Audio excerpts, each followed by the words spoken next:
3分鐘，就3分鐘開波。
喂，比賽開波啦喎！ They doubted us. They said there is no such thing as a pro Street Fighter player. But now we've got to ask, do you stand on that? Because we've got 2 million reasons. You're wrong. We are in the city of angels for Capcom Cup 10. Oh no, it's not even game. Not again. 48 players are fighting for the biggest prize in FGC history. They called us crazy. They said we wouldn't eat. They said we were wasting our time. You'll never make a living playing fighting games, they said. Imagine. But we stayed down. We piled in the cars and drove the locals for years. We flew all the way to majors, sometimes packed 10 to a room. Even if you did make a profit, it was only enough for you to make it to your next event. We all have our origin stories. These players all have different backgrounds, but they also all have the same goal. This is Capcom Cup 10, and it is time to crown the first FGC millionaire. Welcome back to Capcom Cup X. It is day 2 and I couldn't be more excited. What a beautiful shot of my homeland as well. The electricity running through me, and a lot of things are going to be decided today. I am Rich, of course, joined by my big brother. This is going back over a decade. The house Tings, bruv. back. I love opening the show with my man Tasty Steve. It's good to be here, fam. How you feeling on day 2? Man, I'm feeling amazing, man. Day 1 went off without a hitch. Well, not a hitch for me, but a lot of the players looking real scared because these groups are getting crazy right now. And we got more of this group play for you guys because it's a lot of money on the line and a lot of pride on the line. This is the first tournament, Capcom Cup 10 for Street Fighter 6, and I can't wait to see how this all goes down to it. But let's talk about the money that is on the line for a lot of these players here, but only one's gonna get to the big payoff. As you can see right here, the main thing up at the top is that million, but let's break it down. If you get 4th, you still get 100,000. If you get 5th and you're tied, that's still 10,000 in the bag. 7th place tied, that's gonna be 7,000. 9th is going to be 5,000. 13th is going to be 4,000. If you're eliminated, you still go home with $2,000. But if you come in 3rd place, that's $200,000. If you get 2nd place, that's $300,000. And if you go home with the 1st place spot from Capcom Cup 10,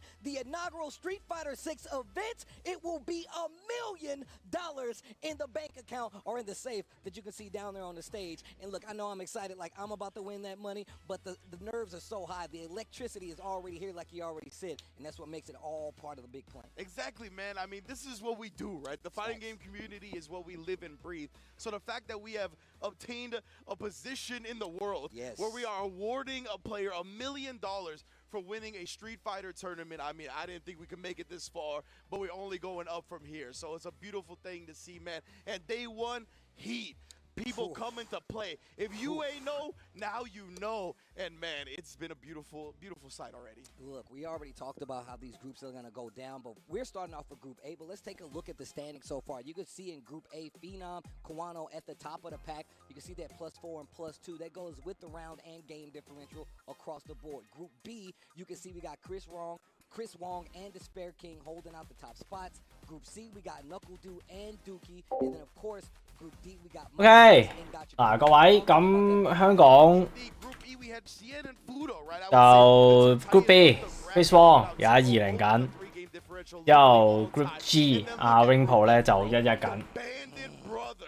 2-0, both of them. Kaba not even dropping a single game. And who do you have to go against? You had to go against Angry Bird at least once. I think Lashar was the other opponent. Ridiculous to not drop a game to either of them. Then in Group G, we had Uma and Safe off to the races nice and early. And Group H, we had Kusanagi with the big Problem X upset. And Dual Kevin up there 1-1 as well. Look, I'm glad you said that, man. That last Group H really had like some takeaways, some big upsets, if you ask me. I mean, but if you look at everything that's happened here, a lot of people, a lot of the players that actually kind of like rounded out, we still got plenty of games left, so we can go either way. Remember, only 2 of these players will make it out to the main bracket, so you know there's a lot on the line. I just broke down the prizing, so you know, even if you get eliminated, you get 2K, but I'm trying to get the 3. I want 6 digits. Absolutely. At least. I mean, actually, I want them all, but you know how it goes. You already know. But today, man, there's some fates that are going to be decided for the most part. That's what's so exciting about day 2, right? Day 1, we get off to the races. We see who gets an early established lead and who's going to have to really show up today, right? People like Joe Umarogan. Joe Umarogan here in our Group A. He went down 0-2, but at least he's got 2 of the Kens out of the way, right? That's facts. He's got 1 more to go through. But if he can do that, he knows that he's got to run these 3 games remaining straight. And a lot of players are in that position now. So back against the wall, no safety net. We're going to see new animals. But like you said before, man, Group A is where we're going to go. My apologies on that. Cool. We got it on the screen. It's all working out, man. Group A, we got Phenom leading the pack, like I said before, at the +4, 2-0 in this group. And a lot of people will tell you that's one of their favorites to make it out. Oh, yeah. Kawano, 1-0 right now, has not played another game, but that leaves him at +2. Joe Umarogan, I'm glad that you said that. He's actually one of the players that I feel like a lot of people kind of slept on, especially in a group like this. Hollabell as well. Had a very strong showing. Unfortunately, didn't get that first game under his belt. And Crossover, man, I'm so proud to see my man actually participate in the Capcom Cup and get to show his skill. 1-1, -1. That still puts him in the running. And of course, we got Shadow Ken at 0-2. That is -4. But obviously, one of the things that can happen, you can play like the big mess up there. You can mess up a lot of people's chances for going further in this group. But as we get into it, just like Range promised me before we came on the screen, we got Phenom versus 好快手喎，中意諗住個比賽咧，好多嘢都好快手啊！ One of these people will be making 你打啦喎已經。Phenom 對 Kawano。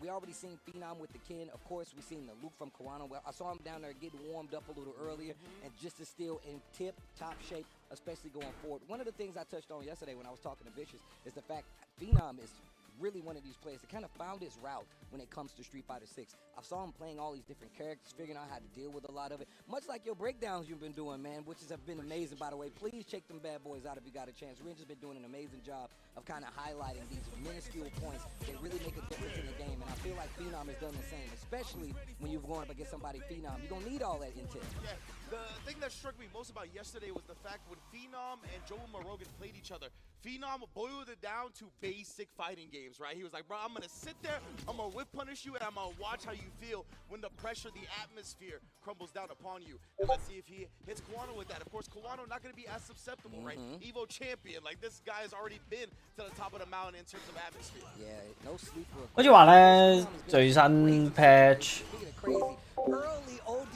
阿肯個龍爪，sorry 龍尾腳啊，跟住迅雷腳都冇乜點樣改到。我都勁。我呢個星係確嘅，但係即係你迅雷腳只要唔係重咧，個星就係確㗎啦。但係因為佢冇氣啊，所以其實都係抵嘅，即係就算逼人哋個星出嚟都係抵。But the throw is going to close out that first game. Nice signed, sealed, and delivered round right there by Phenom. Seemed to work out exactly how he needed it to. Absolutely. That crouch jab was a little strange for me because as you highlighted, it resulted in a not wall stun, right? So he was still in burnout, but Oi, 直接 level 2。And that's probably why he did that jab, right? To avoid the burnout. That way it gave him another chance. Didn't save the round, but at least he did avoid that big stun and let you know he's wide awake when it comes to these corner situations. Much like Phenom is in right now.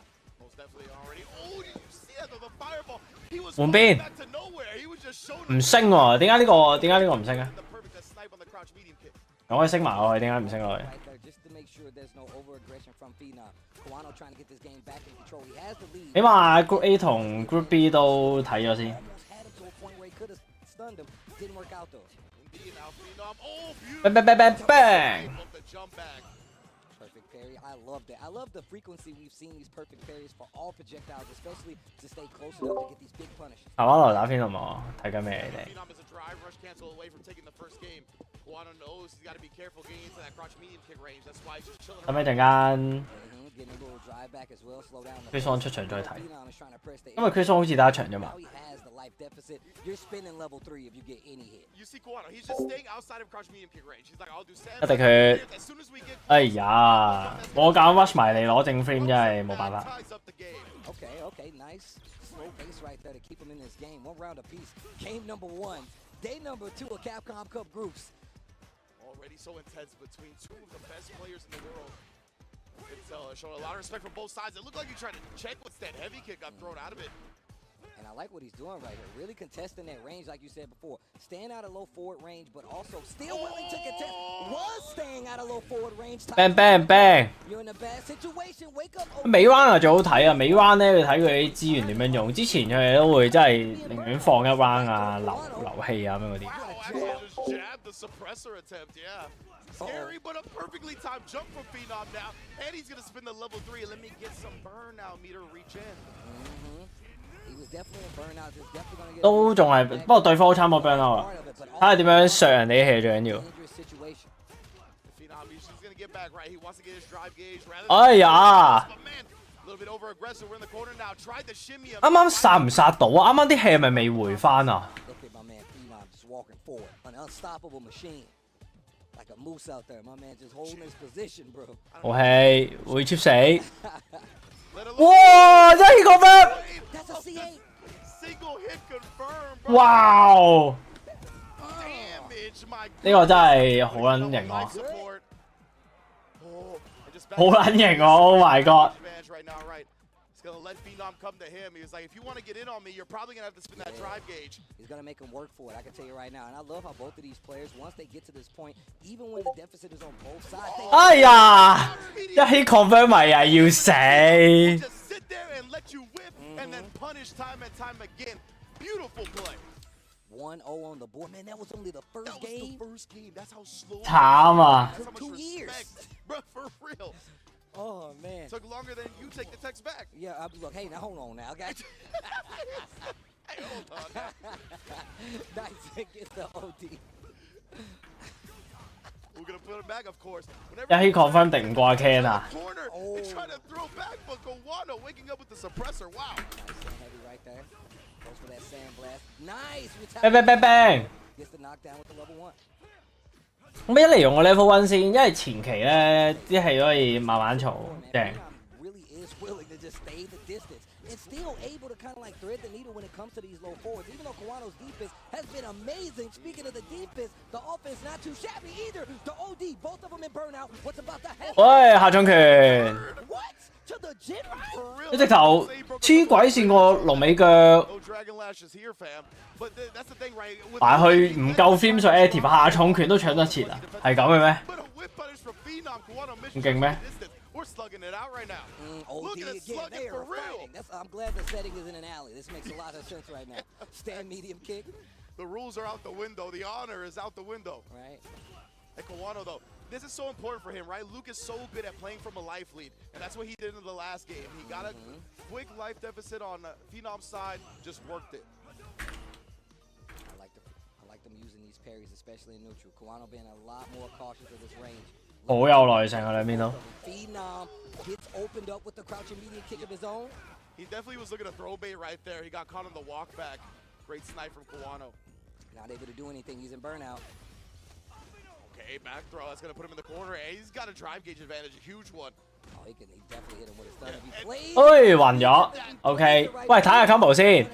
下重拳，轉拉嘅聖龍冇㗎啦。原來係真係咁打嘅咋？哦，再 bang。EX EX 兩 hit cancel， 唉，學下 Candy combo 啊！ I love it. 我都要學下 Candy combo 啊！我最想玩嘅 Can。 Variant on the level 2.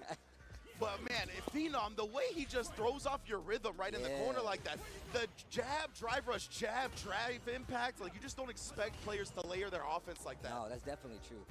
Phenom really willing to sit there and be like, I will definitely not make a move first. And Kawano seems to always be jockeying for this position, to always either throw fireball or like be approachable with this crouching medium kick of his own. Tries to jump out the cross cut, uppercut, keeping him in check. Checks the drive rush exactly, and then checks the jump. Oh, my man Phenom is not letting Kawano get any free damage.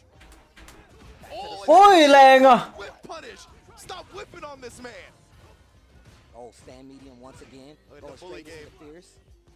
Look at him on the drive impact. You almost died for that. What a sweep. Look at the Ah. lead Phenom has. 喂，死㗎啦喎 ！Oh my god， 有氣啊對面，難追喎。台灣我 Oh, nice. Low forward this time coming from Kawano. He has 3 bars. And goes straight into it. 冇氣啊，一定要用晒佢。 Put on your tie. We're trying to impress. Took advantage of the thirst from Phenom, right? Set him up. Knew that he would be looking to snipe with that crouch medium kick. Now it's a much more even game. I don't know, man. Phenom's got 3 bars. You That's can't true, eat that's anything. true. You literally can't eat anything. Back throw. 哇，咁樣追翻上去，但係咪真係三 Yellow bar on the side. 行氣打武器，雖然少少血， Definitely kill. 嗱 rush 一下就搞掂㗎啦。 I'm taking the throw though, right? He knows right now the only way for him to immediately die. Yeah, look at this range. Look at the range they're playing at. Oh, dangerous whiffs again. Oh, crouch medium. Oh my god！ In there. 仲話追唔到啊！冇波都唔關嗰三行氣事。 That's going to keep him at the top of the pack as well. And you know, that was probably one of the toughest matchups he's going to have out of this Group A. Kawano, definitely one of the favorites to make it out. Now fall into that second place. Man, this dude Phenom is actually ridiculous. And he was really willing to turtle it out the entire time and actually able to press on the gas at the right time. 好撚高端啊！呢對決，今日係咪會好睇啲啊？啲比賽 We're going to take a look back, and that was the first move of the game. A perfect parry, Jinrai combo, Tatsu to the corner, and that really kind of set the stage for exactly what kind of game plan Phenom has going forward. Luke is one of these characters that I feel like everybody has had a problem with, especially when it comes to the range control. Phenom successfully negated that a lot of the match and really kind of kept Kawano on the ropes most of the time. Yeah, that's I think what was so impressive about this matchup, because when I play it from the Ken perspective, that's what I find annoying, right? Trying to walk in on Luke when he has the ability to do stand fierce, stand medium punch, these things that move him forward. The way Phenom played though, he was just able to kind of toy in that space where Kawano wanted to move forward and press the button, and at that exact timing, Phenom would just walk back and get a whiff punish perfectly. It is just time and time again. Look at this, right? Every time Kawano wanted a certain button, it felt like Phenom knew exactly what he was looking for and was like, just a 等下後就死撚咗呢隻 game 真係好玩。If you look at how he's playing, man, a lot of times you have to deal a lot with like Sandblast, and if you see Sandblast, you want to do Gen Ride. And my man was still so ready, even at this short change range, to actually anti-air a Gen Ride loop right off the top, or a Gen Ride kick right off the top. 呢啲立回先我想睇嘅嘢，最得下中腳 rush， 講又講係斬下中腳 rush。 on the fact that he knows he wants to play that range. Low forward was the tool that caused his demise. Kawano goes down, Phenom goes up. And I love the fact that he was always playing just outside that range and making Kawano come to him. And at the last thing, he moved forward and hit the crouch medium kick, right? Oh, he so laid the plan for Kawano to feel comfortable moving forward, only to snipe him at the end. Beautiful stuff from Phenom, staying atop the group, but we are not nearly done with Group A today. Of course, we got another match coming up, and I'm looking forward to it very much. All these players in this group, definitely dope to see, and we're Ken fans, so you know, Look, this is a group I'm for us. happily a Ken player. Man, you a Ken player, yeah, and what? That's right. Sounds like a personal problem for you not playing Ken. Let's get to the next match. Yes, As we go more into this Group A, Joe Ume Rogan versus Hollabell coming up. Joe was playing amazing yesterday, and I feel like every round that he played actually could have went either way. The pacing that he has as a Ken player really is impressive to me, because I feel like you never know his approach, because he's playing that calm the entire time. Joe, on the other hand, is like, yo, let me get in there. Yeah, absolutely. And I think that's what makes the Ken players dangerous. That's what we saw from Phenom, right? A willingness to be patient, kind of play it slow and play that footsies game. You have strong tools on the ground, right? The stand fierce, the crouch medium kick is 7 frames. So it's a lot of, you don't have to just get in there and rush the opponent down, even though as Ken players, including myself, want to do that. So when you can strike that balance, that's when you can find real success with the character. And Joe, I mean, he has just been one of the premier players, up-and-comers in Street Fighter, right? Obviously made Capcom Cup in the last year of Street Fighter 5, going back-to-back, qualifying here for the first year of Street Fighter 6 as well. Lots of respect for Joe. Yeah, it says a lot about his skill, especially to adapt to two different games, exactly. Right? A lot of people wasn't familiar with Joe's game. I bet they are now. 2 Capcom Cups in the bag. But I love Hollabell being here, part of that World Warrior program, which is probably one of the most defining things, man. So many regions on display here. Being introduced to Hollabell's gameplay through Street Fighter 6 has been amazing, and just like a great person to talk to overall, man. So it's been really honestly, it's been amazing. And he's got one of his longtime friends here that have kind of met through Street Fighter, that travel with him here, and he's kind of, I was talking to him earlier, he's like, man, it's like a big brother relationship, and I'm telling you right now, that's one of the best things about fighting games. The friends you make along the way while actually fighting them. It's actually dope. Absolutely right. You see the SML at the front of his name. That does stand for Salt Mine League, one of the premier weeklies and just online events that we have in the FGC, run by Ritas. As you said, both of them from Germany. So yeah, long time friends, and it's dope to have the contingent here, right? We saw the Bandits boys here from NRD. These international travelers that are coming just to support these players. I mean, that's why we are a community after all. But Joe Rogan versus Gigi Hollabell coming up, game 2 of Group A. Another Luke versus Ken. 2 play styles, though. They're taking it serious already. You hear the horns. You gotta show respect, right? You got on the ground especially, but beautiful confirmed right there from Hollabell. Told you my man likes to go in. Crouch strong, spins the OD flash knuckle. Yeah, man. Ooh, yeah, I was gonna say he's got the good Oki right there too to set him up for the strike throw. Hollabell gets it wrong. No, calls out the OD uppercut, and that first round quick in the bag for Joe Ume Rogan. Back to bag. I believe that is the optimal meter build too if it's the one hit. So well done for Joe Rogan on the throw. Oh, that's one of the things Hollabell really likes to do. He'll throw out that stand light kick just to test your reaction, see how you deal with it. Or finishes the Gen Ride. Yeah, exactly right. Joe trying to take his turn up to the 3 lights, but now gets whip punished and the crouch confirmed combo as well, but dropped it at the end. Oh yeah, too close for the stand heavy kick. Roundhouse not gonna hit. Look at the approach. Joe's like, yo, let me in. I know you hear me knocking at the door. Let me in. Oh, but reaching. I teach you. It's not good. Gigi Hollabell ready to deal out some lessons today. Back to that slow and steady game. Joe with the uppercut, reads to jump in from Hollabell, and there's the throw to get it started. The spine buster. The OD retaliation. All right, wait a minute. Hollabell trying to get it started. Drive rush in with the short. Yeah, the short. Oh, the driver slide kick gives it enough time to combo afterwards. You don't see it often from Ken though, and then catches a reach and take it to the sky with a dragon lash. Hollabell gonna cash out and go up 1-0. Drag the fist, start the fire, get the round, and the game number 1 on the belt. Gigi Hollabell going up a game versus Joe. I love the willingness to get in the opponent's face and use the Dragon Lash as a throw bait, right? It is a tremendous reward if it works out in your favor. And if they're too timid and just block it, you're plus frames anyway. So big ups to GG Halibel right there. Little tease on the screen going to highlight Luke, but goes back to the tried and true Ken. Game number 2. Joe Rogan definitely had the lead in these games at the beginning. The crouch strong really is doing his job. However, though, GG Halibel keeping his wits about him, not overextending too much, and actually got Joe 個節奏真係差好遠啊！佢哋而家同啱啱嗰個 rush 好多，大家都點解會甩啊？救命啊！ Oh, GG Halibel gets wrong in the first round, but ever since then, 我多謝 Ken 爺，下段之後係應該直接中拳。 after throw taking 喂，點解哎呀佢啱啱直接最高撳個重拳應該打爆咗喎？ corner. 哇咩嚟㗎呢個 ？Oh my god！ 跑步想 reset 啊佢， Some trouble right now. We saw a drop flash knuckle from Joe. 呢次使乜鬼啊？ Down.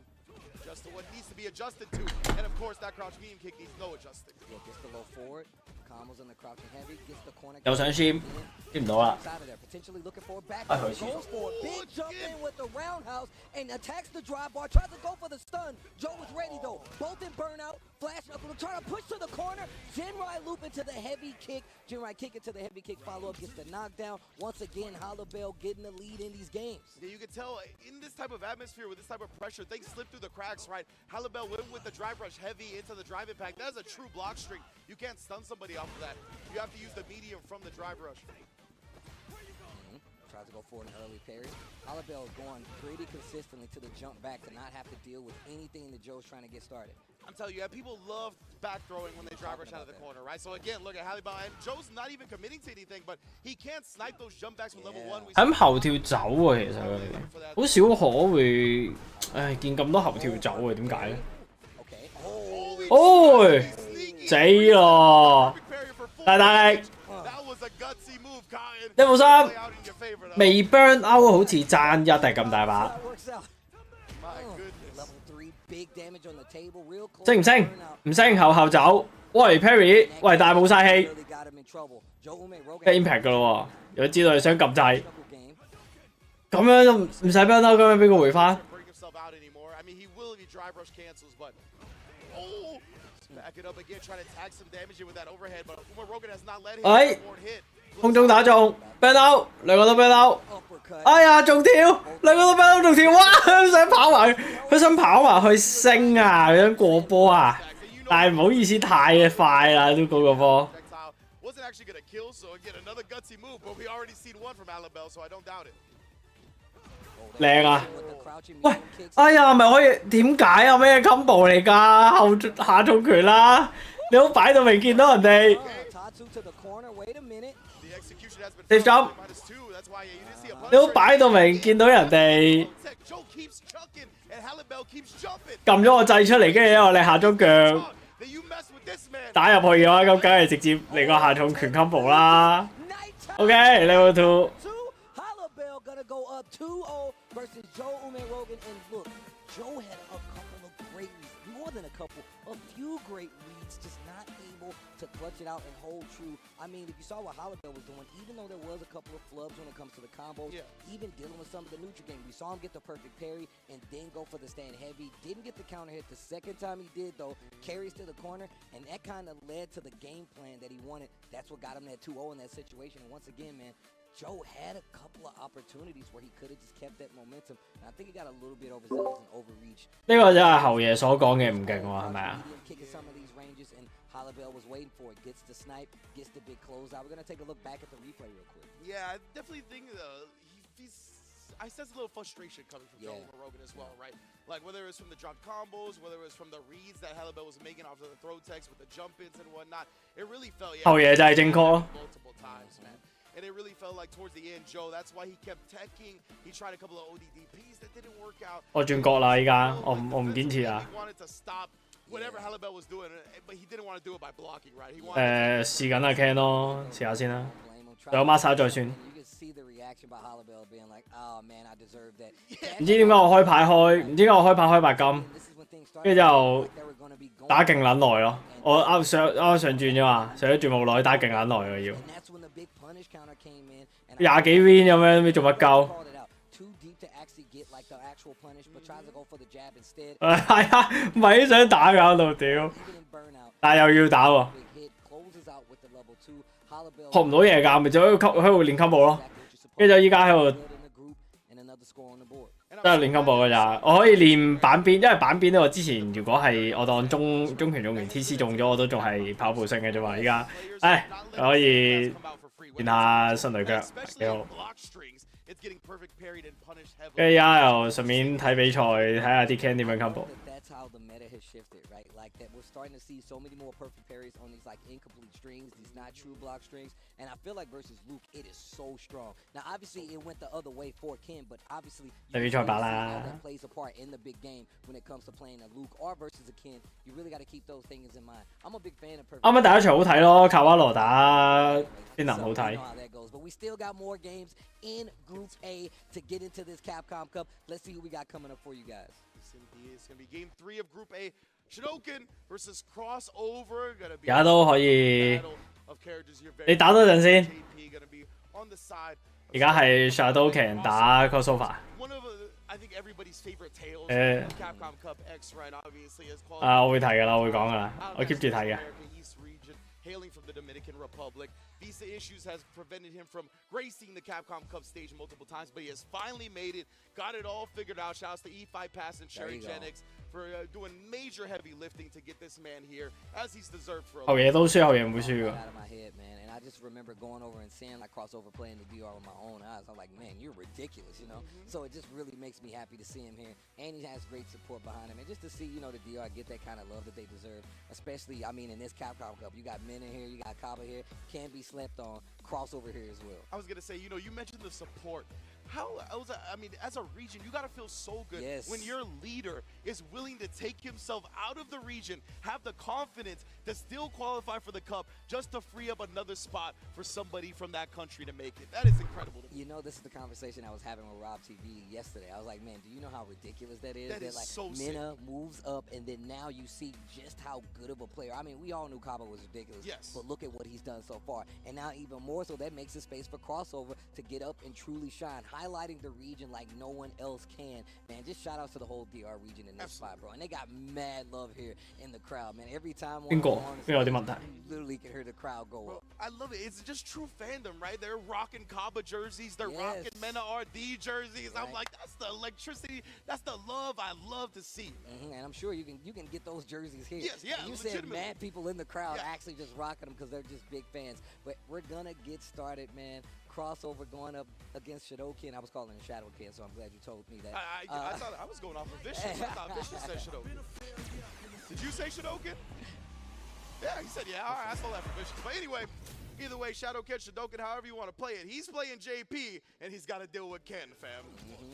And this right here, controlling the screen is going to be the hardest part, I feel like, for Ken and Crossover. We've seen him last time actually play with the DJ as well. I want to see how he's going to approach the JP with Ken. Another heavy hitter when it comes to like an obstacle in any tournament. You see a JP, you're like, oh man. Exactly right. At Crossover, I mean, he frequents the NA weeklies though, right? Can Opener, TNS, ICFC, whatever. So he's ran into quite a few. Exactly right. He should have plenty of JP experience. Now, obviously, this is from a region you're not familiar with playing, so the brand of JP might be a little bit different, but I have confidence.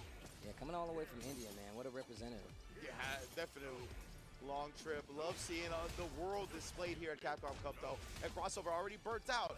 He's got to be worried about the gray life. But I love Shidoken not being too thirsty with it, right? Establishing the fears, going with the drive rush behind the ghost. Love the way he seeks it. From Crossover. 點解可以？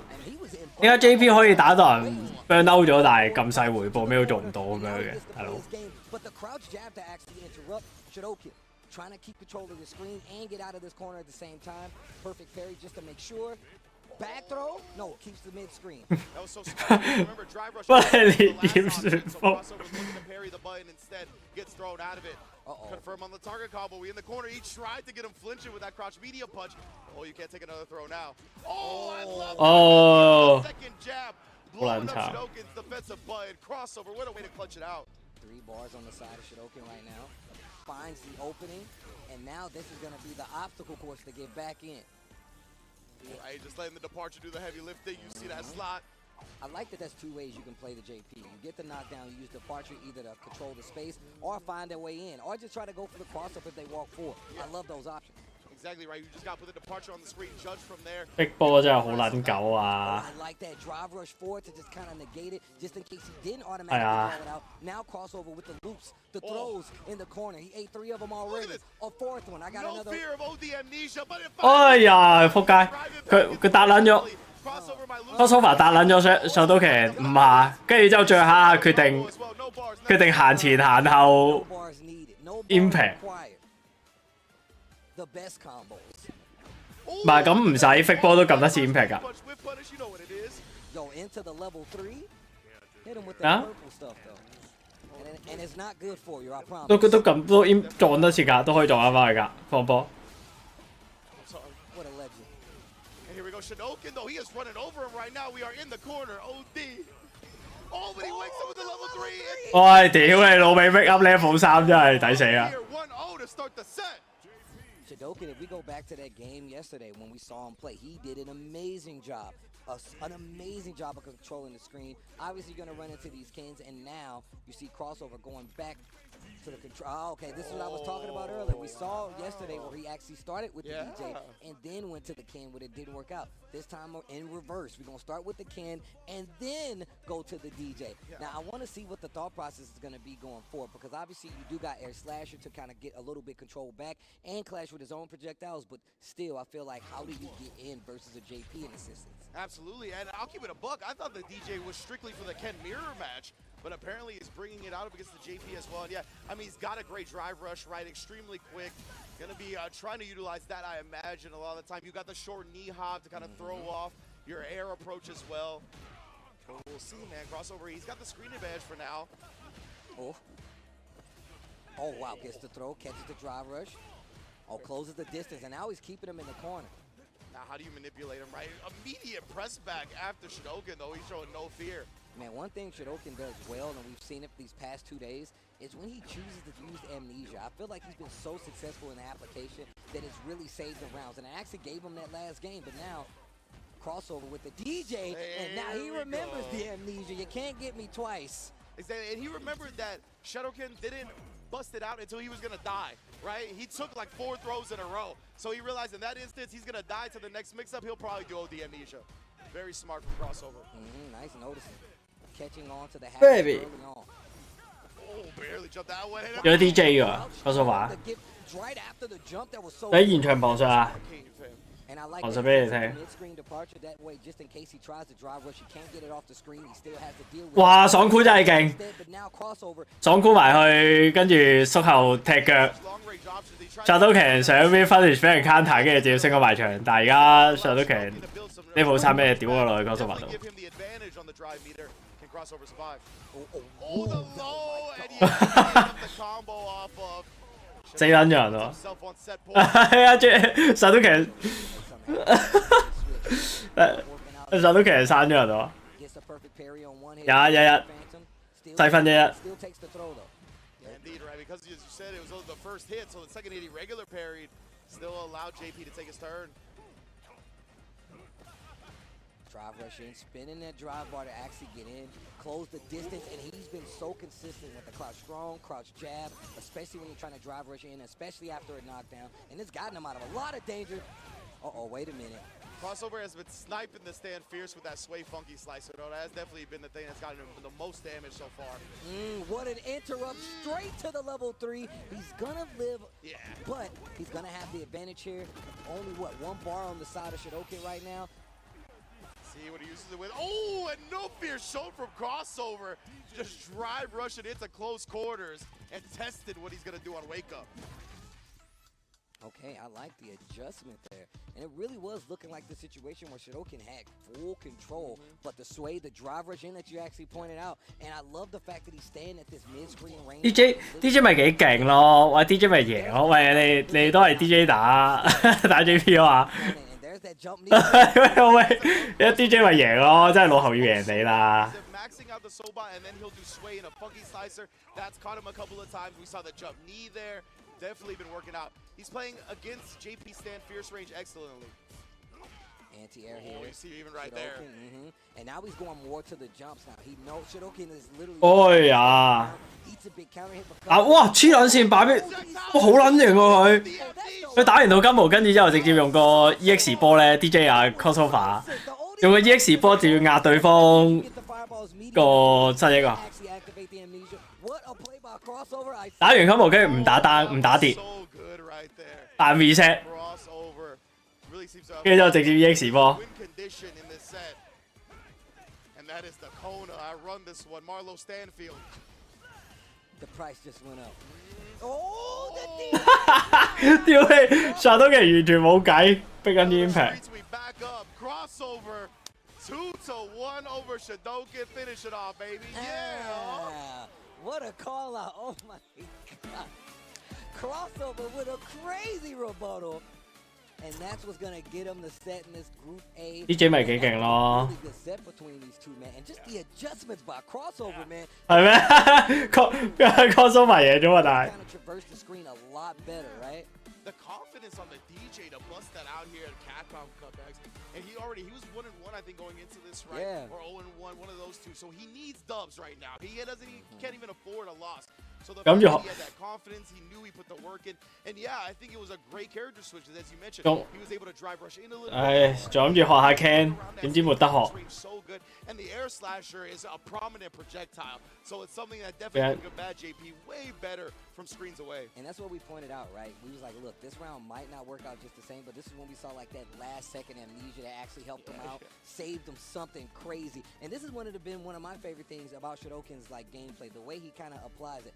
But crossover actually caught wind of it. It's like, you know what? I know you only use it in these dire situations, so I'm gonna call you up. Not only once with the Ken, but then switched over to the DJ, remembered it, and still that's how he got this game. And of course, you saw Shidoken's game actually kind of picking up. He started getting more consistent with the anti-airs, started testing a lot more with the crouch jab and whether the crouch medium at times, and that's the call out about crossover that we was talking about. Exactly right. Look how 屌你講到我都好撚想打。 matchup are in this corner, right? Like crossover. 睇比賽嘛。 A lot of the range advantage that JP has, and once you can kind of put that away and look at another beautiful bait on this. 你唔可以對自己咁冇信心㗎。 Tried it again, but hey, it might be throws, it might be attacks, it don't be projectiles, Yeah, fam. buddy. Crossover, bro. And the DI clash in the corner crossover, just taking a full lead in the set. And the 其實你都好勁㗎，俾信心自己。 out tremendously. And like we said yesterday, we actually saw him start in reverse, man. I think it was versus Hollowbell where he actually started with the Ken and then, well, he actually started with the DJ, then went to the Ken.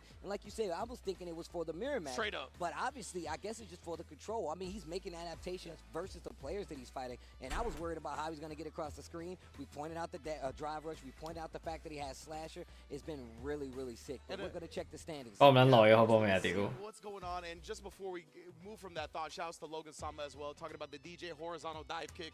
That Sobot is another one. 我直播咯，等陣啦。 Definitely eliminates a lot of that space that JP wants to establish. But look at Group A so far. Phenom +6 match differential. He has not dropped the 我開緊台啊，不過我瞄晒你哋啲聲啊，所以你哋可以任 toss。 Probably the other favorite besides Phenom himself to make it out of the group. 哦，真係好可惜，冇人聽到你屌鳩我。 And I'm looking at crossover. He's at 2-1 +0.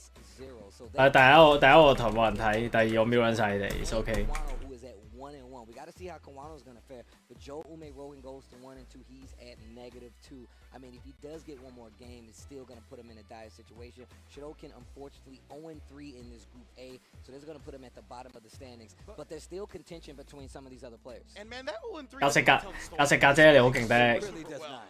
Oh my goodness! But our next match, Kawano versus Joe Ume Rogan. 喂，單文睇，多謝單文捧場，超少人，不過唔緊要啊，真係開嚟做個記錄，開嚟睇下，開嚟有少少人睇就已經 OK 嘅啦。因為即係大家如果係有興趣睇嘅話，即係大家都會有途徑睇，最緊要都係有得睇住。即係我都係順便逼自己睇住香港人打。多謝多謝。 Obviously not here now, but the fact that he's had 啊，卡瓦諾對烏咩 Logan。 bunch of these matchups, particularly I feel like the mirror. Dude, one of the reasons I'm a big 係啊，租啊！ is because it feels like a boot camp. 阿旅客對旅客啊！我而家開個直播，你睇唔睇到㗎？ that time spent in SFL. Thanks to the way Kawano just 睇唔睇到嘅？啱啱未係叫我開嚟睇。 Oh, but already the perfect parry on the sand blast for the punish. 反升真係勁，不嬲都話你勁㗎，我話你勁㗎。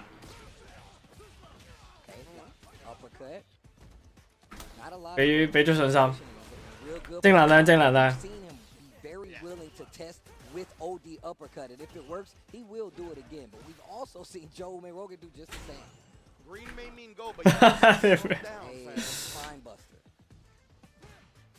哇！唔係乜啦，升緊咗上天嘅黐撚線咁樣打機嘅，卡瓦羅嚟喎 ！Oh my god！ 黐撚線咁樣無啦啦升緊咗上天，點樣唔派啊？ Saw the stagger on the crouch jab on wake up. Just a small step back, delayed crouch jab combos, and the crouch is strong off of the counter hit, and that's what caused the end of that round. But going into round number 2, Joe Rogan up. And Kawano, he tried to test them. You saw it at the driver suppressor. So good at stuffing buttons, but Joe Rogan instead hitting the money. Man, I feel like Joe is really good at that. Like, yeah, we might be playing the mirror. 喂，嗰個 handball 嚟嘅喎 ，handball 唔係一撳嘅咩？ Crouch strong coming from Kawano. Another thing I've noticed, Kawano will play in burnout like nothing is wrong. Like, bro, you looking thirsty? No, I'm not. Like, he literally does not care. Spins the level 3, gets the knockdown mid screen, both in burnout. 我覺得係，我覺得係關烏咩哈拿事喎。我覺得係啊，跟住之後我好撚勁㗎，我好撚崇拜 Daigo 卡咁樣，我覺得係啲咁樣嘅嘢喎。唔粉。 Joe, though, very disciplined. Oh, they playing patient now. And you know Joe just waiting for the time. And he's typically checked those. Kawano finds the opening, cashes out with the drive bar, but keeps that one bar on his side to go into the 3rd round. Game number 1 between these two. That's right. I see Japan use it the most. The drive rush, crouch medium kick, and to send a drive rush cancel. It's an expensive option, but they use it specifically to close out rounds a lot. And I'm going to tell you right now, Kawano, like I said before, has no problem fighting in burnout. So you've seen him go to this quite a few times already. 又講粗口黐鳩線。哇！咩 combo 啊？屌！ Oh, wait a minute. And this is the momentum that Joe likes. Look at that little inch forward gets the throw. 喂，唔係唔係啊，冷靜啲先啦。係啊，喂，阿祖啊，祖哥咩 combo 啊？ He's getting close to a CA right now too. 喂，屌！喂，呢個唔係呢個正常啊？呢個升係嘛？ 呢個升好正常吧？ This is the kind of shakeup that you need in this group, especially if you want to make it back to the top. Yeah, exactly. Crossover. You know he is Joe Rogan's biggest fan right now. Trying to get an L on Kawano's side, and that's a great start. 唉，不過個 round 數差，好似係如果係勝場差一樣先會計㗎嘛，係嘛？係咁啊！哇！又爆炸！啱啱卡瓦羅爆炸，依家阿祖哥爆炸，升上天。 Exactly. It's definitely surprising to me from Joe just because it was such a life deficit anyway. I guess that's why he sent it, because he was like, probably going to chop up this round. But again, that crouch medium punch timing, it's really taking advantage of Kawano's defense. And you can see Kawano getting a little antsy, using that stand light kick to try to buffer to check the drive rush in. And it did work out because Joe would just step咩啊？你啱啱唔係單射高王嘅咩？ Still gets the momentum. Small life advantage, especially pressing towards his corner. Perfect parry. Puts right into the level 1. This dude, Kawano. That was so smart. Kawano with the level 1. 喂，重拳真係勁啊 ！Burns himself out, but Joe bang bang. He's got 2 bars looking for the throw. He gets it. Now just chilling out. Joe, takes to the skies because he's in gray. But he's still got the CA to threaten with Kawano. Oh, 先埋，搞掂。 And Joe, he could have survived. 好啊，1比1。 Oh, that's unfortunate. Hey, time to make my own highlight. For real. Let's go. Kawano and Joe Rogan, one up here, going into the final game, the deciding game of this set. Both players need this dub big time. Same character, different styles of loop play. 點解 perfect parry 又唔撳掣咧？ The creative expression, right, of fighting games, one of the most beautiful parts about this language. Oh, and again, the same thing. The drive rush cancel and the crouch medium punch, but blowing up Kawano's defensive timings. Oh, wow. Joe Rogan on a run right now. I can't believe it. He didn't back throw and Kawano didn't flinch. Wax on, wax off parry. Crouch heavy. Flash knuckle to the corner this time. Oh, spine busters. Powerhouse hops. The crouch jab. The whip punish on that bad boy. He knew the timing or the reactions are out of control. 改達靚解，好撚危險㗎解達。喂，病落去，喂可以加多啲傷就好啦，屈機，屌你都唔知點解佢咁樣加多啲傷。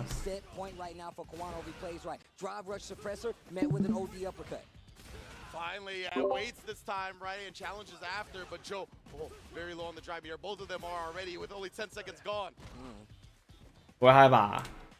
With that one, he knew the frames, right? Oh! 哇，喂啊，好流啊！ Oh no! That was tragic for Joe, man. You can see even in his face, he does not feel good about that one. The worst part about this is you're still in burnout for a long time.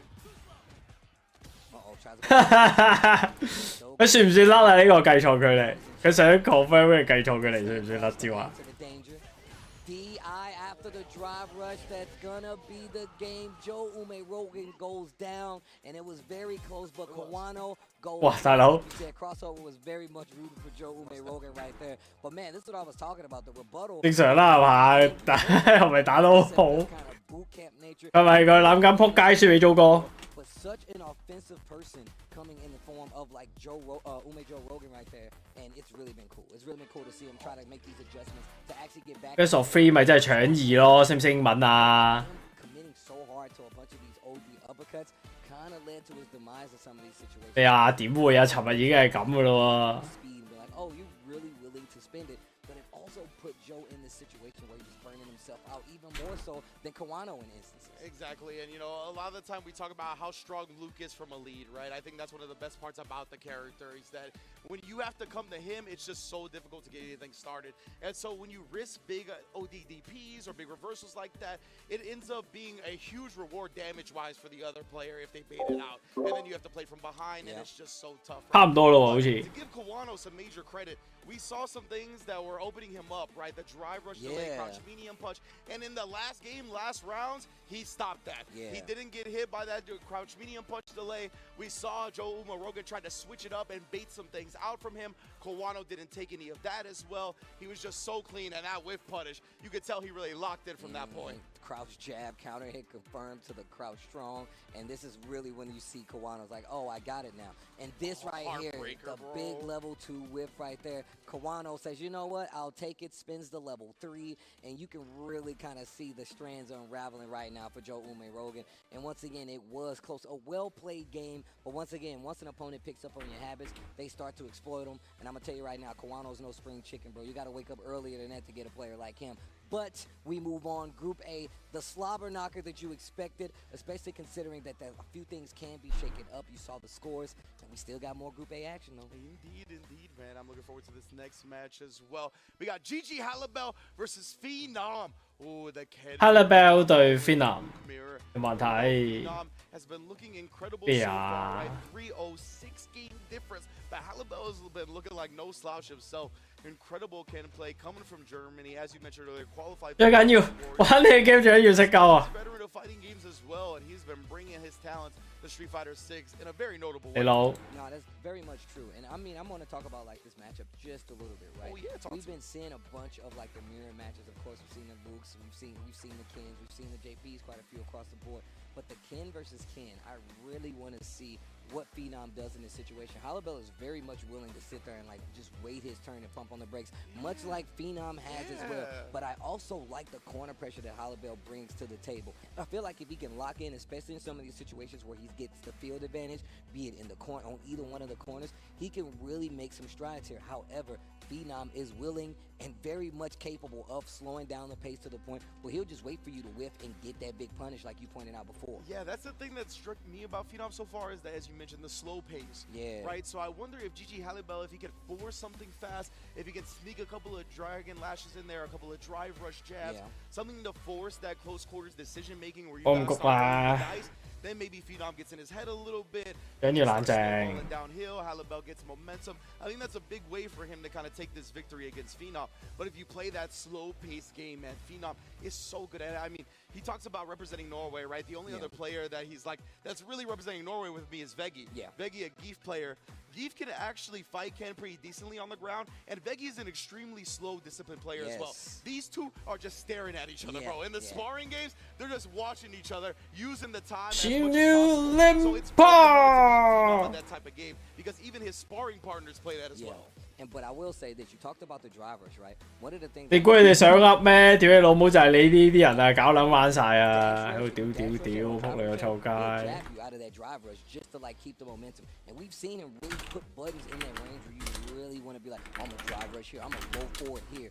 He'll check that and he'll wait for your low forward, but the minute he sees drive rush, he'll literally just stop you or just make sure you can't get that started and go back to this crawl space to make sure that you don't get any advantage. I really like that, especially in the clash of styles between these two. But I will like to say this though, Halibel's like touch and go, as in, you know, I will slow down and then go in. He makes some very smart decisions, especially when it's in the corner. Mid-screen, we saw what he was doing earlier. He will wait for that whip just the same that we've seen from Phenom as well. That's why I want to see who's going to like make that first gambit, right? Like who is actually going to try, whether it be a jump it, a drive rush, a dragon lash. That's the thing with Ken too, is that he's got so many cool options from that range, right? Like that dragon lash range. It's very difficult to just guess what he's going to come out with because he has the different options. The fireball as well to mix in, especially OD. If you're looking to try to throw a fireball because you're outside that footsie range, that's where a lot of people look to throw fireballs, right? When they're outside that max normal range. Hey, if he throws an OD fireball back, it gets slowed down by a regular fireball, giving him more time to drive rush behind and confirm the combo. So there's just very dangerous from that neutral space, man. Yeah, this is going to be interesting to see the least. And one of my 呢組未啊？ I'm not 斯特啊！ play him.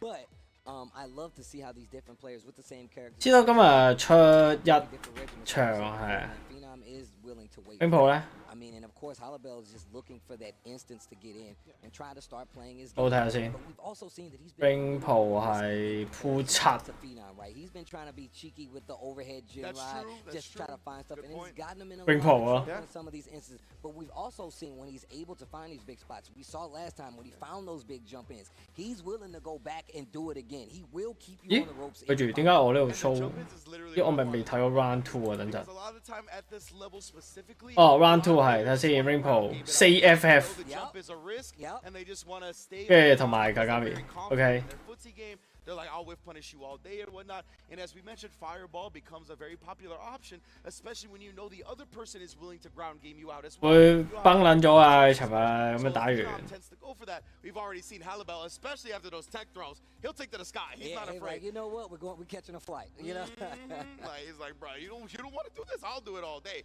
And Ken is definitely a character. All characters really net huge damage from jump ins. So you got to be careful of your Phenom to not get too focused on that ground game. Yeah, and I think that's a really big part of like the meta now, right? You talked about how ground game is like the control aspect of it. People really want to be able to say like, you know what, we're gonna keep it neutral. Yeah. But if Halibel finds that opening, he's gonna jump. How is Phenom gonna react to it? Any player, no matter how good you are, no matter how bad you are, you really can get tilted. But here we go. We're gonna go into the first game. Phenom, GG Halibel. This is Group A. These guys are trying to make it out. Phenom at the top of the pack. Halibel down there in the midst of it, but he can still make some big waves if he can put a stop to Phenom's run right here. Let's get into it. See, look, he making the face like he's ready to fight Phenom, though. Always cool, calm, and collected when it comes to this. Looking to continue the mission right now. 3-0 up until this point. 6-game differential, hasn't dropped a single set. And look at that. The 哇 way they started, OK， we're just inching 中拳 back 下 to 重 each 拳 other, and 又 then 學到嘢。 team gets sniped for Halibel first. And look at the offense already getting started, looking for the low forward.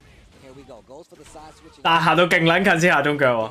And now he's pressing his own offense. And Halibel almost got himself in trouble with that crouch jab because you saw Phenom was scouting. And look at that, Phenom, as soon as they get outside that normal range, first thing he did was throw a fireball. So both of them got 香港代表出場未？轉頭。今日阿 Ringpo 喺 B 組淨係打一場，跟住然之後 Ringpo 今日打2場，但係 Ringpo 應該要大概而家起計嘅，我諗5個鐘之後先打。而阿 Chris Won 應該過多大約，我睇下佢第幾場先。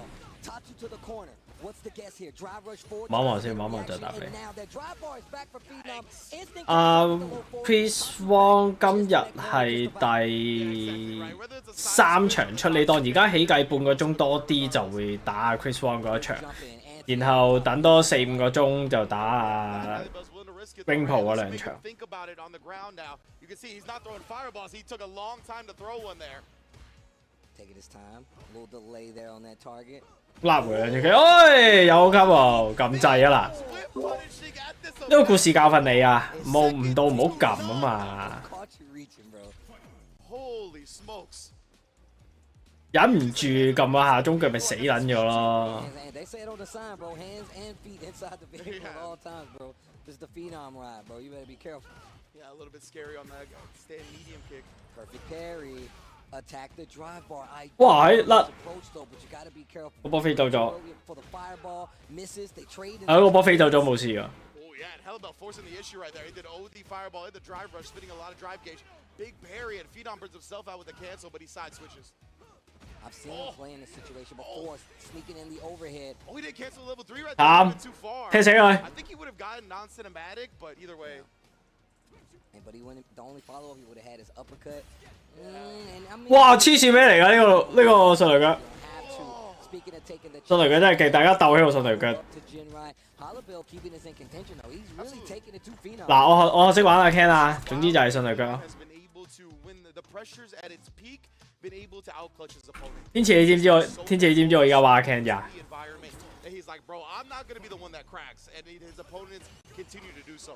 You know, that's one of the things. Rainbow 應該4-5個鐘之後啦，我諗。 So saying that like, you know, C 得大概半個鐘之後啊，佢第三場啊，C 得係 Group B 第3場，應該半個鐘之後啦。 he saw how ready Phenom was and willing to throw out some of these low forwards, as well as a couple buttons in the neutral.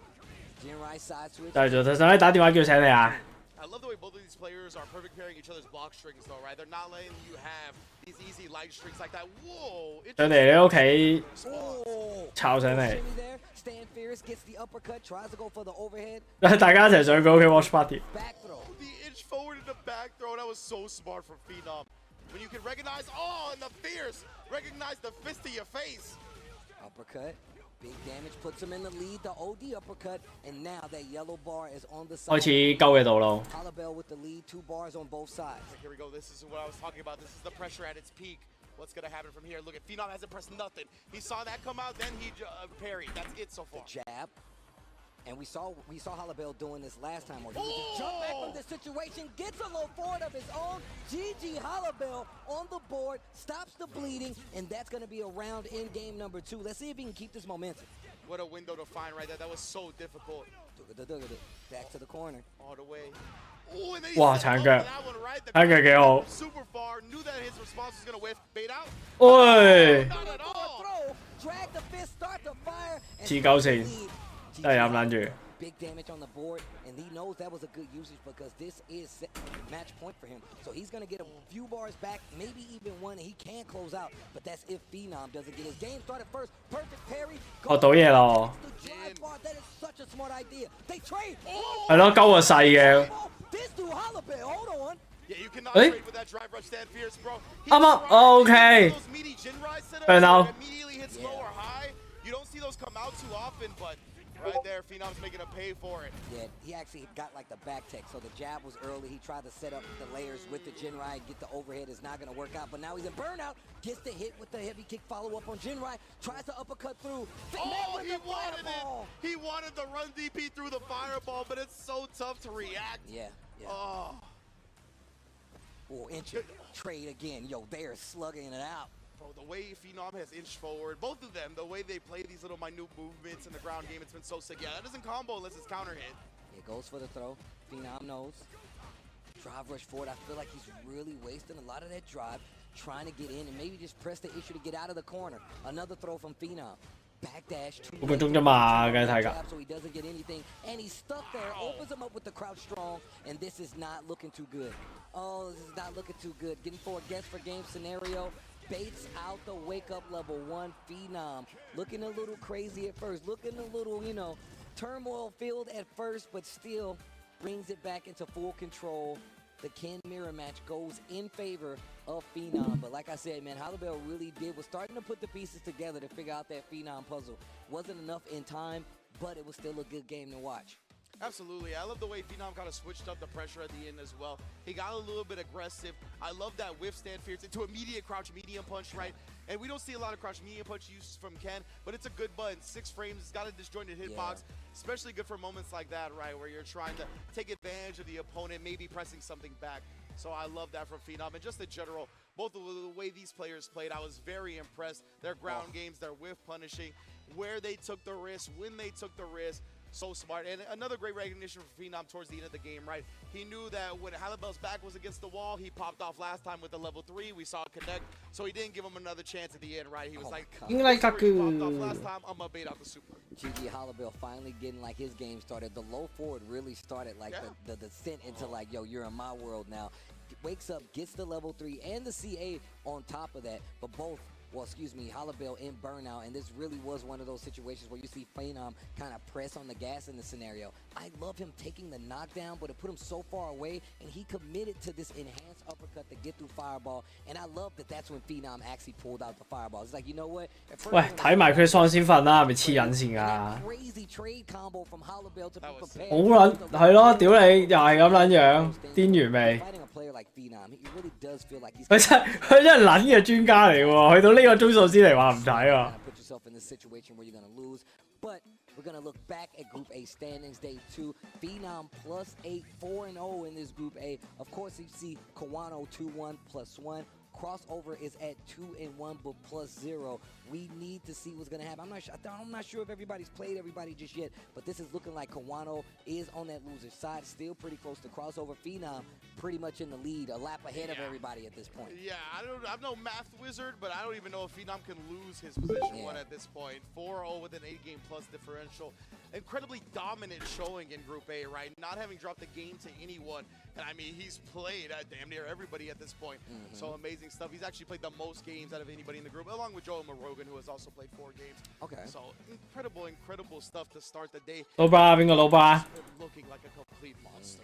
你六合蚊咗之後，咪老巴咯。 Right, so Crossover still has 1 game to play. Kawano still has 1 game to play. Halibel still has a game to play himself.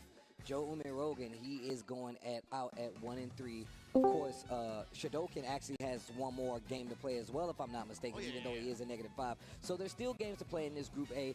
There still is a time for a chance for Crossover to go up, but he's going to have to win his next game, and he's going to have to hope that Kawano loses his next game. And I don't know if that's even possible considering where it's at. And I ain't going to say it's not possible because it's definitely possible, but it's not going to be easy to bank on something like that. Absolutely not, right? As Crossover, you just got to control what you can control, and that's your own games, right? So you're going to try to 2-0 your next matches so you can put yourself in the best position you could possibly can, and then hope somebody else takes down Kawano, and obviously not going to be easy to do so. Oh man, these games already. The first group of the day. We brought it in with you guys. Hopefully you've been enjoying this Street Fighter 6 action. The inaugural Capcom Cup with Street Fighter 6, man. Hopefully you guys are enjoying the action. It has been amazing so far, and we still got more games left for you guys. And this is also the inaugural Capcom Cup X of Pagoda. Hey now. They've been holding us down.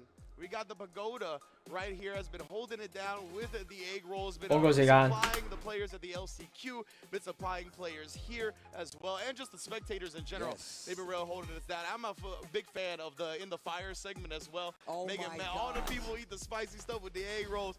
Huge fan of that. Thank you, Pagoda, for holding us down. And they provided the analyst couch as well during the LCQ, which was one of my favorite parts of the LCQ. And on top of that, you can get them at the bar here too. So if you really want to get some of these Pagodas, which you should, make sure you head on. 哇，連你都排唔到聲緊咗 game 啊嘛。 Good they taste. And if you guys know anything about me, you know I'm all about collectible figures. Shout outs to Maskaway. Storm Collectibles has brought classic and iconic gaming characters back to life with their high quality collectible action figures. Check out the Street Fighter figures on their website. These are high quality because of the articulation alone. You can make them do all your favorite moves. On top of that, a lot of characters that might not be in 6 from across the world. You got Street Fighter 5 Ken, you have violent kin up there as well. Either you got like the old style jury as well. So you get a lot of opportunities to get some of your favorite characters. Make sure you check them out on the website. Let them know that I sent you. It won't get you a discount, but it puts me in good faith. With that being said, we are going to take a quick break. We got more groups. We got more Street Fighter 6. Capcom Cup 10 continues right after this break.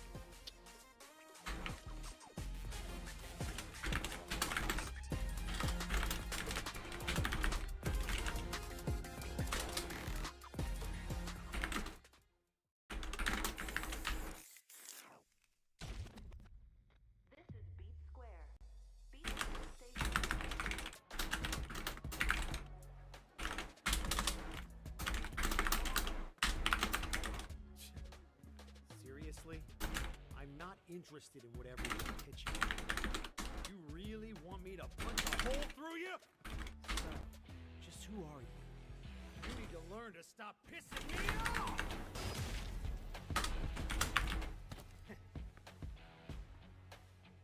I knew there'd be more of you.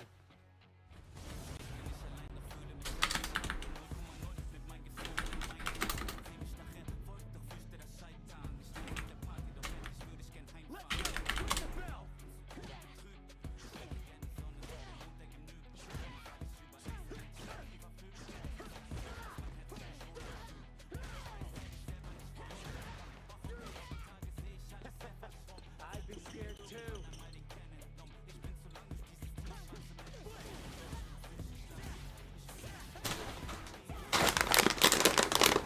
Ai, 食個薯片先。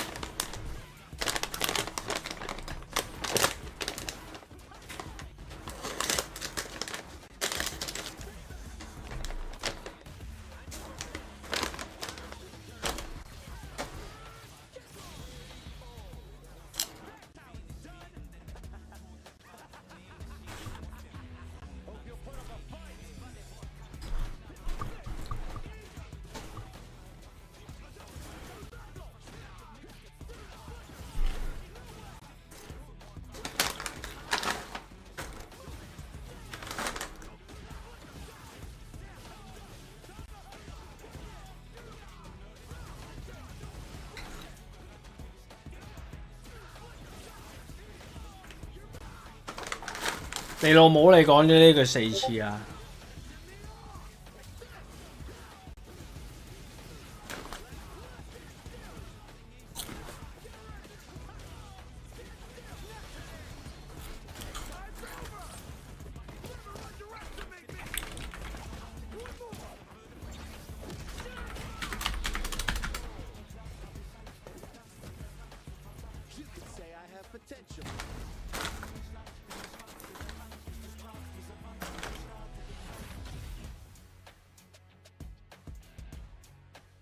我想玩艾德啊！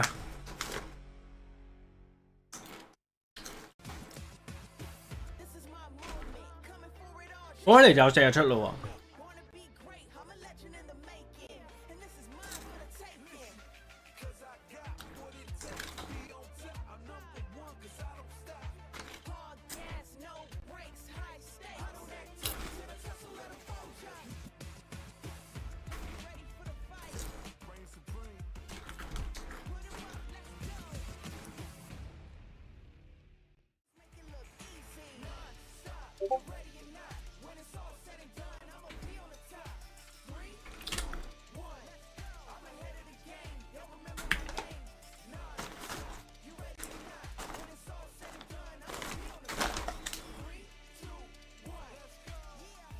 點解可以唔整污糟隻手咁樣食薯片啊？我想問。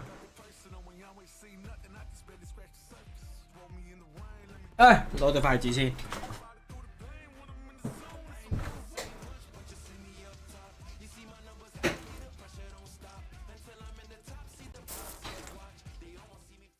I am with the only two-time Capcom Cup champion, Mina Ortiz, and this is fire. All right, I'm feeling great for now. The reason I say for now is because Mina has decided that he wants to go hot.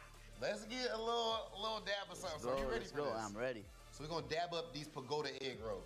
And just so everyone knows, we did spike this hot sauce with a special one, the last dab. It's serious. All right, want to do? Let's go.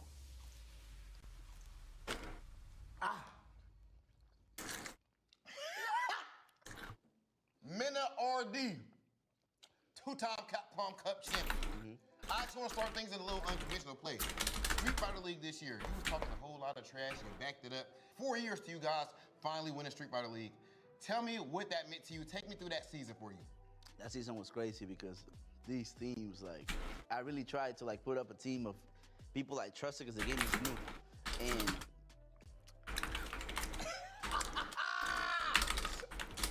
Minna. it worked out. Nah. It worked out, Touch and your eyes.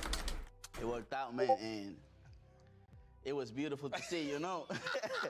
It was beautiful to see, and it was perfect, you know. Okay, and then now, of course, so at this point, you've won 2 Capcom Cups, right? How has this changed your life? A young kid from the Dominican Republic, and you from the struggle. You ain't grew up with a silver spoon. What has Street Fighter done for you? It's beyond what Street Fighter has done for me. It's not what it has done for my country, for my community, you know. A lot of money brought me out of the struggle. I was poor, but now it's giving opportunities to everyone that's interested in this in the country. And that means a lot, you know, having a positive impact in where you were raised, in the environment that you were raised at, and making it better. It gave meaning to my life. It's beyond money, it's beyond everything. So yeah, man.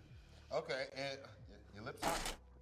It's all good. It's light. Yeah, light work for the champ. yes, sir. Light work for the I might champ. take another one. Big dog. You still want to take another one? You wanna do it? Minna. who you Come on, talking bro. to, Come on, bro. This act was good, though, you know? It is. Okay. You ready? 1, 2, 3.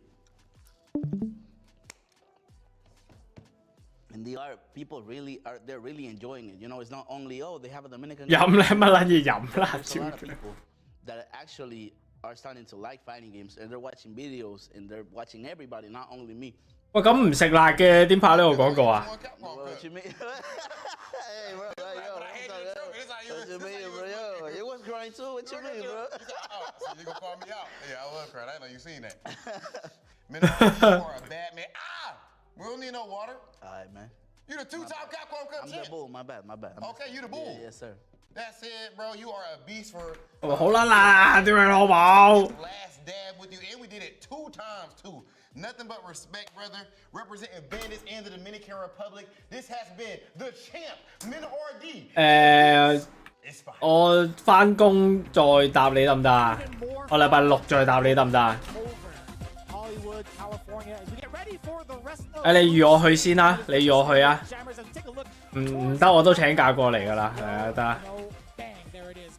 It's been a very big pleasure to rewatch the VODs and listen to all the hype that's been going down. Now I get to do it with you. We haven't done this since, what, Gamers 8? We haven't really been able to commentate together in 2023 or 2024. Sorry, I found new co-commentators. I noticed. New partners. I noticed. New relationships. Sorry.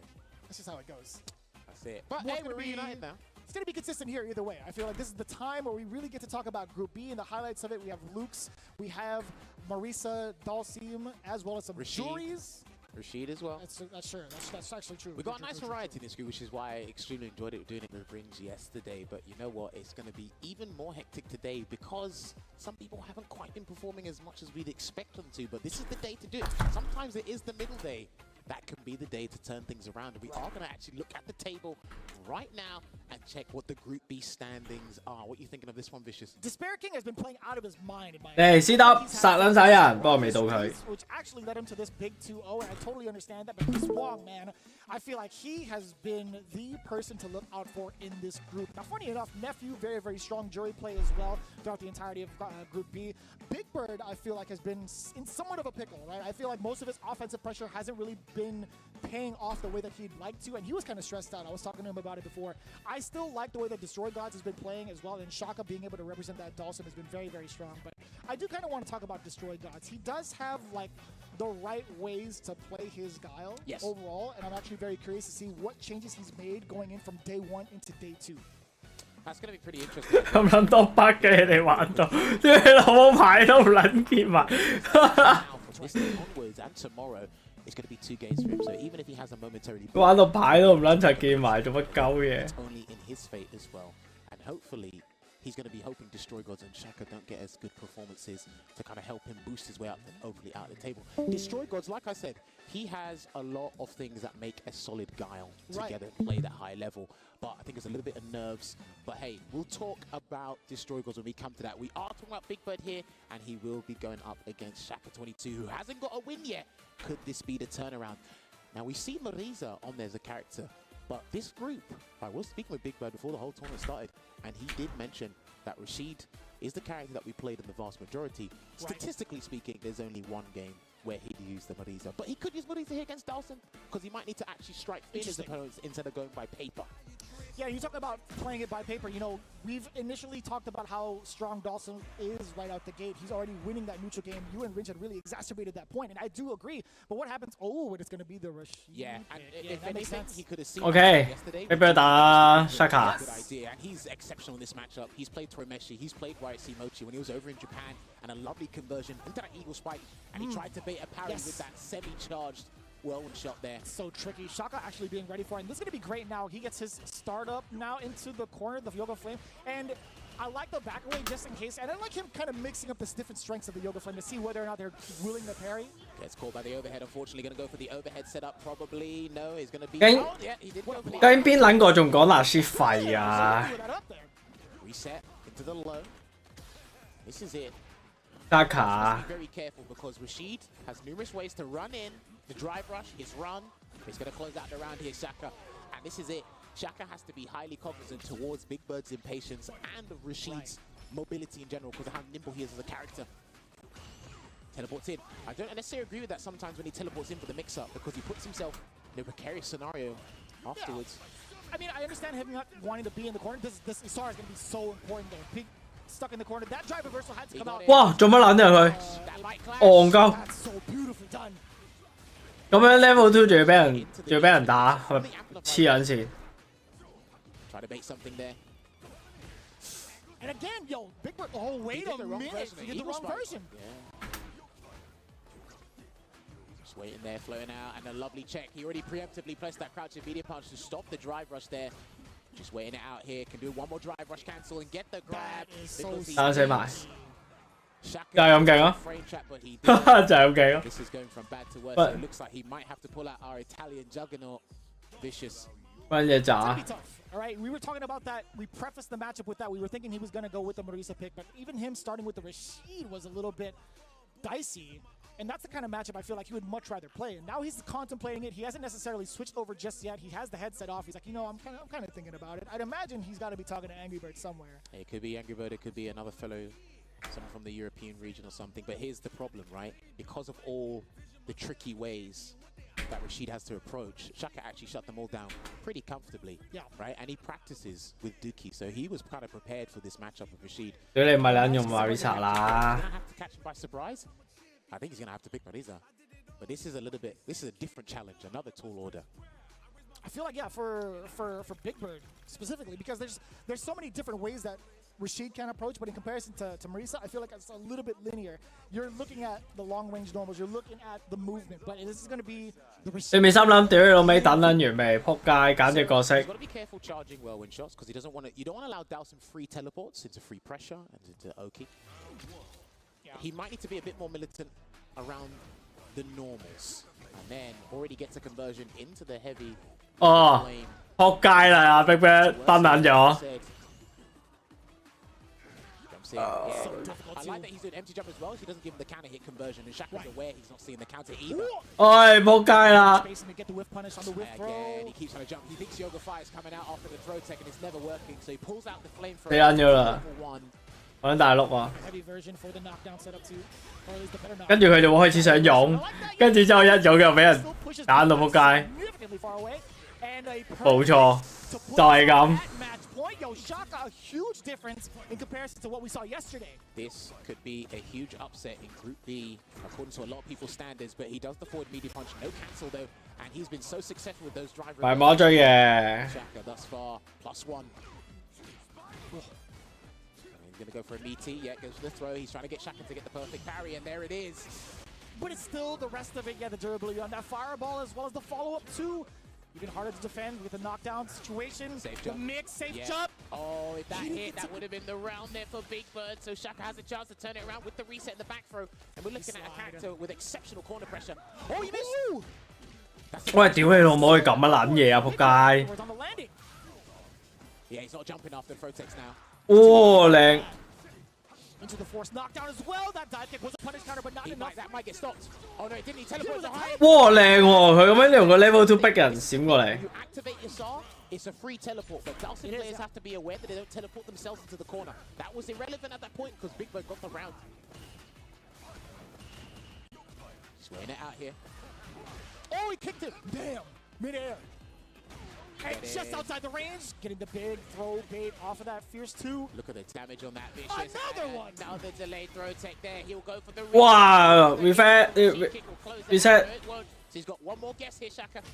Oh. Another one. The Fierce doing all the work in that corner. Big Bird. 又好似幾勁喎。 saving grace. Multiple throw baits. 唔崩喎， We're starting to see 唔爆炸喎。 slight weakness from Shaka. The tricky thing, but interesting about this matchup is everything's mostly decided in the corner. If Rashid takes you to the corner immediately, Dalsim has to find that lucky opening, whether it be delayed throw tech or a perfect parry, throw back in the corner, and everything gets settled there. And let's see if it turns around here. There's a throw. Are we going for some throw loops? No, we're not. We're going to go for the Arabian Cyclone pressure. Mix it up. You do it again if you wanted to. Off the next knockdown, I should say. And there we go. The Throw frame again. kill Yeah, for he's the too throw. worried to tech now because the delayed techs will get blown up. Misses it. Ooh! What a response immediately. 死撚咗啊！ Throw tech this time round. Throws out the yoke. 追唔到啊！ Anticipation of a jump. 咁撚易咩？唔係咁樣，人哋咪咁樣，人哋唔使同你衝㗎，我咪照同你拉打咯。你輸血，你唔埋你，我咪唔埋你咯。 Space to really go under the projectiles with the slide there. That could have been punished by a light, but it wasn't. Again, Shaka doing the most with some of those throw baits. And it's a split-second decision to make, but OD spinning mixers, launching the SR. Yeah, drive Plus frames had to do it, now puts him in burnout. He can kick it at him now. Just kick it. Oh, he should have kicked at him. 哇，OK， That's not bad at all if you're big. level 2就係咁撚勁咯。 But it's still, yeah, I don't think it was going to be meaty enough. Stun him because he didn't build the boss. He's going for the early stun. And what's the setup going to be from this combo? He will go for the safe jump. It might be an empty jump. There it is. Nobody dropped 唉，屌你老母啦 combo， 好似贏大把，贏大把血。 He's got drive gauge to work with here, but one hit and that's it. Sheesh. 咪搞掂咯，冇事，有驚無險。 Medium punch canceled into the Eagle spike, finally making that connection to punish the teleport appropriately. Suitable adaptations there from your boy Big Bird. And again, I'd say the most consistent thing he did was punish teleport with a jab, force the knockdown, get the forward medium punch, special cancel, eagle spike. That 諗一諗調一調整， And 叫做一條好漢。 the screen carry. This is what Dalsim has to prevent. There's a lot of scenarios, like I said, just to reiterate. He has 3 opportunities to teleport against a level 2, if you're charging whirlwind shot, if you just want to get out of a dangerous situation. And then, unfortunately, I think he just 打還唔到手，咪因為你打印度佬就一定係要打到佢還唔到手啊，係你唔可以唔打到佢還唔到手咯。等佢還到手喺度閃嚟閃去放下波咁樣鏟下地好撚煩㗎，你唯一就係要壓佢咯，就係要壓到佢撲街咯。 As ambiguous as possible, so I think you see that. 所以你就真係要打到佢打唔到機咯。 Layered offense. You're trying to look at what Shaka is forced to do on defense more often than not. And I think that's the only way to really prevail over Dalsim. Well, I think the perfect parries were super successful for Shaka in the first game, but I think Big Bird just remembered, it's like, okay, I don't have to play neutral with you. I know I'm trying to use all my various omnidirectional approaches to come at you, and you've been shutting him down, but I can still be stubborn in that regard and take you to the corner. And sometimes Dalsim actually presents you with the window of opportunity to go to the corner. I think that's where he really capitalized on it. And in Shaka, because the parry stopped working, he then resorted to the other option that Dalsim's limited to, because he's got very limited defensive choices that are severely punishing if they go wrong. It's also really good awareness from Big Bird to start going to that well of getting the throw baits back to back to back. Because some players will be kind of stubborn. Oh, they'll doubt themselves in that moment. And you know what? I think Big Bird sticking to his guns is what really made Shaka kind of shook in the mental. 咁班印度佬唔會好頹咩？但係當入咗你個節奏嘅話，你就打到人哋撲街㗎啦。 Not really in a situation. 你又玩到人哋打唔到機咯，你又玩係咁喺度。 Not really in the greatest spot. Even 喺喺度放火，閃嚟閃去， Yeah, 人哋完全入你唔到喎。咁個 play style 係咁啊嘛。this as much as we do. It's the matchup's okay for Dalzim until 因為呢個角色嗰個 playstyle 本身就係 perfect parry more than delayed throw take. 因為你閃拉打瘋狂拉打拉到人哋入唔到你， Not too many. 當你俾人入到個防禦就好弱咯。因為呢個角色就係咁樣。 It's usually because he gets thrown into the corner so often. 我有啲角色係壓制好勁嘅咁樣。 And then he'll Yes, that's the thing, right? You kind of like tantalize the opponent to come towards you and having access to like different maneuvers. Duplicitous maneuvering is what it is, right? I like As you it. would say. I had to also fit that in there, you know. Yeah, I think, you know, overall, I think that's primarily 呢啲都係角色嘅特性嚟嘅啫。 passive in the neutral. They'll throw out some of the limbs and whatnot. But moving on to the next one, what do we have in mind? Nephew versus Destroy Gods. Very excited for this one. Destroy Gods has been 佢啲閃都幾煩搞，係啊，佢就係玩呢啲嘅啫嘛。 I feel like he got shook up in the game one when I was watching the box, but in game two, he was really starting to get comfortable with what he wanted to do, especially with someone like Chris Wong, who's very comfortable in that CQC range or the mid-range game. But Nephew, I feel like he can be a offensive train when he gets started. Well, I mean, it's going to see interesting. Is it Nephew that shows up or Dark Neff? But when it comes to Destroy Gods, because he's got, on paper, his character is probably the best one here. The most. 呢場之後下場係 I think beats Guile. Chris Wong 啊。 But He's talking about in the lot, like Yeah. the character select. yeah, character select. That's just me personally. But the interesting thing is here, Destroy Gods to me is the epitome of close but no cigar. He really gets close to getting the dial and getting the win, but I think it's just the nerves and the magnitude of this event that's just letting it down already here. Now, I don't think this matchup is particularly good for Jury either, to be honest, just how things work, but Nephew's got a strong understanding, especially when he went training in Japan, 朱而家好撚恐怖。 that he might be able to close this one out. Yeah, and imagine the approach in general is. It can be kind of difficult if that fireball is going to be presented by Guile. That Sonic Boom could really take up that space and also. Julie 真係好撚恐怖啊！ For any sort of offensive character to get in, right? But Nephew doing a fantastic job of that already. Just based off of that initial read on the jump into the Sonic Boom. And he'll take that trade 9 times out of 10, of course. That early jump fierce to get in close and also trade off with a crouching heavy punch from Guile. And the thing is, Destroy Gods is constantly moving, so he's not having the charge he wants for flash kick. Because flash kick can be the jumping fierce, especially if it's not done at the ambiguity or the ambiguous range, I should say, sorry. There you go, nice, being nice and persistent with those Sonic Booms. I like that he's reciprocating with his own projectile when he sees Juries come out, just so we go back to the neutral and reset things. What a brave OD uppercut. The 10-cent ring. I thought dive kick was coming there, but it didn't. Lower drive gauge here, Destroy Gods. He'll take a couple of hits. Pressure being applied, is he? He got the objective from trying to put the burnout on him, right? Oh, Good conversion there. I think he built the level 3 just in time. right. But I don't think he was cancelling or going to cancel into it from the flash hit there. Oh, that is should be going to more than enough. Yeah, that low forward, he just reaches so damn far away. And what a good example, I feel like, for Nephew not really trying to play the Guile matchup. Right? He's not necessarily falling for what Destroy God wants to do for him in neutral, right? So I think having that initial risk-taking lead of jumping in really sets the pace a lot. Then you're stuck in Nephew's domain, essentially. This is it. He has a very domineering presence, and I think his fundamentals at the highest level, Nephew, is something that a lot of people don't admire as much as I'd like them to. But what Julie 真係好撚勁啊！ Destroy Gods and Nephew actually exhibited that well in that match is they constantly get him to move and use normals where they'll trade, and he's kind of second guessing, doing certain things in trepidation. Again, I want him to be a little bit more aggro, a little bit more. 佢俾 Julie 踩，佢真係踩撚死你喎！ There you go. 佢踩你踩撚到你興奮都話，佢真係踩撚死你呢個大鑊喎！ Just a download game, right? 你真係 be careful what you wish for， 好撚危險啊！ Now we're going to see a different approach from Nephew, especially airborne, right? The delayed dive kick. Yeah, opening up okay. Gods. He's prioritizing, just generating space so he can be a little bit more aware. That's See, the and number because 2. It's a bad habit right now that Nephew's exploiting extremely well. 哇，靚搶喎你下！ Up with a crouching jab, creating some space now.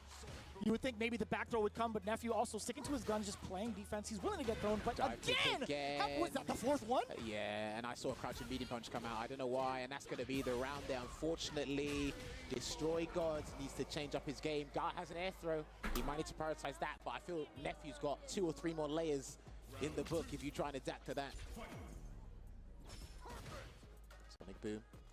He might have to go forward a little bit as well, and he Beautifully done, blade. yeah. Catching the blade like that is so satisfying. You're still able to hit him. He's going to get clipped down below just because the projectile's right in front of him, but he has a pretty hefty hurt box. Oh yeah, I on love the bottom. Jerry's sweep in this matchup. How it slightly moves her forward to catch that guarantee. Flash kick。Walking away here, got the drive gauge advantage as well. About to build level 3 here. If he gets a nice clean combo, nephew. 兩星 Much better. He's starting to sit still now, which allows 中空插係因為佢改變軌道啊，其實真係好撚撲街，同埋因為嗰啲位咧，你最正常嘅情況嚟講係唔會估對方空插，因為空插好撚危險啊嘛。但係又估唔到對面真係咁啲，其實有少少似星咁嘅味道咯，就係估唔到你真係咁啲，你真係星。呢個一樣，我估唔到你咁撚柒啲，你真係空插。Julie 真係勁咁話，Julie 好撚勁咯。佢咪勇撚咯，人哋傻閪咁樣，唔俾打機。Either way, Destroy Gods, he's still got a couple more games to play. I'm still looking forward to seeing how he's going to adapt even further because he has the potential in him. We've seen that in a very, very close set against Chris Wong. Well, his other match today, Destroy Gods, is against Shaka, and I don't particularly think. Like, I think Dalsum's really good in that matchup. I mean, if you overthrow the player and understand how their drive gauge manager works, then you might be able to win that. But again, 點解下期 buff Jimmy？ he's ready and he's astute. 好似有啲勁啊！ Things like he's reacting to the jump, he's ready for the jump, but he's not ready for the various options that nephew. 要睇下實際環境，因為暫時睇落咧會 keep 走啦，跟住會前打可以飲酒啦，呢啲都好撚勁啊！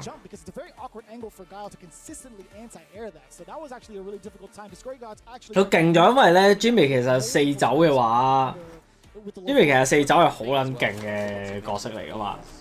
跟住佢最麻煩就係下下要飲酒，好撚蝕 Oki 啊嘛。但係如果佢之後可以留酒之餘，仲可以咁前打飲酒咧，你真係好快4走嘅啫喎。Once he realized that, oh, you're trading with my crouch fierce? All right, let me switch it up and let me do the dive kick, and then I know you're going to have this. 一4走就好勁咯，因為我跑得又快喎。Then he tried to press crouching medium punch. That might have been fat fingered. Who knows? I didn't see an air throw, but then in that last round, he started to do flash kick. But what that means is you got to stop moving, which allows you're committing to that option, essentially, right? Yeah, but having that in your back pocket, the air throw is so difficult. Like at a moment's notice, you see him go up. It's like you have to calculate that distance. You have to see where they jump from. It's like, man. This is kind of tough. You have to think of 3. 呢個係好撚癲，我覺得。It's still really difficult for any level. Oh, of course, I totally agree there. But unfortunate there for Destroy Gods. Well done to Darknet. He's going to accumulate those points to get the round. But hey, we got to go on to our next match, which is one I was looking forward to. This is probably the game of the group here. People hailing from the Asian. 喂，嚟啊！自得。 Going up against Despair King. I cannot praise for Eulogize this guy enough. I played him in another first to 10 last night. I was watching that. Oh, you in another first to 10? Another first to 10. I love playing this guy, and he's so humble. He'll play anyone. The patience, the understanding of Street Fighter 6 is neutral, the understanding of fundamentals in Street Fighter as a whole, and just the optimization from perfect parries. It's like you really feel obsolete. You feel irrelevant when you do anything. 係啊，所以話4走就好撚勁啊。 About the Asia region as a whole, I feel like majority of them have really mastered the science of perfect parrying any type of projectile to initiate their offense or get the perfect punish. Changes the matchup drastically. It really does for both of these characters. But one thing is for certain, Chris Wong's simple and effective approach is what really intimidates players. But I will say, Despair King, his on defense yesterday was stellar. Let's see if he continues that here. And this is what's interesting about these two. Chris Wong! It's in block strings. Yes, absolutely. Chris Wong 係唔會輸啊 ！Chris Wong 不會輸。 And Chris Wong, when he knows he's near burnout or he's going to be put into burnout, he knows he's made a big mistake and he tries to make amends from that as well. He's doing so, man. He's committed to the parry and he built up a decent amount of gauge left. Oh, and that was just awkward. 冇啊！冇俾 Julie 殺啊！ Guys are doing those delayed buttons to catch the backdash in the corner as well as a button, and he didn't catch the backdash this time round. I'm telling you, man, their defensive choices are next level. Do you see that? The movement as well that he decides to do to kind of bait another thing out. Yo, Chris Wong is so hard to read on offense. I got to watch that. Yeah, more than enough. He's gonna close Okay, level 2. Actually, no, I tell a lie. Eraser will do it. The final hit will close it out. This is what I'm talking about, man. It's those intricate defensive decisions that these guys are doing. That's on another plane of existence from the vast majority of players playing Street Fighter 6. Sure, you see him walking forward a tidbit, like he's kind of stutter stepping forward. That doesn't necessarily mean he's ready to launch his offense. He's looking for something committal from you to whiff punish or to just get punished outright if it's a heavier normal. I bet level up. Despair King going to get a full combo here into the Super Art 3 and gain that drive gauge lead here while putting 緊要啊！對方冇氣啊，下 round 佢冇得打啊！就算呢 round 佢贏，下 round 佢冇得打啊！ There's What the a bait. call! Ay,死撚咗 Are you kidding me? This is the second time he's had like a OK 嘅 OK 嘅， where he's got 2 throws and it's kind of forcing the opponent to get 一行氣打零行氣。 every time. Perfect parry, and he's going to get the grab as well to avoid the OD projectile. Again, if that is not top level defensive decision making, I don't know what is. No, I think everybody will agree with you. 哇，又係咁你睇，因為啲點估到你真係插落嚟，好撚癲。 Guys, just to avoid the throw and the dangerous situation in the corner there. And he's low and drive gauges. 升啊！哇，普通升，咩事？發生咩事？ And he's still challenged. And this is going to be big damage here for Chris Wong Vicious. 會 OK，喂，3號， Burnout, yeah, he's not going to be able to pursue offense after that. Wise 係咁啊，中腳篤佢， He does have full 中腳 But he can't stop. 中腳 Despair King can't stop. 會 Yeah, he can't do arbitrary. 冇事 Be careful with that fireball. as 下 well. 鳩波頭冇啊， something big. 冇中波頭啊！ This is good. 唉死啊！ Jennifer, safe jump. 哇，對面好鳩仔 OK。 But drive impact there.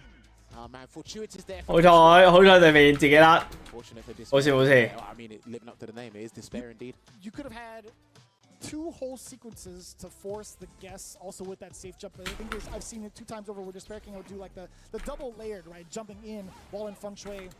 And also I think maybe you could have snuck in a drive impact as well, but it's so dangerous when you have a loot at level 3. I mean, look at that. It's already dangerous enough because he drive gauged into a flash knuckle conversion there. Try to get Sit a him bait. down. I think Do he it said- again. yeah. He wants the conversion instead of the air throw, Despair King. That's what it looks like he's doing. Almost got the Jeez. crouch feeding kick with suppressor. Checks The it. God button. He's going to maximize this. perfect。 Okay. And they, OK，接掂 OK。 Especially against characters with anti-throw tools, he will delay anything or even be patient, thinking that you'll think he's going to throw you. 哇，險啊呢一下，嗰個好大壓值啊！ Sure, he shuts down. The parry too. 哦，坐埋，縮後真係勁。喂，唔係話唔好啊？ Roundhouse there for the meaty. And still within the time to get the interruption against the forward fears. Big damage, and he's going to look to burn himself out here. Jump medium. Level... No. No, it's a safe jump, but he's still going to be... Yeah, 定，哎，輸埋搞掂。 throw Chris Wong. 殺 So on in Decipher, Despair King 人啊！ able to clutch 殺人兇手， or get a game on the board. That is a solid 2-0. Dude, he's looking... 好撚勁啊！屌你完美無瑕咯，呢啲咪要我形容 Chris Wong 嘅打法就係完美無瑕。 Unbelievable. 2 days ago, not even going to give him a month. No! That was that much of a beatdown to me. Do you not see how many perfect parries happened?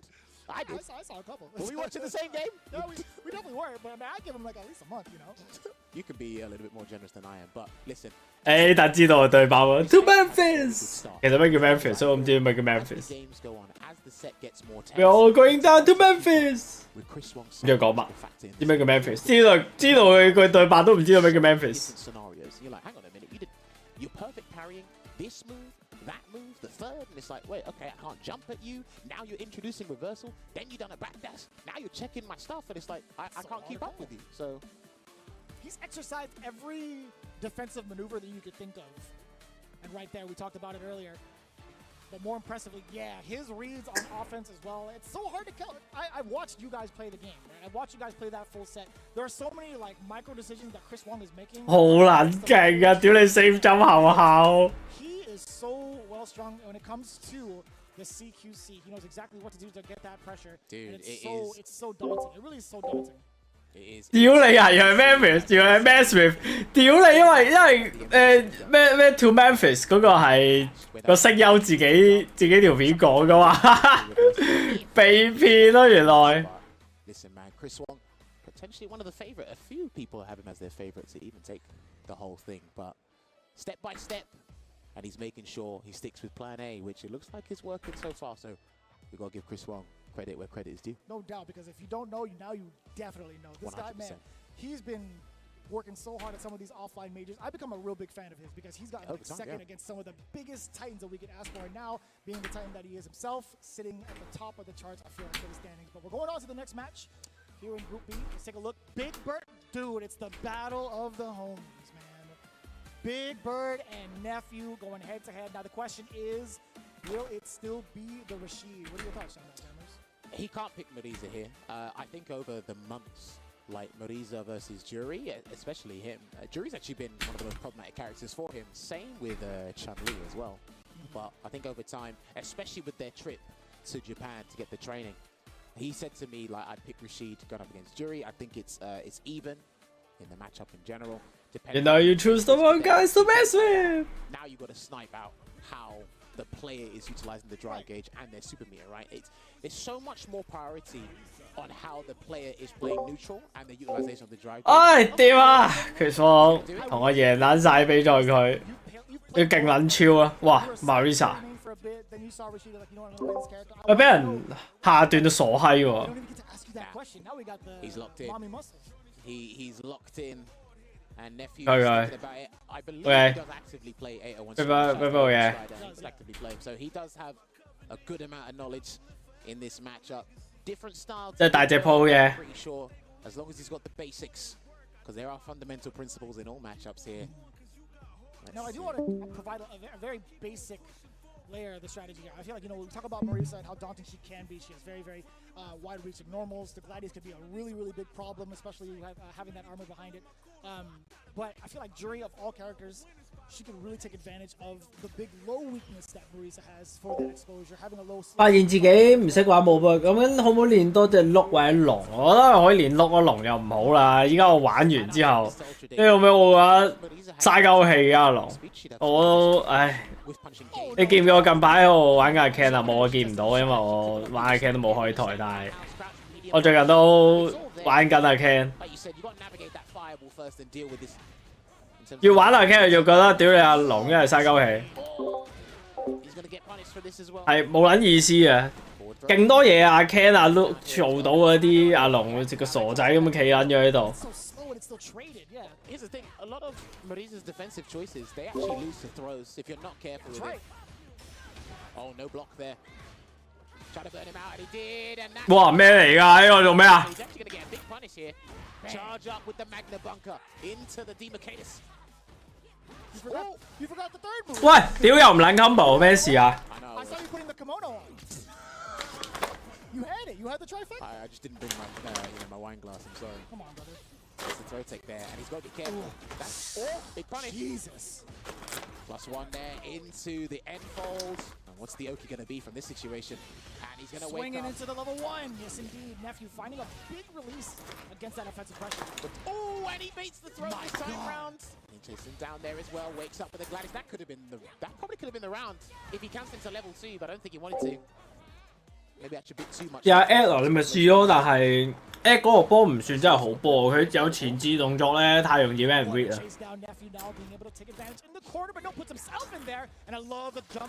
佢都慢到好似 DJ 咁樣喎，所以有啲唔同。So smart because I thought nephew thought is like okay he's gonna pressure me a little bit and wait for the drive gauge to replenish, but he said no, I will take that gamble for the round.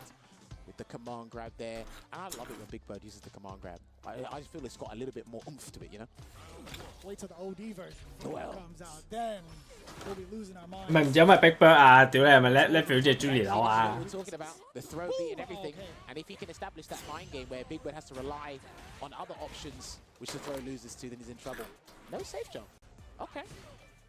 He had walked forward a little bit, right? He delayed that like significantly, so I'm not sure if that was an execution error. Chase him down. Oh, that's huge! Yeah, Big Bird now in pursuit. Nephew backing away, doesn't want to be anywhere near as big mama. 跟住而家係要邊個贏先？ He's playing it safe by spending the super art 1, and he's looking to equalize here, Vicious. 咩不黑係咩？ So dangerous. 點撚樣啊？屌！ Starting out with the drive gauge, and I love the defensive maneuvers from Big Bird. Walking a little bit out of place, getting that big punish counter now. Good delay. Out of the way. Yeah, a lot of Nephew's damage has actually come from Big Bird with big throws. It feels like, yeah, actually, you might be right. Damn, doing it again. Okay. Delaying the throw this time. He's gonna have to take. Level 2. 我哋咪雲神劈早上喎，但我想知道個平衡性會改成點樣？ And he blocks. Big punch. Defense. He's gonna have to cash out. He has to cash out, surely. Yeah, he will. Oh, with the drop.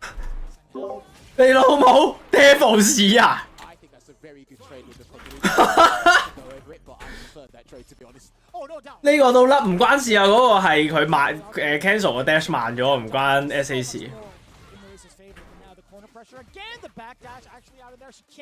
She recovers too long to actually punish that rift, though. It's really unfortunate. I'm not sure she has one of the slow backdashes in the game. I have to check the numbers afterwards, but She does, hey. yeah. Okay, fair. Here comes Feng Shui. Is he going to bait something? He tries. Wait for the drive force. He's going to come out here. Looking for him. Clean perfect arrow there from Big Bird. And then now he's going to go for the safe jump. And another throw as well. You saw that neutral jump for that exact purpose. Loses ground there because of the fireball. Didn't hit the ground and he couldn't get a 哎 conversion. 呀哎呀！ They're getting a little bit shaky. But Nephew makes it one apiece. Now, does he change? That's the question. He's thinking, he's ruminating this. 條友重拳唔 confirm。 Because this is a big commitment. This could be the deciding match for how his group turns out. Punish. Big punish into the EXD Mercatus. He's going to end with Rodrigo as well. Into the fan kill into the end fold. He could get away with another one, but... Oh, he doesn't need to. Look at the perfect. 殺人啊！ When she charges up the stand fierce on punish gunner, that takes away more than one stock. That's probably the move Yeah, that I've takes seen away it. the most. I know the damage already. Like I'm looking at like the drive gauge. I'm looking at how much danger you're really in afterwards. Oh, and he gets the overhead as well, Vicious, into some Oki there. And it's going to be a wake-up level 1. I think Big Bird will be happy to take that level 1. Block on the overhead. Takes him down, and he gets the conversion, similar to how Gal converts with his Sonic Boom from certain ranges. This is looking a lot better for Big Bird. I love the stoppage against the drive rush.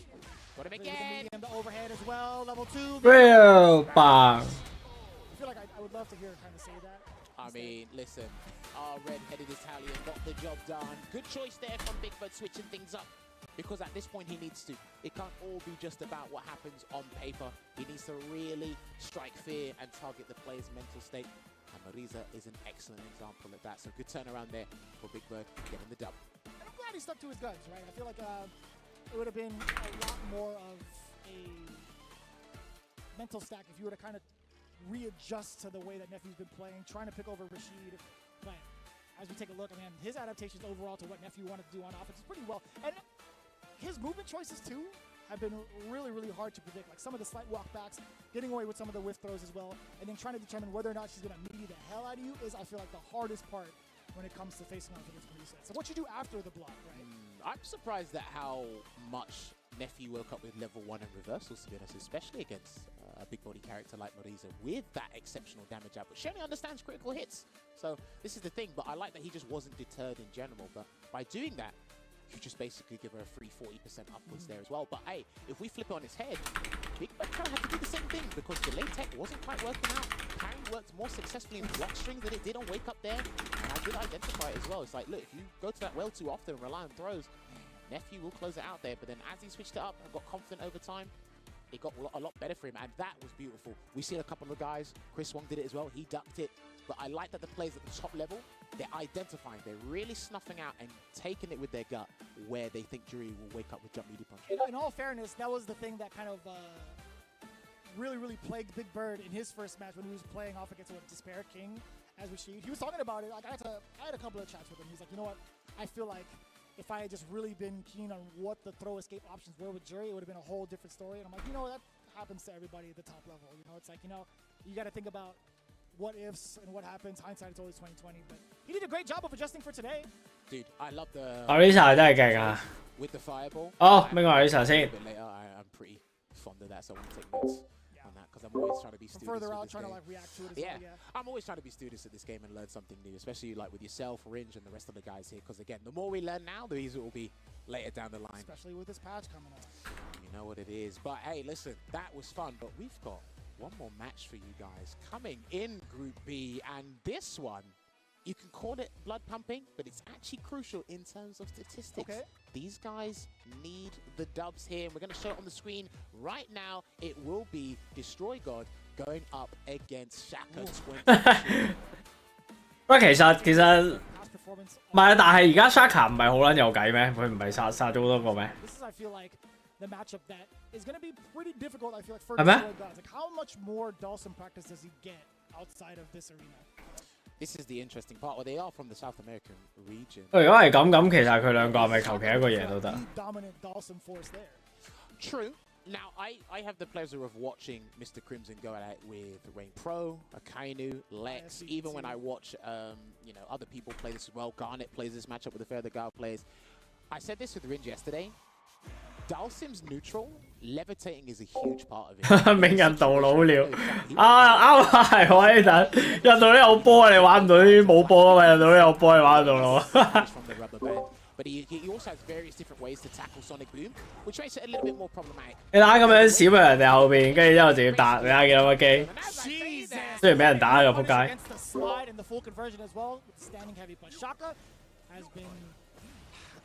feel like already been tested. Destroy God's doing an excellent job. He's also got to be careful of Sonic Hurricane. Shaka as well, and that's going to be a decent damage punish here. Nice 35% there for Shaka. Low on dry gauge of the both of them, but he doesn't mind throwing out a couple of Yoga Fires for now. Yoga Fire. Shaka, he's going to try to reinitiate. As soon as he finds that opening, he's resetting the timing on the Sonic Booms, which is why it makes float so effective. Oh no, he pressed the wrong button. Dalsim was too low for the stand jab to connect, but if he did crouch jab into stand fierce, we could have been seeing a highly different scenario. More than enough damage. I don't think he has to spend that bar. Yoga Flame to end it. Yes, sir. Shaka on the board for the first round. 2 bars to his name as well. 你睇印度佬幾撚勁，你去咩印度佬嘛啱啊？咩印度佬就做你啦？啊老人幾撚勁？ Charges up a Yoga Fire. The audacity on this man to even do that. Shaka's confident that he might take this one. 軍佬打贏。 Well, not really engaging in too much there, and it'll be mostly risk averse from big damage and combos. Doesn't have to worry about a jump. He's been the one, excuse me for cutting you off, he's been the one initiating the Fireball War majority of the time. And a different ender for once off of the Yoga Inferno. I was questioning that yesterday, but if it's because of the frame advantage, I understand. But I thought he prioritized damage over the knockdown, so... Fire again, he's about to... 哇！呢個星靚啊！ But you've actually made it easy for him to recover his drive gauge, by the way. Backs away. Teleports in, trying to get a throw bait there, but Destroy Gods is not buying. He's not going to OD flash kick himself into burnout. And it's exactly what you had mentioned, right? 喂，有冇一搏啊？冇咯 ，set up 咗就可以，但係冇氣啦嘛。You must be confident. Yeah, he needs to jump or something. I don't think he's going to get it. Needed to be a bit aggro, needed to be a little bit more belligerent there, but it was too low of health to work with there, and Shaka comfortably takes that game 1 going into game 2. It's so awkward for a guy to kind of like inch forward like that, right? Like you want to let your Sonic Booms kind of do most of the talking majority of the time, but it really hasn't been the case. He hasn't found his comfort zone just yet against this particular matchup. But I do like the conversions when it counts. Destroy Gods. On the offensive, he did have that Sonic Boom starter. Now he's going through the maze of projectiles. 地波大戰。 Tried to bait something else there, an OD flash kick for his own volition there, but it's actually in a conducive position. Until he did DI. That's actually a very good footsie tool for Dalsim when the opponents burn out. I'd be ignorant with drive impacts as well. He thought the frame data on the burnout state would be a little bit different, safer from jabs, but... That was the meatiest slide ever. Light Inferno. He's got to deal with this Fireball. No, he went for a delay tech there. Not respecting the level 1, but that's... 哎，暈！ Here comes 喂，殺人喎！屌！ I love seeing the combos that have come out from the Dawson players, especially in the corner. The damage is ridiculous. The development of this character over the past 7 to 8 months, I've 屌 really... 你啱鬧緊人扭技，你就 So I love watching all the people that do. He has to make room for that because I can't do it either. Sonic Booms again. Destroy Gods. He seems...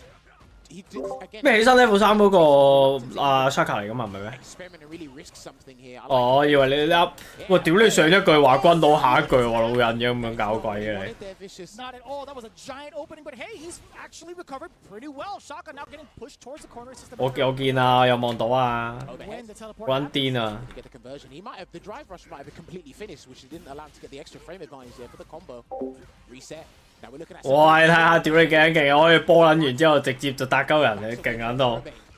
rush 埋佢又可以壓制，嗱有壓要壓制有壓制，要拉打有拉打，要 mix up 有 mix up， 要傷害都有。 He's looking to burn him out. Yeah, he'll just hold parry or float to get his dry gauge back. 係啊，要過波令到人哋唔敢出波，又有。 Slower rate, I feel. 勁，啲老人係好撚勁啊！ No super art meter to work with either, so Sonic Hurricane is not a threat for Shaka. like that. 俾人射緊死，你都冇食子彈。印度功夫再強啊，都係敵唔過洋槍啊！ He needs to go in. Like, he really needs to go in at this point. Yeah, he does. Right now? Yeah, Looking at his watch like, is it time? Right now. Right now. He again, That could have been huge, but it was too far out because of the pushback. You don't know what the range is specifically, so you're not going to, like, automatically go into the sand fist from the jab. He didn't know if he was going to get the counter hit or not, so. Yeah, that's fair. 我好笑啲招，係啊，佢啲招係睇到好鬼搞鬼大又真係，當你做打嗰個咧就好撚 frustrated 㗎啦，心諗屌你老母飛撚完未啊，撲街壓撚完跟住就閃咗去第二度。 玩 can 啲下水道角，屌你 can 到下水道 ，K 我咁樣記得到你 can 撲你個街。哇！ Because I think the medium would have missed at that range, so good observation there from Shaka. Lovely situational awareness. Damn! And I think he's crouched. No, he got hit! Oh! It was a counter hit. Oh dear, Vicious, he's only got one more hit left. He can't jump either, and he throws a boom. There you have it. Shaka getting the dub there over Destroy God. So I think mathematically speaking, I think Destroy Gods might be done. It's so wild, man. 印度佬 Capcom Cup with saying, he has everything that a good DOS or good Garo player needs to have, and he really has shown that example off, especially in day 1. But day 2, looking a little bit shaky against Shaka. And this is it again. It's just similar. I regurgitate this all the time. It goes from bad to worse, but it was unfortunate. A couple of 點解呢啲時候？ there were combo drops on I。唉，陣間如果陣間睇下呢陣咧，如果睇到差唔多咧，因為老實講，如果唔係 Chris Wong 唔係香港嗰啲咧，都唔係話真係要追晒全部睇，可以一邊打機一邊睇。等下我仲有冇精神？有精神嘅話，睇下 Aiden 要唔要打機。前邊買 Group A 嗰啲打得耐啊，因為尋日 Group A 咧，屌你下下咁樣 Speed One 咁樣樣30幾秒一場，跟住啱啱 Group A 啊靠安羅咁樣下下打到差唔多冇時間先完咧，抄完。係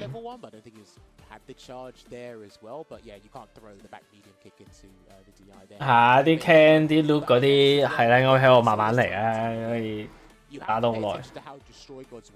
Splurging his drive as opposed to what Shaka was doing. Again, Shaka was trying to keep him away, get the conversions.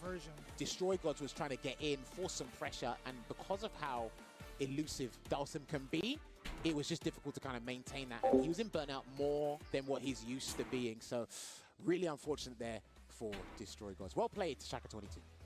Going into it, man, I'm really 都可以啊，轉頭先啊，轉頭。 moment for a lot of these players in, True, yeah. in day 2. That's how it usually goes. But Hello. overall, Shaka, he's in a really interesting place in the standings, if I'm not mistaken. If we could take a look at that in a little bit. Yeah, we will have a look at that. 車人一炮啦呢個，係啊，仲要揼佢個頭兩下咯，揼你個頭，揼你個頭，一巴車埋你個柒頭度。 Today, which means tomorrow he has only got the one. So his results, his destiny is not in his hands no more.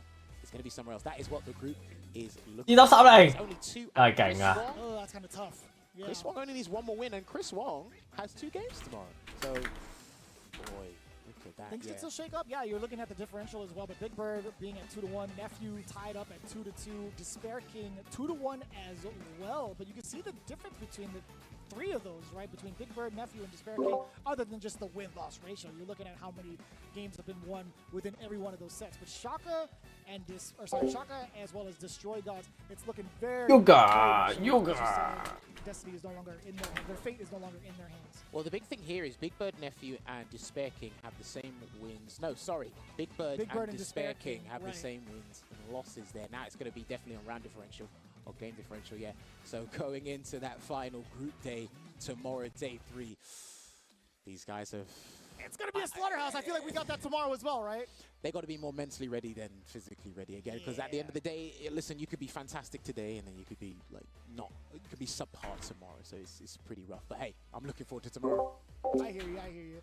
But overall, you know, it's been a really, really great. T 得係真係勁到撲街咯！講緊佢真係散晒啲人，你諗下。唔係就係吹奏啊，唔係就係佢係香港人吹奏啊，係佢真係好撚勁。佢係打撚晒啲人咯。諗下之前嗰啲打 offline 賽啊，嗰啲勁人都俾你濕散晒。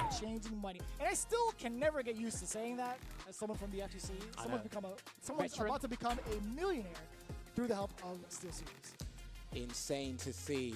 Now, I do a lot of clothes shopping. I've gotten better at it. And one of the places I visit is Uniqlo. I'm actually wearing one of their t-shirts right now, and I always eulogize their wardrobe. But I got word from the voice of reason that they've given us a little surprise. Check out this video.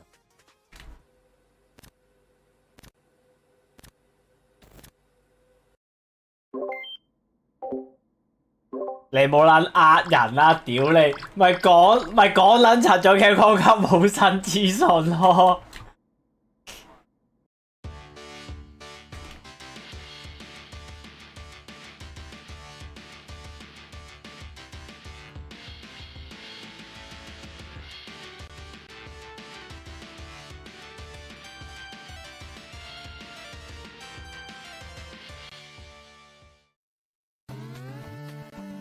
咩嚟㗎呢個？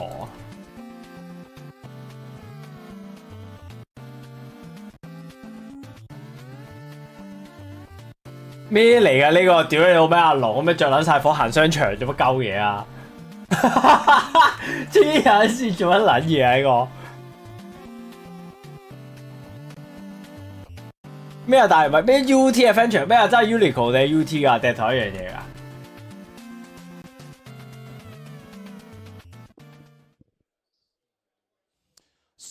咩啊？咩嚟㗎？咩料啊？ They are developing a new game called UT Adventure. It's to celebrate the launch of the Capcom 40th UT. Now, if you couldn't tell, this is an action shopping game. Action shooting game 喎。And it consists of a recent in which the main character UTA, aka Yuta, fights against 係喎，扮得晒位啊！ with stage 1 being a collaboration. 因為喺度射鬼係嘛？ You can enjoy playing 唔知4月 Evo 會好鬼吹，但係應該無啦啦，我覺得唔使等到4月咯。等到4月太撚耐啦，我覺得唔使等到4月。else I gotta read, but I don't like the way that I'm doing my job and you ain't doing it. So, budge on over. I feel like I need more of the practice when it comes to action and shopping. I don't know about you, but I feel like you've been kind of doing like whatever you wanted to for the next. 啊，主播即直試玩。 I feel like that's definitely a you problem. It's definitely a personal problem, not mine. You saying it's a skill issue? More or less, yeah. I'm pretty sure I am. And look, I lost. That's your fault. You're not supposed. You wanted to play. For me, it's work and play, but for you, it's just too much. You know, give it. Come on, man. I've been to way more Uniqlo stores than you have in your lifetime. I got this. I got this. I know. Okay. Anyway, while I kind of figure out how good or bad I am at video games, and I know that he sucks, what we are going to do is we're going to argue during the esports break. Give us about 5 minutes. We're going to transition over to Group C matches. Stop playing the game. See you soon.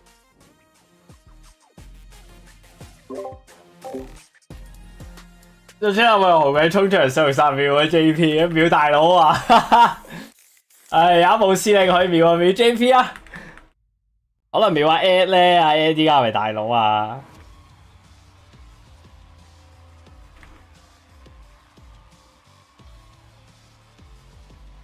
？Lily 嘅 outfit 衫先真係好睇啊！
Oh, the body of iron! Ah!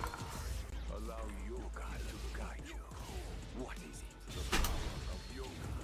I'll show you the power of my kung fu. I'm ready for you. Just bring it! Think you could break my defense? Got you in my sights.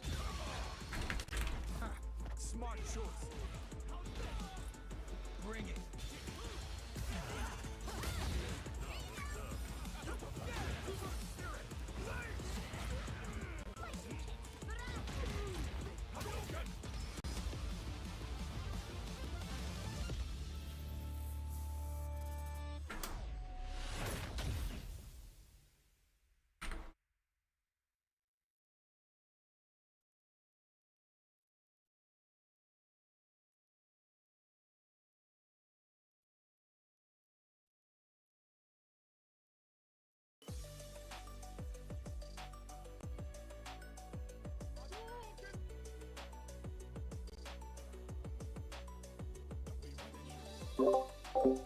覺唔覺 channel outfit 衫好撚傻閪？講起套公仔衫，佢個公仔衫經典嚟噶咯，一定要有噶。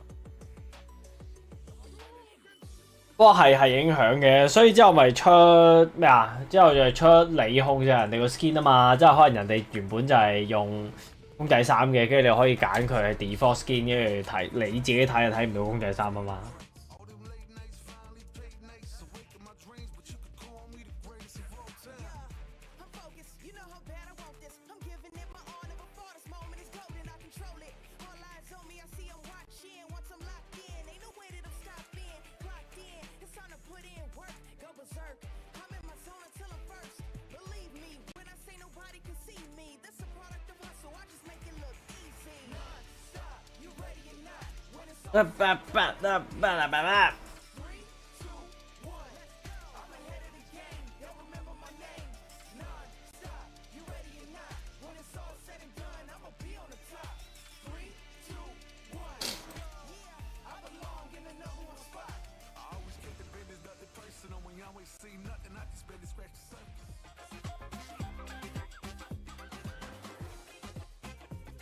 打散路啦已經，大家可能都去休息陣，跟住等阿 Rainbow 出場。Capcom Cup 10 has been a great time so far. Hopefully everybody's enjoyed all the matches and everything. Hi, howdy everybody, what's up? We're back. 唉，又係佢。We have lots of great matches coming up, more group. 點啊？點啊？Marine 今次又唱唔唱歌啊？你開翻個演唱，開翻個演唱會先啦。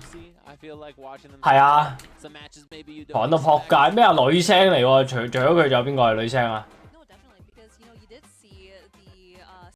唉，嘈緊到撲街，尋日。tweeted it out, right? He was like, "Oh, who's gonna make the prediction out of this pool?" You know, we did see a bunch of,自己上格鬥，聽佢唱歌。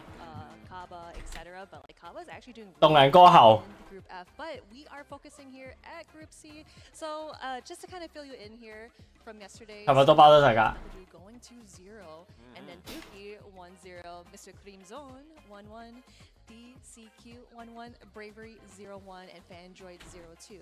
So again, for the lower part of the group, I know for a fact that they can definitely make it out. Yeah. It's just that you have to be so strong, be so straightforward with those two games that you need to win. Yeah, and I was really impressed yesterday watching the groups and checking everything out, particularly, obviously, Knuckle do 2-0, very impressive. Yes. Mm-hmm. But Dookie's win yesterday on his Rashid, he looked really sharp in everything I thought that he presented. And, it's a good matchup for him as well, playing up against Crimson. So it was fun to watch. I thought the matches were really cool, and I think they should be even more fun today. Obviously, there's not that many Dawsons at Capcom Cup, so having a group with them, I realized both of the groups I'm commentating today have Dawson, which is really cool. But, seeing the gameplay is really fun. And for me, I really expected doing Crimson to be like the really interesting aspects of this, but Dookie's really impressive performance yesterday. So yeah, because I was actually expecting him to play JP. 即係死幾時去做主播啊？去講 Capcom Cup。With Rashid, and it's actually really cool to see that.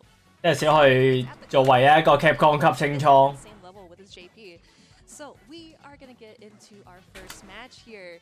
Who do we have here? We got DCQ and Dookie. We were just talking about Dookie. So it is going to be a JP mirror match. But again, we mentioned before, we might see Rashid coming from Dookie. Right. And, particularly one thing that's interesting about the tour this year is I think that there's slightly less JPs than some people expected. I say this as we have them here. Right. But the funny thing is, so many of the best JPs are from, like, China and Japan in particular, right? So those regions, we're fighting for limited slots here. And those two immediately just battling it out. It's going to be fun to watch here. DCQ is somebody that I thought was really fun to watch. He's very sharp. I think his matches yesterday, from what I saw, he looked pretty sharp as usual. And 而家6.09分，6點半。be having some more games today and tomorrow. There's 3. 喊睇先，你當一個 pull 你當一個 pull 一個鐘咯，其實依家打咗。咁我當而家起計咯，而家打 pull 3，跟住之後1個鐘、2個鐘、3個鐘、4個鐘、5個鐘。我當住4，哇黐撚線，好撚癲啊！10點，我諗10點半，差唔多嘅係。No checks on these early drive rushes, but there's one. Yep, there's that check off that drive rush and blocking the overhead fireball. That's always so scary because it's like, oh, I want to block all these stalagmites, but again, JP is so tricky. Getting you in that corner too. Oh, that's bad. It's going to be burnout. Backs off a little bit. I think he just didn't want to lose the corner, but jump in lands. DCQ fights for that space. 又唔對空，又唔確認。 You cannot battle with stalagmites and stalagmites because you gotta be fast. You gotta be quick. Now here we go, back into the corner. Oh, here we go, super! But that is gonna kill, not kill, but interrupt is what I meant. Yeah, because there's no projectile invincibility there, so one of the harder things about dealing with JP's pressure, and Dookie, I gotta say, the pressure so far has been so good, almost burning out DCQ again there. Here we go, level 2, yep, and especially that you are far away. You think that 呢個係要嚟做咩？呢個 level 2有冇 JP 高手可以解釋下？ Again, in that same scenario where we are seeing Dookie just keeping DCQ in the corner, nice patience, nice anti-air. 我好撚想要 JP 高手解釋喎呢個。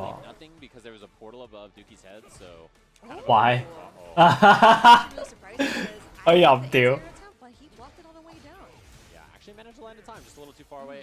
屌你笑撚到好似喊咁樣嘅，又要 OK。哎你面，屌你喺面前開坡土，好撚唔尊重啊！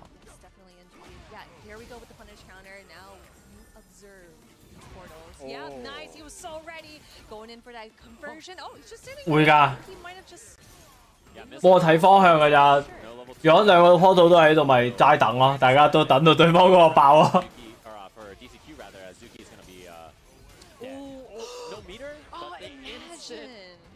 Perfect 就係咁易咯。 Didn't want to spend the meter to get the kill, but I think with that big of a lead, okay for DCQ. It's actually really smart because let's say that if Dookie did block that, DCQ will definitely have the life lead and just kind of. 好鬼啊！好鬼要出場啊！ In this round, DCQ is looking super strong. Obviously not a perfect this round, but he does have the better life lead. Oh, behind the back just missed, and this is a bad time now. Going to activate the level 2 here. Is there a drive reversal or not? Is the question. 哇！唔識我麥卡西，哎中咗。 Just the last 2 hits. Scary though. Level 3 is available. 佢就咁揈多下棍就冇撚㗎咯。 Level 3 cancel very quickly. Oh no, missed opportunity off that whiff grab, and here we go. 但係又俾人 level 3啦，唉，而家。 So it's not going to do more damage than it really does. But with that green back, DCQ is healthy. Yeah, and immediately spends some of it on the portal. The air throw. Pressure now. Oh, goes in, spends everything on this. Doesn't quite have level 2, but Dookie's still very close to closing this out. EX Portal, this is the big equalizer here. This is going to get a lot of space. Pressure afterwards, too. The throw's not enough, but very close. The yeah, that burnout. Oh, my goodness. DCQ getting that dub 1-0 over Dookie. That was actually really smart because, like, he grabbed them, got him away from him, and just kept doing fireballs because it's like, I think you're kind of in a very bad situation here. Yeah, and you don't really have a good way to escape the chip there, right? Because JP, you know, he has invincible level 1, but it loses projectiles. That's true. It's not going to get you out of something like that. No way. Moments where really is checkmate if you can't figure out a way to wiggle out. Oh, perfect parry, drive rush, try to challenge after. Didn't quite make it, but DCQ looking sharp. And that's sweep. That's landed a lot of time so far for Dookie. Nice little walk back, a little micro walk back. 但係人哋贏撚咗喎，咩流啊？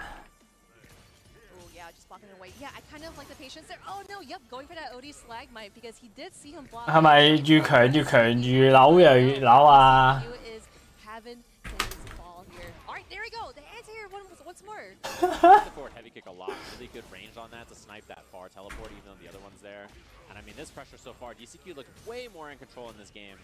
Gets a lot of drive gauge back there. Oh, missed the spike, but. Oh, you see? Yeah, you tried to check it.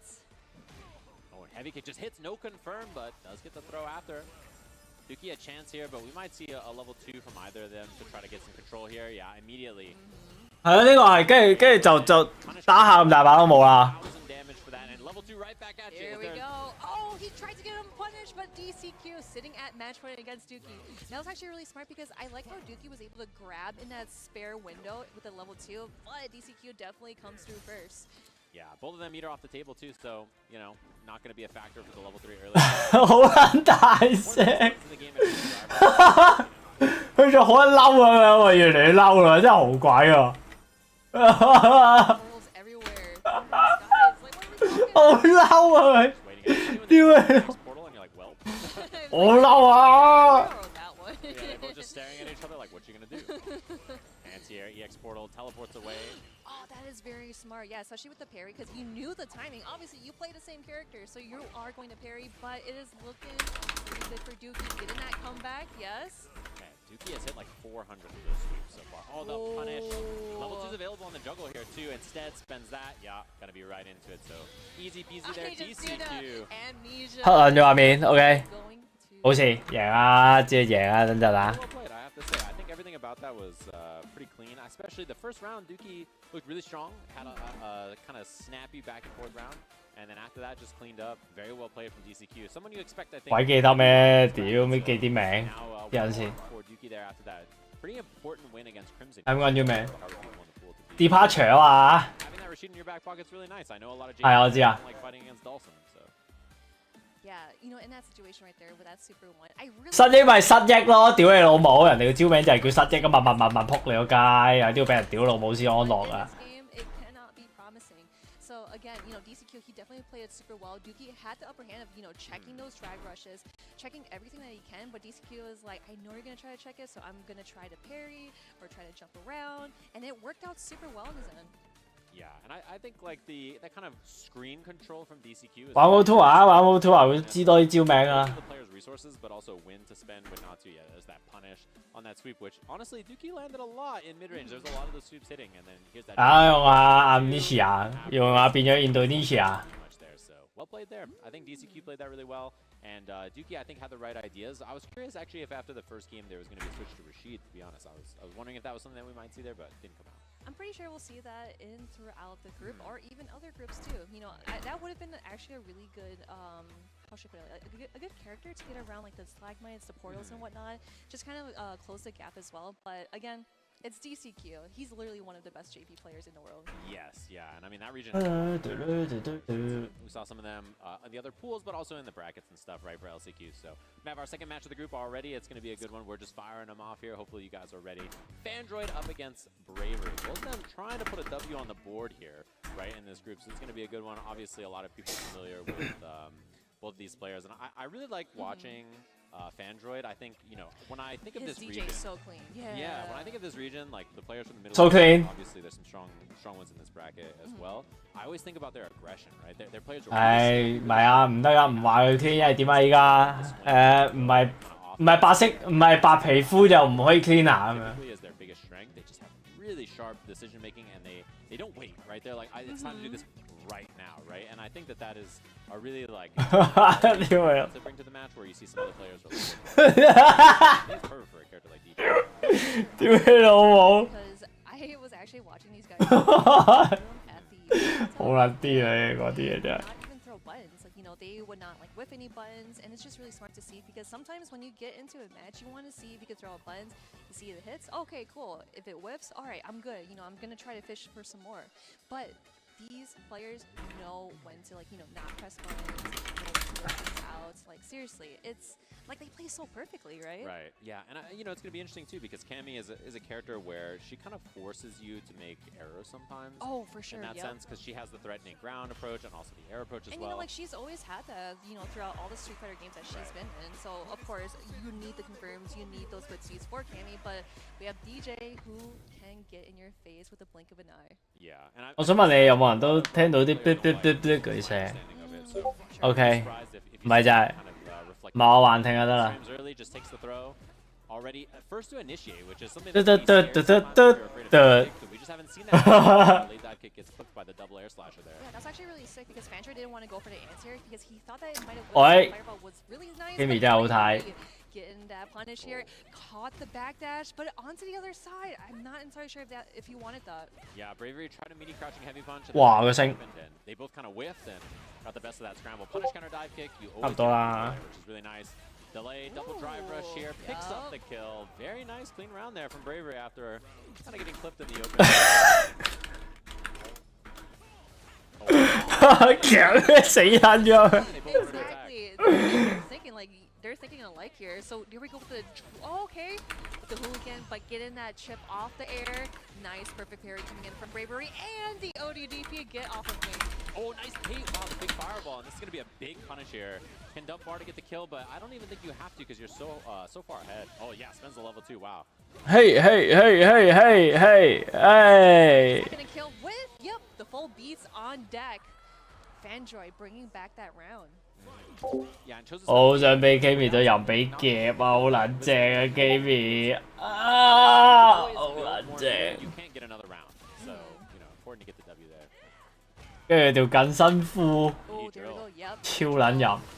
Okay, getting hit by that fireball once more. We did see that in the very first round where he has been utilizing fireballs as Sometimes you can just dive kick into it on accident. So she has to jump in and delay the dive kick, and then you get that sneaky air to air, stuff like that. So I like that. Wow, almost the burnout here, by the way. Scary stuff. And if you're Cammy, you got to dump the bar here. Yeah, that forces the burnout for DJ. Oh, yeah, that is actually really smart because, yep, with that meaty drill. Oh, what a challenge from Fandroid. Keeping his defense, does not want Bravery in. He's found a way in with that spy. Okay, here we go. No combo or anything, though. Drill so far away. A challenge again. Man, Fandroid been challenging so much. Forcing a burnout here, but the defense from Fandroid, look at him go! He is jumping non-stop. He's trying to get that Wow. chip. Now Fandroid is in the green. He is trying to Hey. We are doing spin 好撚屈啊！ Bravery 屌你呢個 taking 快 that first 撚 game. 到。 Wow, he really did. That was so committal. Like, that was a scary spin knuckle. And I think Fandroid just not quite ready for it. Had to fake fireball if there was a buffer with a level 2 or something behind. Oh, the bait early. Love the patience from Bravery. Of course, he did get that dub, and he is in that high, right? But he is being patient, trying to find loopholes from Fandroid to gameplay. Yeah, Fandroid been challenging a lot with that standing jab on defense. Oh, here we go. Fandroid, it is his turn. Nice. Crouching heavy, hit crouch, and it forces stand, so you get the up kicks after, which is pretty nice. Oh, you know, that actually could have been sick because if he didn't press a button in the air, I'm pretty sure you might have gotten a punish or it would still be his turn as he lands. Right. Yeah, didn't have any drive gauge to get the extension there, so just picked up whatever you could without spending any meter. Jab check. Yep, try to do the sway. You can't be sneaky like that. But here we go, Bravery going for the low forward and that corner carry too. We have reactions. Drive impact. Wow, that was a huge gamble there from Bravery, and Fandroid ready for it. First DI of the set from either player, by the way, so really sharp hit. Caught the head with that dive. Yeah, for sure. Again, I always say that like if it's above the waist and it hits, like you can't really combo anything afterwards, but of course, below the waist, you can go ham with that. Yeah, and also punish counter always a big factor, right? That's the scariest thing about dive kicks in this game. They're a lot weaker in some ways, but punish counter kind of gives them the strength that they didn't have before.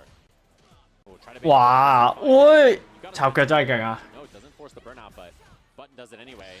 哎，Shimmy。 Yeah, the shimmy baits. Yeah, Bravery is looking so strong here. He wants to get this up. Going in for the drive impact, but we got super. 咁又中。 This is gonna put Bravery's drive meter at a. 屌你老味！ ton of life because it absorbed the armor. Look at the damage on this. And you can just put her in burnout. Oh! 喂！ She's in burnout. You gotta be 哎！ careful, and now 哎呀，跳喎！ that anti-air for the very Ai. instead of that fireball. Let's go. 1-1. DJ 就係咁勁啊！ Just down backing for dear life there, right? Like that up kicks is for sure happening because you're just waiting to try to get EX for the chip, and then in that case, it's just a clean anti-air, so one apiece. Ooh, there we go. The tech throw. DJ 好撚高攻㗎。 There we go, that low forward too. That has been so crucial in Bravery's gameplay. Nice pickup too, ready for the DP afterwards. Looking to bait the throw, doesn't come out. Android patient on that on defense. And Bravery trying to force the issue. More of these spin knuckles coming out. Kimi 打啲有波嗰啲係好撚勁真係。 Low on drive gauge, but I don't think it's really gonna matter. Oh, I mean, like, I kind of get it because the thing is that if he blocked that DP, he would still have enough health to kind of like risk another guess. But Bravery going in for that commitment, he is sitting at match point.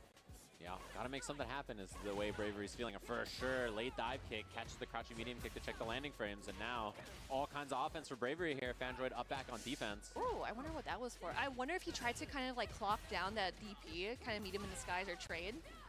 Oh, mistimed meaty. Oh, Turn man, on you, again, mate. that's the second time we've seen that. This will be back to the corner here, though, with the perfect parry. Yeah, and just spends, it's not a lot of damage, but it really is about the drive gauge meter management here, right? Trying to get rid of as much drive gauge as possible. Strip the gauge so that you can force a bad decision on defense here. Ooh, you see a meaty spiral? Yes, of course, because we are going to put him in burnouts. Going in for that OD dive kick. Bravery going 2-1 against Fandroid. Yeah, and it's a rough spot. That guess, you do jumping light kick there. Immediate jump EX dive kick, like it covers so many options. It's gonna be plus probably if they block a piece of burnout anyway. Right. So yeah, I mean it's a really tough thing not to get hit by there. I think most people are probably gonna get opened up by it. It's a pretty rough spot. Burnout in the corner with DJ. You don't guess if you're level 3 right away or anything like that. You're trying to find a nice spot, but I have to say some interesting choices from both of them here. Bravery really, you can kind of feel that both of them are trying to force and make some stuff happen in this match, right? Being down, I think in their groups early after the first day, you really come in on the second day with a lot of pressure, right? About how you perform, how every match goes. So getting a W on the board there, got to be feeling nice for Bravery. No, for sure. And like you said before, like they were trying to kind of like force something out from each other. Super 2. You see like those fire. 個戀愛 show 係嘛？ and I kind of like how Fandroid was like, I have the idea that I want to anti-air you, I want to, do that fireball or meet you in the skies. But Bravery, he would do dive kicks at the very perfect moment where he's applying pressure.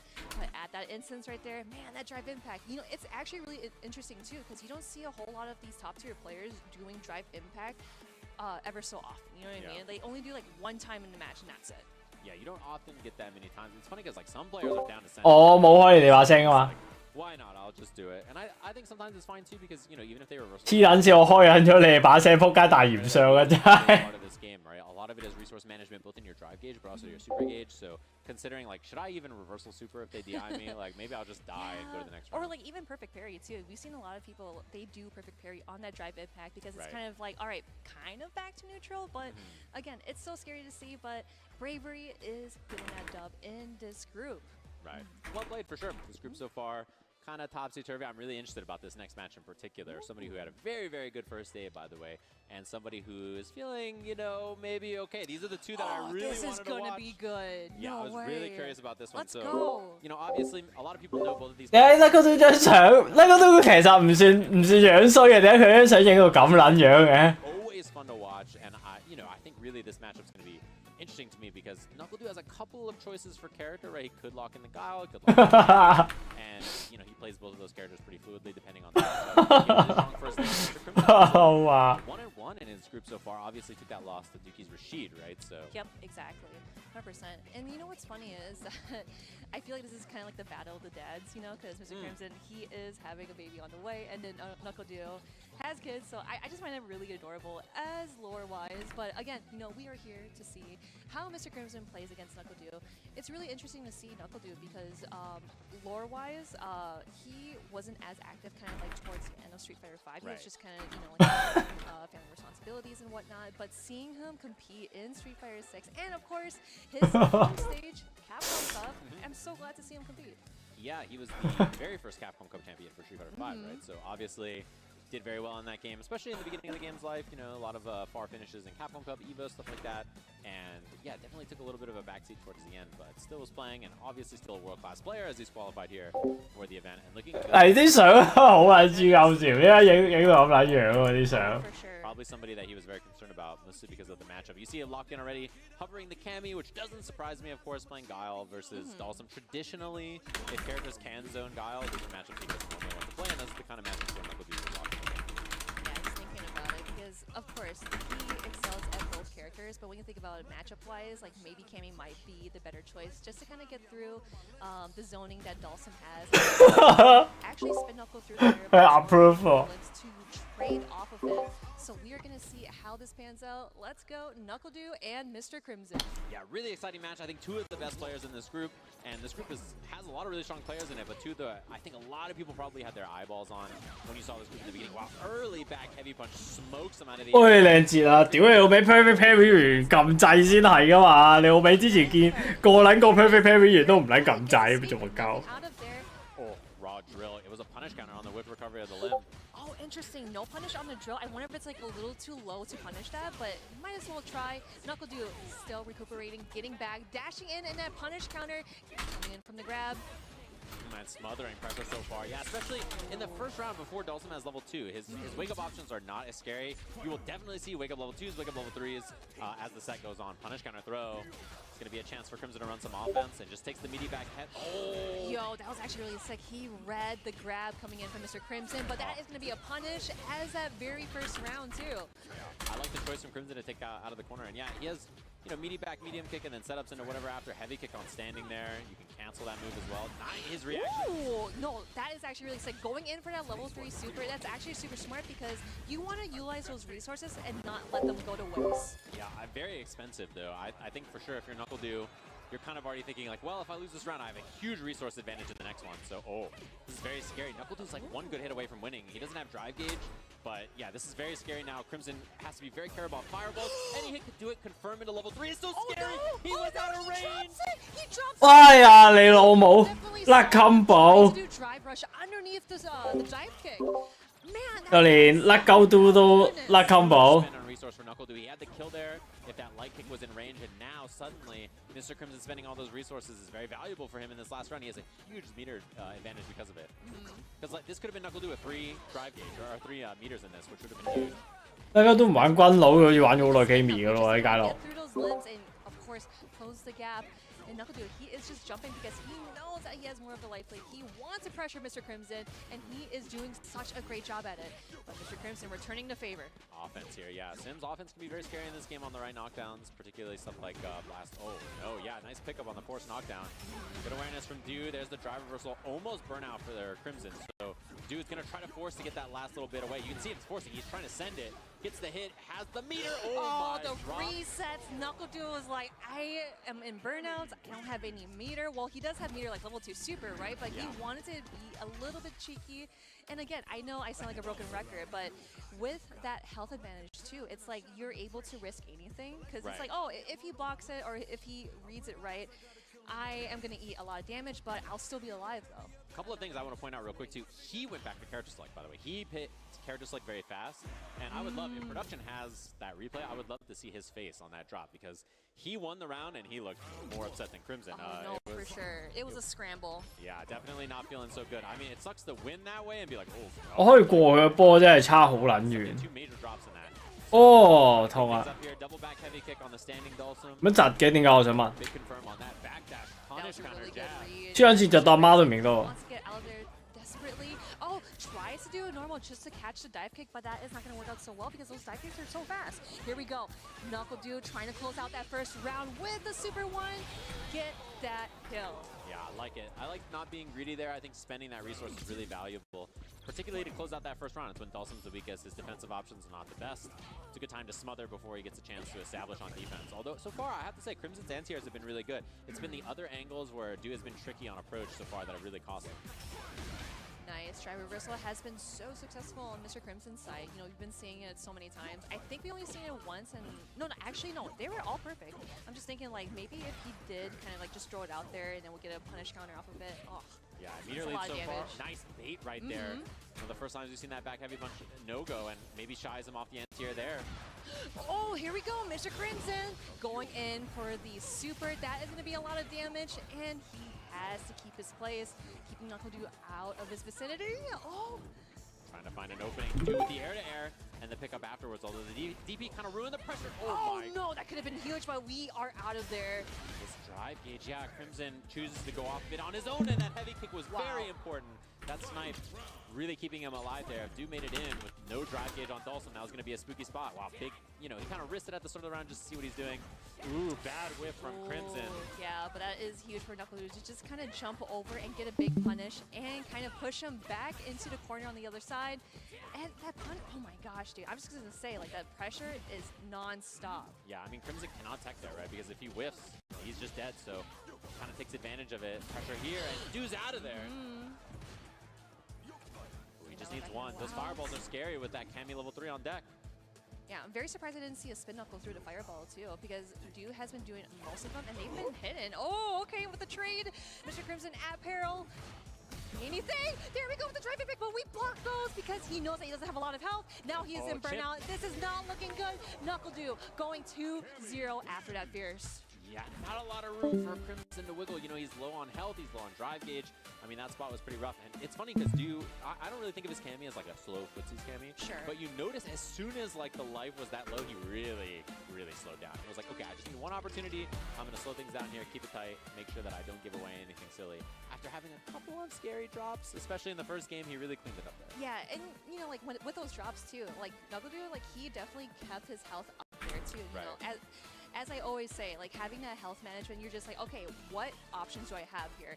Yeah, with that whip super and then going in for that grab, which is super nice. It's like, no, that shouldn't be enough. I don't want to do anything else. I don't want to mess it up. Look at his face here on this drop that he has in the corner. Like, reset just the throw. Like, he is not happy. He's shaking his head like, I mean, I'll take it, but that is kind of frustrating. Sometimes it kind of reminds you of like, you know, playing a ranked game. It's like, oh, how did I win by just like doing 2 jabs in a row or something? Yeah, it's like you did everything wrong, and you're just like, ooh. Like it doesn't feel good. Even win. Yeah, diapers are expensive, man. You need that million. You know, if you got to clean it up if you're going to play there. And a little drop there from Crimson as well really cost him. It's a shame in those kinds of moments, but yeah, I mean, you see it on the stage, right? Obviously, playing in different stuff, people have these drops, these things happen, and there's a lot of nerves on the line. There's a lot of opportunity, and like you're up there on the stage. Suddenly it gets a little chilly and like things are happening. Yeah, those nerves are so real because like, you know, I did talk about it yesterday where some of these players, they have the tournament experience versus like, oh, like they're really good online, they've been winning offline locals, but just here it's a totally different competition.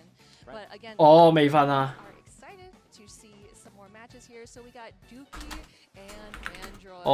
With that JP and DJ matchup. 咩啊？我咪照開住呢度咯，跟住之後教鐘咯。Goes in and ignores those stalagmites, fireballs, and whatnot. Kind of reminds me of the matchup with like Ken or like Luke because they're able to kind of swerve through and get to JP. Yeah, there are certain matchups where suddenly the zoning is maybe a little less credible sometimes. Oh, we do see Rashid up there, by the way. I wonder if that's actually the character. 喂，Aiden 係咪打一陣啊？同你打一陣，跟住我休息啊。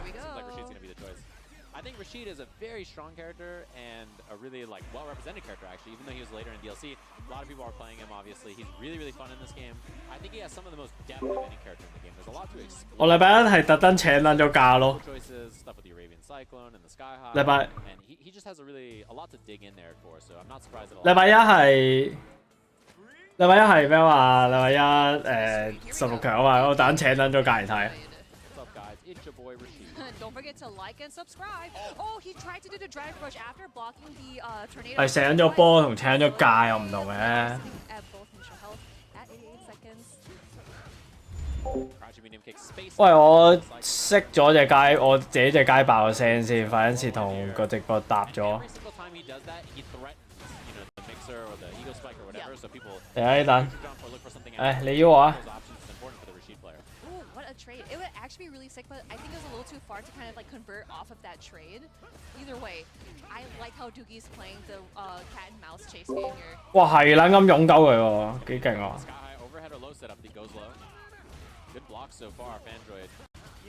用喺度索鳩咗。 Yes, very clean indeed.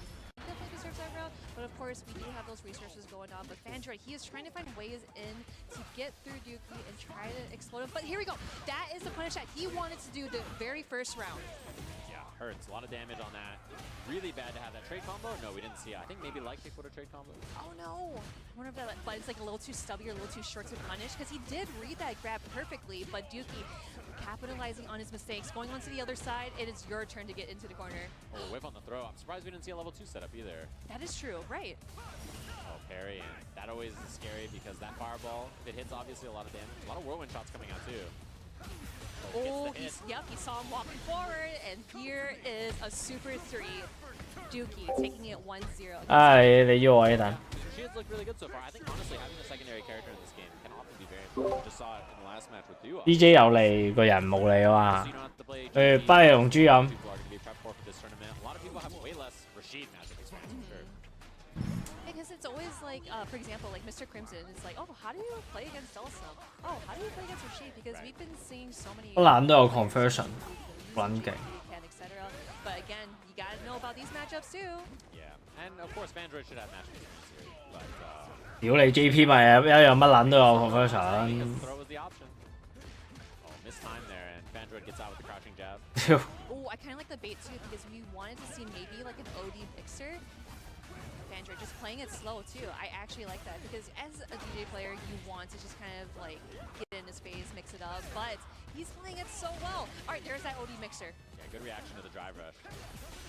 Ooh, puts himself in burnout, trying to bait a throw there, and I like kind of running away, maybe threatening the level 2, then comes back in and fake out on that. Caught him sleeping. A tricky little idea when you're already in burnout because you know they're going to chase. You know, I really despise that mix-up because it's like, oh, is he gonna just do like an empty jump and go for the lows or go for the highs? But here we go. As you mentioned before, we see that level 2 super here, but that is gonna hit him. 哦慘啊！ Not super anymore. Yeah, I see the idea there. Oh yeah, it's not gonna go through. It's just a mix up there, catches him off guard, rolls in the front, plus frames trying to hold up and does escape the corner, but at a cost a little bit of life. Oh, it's gotta be a punish. Yeah, here we go. That big punish. Now Fandroid, it is his turn to shine. Whip back, heavy kick again. Oh, yep, here we go. We called that before too, but like he did a very short normal that it didn't work out. It didn't connect, right? This is where Fandroid is shining. He is learning from his mistakes from the previous rounds. Yeah, in a bad spot here for Dookie. Doesn't even have level 2. Oh, Sky High gets him out. Oh no, he gets hit. That is going to be some good damage. And of course, that corner carry, you got to block that overhead. Dookie going 2-0 against Fandroid. Yeah, and you know, the first time he showed that mix-up, he did go low, and it was blocked. So I kind of like just immediately doing the overhead, like, okay, did you see it last time? Do you know the mix-up, or should I just send it with it? So, well played there. Very clean. I'm loving the Rashid play. I think it's a very solid pick for sure. And his Rashid looks sharp. Definitely a character you can tell that he's put a lot of practice time into. For sure. Yeah, and it's just like, especially with DJ, it's like, oh, you're fast? Me? I'm pretty fast too. But with these replays here, you know, in the very first round, yeah, with that overhead, he literally has so many mix-ups where you have to kind of think about it. But again, with that mental stack too, it's kind of hard to see how Rashid's going and like how fast he is too. I really like how Dookie was utilizing, you know, just more of like the grabs and just kind of shimming it out. And with that big punish, Fandroid was able to find the light at the end of the tunnel here. Yeah, very scary for sure that he was spike on block. Yeah, we could have seen a trade combo there, didn't see it. Crouching medium punch trade is very common for DJ to set up, but you know, didn't happen there. Obviously, stuff on the stage, very different than when you're playing it in training mode or at home or something. It's very easy to have these drops. And yeah, I liked what we were seeing from Fandroid. I think definitely looking more comfortable as this went on, but man. Yeah, that was such a sick mix-up. Because again, it's like, oh, like where is he going? I gotta look out for the normals. And again, it's with that mental stack too, because that's what Rashid is really good at. And see, with that level 2 trade off, that worked out so well for Dookie. He was able to utilize that level 2. Yeah, and then, oh my gosh, the cartwheel into the corner. Man, I am just like flabbergasted just watching Dookie play Rashid. Yeah, a lot of tricky little stuff. This is that setup again. Rashid gets that very often, right? He just gets the hit, and then he has the Arabian Sky High. Lands. Is it going to be immediately overhead? And that's a meaty because he has like a million overhead setups. Or is, and I get the combo offer, or is it going to be dash up low? So he's got some tricky stuff there wherever he is on the screen. 100%. So that, no, again, like it was super fun to see that Fandroid is able to kind of like show off his DJ. Like seriously, he's super strong, and like, you know, I've seen all the players play in the player rooms at the player hotel, but we are gonna get into our next match here. So I believe we have DCQ and Bravery. They're back there on the stage. I see them. Oh, they're setting wait, up down there. Yeah, Bravery, DCQ, gonna be up here, and I, if I'm not mistaken, I think this might actually be our last match of this. I believe so. Let me check. We'll have to see, but match so far gonna be interesting. We'll also get you updated standings. It is, if you're curious about everything that's going on, don't worry, that'll all come up pretty soon here. Day 2, a lot of people will be solidifying their standings based on their wins. Like for instance, NuckleDoo is undefeated so far. Oh yeah. And I think you know, based on that alone, he's probably already basically confirmed himself out of the group. Whether it's in winners or losers or what ends up happening, we'll have to see. But yeah, I mean, it's gonna be interesting so far. These two both, you know, their record's not perfect, so we'll have to see how this looks out between the two of them. Bravery, obviously, we just saw get that W, and same thing with DCQ. So this is an important bit of momentum here to see who's going to wrestle that slot, particularly because I imagine we'll have to go out in winners, and then the second slot is some kind of battle between one of these two or Dookie in this group, so we'll have to see, or Mr. Crimson, obviously, right? So. No, for sure. And I'm pretty sure that both these players, like, of course, they are near both regions. You know, of course, Riri hailing from Singapore and DCQ hailing from China. They definitely have played before, you know, online tournaments here and there. So I'm pretty sure we'll see some familiarity between these two. Yeah, common characters too, right? Obviously, particularly in Asia, I feel like Cammy and JP are more common characters. In here in North America, where these characters are common. I think Cammy in particular, we have like Punk. Oh, like, yeah, right. Punk is our Cammy, and he doesn't play like other Cammy players, right? He's very rarely in the air. He has like the best ground game in the world, but he doesn't go to the air as often as I think in Asia when you watch someone like Akira's Cammy or something. He's just in the air constantly. Sure. You know, he's just in the air all the time. So definitely a different style for regions for sure. All right, here we go. Last match of this group. We got Bravery and DCQ, and DCQ is starting out super strong against Bravery. Yeah, definitely a matchup where establishing is very important for JP. He kind of has to hold the line here against Cammy's approach. And these jumps, yeah, he was ready. Like you mentioned, yeah, he is jumping, but DCQ, he is not letting it go to waste. So I like the portal there to have him stop jumping. Look at him. He's like, oh, I don't see a portal. I'm going in. Yeah, trade combo there too. Good pick up from Bravery and has the option in the corner. No amnesia, and a throw happens because of it. Oh, okay. Yep, there we go with the regular anti-air without the crosscut. But here we go, Bravery getting that life back too. You know, like trying to return the favor. Parry that fireball, but it didn't come out. Ooh, dashed in, finds the counter hit. Nice pick up. That unusual timing there from DCQ just catches Bravery off guard. Wow, double jump immediately. Jump, dive kick, jump, dive kick. No. Last time it was like regular jump, then dive kick. Yeah. So trying to throw things off. I mean, it all says is his name, right? Bravery. Like, he is doing those jump-ins and trying to play with DCQ's mind game. 哇！喺行前突好撚着勁啊， Gotta shimmy it 好 out. 撚快啊！ Patience too, jumping out of the corner. DCQ, that is so smart. Had a chance there for a pickup. Oh, this is scary. Burnout Cammy. Yeah, I love the choice. DCQ obviously going to force, right? Because the burnout is such a big deal. Cut through the portal. Goes low with the ghost. Yeah, that is actually really true because now that they are sitting at mutual health, but Bravery is in the red, of course. He is in burnout. He has to guess, grabs the overhead. DCQ is also in burnout. Here we go. Bravery taking that round. So stoked as ever. You can see his camera. He's like, oh my goodness. Yeah, I mean, that round is a huge win because DCQ spent so much bar on it and Bravery survived in a pretty tough position, honestly. So this is a big W now. Tons of resources for Cammy, and JP sitting on 2 meters. He will build the 3 by the end of this round, depending on how he chooses to spend. But ooh, okay, just trying to go for a parry, just to see if he can get a perfect parry off of normal. Trick again. Ooh. Tricky, just lands that raw sweep. Amnesia gets some space, it catches the low. This is going to be big. There will be level 3 at the end of this too, which I imagine we'll see dumped here. Ooh, just imagine from that Amnesia too, you're like, oh, what happened to my health? Yeah, you try to walk back or a backdash or something, and that crouching medium kick checks you. All that damage off of that, which is huge. Ooh. Wow, wake up, dash forward throw says, no, I don't want to be here anymore. Oh, there we go with the check. DCQ going for that first match against Bravery. Yeah, that was actually really fun because, as you mentioned before, Bravery just doing a bunch of dive kicks, and then compared to Punk, right, he doesn't go in the air or doing a whole lot of stuff, just mostly footsie base. But Bravery, he really wants to get in, especially against JP, right? You don't want him to have that life lead or just like the spatial awareness that he has. I mean, honestly, who wants to walk at a zoner, right? If you have tools to get around it, I mean, obviously they're very useful for a reason, right? Oh, air throw, no, he definitely missed the dive kick there. But here we go. With the second one, it worked out like a charm. Oh, spin knuckle. Nice. There we go, DCQ with that punish.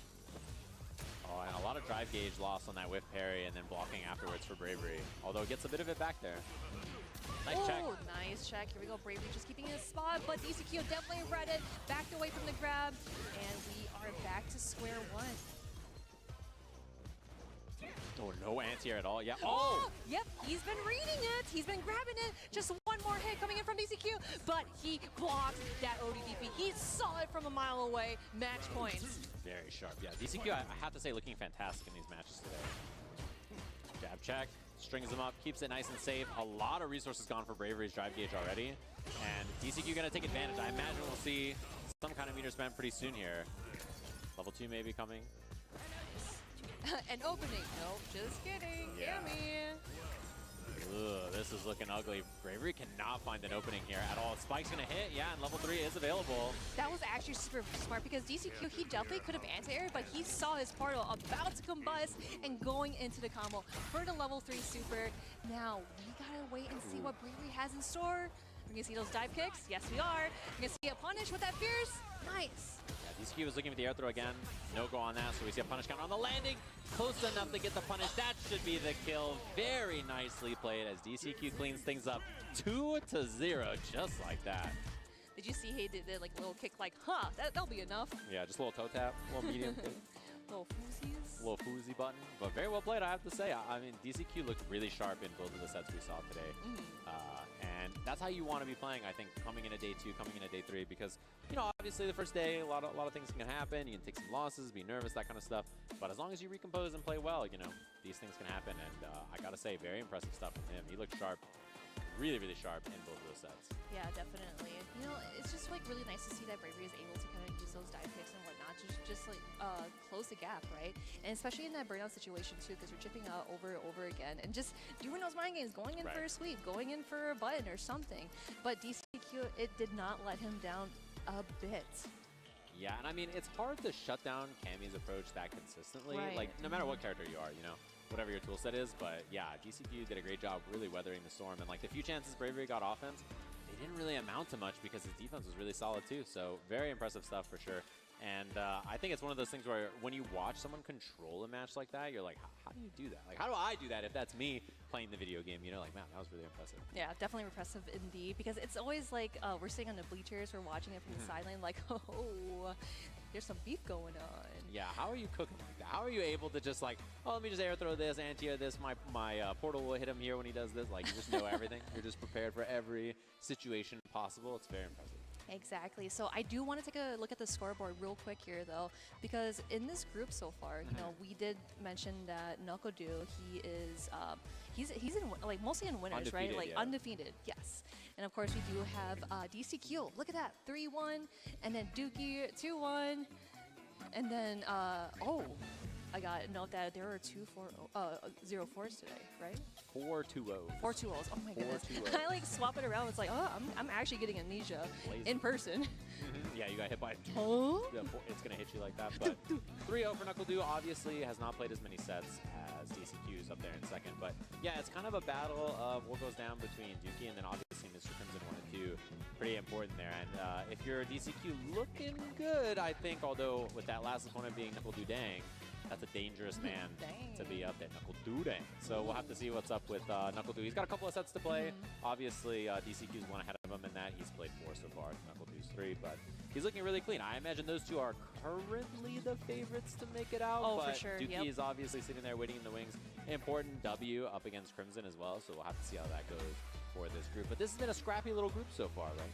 Yeah, very scrappy indeed. And we are just cooking out here, seriously. And you know what else is cooking? What's that?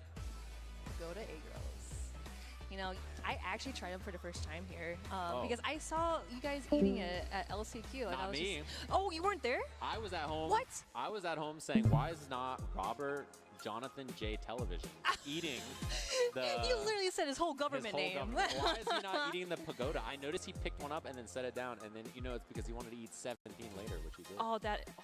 Yeah, that explains it. Yeah, just put him on blast. Like, just get a picture of him eating. I mean, if you've seen his arms, like, you know, you only get arms like that by eating egg rolls. By eating the egg rolls? Continuously, yeah. That's the way it works. Exactly. So, thanks to them, of course. And huge shout-outs to our partner, PCS. Obviously, if you guys have seen any of these statues, they are incredible. I saw a lot of them in person today. They're very, very nice, of course. And they help make the trophy for this year's winner, which is really cool. Would love to see that. And if you're in the venue, go check out their booth in the lobby and check out collectpcs.com for their statue. Their stuff is really cool. I mean, I saw like John Takuchi tweeting last night, like, hey, this tournament's cool and all. Where do I get that Chun-Li statue though? It's so sick. Her squatting and then like, you know, the bison. Like, look at the texture too. That is so sick. And that Akuma is very scary. A little veiny. A little veiny, yeah. A little muscular, like juicy. Yeah. But again, you know, thank you so much for tuning in, for watching Group C. So we are actually going to look at Group D, but we are going to take a break. Go get some egg rolls, please, or go get some water because we want to stay hydrated, and we will see you shortly.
Capcom Cup 10. My name's Ultra David, back here with St. Cola to be looking at Group D. Group D for dangerous St. Cola. And devious, considering this is the day where people's play might end and some will rise. We'll have to see what goes down, but we have a lot of killers to filler out here. We do. In this group stage.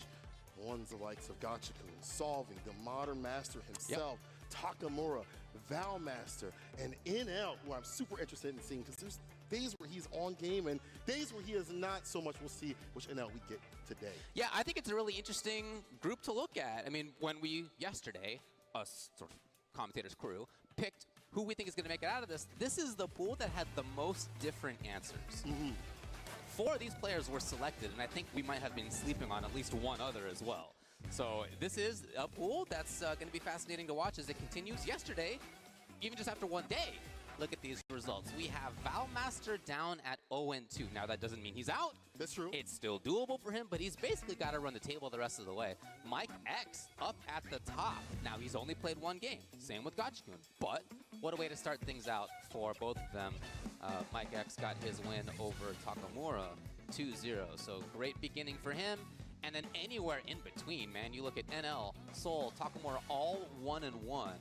And that means that really this pool, more than most, to start out day 2, we don't know what's going to happen. I have no idea. And we can say that a lot about Capcom Cup just in general. We've seen a lot of blowouts. We've seen a lot of upsets. We've seen a lot of things kind of skew the destiny of these players. And we're seeing more in this group stage. We'll be starting off with the very first one of Solving, the Modern Master himself, going up against Gachikun. And this is not going to be easy. First of all, Gachikun, that's a Capcom Cup champion right there. He's real good in Street Fighter League. His team won in Street Fighter V. Not only did they do good in Japan, but also in the World Championships. Even more to the point, though, Gachikun has had practice against the Modern Luke over in his side of the pond. He has fought Kawana when he was playing that, Tachikawa, so he understands that game plan of what Modern Luke players want to do. But this dude, Solving, you've never played a modern player like him. Unless you played him in TNS, you don't know how to play against his modern style. I do think that's right. It's not just about modern. It's about the fact that part of why he's using modern is to really buttress his style. He's got this slower paced style than a lot of people. He doesn't necessarily force the issue all the time. Although that said, I am questioning. Yeah, okay. Yeah, okay. Anyway, we'll figure out what's going on here. So Seoul, his style, again, it tends to be a little bit slower on the approach. He doesn't rush in quite as much as some people do. He feels confident in neutral, holding on to space. One thing about Luke is that you got so many tools, you can kind of pick whichever one you want to do, man. If you would like to, you could play that style. He does it very effectively. So I think you're right that he's a little bit different. That said, it's pretty tough to get experience against a Rashid of Gachikun's quality as well. Top 3 in the world, one that's won through a premiere of all things, going through a variety of players out there. And that collection of players also having the ability to buff themselves out during Street Fighter League Japan, week after week having to fight, even though they lost in the first part of the season, still having that training session is going to propel him even further. And we've seen how successful he is, even outside in other tournaments and things like that in Japan. First place, CPT Major Singapore. Third place, Blink Respawn. Second place, FAV Cup Qualifier. First KO Cup. Yeah, he's had a pretty decent season for himself. Yeah, pretty good. We're getting into this thing now again, 2 out of 3. Of course, again today, as it's been all along in the groups. So style works out. Gachikun initiating immediately, walk-up throw, hits the punch counter on the parry. The overhead for the attack comes from the side of Solving. All right, again, keeping his eye on the counter hit. Have that a couple of times so far. What do you got? Question is, how much is he going to press here? He has backed off sometimes, yesterday at least, and that is the same idea here. He can do so. You mentioned the reactions that you can do. Being able to not have to drum out certain interactions and things like that, DPs, the fireballs, easy to react to. It is. But a lot of things are coming through from the side of Gachikun. You see driver scratching light kick, fireballs are so off, the anti-air is right there. And the pressure from Gachikun is relentless right now. Soul got back to where he was comfortable. Look at this, building an important drive meter back too, not just about the combo. And it's not all the way in for pressure. Again, that's really not his go-to for the most part. Gachikun makes him pay. Gachikun definitely showing a different style that Solving's not used to seeing. And again, we do have Rashids up in the US, but to the quality of Gachikun and how much he's played other modern players, it's a little bit different. Drive rush throw. Actually gets a back throw. He's got level 2 as well. Plus frame, the tag. Solving his text, and now there's a reaction, level 1. Yeah. Less damage because you just press the special button for it, but that's fine. The point is utility.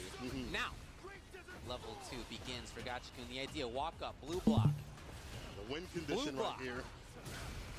A normal block. Careful that drive gauge. Gets the throw right after. Honestly, if you only take the grab, it's like old school Ganagin, man. If you survive by only taking the grab, you'll take good work. Yeah.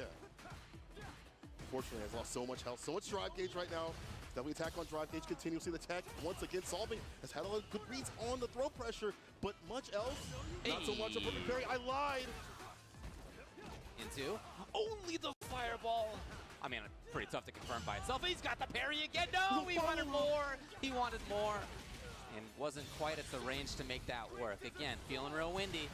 Yeah. Level 2 coming through. There's the throw. Finally coming through from the side of Gachikun. He gets his victory. It's taking aggression. It's a lot of also building up that bar for that level 2 situation. I want to see solving get active. And maybe that's harder because you're in modern. Maybe that's just like your style. You don't need to, man. You could go a mile a minute if you want. That's just not his style. I feel like he plays modern in part because that is his style, right? Maybe not the other way around. Obviously, it's effective here. He's in Capcom Cup, having had big success in a lot of the, as you mentioned, NA weeklies. TNS and such, the causes. Suppress, try to catch a throw. Gotcha immediately blocks. Got him. Oh, yeah, the whip punish there with the crouching medium punch. Gets a fall with the DP, of course. Hey, can make Gachikun pay with the round. Exactly that.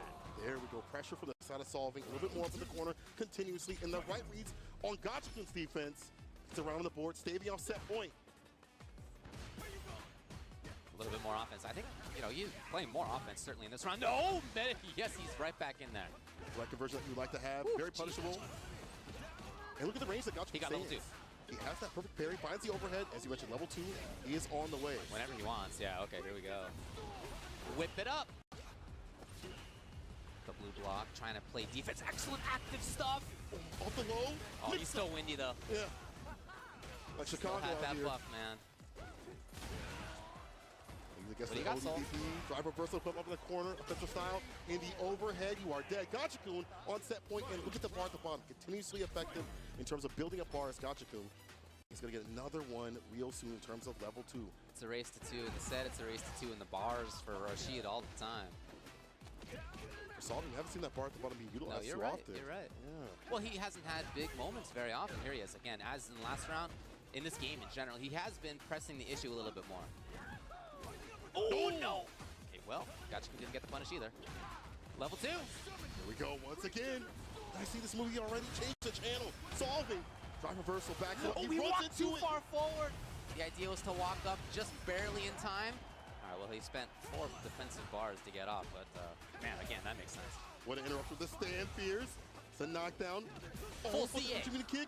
Yeah, you've got to spin here. Got to think it. No, he's going to go for Oki. He hopes to find another big chance. Another big chance? Oh, boy, if he finds the hit now, and Gachikun knows that's going to be that. Did he find it? No! I lied, and Gachikun survives. Gachikun, what an idea on the way forward. Very safety first, right? Trying to provoke something out of the opponent. That's exactly what did happen. Preventative help. A block today keeps Apple away, and Gachikun moves on 2-0. Again, he understands how to fight modern. And in the reverse, how do you fight a Rashid of this caliber? You have JB, you have other players up in the stateside, right? Yeah, we definitely have some Rashids out here. Of like the back and forth of the matchup, it's hard to have that same sort of effect. I do like the adaptation that it seemed like Soul had intended, which was a little bit more button into drive rush. He was forcing the issue a little bit more, but not enough to get around Gachikun, man. And in many of these individual situations, his defense was good, too. Yeah. Gachikun has got great mix-ups. Obviously, the win coming is very scary for everybody. Soul got out of those with grabs a couple times, which means job well done, but still, you're taking damage. Gachikun's style in general, able to get in, suffocating. Even if he's only doing a grab in those situations, that's cool. I mean, from his perspective, right, he can still get something out of it. Still caught up in the corner, right, for more mix-ups and things like that. Also, I like the idea of Gachikun to stand at the right space and place to get those predictive fireballs to come out. That's been like the new meta for a lot of players, talking about, I stand right here. So if I see the flash come through with the fireball, I hit that perfect parry. I'm ready to get the drive rush right after it. And again, good bait as we see from Gachikun. Moving on very dominantly. Next one coming up is going to be Valmaster versus Mike X. In my mind, following Valmaster's performance today is one of the most important things in this group. Again, he starts it out 0-2. He has 2 matches today. They are against the current number 1 ranked, number 2 and number 1 ranked in the pool, beginning here with Mike X. Again, he had one match yesterday and he won it, so he comes up at the top of the pool. And then for Valmaster, after this is going to be Gachikun. So this is the day for him.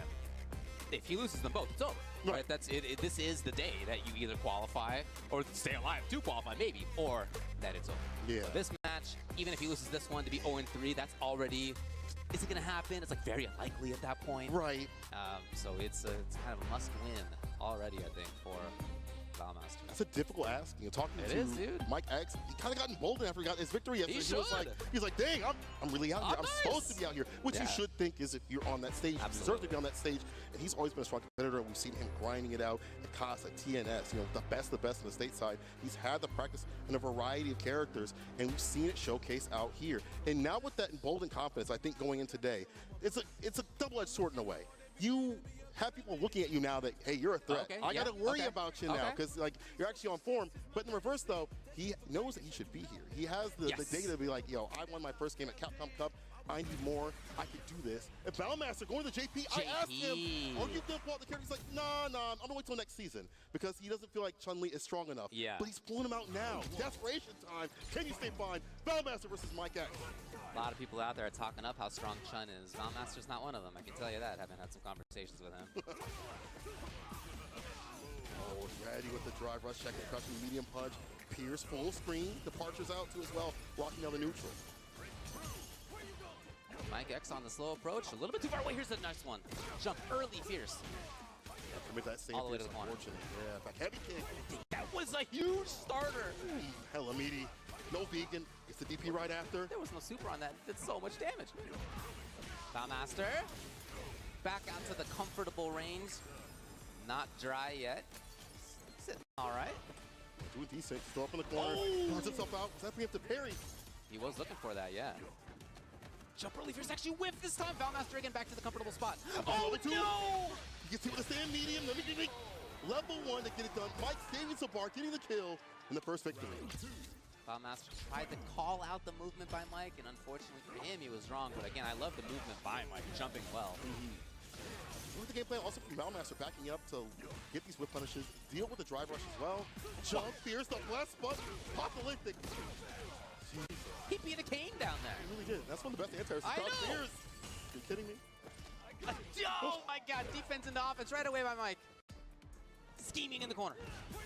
Drive rush, got the medium punch plus, burns him out with a great sequence, but the super level 3 right through the gap, and just like that, you round it back and build up some bar. Not all the way though for the side of Valmaster, but definitely in a better position. I mean, he was in a tough spot, yeah. So totally makes sense to spend the whole thing, but he is back! Back against the wall, more like. And Mike is gonna end it real quickly. Right over to Memphis, you go. Mike X might make Valmaster switch. Goes down to this. I mean, right now, you know what? I'm gonna ask you. Yeah. Our question on you. Yeah. What do you do? Do you switch? Do you switch? I to do. Chun-Li? You know, Valmaster has his own thoughts again on his main character, Chun-Li. This is a match that I know lots of Chun-Li's, not just Valmaster, don't like. Right, yeah. So I understand trying to move away from it, but that just didn't go how he was hoping for. So I do think it makes a lot of sense to go back to this. A lot of confidence now on Mike X's side. He's actually the only person in this pool who has not been in Capcom Cup before. Right. So for him to have 1-0 in day one and then to get at least a game, maybe the dub versus Valmaster, huge confidence boost. So he's playing nice Hazanshu cutting through. Against some of these ranges where you know a fireball's gonna come through. And reacting ODDP with the 10-show kicks. The fireball locking down the neutral. But the thing is, Luke can play that game too, but it's all up 8 the entire time. The Hazanshu's fine. Back in for the anti-air, the fireball pressure, and the variance of buttons. The anti-airs is working out to put Mike X in the corner. He looks so much more comfortable. Valmaster, the anti-airs are there, the neutral's there. His defense was there as well, even stronger. Everything looks better. Jump Fierce Whiff, Valmaster gonna make Mike pay with the round. All right, Valmaster, you can't be saying character ain't good when you're looking like this. And some of this is just confidence in the match. You probably played a lot more than you played JP for a month and a half, and you understand. But at this level, at this competition, you have to have something that you're comfortable with, no matter what the matchup is, bad or good. I definitely agree with that. Mike now stuck in the corner pretty fast. Valmaster not overly intent about holding on to that. It's all right. Walk back. Oh no! Mistake right to cover it. Try to go for a fireball. Got a DP. Valmaster makes him pay. Nice on the approach again from him. Oh, it did work. He's got the anti-air too. The jump is coming Could be through half though. life if he wants it to be. Okay, well, it's still pretty good anyway. One of the best wake-up options in the game. The punish counter follow-up. Has that level 2. Is going to spin it right now for the pickup to put this man down. That's the end of the round right there. No, I lied. One more touch. Oh, Mike scheming. Yellow health bar. The CA's on deck. He can't get hit at all, but he also, in max damage, he already gets a kill if he finds a hit right here. You do it. Overhead. Busting the dome, Chrissy in the cranium. And the level 3. Mike X. 未死啊！ And he's on set point. Does he? 咁大嘅咩？屈機個。 Yeah, he sure does. It is match point. Mike X on the strength of an incredible comeback at the end. Big damage potential, and he did find it. So struggle now for Valmaster to stay alive. That's true. If he loses this round, honestly, Yeah. Capcom Cup might be over. Oh, might be right. Valmaster hinging back on the Bay. Back on the switch to Chun-Li. Level 2 trying to get juiced up. Corner carry, set up setups. But can you get that meter? Can you find the confirms? The trade has from the corner. Nice interruption with the crouching medium kick. Sleeper kick for the Oki. And back to neutral. Does not overpress. Feels confident here. I mean, his footsies are great. He just had an excellent example of that. But all the way back to the wall. In trouble under the crepes. Back into the wall. The drive impact ODDP against that, though. That's one thing you can count on, man. Yeah. He has amazing reactions. Oh, yeah. We've seen that with the anti-airs. We've seen that with the DP reactions against anything that could come through. But still, you're caught up in the corner, and Mike X looking, hunting to put this man down.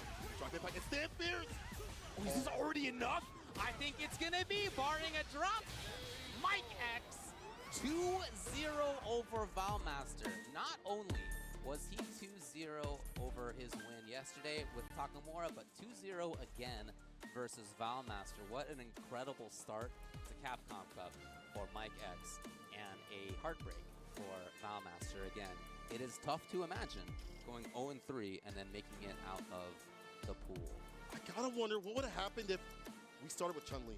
If he had just had the confidence with that character, I understand how he feels about that character, but the JP didn't look ready. Mike X has so much JP practice in the States. You got Banana Kin, you got Brian F, you got many JP players to give you that practice. Hell, you go on right to any point, you're gonna get JP practice. So he understands that matchup at a high level. Valmaster, I wonder what happened if he would have just been confident with the Chun-Li, but also confident in his game plan to stay solid with that character. He walked himself into the corner so continuously, which we'll see real soon here. But I want to get to that point because it felt like he kind of gave that room away to Mike X, just let him dog walk him up in the corner. It did feel like that, yeah. Now, I mean, there were moments when Mike X had to make big comebacks. We'll take a look at that in this next game. Certainly, Valmaster, here we go. Big life lead, right? It's not like he was playing badly the whole time. Right. He certainly had great stretches in neutral and in offense. Here was a nice chance, right? Look at this again. He's got the round. He's got a big life lead. It was not a blow up in terms of how it actually went, even though it says 2-0 in the results. Yeah, definitely not, but Found his way in. The overhead worked out. That has been working all week, actually. Overhead low mix-up after drive rush. Yeah, little reset situations have been really important. Mike X, again, had said he's confident, more confident after what happened previously. And not being the threat that people are looking at so continuously has helped him to stay under the radar until it's time to shine. And he's definitely shining out here. Oh, yeah. No losses just yet. 2 games over. Valmaster, who, again, people would say to leave the group stage with pure confidence, but Mike X making a confident run so far. He's not done. We'll be seeing him a little later on, but man, no way your fantasy brackets are right now. You might as well rip them suckers up. You know, part of why it's fun to make picks is that you know that you're going to be wrong. Yeah. It's just like, how are you going to be wrong? Like, what are you wrong about, right? Like, Yeah. that's the kind of thing that I always like about making these picks happen. It's part of like. Is that what you asked us? Yeah. Yeah. Like, that's fun because I know I'm going to be wrong. I'm Yeah, not going to yeah. be right. I know that. But like, which things am I going to be right or wrong about? Yeah. I think that And how does it is occur the to sort that of like point? suspense that I'm interested in. Yeah. So obviously I'm wrong about this group so far. So am I. I'll admit to. I'll be with you, and I bet all of you two are as well, unless you are in Canada and have seen him play continuously, or have had to face him in some battles over tournaments. Or I mean, we've seen strength from him for sure. Like, he definitely has looked good. Although he hasn't traveled in the same way that some of the other players have. Right. But when it comes to his matches so far, his big tournaments so far. You know, he looked good in Canada West when he won World Warrior there. Like, he definitely looked very strong in doing Very so. dominant. And as you mentioned, we've seen him in the NA weeklies. He's looked strong there too. It's not coming out of the blue for sure. Yeah, yeah. This is not just a nobody off the street. This is Yeah, somebody that's been absolutely right. competing, Absolutely right. continuously competing and making use of their time. And we'll be having more action coming up real soon in a second. But I'm glad that we are seeing variance in terms of these group stages. Like, it's not just I know who's going to come out because it's this person and this person. Yeah. When that first or two hits, and you have to have a different strategy. When you have the level of quality of players that have practiced to get here, it's not going to be easy to call. NL versus Takamura is our next match. Is that going to be easy to call? Not even close. Who knows? Not even close. Who knows? NL and Takamura. Yeah, it could be anything coming up in this one. Now, they both are not in the position they want to be in. That said, they're not in bad positions either. They both come in today 1-1. They both come into today +1 in games differential. So they're effectively tied coming into today. Today is where the separation comes, and it begins here when they play against each other. You have that anxiety depending on what happens. And talking to Takamura, he was like, listen, my style, good against NL. Because as I mentioned before, we don't know what NL we get. We either get a hella optimal NL that's on form, on point, hard to break down. He always keeps the lead in terms of his health. He's a brick wall with the buttons and fireballs. Or you get the NL that just kind of breaks in situations that he shouldn't, or has a lead and just blows it. I hear you. Yeah, it's been like that for years, but it's gotten better, though, I feel like, for NL. As I've watched him at tournaments or even playing in practice in general, I feel like he's more solidified in his game plans. But you never know. You never know. And in his season, he did show that. So, like, 25th at Gamers 8, right? A lot of people were there. Yeah. Not a lot of people were there, I should say. But he was like quality. Yeah, that's what I mean. Very, very strong players. But 25th is not that great in that context. However, he got 33rd at EVO, and that sounds like it's not too far off. But that means that you're in the top 0.5%, literally, of EVO finalists or of EVO players. Run of EVO for Street Fighter 6. Exactly. As well. So there are definitely times when he looks amazing. He got 17th CPT Major Singapore. He also won CPT Asia East, which is how he's here, the online version, and that had a ton of killers in it. So, yeah, I'm with you. Hard to say. And for Takamura, you know, some of his results as well, a little bit here and there. Gamers 8 was 9th place. That's really strong in that context. Europe West, he won for World Warrior, but he got 193rd at EVO. So you just, you don't know. You don't know. You know, they both have incredible skill. Their ceilings are very high. Right. Are they going to reach it? Now's the time. That melee sitting right in front of you. Drive rush throws. How we start the party off. Takamura with the fake out. And now fighting, trying to go for the drive impact, but not the biggest conversion here for the side of NL. Oh, a little too close. Oh, that's what I'm talking about. He didn't even spend a drive on that, you know? No safety involved. Just right into it. Yeah, I love it. On the side switch. Got outside the corner, but crouching medium kick again. That's the drive rush. The stab. That crouching medium kick. The low sword. Mile away. Different area codes. Nice reversal jab. Caught him coming in. Got the counter hit. The DP. One more hit will be it. They'll be banking on it. He's in burnout, but it's still one touch. Really trying to hold on to this corner. Don't let the sketch around. Okay. There's the fireball. Poke play coming through from the side of Takamura. First round to him. Forcing it right away. Green stuff all the way to the corner. The green man in the background looking on. Oh, yeah. Oh, it's a big opportunity. No! The bomb that he wanted. The throw and the overhead lands. Oh, it's a little scrambly. What a parry afterward! What kind of day? You wanted that reset, man. Level 3, yeah. Yep. Definitely Takamura kind of thing where he just makes up things on the fly. Not really a steady cat. Oh, but empties him up low. This is Takamura with a huge victory. Very dominant start. Show you rep pop to seal the deal. Takamura, aggressive style, has caught NL off guard. I've seen NL leave that corner spent the majority of his time. Paying rent in the west side of the screen. What I'm worried about for him is seeing him get a cross-up and then crouching fierce and then like that was concerning for me in terms of how strong he's gonna look here. That's a punish. Drive impact from Tatsu. I'm sorry, enhanced Tatsu. Ella Oki. And now base out the ODDP this time. Suppressive. Okay. All right, excellent work. Yeah, making it count. Important to see. And he's right too. He's got the blue block. And is he hunting for the kill on this? Oh, baby. Spin a win. Doesn't even need to. The fireball gets it done. Pretty good. the most selfless out of NL, sticking those back heavy kicks to double as much damage as possible. So even in this first game and a half, we've seen what we're talking about. He's a guy who did crouching first nothing, and then in that round he had 2 sick conversions. Getting a lot more active, a lot more aggressive too as well. Got him. Yep. No cancel on that. You're in trouble. Heavy fireball to keep that safe and solid. Takuma on the back foot now. What a reverse of what we've seen thus far. The charge up the drive. No cancel. He did have it. Didn't do the no with the prodigy into level 3. Oh boy.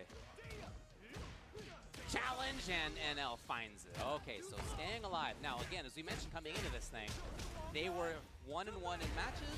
They were both +1 in games. So they were tied. Right now they're still tied. They've played 2 games. They're tied. They're still tied. They're still tied. It all comes down to this. Game to game, NL Takamura. The switch up though, the interruption coming from NL with that crouching medium punch, catching the green slime. So up the corner with the heavy knuckle.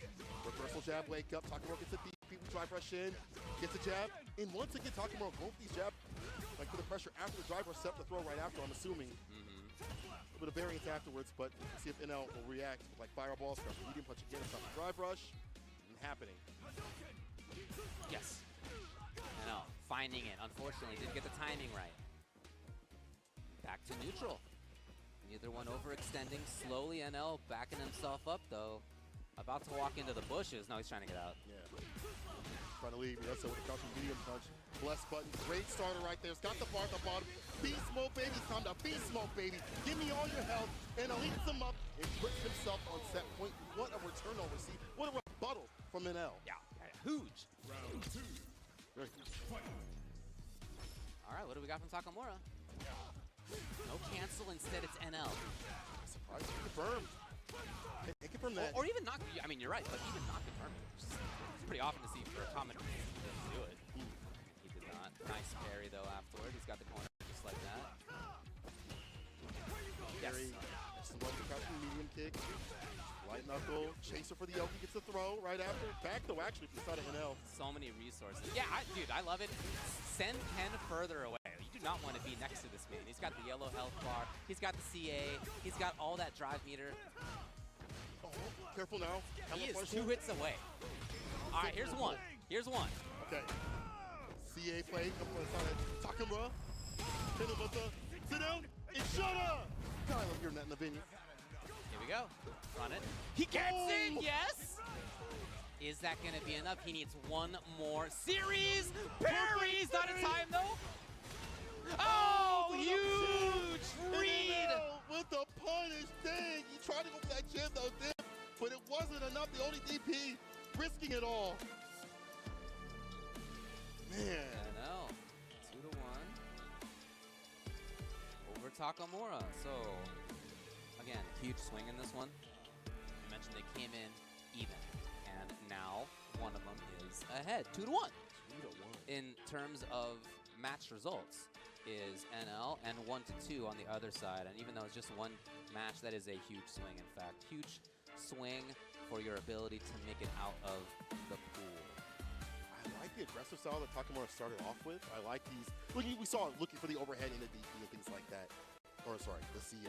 Yeah. And then you saw also like drive impact on my man's wake up continuously, but NL started getting better and better on defense. And then when Takamura was on defense, it wasn't looking nearly as strong as what NL is capable of. Some of that is Luke, right? Some of that is Luke being able to have better defensive options and choices sometimes in terms of buttons at certain ranges. But it's the innate stuff, though, from Takamura that felt like it was faltering and falling more often than not. Just the variance that NL was showing him in terms of jumps, throws, and things like that. Like a cancel right there could have been way, way worse, but Takamura wasn't able to take the momentum back in his hands continuously. It was okay for NL, of course. He ended up taking the game here. Yeah, there it is. Would have been a bad feeling if that had not worked out for him, obviously, but he did. Just blessed with that crouching medium punch, spacing out perfectly to stop drive rush. To finally confirm, stagger, step it in every so often, and great bar usage at the bottom, too. Using level 2 or level 1, just in case, depending on the situation. Level 1 against fireballs, level 2 to, seal the deal either way. I like that variance from Luke players. As you mentioned before, utility, and that's what you want to see from Luke. He's got a bunch of that. So, NL and Takamura in the books. And now we're going to move on to what, before the group stage, I had thought would have been maybe the most pivotal match of the group. And know that it's going to be that anymore. It's still going to be interesting to watch for other reasons. But Gachikun and Valmaster, I had thought maybe this is to determine who wins the group, and it's probably not. It's probably not. It's looking very dark for Mans, unfortunately. But this is still going to be a fun match either way. Gachikun, I mean, it matters for other people, right? So Mike X is 2-0, Gachikun's 2-0. Right. Right? So if you're Gachikun, you want to win out, right? You want to give yourself the best chance anyway. But at this point, you're sort of racing with Mike in that situation. If he goes to 2-1, then NL's still very much in the mix, right? Maybe even Takamura's still in the mix. So big result on this, and it's Kimberly. Now Valmaster has been playing the character the whole time as well. She's got different strengths, of course. He had mentioned to me that if he saw some potential points, maybe like a JP or something, he was gonna have this in the pocket. Rashid, I guess, is another situation where he's gonna bring her out. He's gonna let it go. That's strange. I don't really see many Kim players loving this matchup, but we'll see what he presents. Gets the side switch right there from the back door. Puts him up in the corner. Drive rush. This is where she can really cook. It's up in the corner. Oh man, once you get into the corner against her, I don't care who you are, I don't care what your defensive resources are, what options you got, she has mix. That is the thing. Big plus. The can, of course. Yep.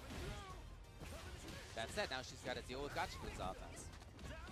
Oh yeah, it's pretty good. It's pretty good as well. It's pretty good. Character and also the choices in terms of what he does for the variants. The throw up in the corner. Raven Cyclone, but the jump's already out there. Finds the anti-air trade. Resets the pressure for the perfect parry as the anti-air choice. Beside of Gachikun. Let this pressure continue. Yeah, he's still there. Parry!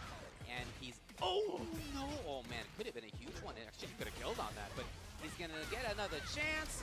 And not only the kill in the round, but feeling a little faster, feeling a little stronger now. Yeah. A little more in the game. Hand me the ox. Play my song. Valmaster, building up the bar to get that level 3. Never a bad time to play the level 3 at all, even if it's like round 2 or what have you. No, because with that buff for the damage and the speed. Exactly right. No whiff punish.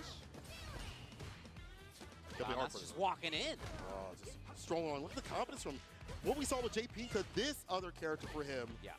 Okay, that faster move speed is definitely relevant here. Now Gachikun, rather than just bringing out level 2, he may here.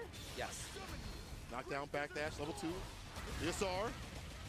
Yeah, the enhanced mixer gets the hit, gets the knockdown again. Up in the corner, not much defense for her. No. Infield, oh my god, the mix-up. He even says it. Yeah. Let's go. He knows what he's doing. He knows what he's doing. Oh, evened out. Gachikun working on another bar too as well for level 2. Kimberly 唔得啊 Kimberly。 Like that almost into the corner. He's worried about wake up. Another chance. What do you got? What do you got? Yes. The pickup. Azuna drop. Pull the back out. Get the follow up too as well. Genius set work the stock up once again. Uh-oh. Gachikun in. See what he can play.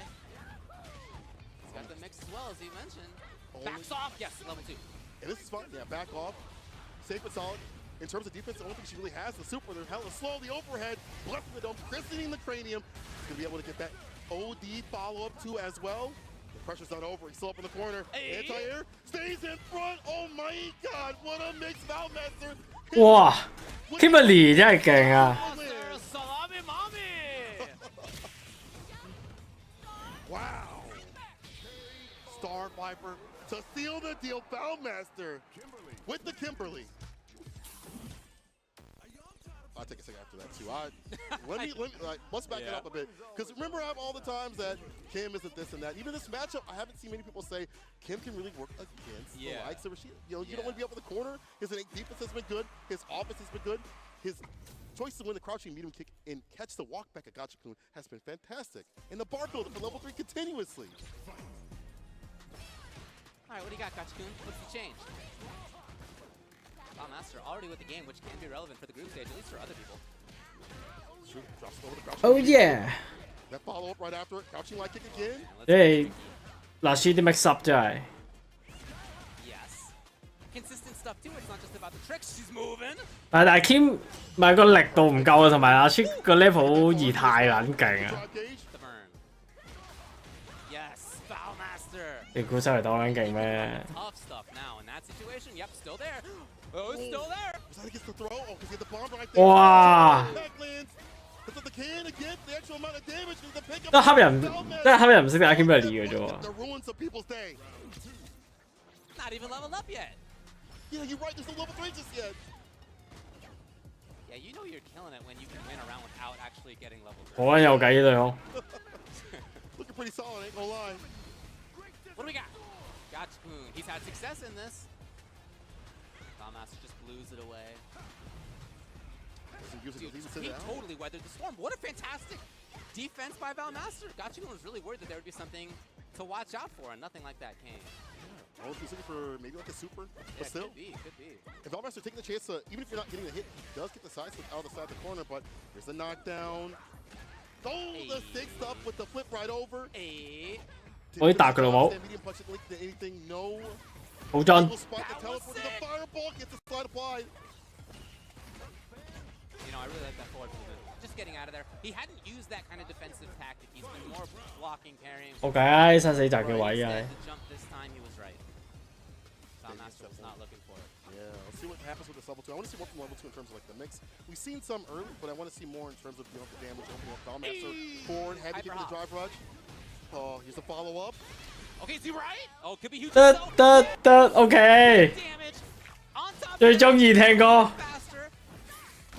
Doing normal damage, which is huge. Yeah, normal damage compared to other characters. 哎，又仆街仲要反喂。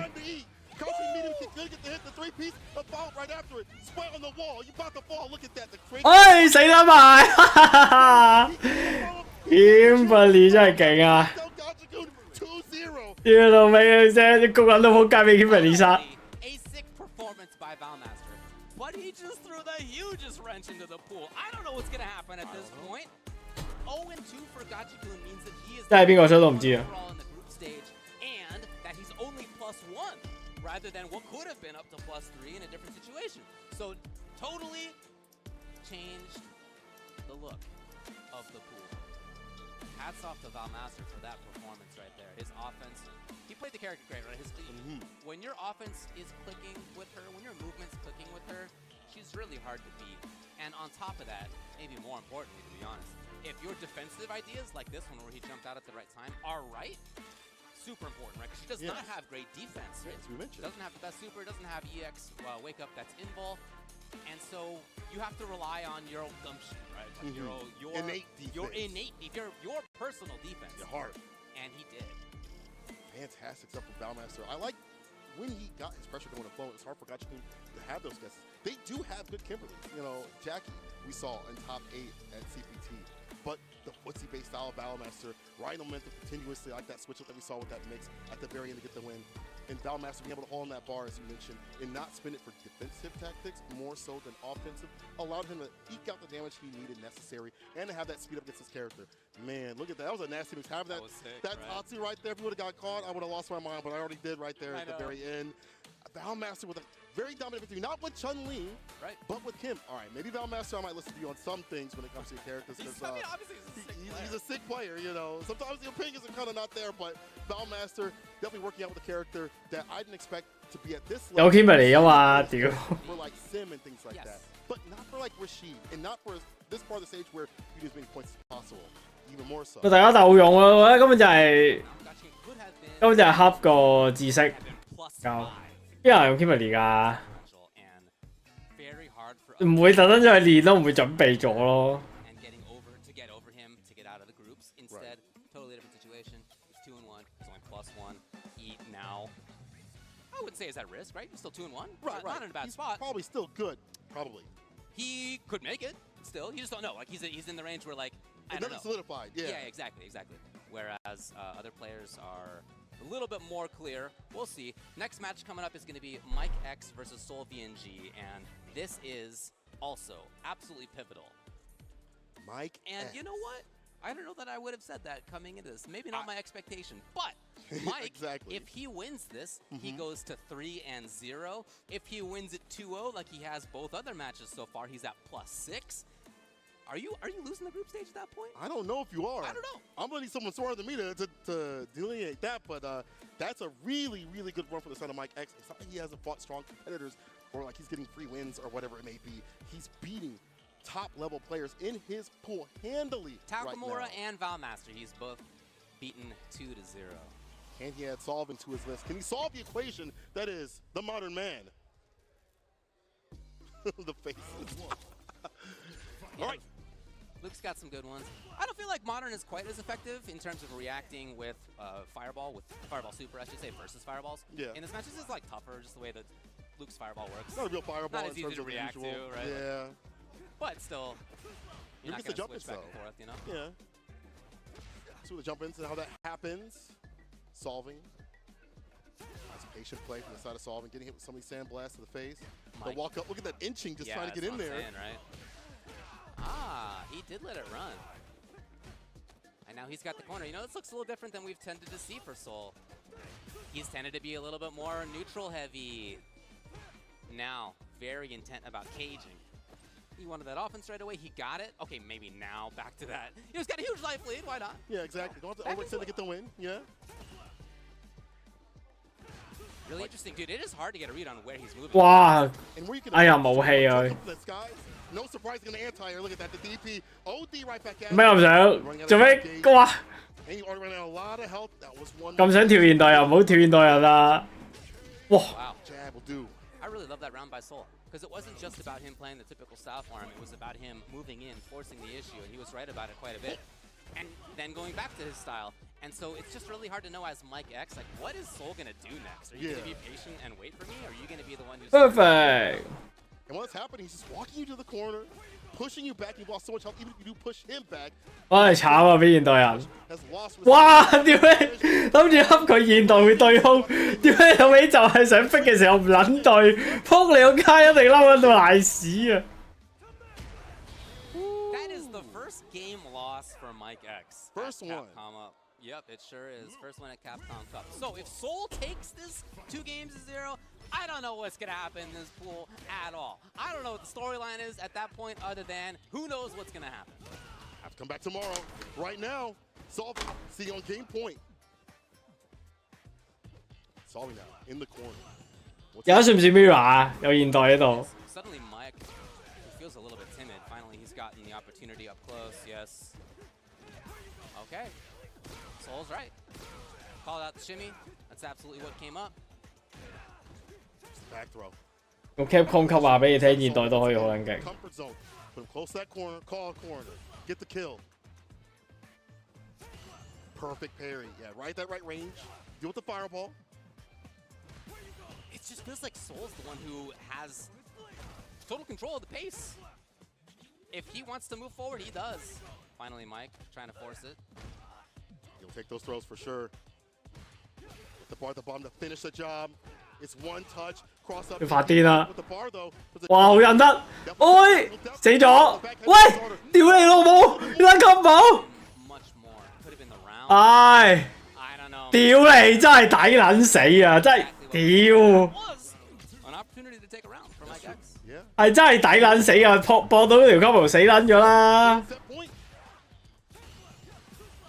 係啊，就咁掉上天，跟住 level 1就完咗㗎啦。 Backed off this time. We think so much of the same Pierce, like just trying to get in, trying to start some pressure. Sam Pierce, fireball, things like that. Look. 哇，對撚晒。 Solving though. However, even if burnout isn't too bad, he's got the bar at the bottom to back himself up. Yeah, we see Luke's fight from burnout. It's not the worst situation. And bars back for him. Stays defensive, then he gets in. Instantly. Instantly. 6 of them spent. 9 of them Again. spent. Get this man some Jergens. He's hella ashy right now. Oh, here's Mike. Looking forward to see there in time. Oi. Movement. The jump back, avoiding the throw. Wouldn't dare anti-air 你追到會咁追。 No risks on that one. Both of them grayed out. No, not for long. Soul's back in the mix. Got him! What timing on that button? Just like that, all the resources are spent, because of course they are. Soul is going to go up 2-0 and take the set versus Mike X.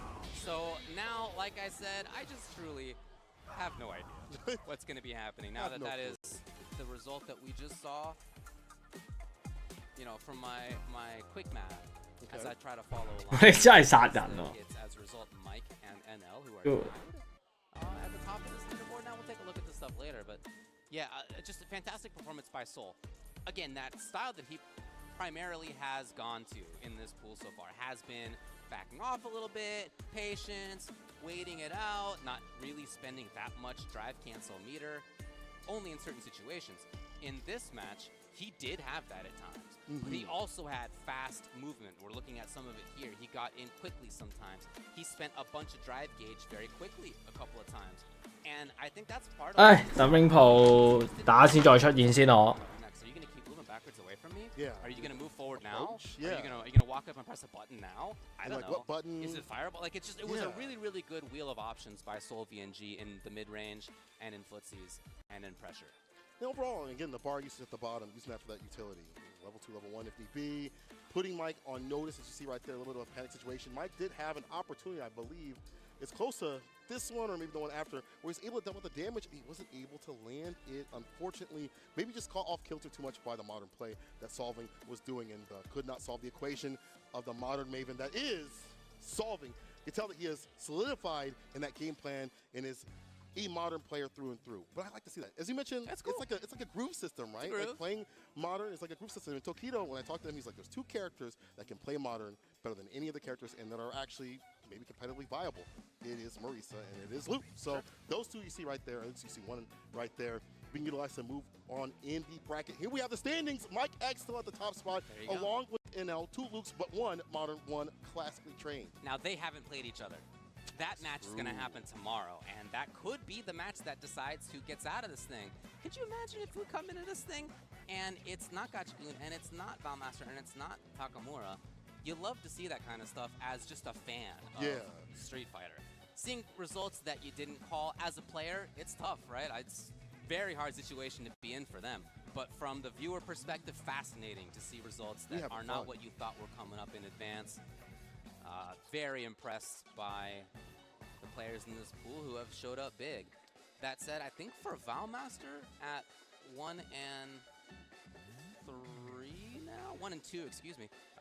He is in a tough spot to make this happen. Takamura also in a tough spot. 1 and 3, excuse me, yeah. 1 and 3, okay. So Takamura also in a rough spot as well. But I want to go back to the people you were talking about in terms of the ones showing out. Mike X, of course, and NL on form. This is the NL I'd like to see. The NL that is a dangerous threat through and through when it comes to tournament time. You know, we've seen him maybe have not the best shaky starts and not the best finishes. But today, this week, actually, I should say, could be his week to win that million. You just don't know what's going to happen in this pool. It's going to be a fascinating one to watch for tomorrow. But that's it for the pool for right now. That is, but it's not it for our beautiful sponsors. Let's give some love from above. Shout out to Steel Series. I want to give them a big shout out. Pro players have won more prize money using Steel Series gear than any other brand. And this week, they're going to help a player become a millionaire. You saw the safe over there. Steel Series, hey, you're a part of that. So thank you so much for supporting the players and giving them the sound canceling good. Thanks a lot to them. Yeah, really appreciate that. And thanks as well to Max Factory. Look at this beautiful stuff we got going on right there. That is very pretty. MXF_official is where you can find out more. It's a 1/6 scale figure based on illustrations, of course, by Street Fighter 2 co-creator and designer Akiman. It's based on an illustration that he did back in 2022. Big, full body, looks beautiful. Really like what they are doing with this. 300 millimeters in height. They have been directly communicating with Akiman himself throughout the production process. So please keep tuned to MXF_official to find more. Hey, and stay tuned to Capcom Cup Fighters right here, or Capcom Fighters, I should say. So you have more pool play coming up after this break. Don't go nowhere.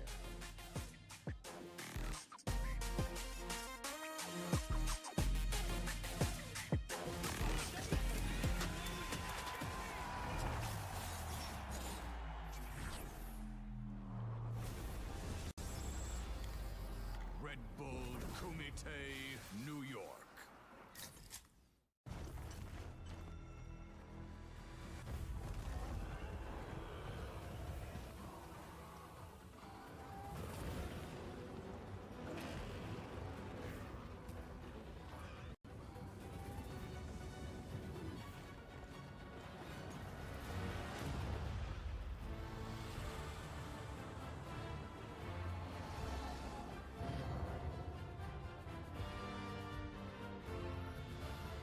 To me, Street Fighter means history. It's what got me into fighting games. It's what got most of my teams as well. And it's good to see just multiple iterations through time as the game continues to get better and better, new characters, better graphics. We do this because not only we love it, but the rest of the PCS family that buys from us. PCS really started getting into the statue form of Street Fighter back in 2007. We've continued to grow and expand our Street Fighter offering from everything from quarter scale to third scale size. Kind of my baby or my favorite is this new fitness line that we have coming out. So we continue to expand and change it up and not just do something that everybody else is doing, but try to make it unique to PCS. It's one thing to be licensed and create statues for the fan, but to us, creating the trophy that the winner will take home, I view that as a big honor. So we look forward to seeing it raised high. This is my moment, coming for it all, just show me my opponent. Wanna be great, I'm a legend in the making, and this is mine for the taking. Cause I got what it takes to be on top. I'm number one cause I don't stop. Hard gas, no brakes, high stakes. I don't act tough till I tussle, let 'em fold ya. Hope you ready for the fight. Reign supreme. Put 'em up, let's go. Put 'em up, let's go. Number one, yeah. I've been landlocked, training for this moment my whole life. Cold nights, in the rainy days, hope I get mine. Spend mine for the accolades in the empire. I need that title in my possession. Once again, it's on, it's my time to shine bright. And if you try to stop me, then you're gonna pay the price. All them late nights finally paid nights. Awake in my dreams, but you could call me the greatest of all time. Yeah, I'm focused, you know how bad I want this. I'm giving it my all, never before this moment is golden, I control it. All eyes on me, I see I'm watching. Once I'm locked in, ain't no way that I'm stopping. Clocked in, it's time to put in work, go berserk. I'm in my zone until I'm first. Believe me, when I say nobody can see me, this a product of hustle, I just make it look easy. Non-stop, you ready or not? When it's all said and done, I'ma be on the top. 3, 2, 1. I'm ahead of the game, y'all remember my name. Non-stop, you ready or not? When it's all said and done, I'ma be on the top. 3, 2, 1. I belong in the number one spot. I always kept the business, nothing personal. When y'all ain't see nothing, I just barely scratch the surface. Throw me in the rain, let me do my thing. Thought they had me deal, fighting through the pain when I'm in the zone. I ain't never say much, but you see me up top. You see my numbers healthy, the pressure don't stop. Until I'm in the top, see the bottom seeds watch. They almost see me flop, but I'm stepping on them, watch, let them watch. Born ready to fight, this is my moment. Coming for it all, just show me my opponent. Wanna be great, I'm a legend in the making, and this is mine for the taking. Cause I got what it takes to be on top. I'm number one cause I don't stop. Hard gas, no brakes, high stakes.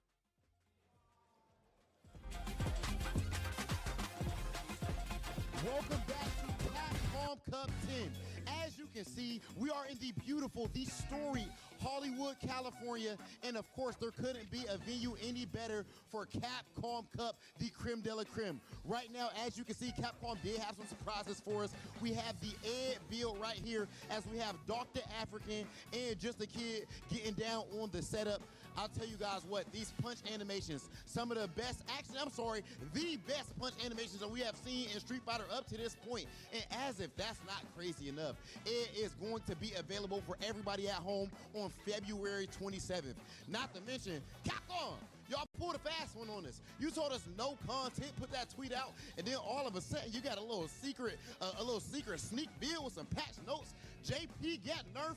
We love it. It's a beautiful thing to see. Ladies and gentlemen, only here at Capcom Cup do you get early access to Ed. Capcom Cup 10 has been phenomenal up to this point, and we are not finished with the action. As you can see, these guys are enjoying themselves. I don't know who just got cooked. Who won? Which one of y'all won? Okay, Just a Kid, you down on bets and you're down on matches right now. It's looking a little rough for you. Ladies and gentlemen, we're going to go ahead and send things over to Tasty Steve and Ridge. Shout outs to the boy Hollywood, Rob TV, and I'm actually really happy that Capcom decided to bless us with a little bit of the ed.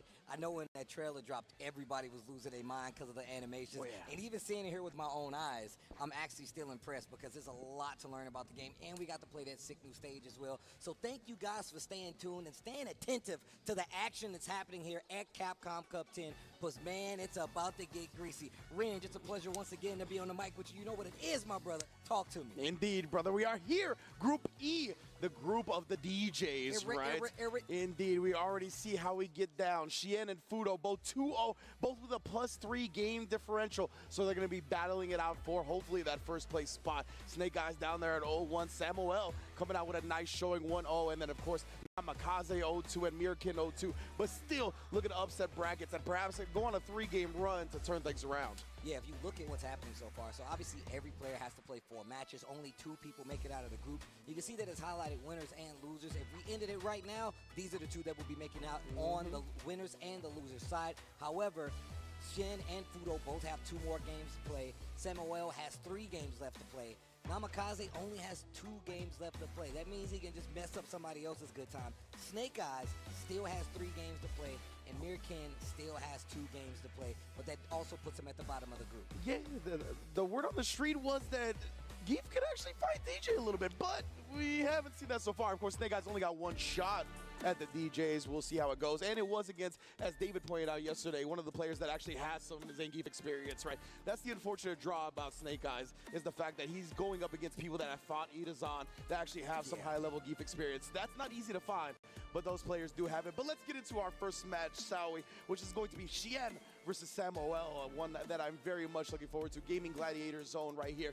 Xian, always the mad scientist. I think you like to call him one of the scientists of fighting games, right? Not only just Street Fighter. This man knows how to pick apart every single game he plays. And that's one of the reasons I'm calling him the scientist, man. He will definitely hit the lab, put on the coat, pull out the clipboard, and then he reports his findings to the internet. So he basically tells you everything you need to know about any game, any character he's playing. And a lot of times he puts that to the test in real life, in tournament, especially in some of these situations. But Samuel definitely trying to put a stop to it. And before we move on from that point about Xian, I love the fact that Versus Vortex actually quote tweeted that this was his favorite DJ combo. He made that tweet in like the beginning of February or middle of February, and he actually pulled it off earlier there, I believe yesterday. So really cool to see.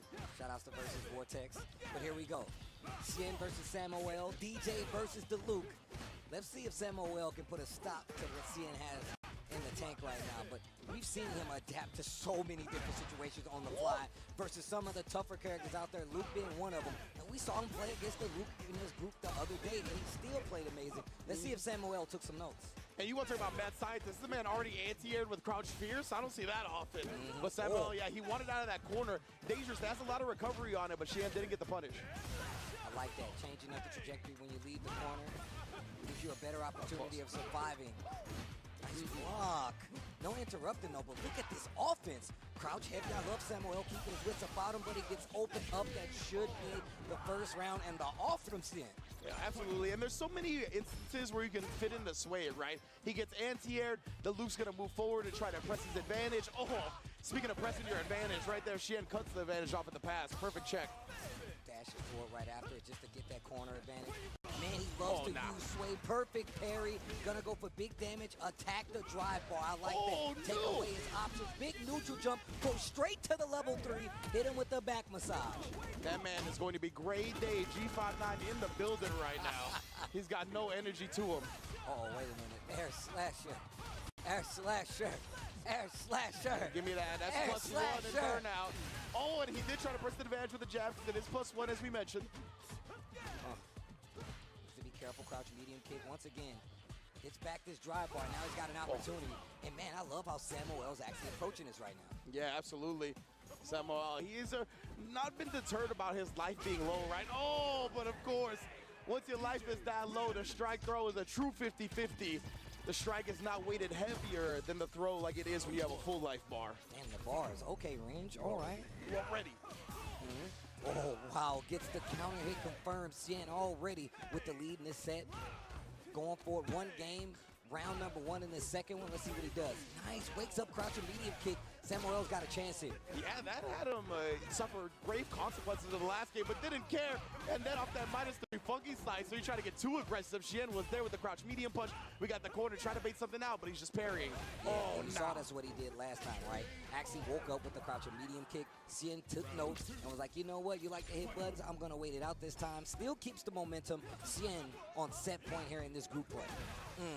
Nice, gets the sway back, big pickup. He's gonna go to the corner, and you gotta be careful after this dash up. Goes for the jump in instead. And they both move with the drive rush, but you can't contest DJs, bro, too quick. OD uppercut to get the offense back. Perfect parry on top of that to get back control of this range and just push it back to this corner position from the mid-screen. Xian just looks so in control. He is definitely in the driver's seat. Level 3 on the belt, and he's going to use it. That is going to be 2-0 for Xian versus Samuel in this group. Yo, damn. This man shaving off the life bars with a machine gun punch. You know that level 3 is inevitable. Xian looking as clean as can be to open up the group today. All right, I like what I'm seeing already. Of course, Xian, like I said, he is considered the scientist, especially in my eyes. If I ever had any questions, I want my man to test it and give me the results back instantly. Let's take a look back at this replay. And this is pretty solid, compact win here, right? This is all packaged up. You can put it in the store and buy it twice if you like.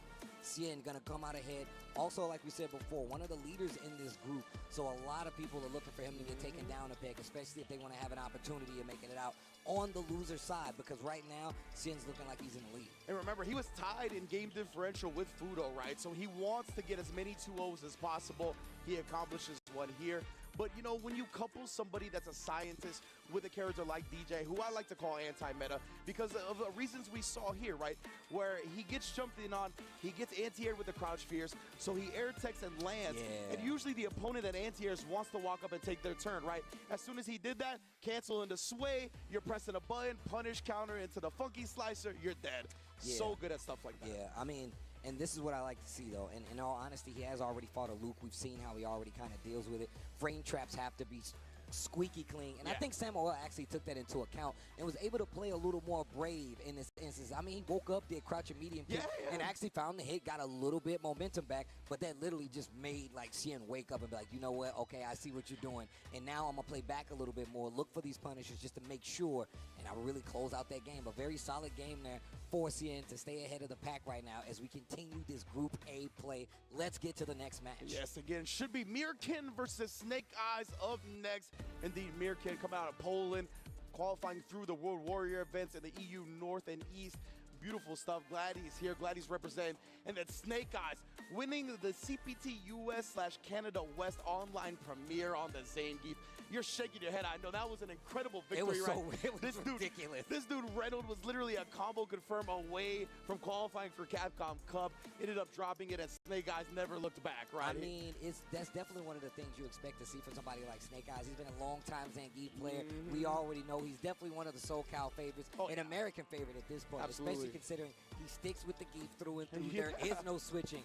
Regardless of the matchup, that's what you like to see. And I'm glad you pointed out that, because Reynolds was playing JP. Dude, my man was taking advantage of the tears. And still, Snake Eyes found a way to beat him out. And it was some of the most beautiful navigation of landmines I have ever seen. It's like that meme, you just running through a minefield. That was Snake Eyes to get that W. It takes a special type of player to take a character that struggles in certain aspects of the game. Especially when they're big bodies. It's easy to hit them with, especially against JP. Throwing projectiles around the screen. All these hitboxes are flying.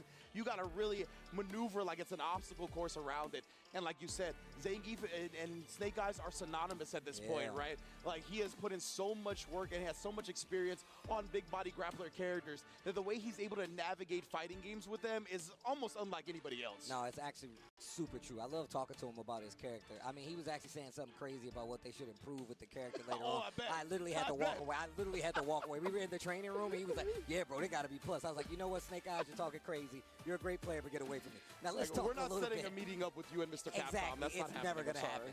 But shout outs to Mirkin on top of it as well. Also, like you said, man, representing from all the way from Poland and making it here. We talk about the landmines, navigating. You're going to have to do that versus Luke. He has the fireball. He has the normals to keep you honest. Stand medium kick is going to be something you see quite a bit. You got to be careful on your approach overall. Let's see what he gets into. Mirkin versus Snake Eyes. That's our next match. Let's go. Oh, bait it. Scoop him up. Trying to pop off real quick. Wow, 45. You lost 45 for that, bro. Straight up. OD spinning pile driver, nice health bar. The whiff punish. Oh, baited. Wait a minute, Mirkin. Starting to look a little smooth here, but of course, I love that, right? And that's like plus 30. That's the spine buster down forward throw right there. Oh, body slam. I'm naming all the rest of the moves. Right, I was about to say, this is definitely where you dwell. The lariat to close it out. Snake Eyes looking real clean. The claps are really loud right next to me, I gotta say. They are fans of the Geef and the Snake Eyes. As you mentioned, right, SoCal representative, we are in his homeland. Oh, back to back with the headbutts. Tomohiro Ishii. Yo, leaning into it. Oh, you already know. Keeps the corner. Another headbutt. Mirkin in trouble. Actually, Mirkin going to the next round. This man, jackhammer. One. You're next. You don't gotta ask who's next. Bruh, this man, Snake Eyes hit him with the 80s wrestling moveset. He body slam, headbutts, just punches, like keeping it nice and basic, but that stuff hurt. All right, I want to see what Mirkin does. We did see a little flash of life there, especially when it came to the neutral. Got a big bait.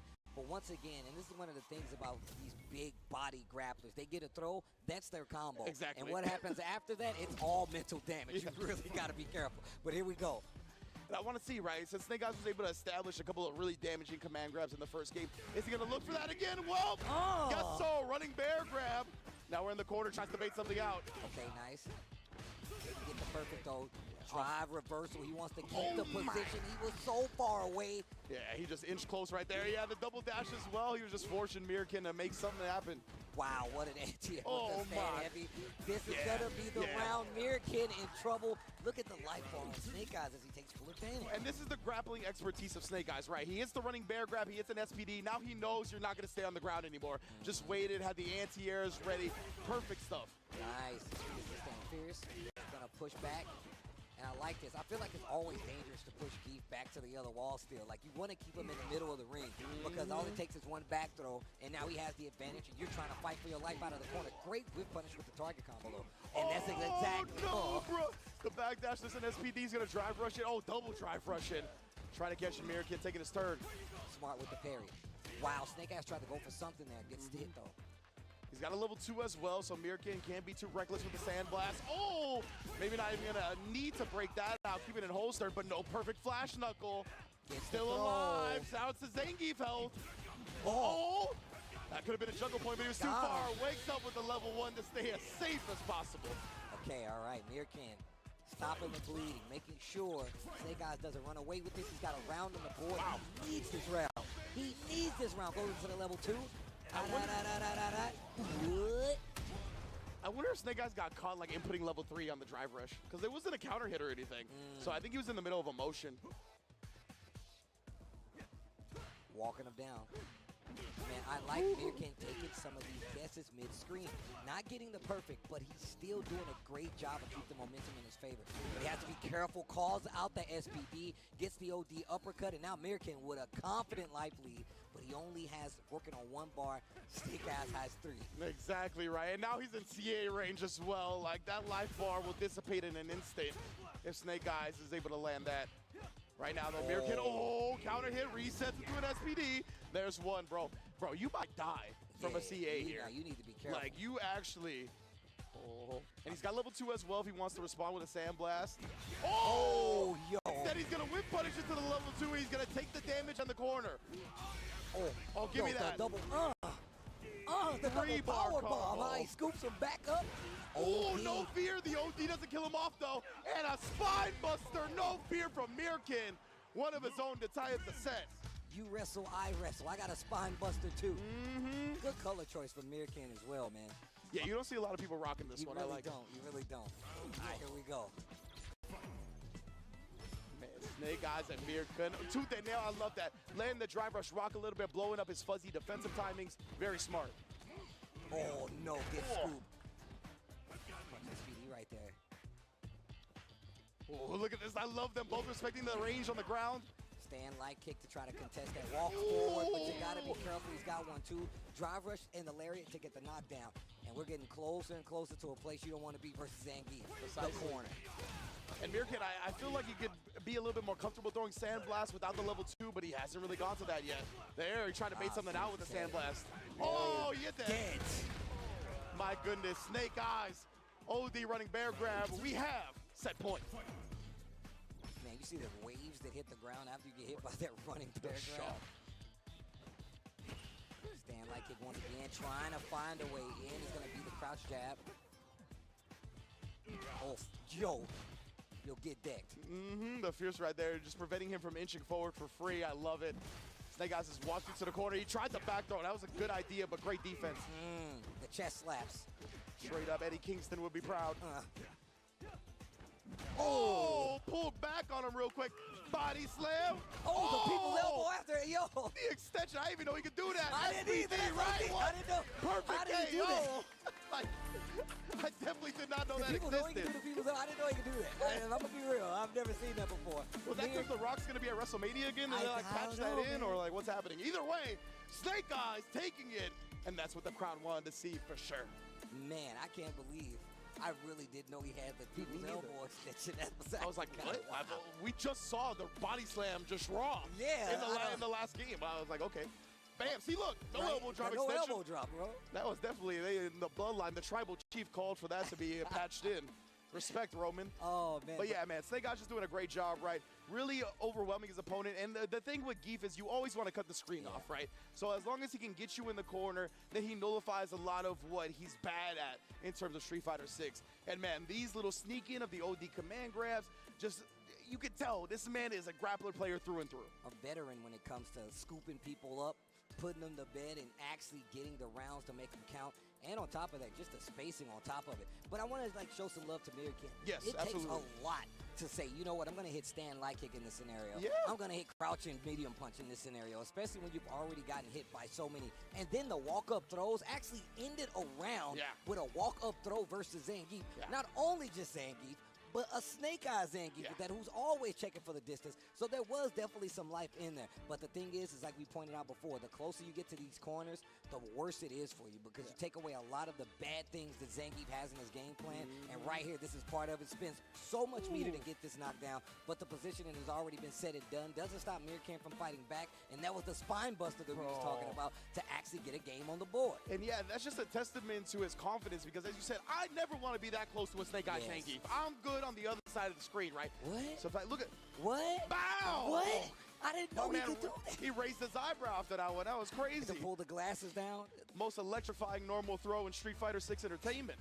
But yo, that was definitely some sick stuff from Snake Eyes. Well done, Mirkin as well. So glad he's able to qualify for Capcom Cup. You can see he's only going to be improving from here. He's got a couple more games to go if I'm not mistaken. But next up, we're going to have the DJs on display once again. Let me get that Namikaze versus Fudo. Fudo, another player that we've already been talking about. We've seen the DJ. I mean, I believe it was, I think it was Vicious who said, like, yo, obviously we've seen what Cien has done, but Fudo is also known to be one of the most calculated players out there, regardless of the character. DJ really fits his style because I feel like he's all about controlling the pace. He's all about making sure you respect this spot, and even if you don't, he can make you pay for it. But let's talk about the fact that Namikaze has been playing very, very strongly so far. His results really don't show it, but you've seen like the glimpses of these instances where he can really take some of these games and run away with it. Exactly right. Everything has been tooth and nail at Capcom Cup. And because of that, like even if the record doesn't reflect that, these players are making the others sweat that they're falling to. Because of that, Fudo definitely needs to put some respect on Namikaze's name. Not saying he's not, but if you take this lightly, you're going to catch an L real quick. No, that's definitely true. And I know a lot of people talk about the mirror matches, and the thing is like, how do you deal with your own shenanigans, right? Especially when it's your character and he actually challenges the drive rush with that OD jackknife. And that's one of the things we notice about his gameplay. He will stop your approach forward just by doing the OD jackknife. He will do that. I'm really impressed because that first one, which is off of a parry, he walked forward, parried, and had the charge ready for the drive rush check. And look at that. He's walking forward. I like how Fudo's like, all right, I can't let you put me to this corner. So I'm going to jump forward, the jump medium kick as well. I like that. Fudo recognized the range he was at, so he just tried to get a knockdown, catching Namikaze off guard after that fierce. And he's actually keeping Sway in mind as well. Tries to go for the jump in, didn't find it though. Namikaze with the screen position and the life lead right now. Oh, he actually tried to check it. You saw that? Yeah, that's why the punish that's why I counter got came the out. Yeah. Fudo actually caught the recovery of Namikaze's own jab. Unfortunate. And I like what he did there. He did it really early. It wasn't like a late ball on that jab. He did it as early as possible, got the big counter hit, but that doesn't stop Namikaze. I like that Namikaze. He tried to bait something out right there, but Fudo, he's like, I play this character too. I know what you're thinking of. That's meaty. That's mad damage. Spinning everything. We got the level 2 on deck. How much rhythm you got, Fudo? I believe it. This is Fudo. Yeah. Hit him with the notes. I was about to say some out-of-pocket stuff, but it's Capcom stuff. I'm not sure. 1-0 Fudo looking good. Stand medium kick. Trying to keep him at bay. Those early driverless jabs are really doing work. But once again, Namikaze had strong showings at the beginning. Big damage. Single jab right there. Caught him. Counter hit. The Sunrise heel actually had a long enough duration to catch the Sway coming forward. Oh, he actually got the punish counter, but didn't believe. Fudo popping off the Soba trades and then baits out the jackknife this time. I was talking about how he's willing to do it in neutral. This time Fudo calling him out on it. Fudo with the delayed jab right there. He gave him an opportunity to wake up with it. Oh, perfect jump from Namikaze. Like we said, bro, he is making everybody earn their thumbs. Yeah, he's making sure too. I love the fact that he's willing to approach, man. He's not playing like a stationary game where he's just down back.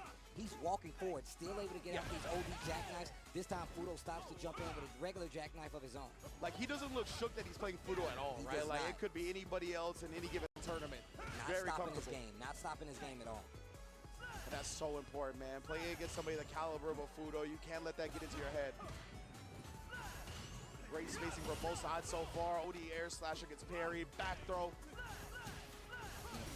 Clash. Oh, I love that jump back. That way you don't have the opportunity to drive rush forward. And Fudo, he's low on drive gauge as well, right? So like instead of trying to risk the timing of the parry, losing some drive gauge, he has started to jump. Looking for something right there. They jump over. I like the delay right there from Namikaze to possibly bait something out and get the big punish. I love him using jump medium kick at this range because it's not too committal. It doesn't move you forward. It literally just catches you slipping. Speaking of catching you slipping, the overhead goes straight into the level 3. Hit him with the back massage, bro. That was so clean right there. Usually I see, like, I'm ready for the DDs to combo off that first hit, but instead he goes with a reset, which I think because of the hit he had to, really sick. Namikaze. Look at this, bro. Namikaze, one hit. Oh, he the level 2. That's not the first time he's not close enough. Oh, yeah, that has invincibility for days, but too far. Namikaze striking first blood. And you know he knew that spacing because he was confident. He's like, there you go. You're right. And he was always been backing up. Also, the fact that Fudo swayed and put himself back a little bit further really did change the trajectory of that. And I love that because we saw in Group A play yesterday that he literally won a game like that by reaction. Oh, no. The bait out, though. Fudo's like, I know you want to keep your momentum going. Cuts it off with the pass, perfect bait out. Waits for a second, thought he might pop off again. I like that. That's conditioning right there. And it's kind of like the reverse conditioning. Uh-oh. The Sway gets caught by the heavy air slash, excuse me, the OD air slasher. And we know that is one of his best starters in the game.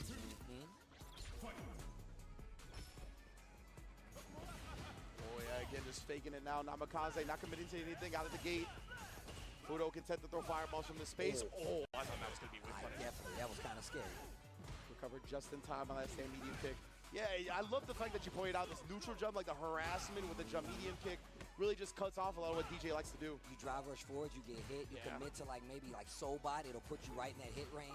So you really have to be careful. Nice call out here.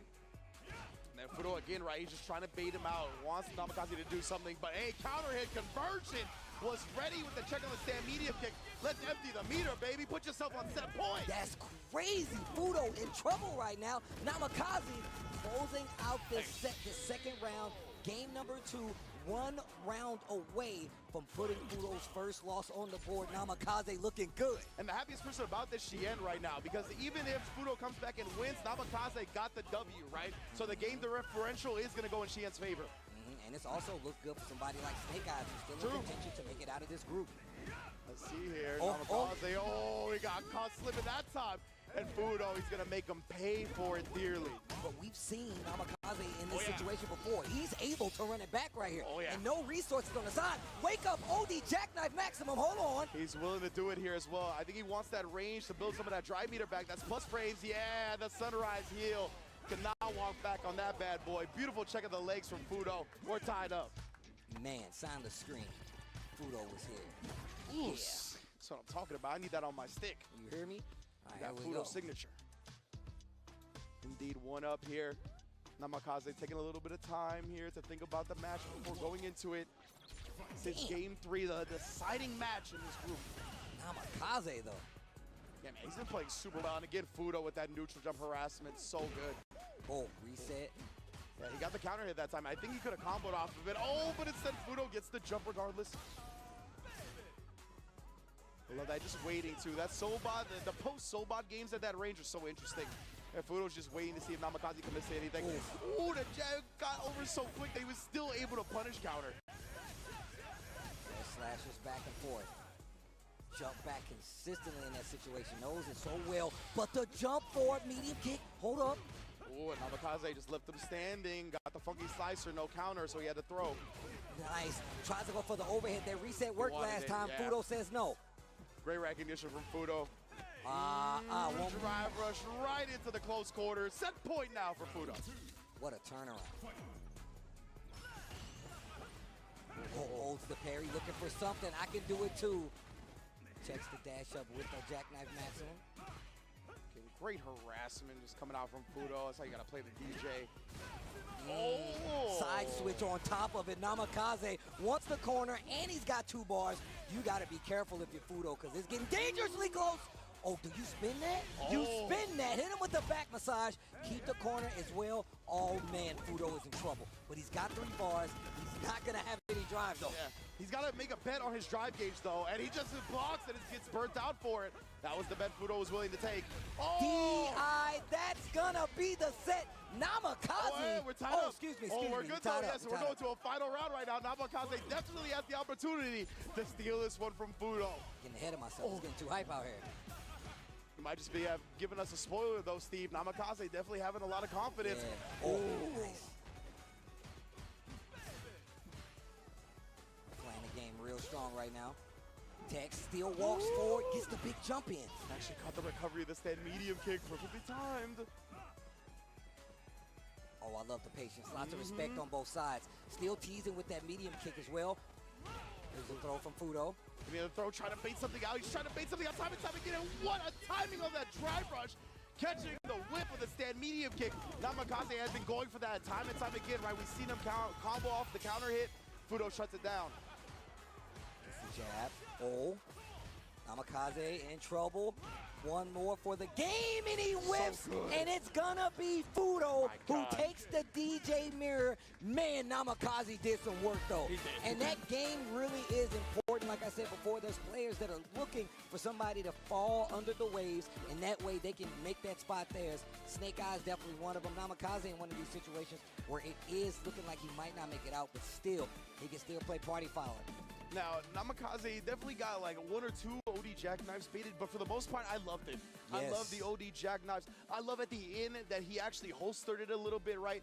But Fudo's recognition of that moment was what led him to victory, right? He saw that Namikaze was willing to block it out in this last round, started throwing him a little bit, threw him to the point where the next throw was going to be lethal, and that's when he baited it out. That's when he finally teched, right? Namikaze, that was valiant effort for sure. Fudo, though, he's just too good at conditioning people over the course of a set. Yeah, and his, the way that he actually approached it was so smart. Held his ground at all times. We talked about how he's using that neutral jump as well. Really kind of contested it, but even still, Namikaze taking another approach. That was the reset we was talking about last time he tried to go for it. That was so good. But, I mean, 2 different approaches, right? Stand medium kick from one, jump medium kick for the other. The perfect spacing on the level 2 to make sure Namikaze was going to get that one, and actually took the lead in the set right here. But Fudo answered back instantly, comes back with the perfect KO on top of it. And these corner situations were some of Namikaze's most shining moments, because the way he defended and kept himself alive, where a lot of people would have fell under, was amazing. That's another testament to him not being shook by the fact that he's playing somebody like Fudo, right? That was such confidence in his defense. I loved it. Like, legitimately just solid play, trying to block out things. In general, I love the way he played. The more experience he has, the more damage he's going to do. This is a great opportunity for Navekaze to grow as a player tremendously. No, this is actually really strong. And just how he actually was able to make Fudo play the respect game versus him in a sense. But, I mean, even still, Fudo, if you look at how he even adjusted, started going for a lot of some of these call-outs where even if it wasn't, you know, jackknife, he would still get these smaller punishes and make him pay for it. And I really felt like that's what gave him that snowball instance of taking that set. Man, I got really excited and called it early because it was the DJ mirror. It was mixing me up. But it was still a strong game. And what a set regardless by these two players. Amazing. That was awesome, man. And yeah, like I said, Snake Eyes definitely going to be happy about that one because at least Fudo lost the game. Shien, the game differential is going to go in his favor now as well. But we still got some groups to play out, of course. So the next match, we're getting to Samuel versus Mirkin. Let's see who comes out on top of this one. Samuel, I believe, already has a dub on the board, right? So he's looking to gather as many as possible. And Mirkin here as well, looking to play spoiler with a Luke. Yeah, we're going to see what happens in this matchup. The double mirror right now. We had the DJs. Double. Now we got the Lukes. Mirkin going up against Samuel. Let's see what happens. Oh, man, that last set was crazy. Yeah, most definitely. Samuel, of course, qualifying out of Spain, if I'm not mistaken. Got an EU battle here between the two Lukes. See who comes out on top. But yeah, it's another mirror match. So Luke can be played in a variety of ways, though, right? You can see the rush down. You can kind of stand back, establish a lead, play that sandblast game. I want to see how they approach this mirror. Well, I'm going to tell you right now, we've already seen where Mirkin's not afraid in a lot of instances. He does a great job of kind of keeping you at bay, but not against Samuel, who's kind of mixing up these drive rushes and using a lot of sandblast. Speaking of whip punishers, Mirkin fighting back. Both of them got their first hit by drive rushing a sandblast. Like, the first one was interrupted, and then the second one got whiff punished. That was pretty interesting so far. Double stand mediums as Mirkin gets backed up to this corner. I love that people are starting to use regular dash more now too, right? We were so obsessed with drive rush at the beginning of the game, but dash has its place in this game. Yeah, I feel like that's what happens when you play games like this, right? You got to understand the meta. It kind of develops. Man, drops the perfect knuckle right there. Ooh, oh, just goes with the sweep. Might have been an execution error, but he'll still take the advantage. Ooh, level 1, that's a little scary now. Yeah, just bullying him with the flash knuckle, especially while in burnout. Catches him on his way out with that crouch medium. Didn't get anything big from it, but Mirkin in burnout and just jumps back to get away from that danger zone, especially that crouch medium kick. And Samuel, he didn't get too thirsty, right? Sometimes you see people try to really rush you down from the burnout, put themselves in a risky position, but Mirkin this time sending the drive rush low into the drive rush cancel. I'm telling you, it's a popular end-round gambit. Yeah. And it's funny that you said that because it makes me feel like he should have kind of went in on this instance. He had the burnout, but obviously, you know, these higher level players, they're looking for that. They want you to overextend, put yourself in even in greater danger. It's a fine line to balance, right? Like trying to get aggressive and chase that down, but to not be linear about it, to not be predictable about it, because then, yeah, the player's just going to counter it outright. And especially in a mirror match, right? Like these guys know they have the same tools at their disposal, so it's really about whose game plan is going to go inactive first. And Samuel getting the knockdown. I like the wake up flash knuckle though. That actually pulled him out of the crouch medium kick range. That is definitely one of the little spacing tricks that Luke has. Catches him low, we're gonna empty it out, yes sir. Level 3, time to go to work. Oh. Wow. Big damage, you good? You already know, bro, Memphis Music Day, your ears are ringing. Lots of respect being played right now. But still, Samuel fighting his way out of the corner. Crouch, heavy punch, gets the spine buster. This is still doable. He has full CA. Yeah, that's why Mirkin, he didn't want to DI that flash knuckle, right? That CA would have been coming. I think he would have honestly died. Because it would have been like a kind of an unscaled CA because of the absorption from the armor. Ooh, but right now, Mirkin picking his spots perfectly. 1-0 over Samuel. Man, just two different styles right here going to bat. Mirkin definitely taking up on the offense side, but really kind of like pushing the envelope. Whereas Samuel really trying to he's kind of hesitating, looking for a spot. And Mirkin doesn't have many gaps in his gameplay for Samuel to get his game started. And you're seeing how that's playing out. Exactly right. Samuel, I mean, he's playing a style that benefits a game of intel, right? So maybe he'll make some adjustments because, as you said, he's just kind of waiting, trying to figure out how Mirkin wants to approach. But right now, Mirkin has just been looking so comfortable. Oh, nice. Catches the backdash with the crouch medium. Gets the perfect knuckle this time, too. That looked like the suppressor to me, which is so surprising because that pulls his hurt box so far back. I can't believe it actually got hit. Crouch medium. Okay, wait a minute. Screen control in favor of Samuel. Catches the drive rush from Mirkin. And now Mirkin in Burnout gonna spend the rest of his drive to get this round in game number 2. Samuel. I didn't know this was your corner, bro. I'll get out of your territory, Right? my Excuse man. me, I didn't know. Move somewhere else, Mirkin, though. Finding again that sandblast. I mean, he might have perfect parried it. I kind of missed it at the beginning, but either way, we're in the corner now. Doesn't go with the air flash knuckle, just goes with the safe jump instead. No parry attempt from Samuel. Oh, ho, ho. Tail in, crouching strong. Drops the combo, tries to jump out of there, though. Mirkin still with the life lead. Get Samuel. He wants to make him block something so he can build that drive gauge back up. Ooh, the perfect parry was there. Tried to punish it. Crouch medium, and you were talking about how Mirkin will like to spin a lot of his meter to make this entry, right? He do the crouch short and drive rush in, go forward. So we've been seeing that a lot. I mean, on both sides, but Mirkin does not remove it from his strategy at all. Tries to swing after him that overhead and eats a crouch jab because of it. Mirkin, set point. And that was just hesitation from Samuel, right? Because it wasn't like a drive rush overhead. He was minus off that, but again, you're just hesitating a little bit, right? He can't catch on to Mirkin's rhythm. You can tell there's very reactive gameplay from Mirkin. See, that one is plus, right? I gave with the drive rush, so Mirkin trying to steal his turn. Not going to happen. Crouch strong. Spins the OD meter, gonna go straight to level 3, spending it all, and of course this is super smart. Last round, but now Samuel's got a chance to actually make some more ground back up with this level 3, but he's got a scored hit, and the offense from Mirkin is not stopping. What a whip punish, straight into the level 3, not CA, but the damage is there. This puts him in the running to steal this round. No resources on either side, and Mirkin is getting close to burnout. He just wakes up with the perfect parry. He'll put it on the line. No big flash knuckle, but right back at you. Dipsy would be proud, bro. There's a lot of blue on the screen. My man Mirkin trying to get to the victory lap. Oh, I like that. Because, man, he be grinding all his life. You already know, Steve. Oh, tried to beat it out. I mean, he successfully did, but didn't take advantage with the throw. The clash on the ODs. Stand medium kick. Puts them both in contention. A combo, a couple of clean hits. Either one of them can take this. Mirkin trying to close out the set, though. Samuel trying to continue the set, though. And Mirkin, he has enough mirror to make that gambit that I talked about before, that drive rush crouch medium, kicking the straight drive rush cancel. Oh, he just goes with the drive rushes back to back. The first traded. He will not be denied and not be stopped. Mirkin taking the set. That's what I like to see.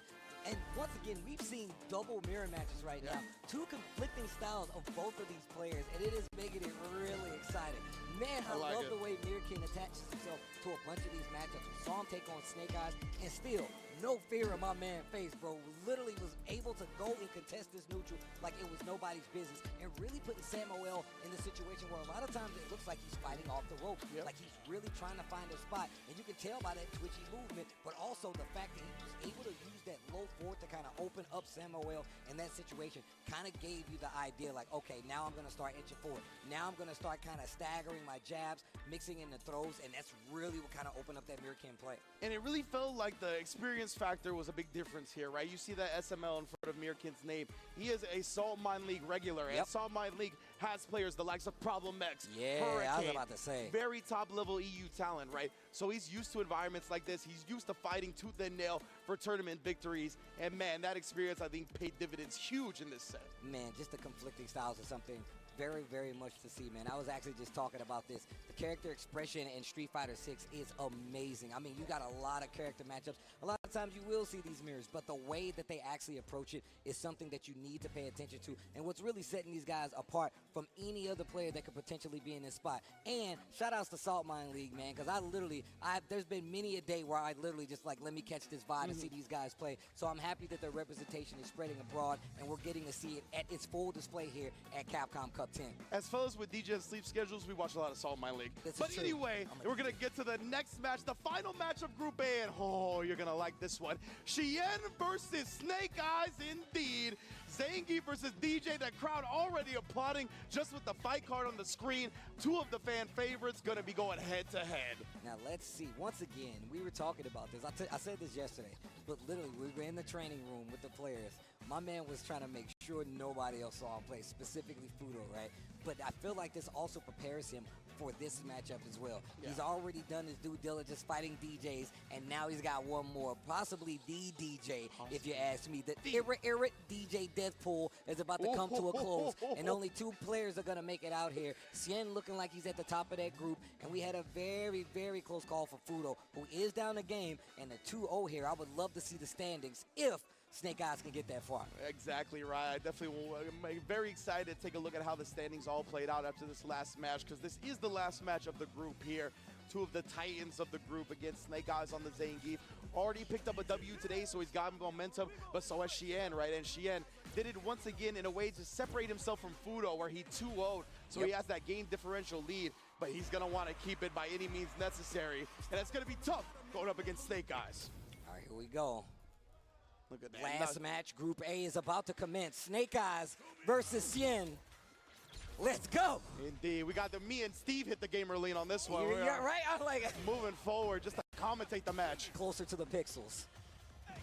Stand medium just to keep him at bay. Tries to go for the sweep. You really need to be careful at that range versus Cien, because he will go for it. DDT. Straight up. Trying to put the chop on him as well, and there it is. The sway. Going to be such a pesky thing to deal with for Zangief. She had already been looking to establish it after the medium kick, but Reset into the SPD, and look at how much game that puts back on the clock for Snake Eyes. He's in there with a great look at an OD SPD right now. Would do wonders. Gets the lariat. What's the guess? No jackknife. He was looking for it. Yeah, gets the take to the hold on. Wait a minute. He should be really close to death, but he's in burnout. And you see the drive rush forward. He knows the chip is there, so he tries to stop it full parry. That is not a good look for Snake Eyes, because you know Cien's gonna be optimal. Shout outs to my boy Yipes and Lee Chung while I'm at it. That's most def. Eyes open all day, every day. Hey. Those are my big brothers right there, bro. All love, all day. Oh. Nice They got each right. I like that idea a lot, right? Funky Slicer is -3 on blocks, so you can catch DJs kind of sitting there for a second, but not Xian, bro. I Stays like one step ahead. Stops the drive rush. Look at this offense. Gets scooped up, the counter hit, and now he's got a full drive bar to actually contend with. Cien not working with much, but he slows down the pace to try to get some back. And the Sunrise Heel actually acting as an anti-air right there. It's plus frames. The body splat. Hold the headbutt with the glasses on. Sway gets the pickup. He's got 3 bars. Oh, yeah, you know dead, he's gonna bro. spend it. Yeah, shaving off the health with a machine gun punch. Level 3 to follow it up. That's game 1 in the books. I couldn't see, or I didn't recall how the Funky Slicer hit that time, but the way the game started, right, Xian would put the stand medium kick out there, and then he's judging what Snake Eyes does after. He saw he didn't do anything after, so he did stand medium kick. So bot. Now, when he's encouraging him to do something, goes back to the Funky Slicer. So smart, man. Yeah, just looking at the approaches, especially like how they deal, how Cien's dealing with like some of the jump-in options, right? 8th across body and still held it to his own, but now you see Snake Eyes mixing in more resets in there, especially because he knows that Cien is willing to stay on the ground in some of these fights, even throwing it in between some of these strings, and it's worked out, just not to the point of him getting a game. Oh. Does get the big sweep right there, and then actually dodged the up kicks. That was strange. Big damage there. Actually crossed him up in this corner. Snake Eyes with a big lead right now, but not much drive. Big counter hit, but the combo drop. That was the Shibata Okada headbutt right there. We got brain damage on that one. Big damage here. Man, the machine gun both. Oh, puts himself in burnout. A check goes for a button. That's not going to be the one. And the level 1 to close out. Cien is on set point versus Snake Eyes. Look at Xian. He's been so clean, too. He's not really giving Snake Eyes any type of momentum, any type of opportunities. And look, just staring in the face of Zangief at SPD range. He's not scared. Oh, but maybe you should be. Oof. Wow, just the interrupt. He knew that Snake Eyes had a long way to go, and if he wasn't going to commit to something early, he can interrupt. I love the patience there for Snake Eyes, especially in the corner. Gets a sweep, fighting back out, uses a drive rush to try to close that distance, and still fighting his way out of the corner. Finds a hit, goes straight into the level 2, and this is good. Jackhammer. Oh, drains a lot of the drive gauge as well. Xian just blocks it out, gets burnt out for it. And look at that, no anti-air option right there for Cien. A little nerves right there, I don't blame him. Gets the stun, that's gonna be around on the board. The double up for Snake Eyes. Peep the ring reverberations. How you turn a German suplex into a Azuna drop? You know? What? Oof. I like that. I like this approach. Snake Eyes slowing down to his textbook slow approach. Cien trying to speed it up, make him do something crazy. Snake Eyes doesn't take the bet, finds a way in, uses the drive rush, and goes back to the neutral. Goes back to the walking game, the neutral jump. Reset, parry right there in the neutral by Snake Eyes. That was so good, and the throw option this time. She had drags into the corner here, but as you mentioned, it can be scary. Snake Eyes got to pick his moment, and does he ever? Gets a little bit back on the drive bar right there. Continues to walk forward, another sweep. Xian trying to get out of there, but he's in there. And speaking of in there, Snake Eyes is on the board. Flex on him. What a way to pick it. And he didn't immediately follow up that first knockdown because he wanted to preserve the drive meter, right? To get that drive rush, to get the OD, SPD off. So smart long-term resource management from Snake Eyes. And I like that, threatening with the sweep now, because now Xian's going to question walking back and dashing back and even trying to sway back in some of these instances. But he's not holding back anymore. My man's got the corner, full offense, full goal. Oh, you work for me and get there 9 to 5, baby. Serve that. Oh, and then the hezzy on the light punch. One more drive rush cancel, you already know. What a response from Xian here with the perfect. Just a little bit. Okay, Mike Ross is around. That's a perfect. hood perfect. Charles That's a hood Mike. perfect. We've seen him. You know what it is. All right, here we go. Last chance right here. Last chance. Snake Eyes trying to make something happen in this round. Oh, Sunrise heel. Again, acting as an anti-air. Oh. And he's clipping the legs on the walk back. He knows Xian wants to get out of there. What a perfect parry on the wheel kick. You do not see that. And the DI to follow up.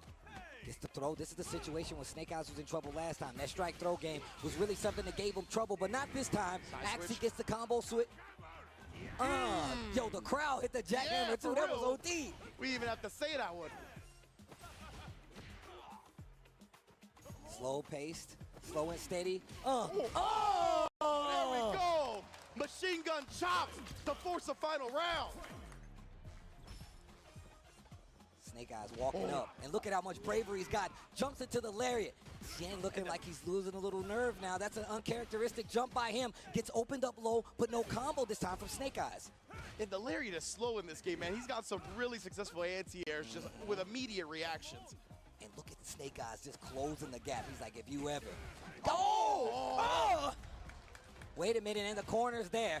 Doing the danger zone. Oh, this time he did stand medium kick and drive rush after. Cut the stand fierce. What manipulation from Xian is gonna build some drive gauge back from him, but more importantly, drain that of Snake Eyes.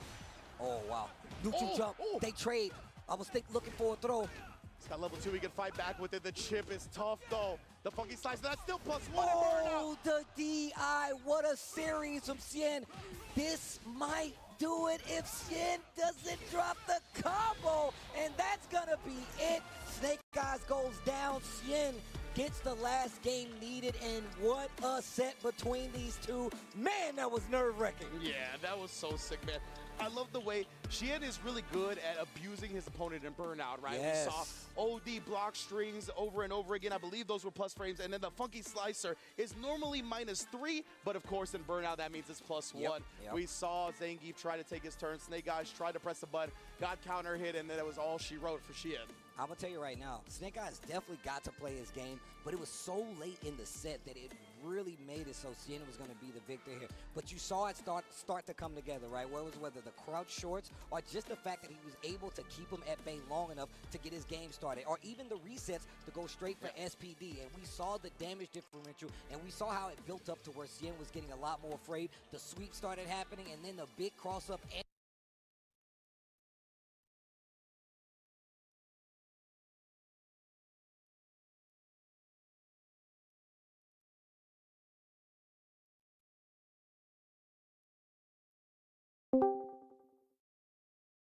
Have to deal with the DJs just carrying Snake Eyes to the corner, but for everything that happened, Snake Eyes really made him sweat and was just a couple of decisions away from taking the set himself. No, and you can definitely tell that it was starting to happen.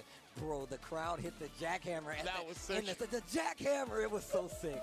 Oh, but, and like I said before, this is really what you saw start to come a hand for Snake Eyes when he really started to play his game, giving me a little bit more meter right there. Man, he got so much meter off of that.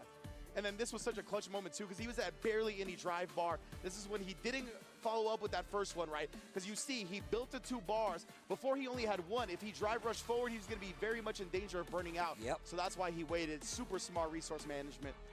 I'm going to tell you right now, like, if you go back and look at some of Xian's matches, the fact that he was so prepared to deal with you being in burnout and just having like these amazing strings that keep you at bay was been one of the strongest things that I've seen from him this entire weekend. The scientist knows exactly what strings he's gonna use. He's like, oh, I got you in burnout. Looks like we're gonna take you all the way to the corner. I'm gonna mix it up just enough. I'm gonna throw some projectiles in there. I'm gonna keep you at bay. But even still, that didn't stop the will of Snake Eyes. Absolutely he was still sneaking in some of these command throws and just keeping him at bay, even if it's just standing medium punch and fighting right here in this scramble. This is exactly what I was talking about. Look at how much chip he lost in this exchange. That is ridiculous.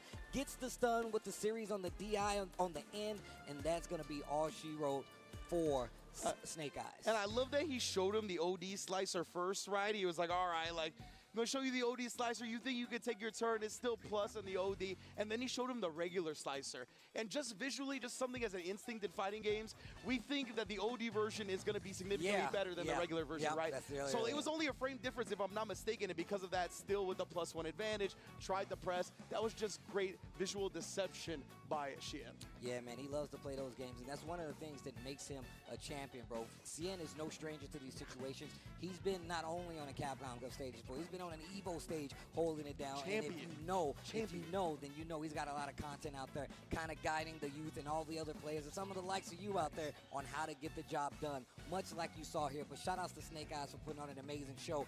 The only Zangief that we have here, but let's check out the standings for Group A that we have so far.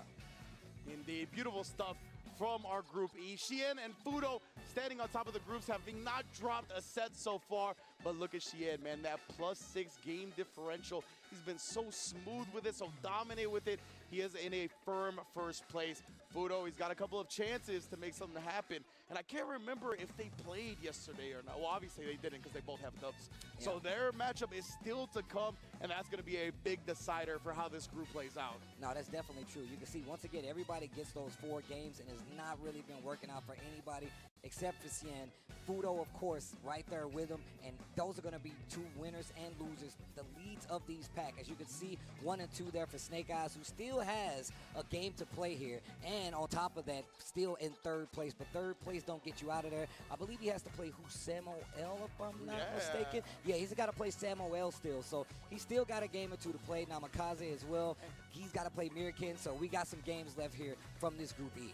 And look at how tough this group has been. The 1 and 3 Mirkin, only a -2 game differential. The 0 and 3 Namikaze, only a -3 game differential. Like, these players are making everybody sweat. This has been a very competitive group so far. Yeah, I do love how these groups kind of like played out. A lot of these players really did kind of hone in and say, you know what, I know that I'm fighting this player or this player. If you go back and look at the Namikaze matches versus some of these bigger names, you'll be like, man, Namikaze was out here fighting in the streets. Like, he looks like he belongs. Yeah, exactly, right. And all these players belong, man. It's not been easy for anybody to get up to this point. And that World Warrior program put a lot of people in these spots who were getting a lot of shine on their scene. Once again, I feel like that's one of the things you got to point out to, because if it was not for that World Warrior program, a lot of these players like Mirkin and Samuel probably wouldn't be able to get this spot, get this opportunity to represent themselves as well as their region. Yeah, big ups for the World Warrior system as well. And big ups to Pagoda, because they've been holding us down from the beginning of LCQ, even though they're hitting my man Luke right in the egg roll. I don't like that, but it's okay, because they've been providing us very tasty snacks since the LCQ has began and throughout Capcom Cup as well, feeding the players, feeding the spectators, making sure everybody feels the egg rolls. Yeah, man, that's absolutely true, man. I saw everybody enjoying it, especially during the LCQ. And if you can like it, get your very own, we have them at the bar, so you can get your own little snack of Pagoda rolls. Shout outs to those guys for actually holding us down and keeping everybody healthy and eating some great food while they wait for the next match to get ready.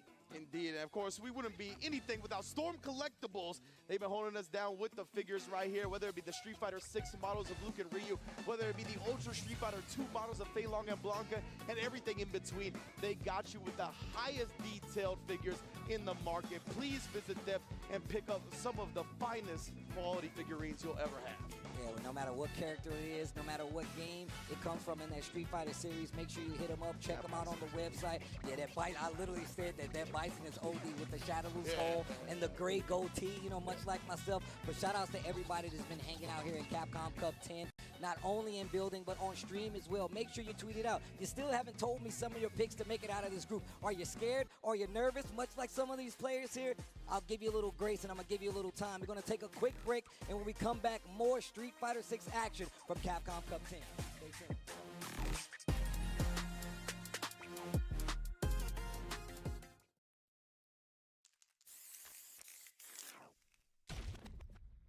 This is Beat Square. Beat Square Station.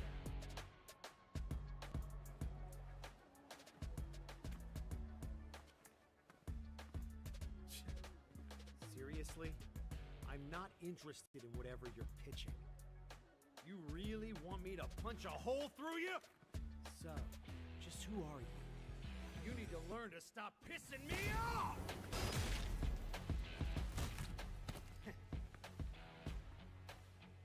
I knew there'd be more of you.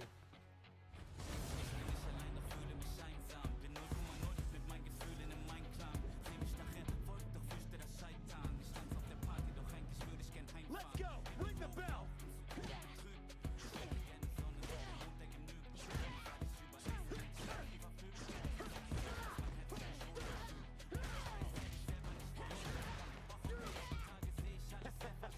I'd be scared too.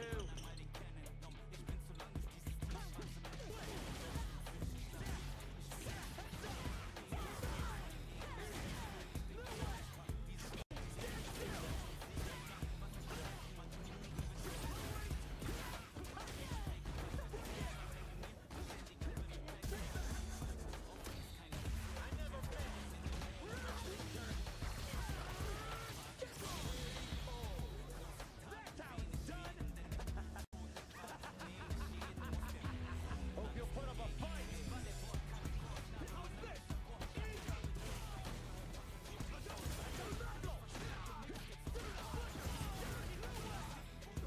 Wasting my time.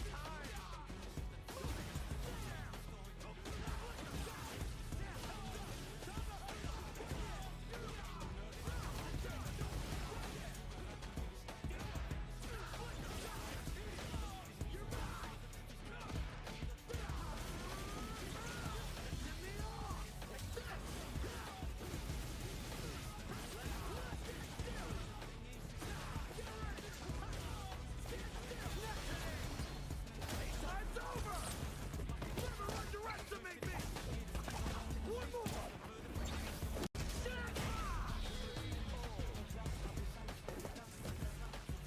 You could say I have potential.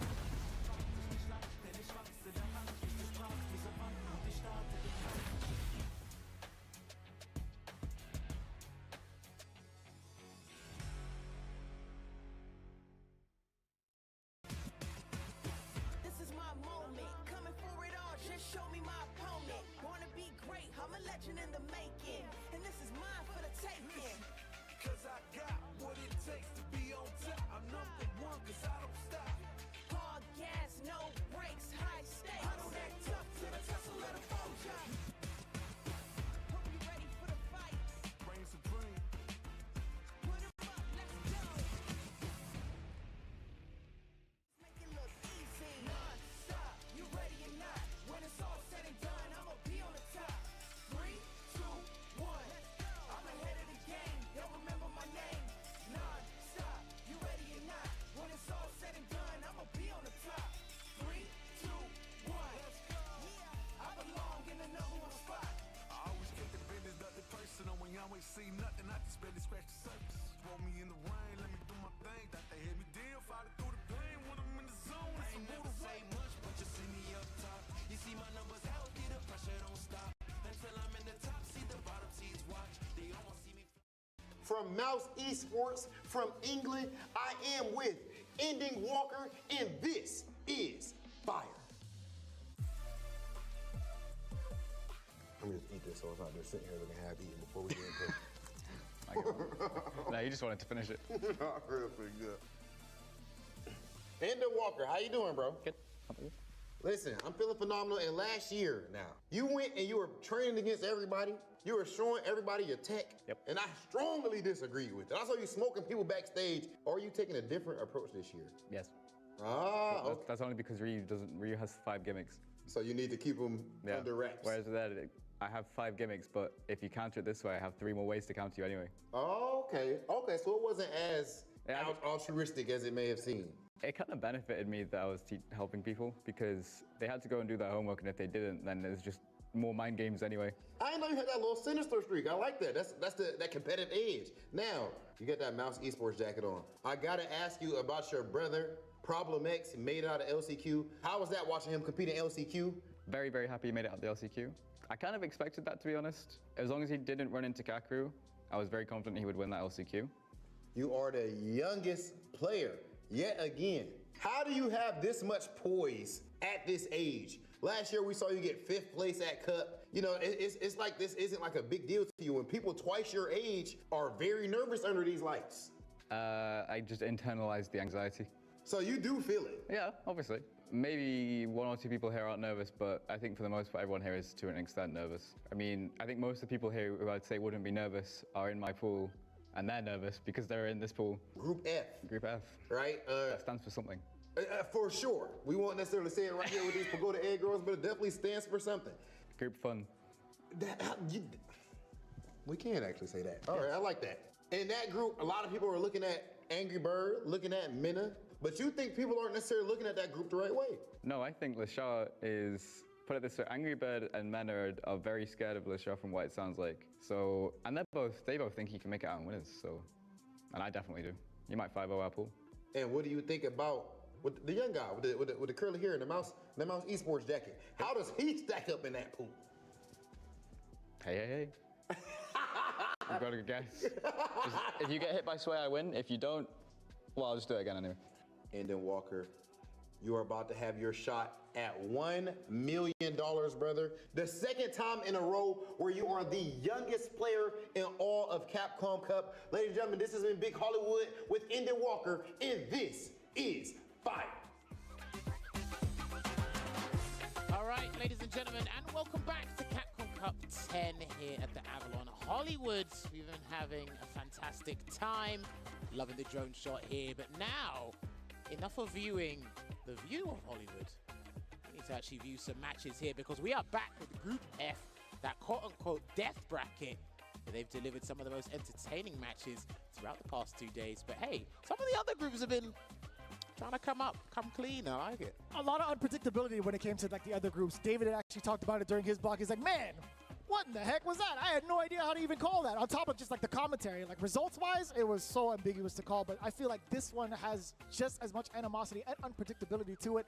And considering there might be some shifts to characters, possibly considering 100%. The matchups at hand, this is the most diverse group, not in just like the talent and the regions, but also overall character selection. We have 10 possible characters to go through. You know what? He mentions character selection. I'm gonna burst your bubble. If you didn't think there was enough DJ in that last group, we got more DJ coming your way, only because, just hypothetically speaking, the statistics I've noted down, we could be seeing a fair bit of DJ over some other characters. We could see the original poster boy, who knows? But again, you did mention something off camera about the most surprising thing about this group, which we're actually going to look at the table right now. So Vicious, please drop for the people that don't know what's going on. Let's start off from the bottom, shall we? Angry Bird, the biggest surprise right now, one of the top contenders going into it, being at 0-2 with still a little bit to work with. But again, this is day 2, so his fate might end up being in the hands of the other players. But looking at it right now, Nero the Boxer gonna get his games as well, sitting at 0-1. Ending Walker in the same fate with a very close matchup from Mena RD. Then of course Lashar, very impressive 1-1 thus far. Mena RD and his brother Kaba reigning at the top with 2-0. Honestly, it's been absolutely stupendous what we've seen so far. And like you said, it was unpredictable from yesterday. Before that, you didn't think it was unpredictable, but I love the unpredictability factor. But hey, this is going to be the first match here today. Let's see if he can continue that fantastic momentum he's been showing us from day 1 into day 2. Kappa going up against Nero the Boxer here. Guile going up against DJ. Listen, man, as we start off this block, if you aren't excited yet, this is the time to get that energy going, because this is about to be a bloodbath between Kaba and Nero the Boxer. Now, we've talked about this matchup plenty, but Guile versus DJ, I actually want to pick your brain about this matchup in particular. You've seen a handful of this. You've seen a ton of DJs in the world. You actually have first-hand experience with some of the Guiles over in EU. Why don't you tell me a little bit about what's on paper? The thing that's interesting to me about this is the projectile skirmish. That's right. Shouts to Damascus. I brought it up again. The projectile skirmish. That's 2 days in a row now. Hey, listen. Sonic Boom is actually dominating here, but you have to use OD Air Slasher. And this is it. He's already jumped because he knows the hard read. OD Air Slash is the most comfortable way in, but it's the most expensive way. But if you don't have the chance to do that, then you're going to have to rely on OD Jackknife Maximum. He done it as I was just about to say it. But Kaba still relentless with his button choices, even on wake up with the crouching jab. Oh, but he missed the rest of that. That Sonic Blade, I don't know if it was executed too late or maybe just a mishap in general. Well, he can look for a burnout here unless he wants to threaten the stun and watch out for the Sonic Hurricane. But there is the stun, and he's actually going to spend the combo early. He's going to cash out Vicious.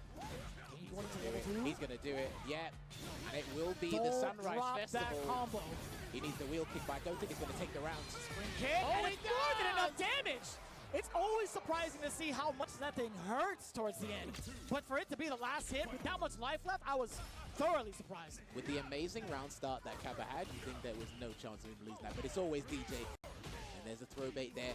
Going to convert to the flash kick and set up shop.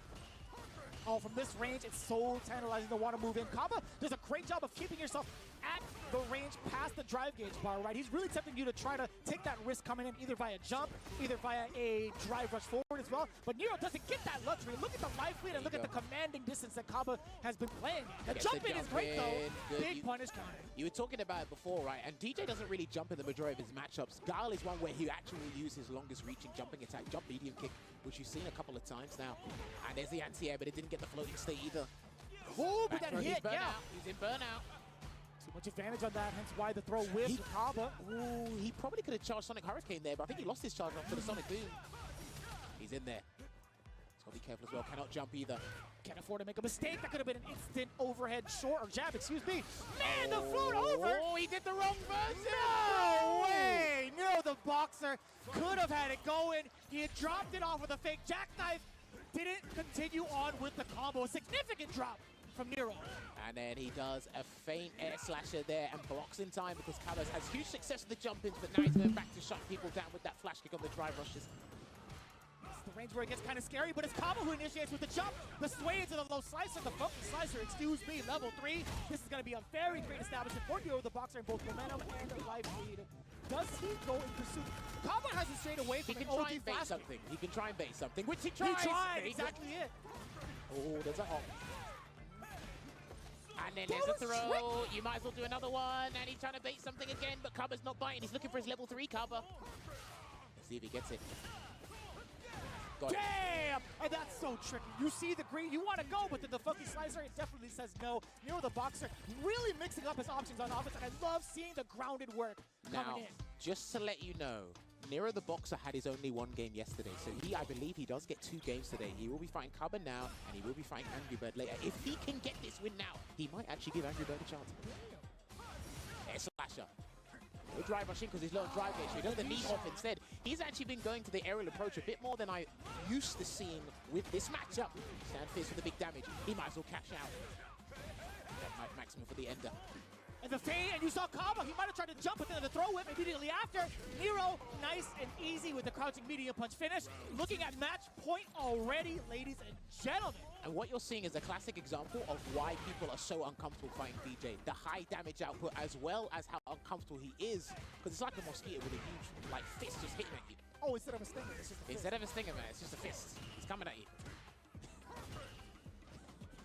That's set for a really scary anime. It's going to be the premise for a very scary anime. Hold on a minute, backs up here in a second. He's about to build level 2 as well. I don't think he'll use it now. He needs to preserve that super art meter again. On point with these flash gates drive rush. That's actually really good. I wouldn't be surprised. Oh, forward throw now. Gets to do it again. Not going to die. Okay, it was just enough. I thought it was going to be just outside of the realm of the kill. Don't worry. The interesting thing is here, Nero's had much more success via jumping, which actually is less damage if you want to do not spend any drive rush, and actually doing drive rush at Kaba. The only way he's really drive rush is after air slasher, but not even there. Jump again. A little delay. You saw a deliberate delay from the crouching jab from Kaba, slowly trying to open up Nero. I will say, the amount of offense we saw from Nero, his defense has been pretty sturdy this round thus far. But yeah, his best approach has been jump medium kick, the knee hop. He needs to land some huge combo here so it makes it more comfortable, but he did catch him in the breaks.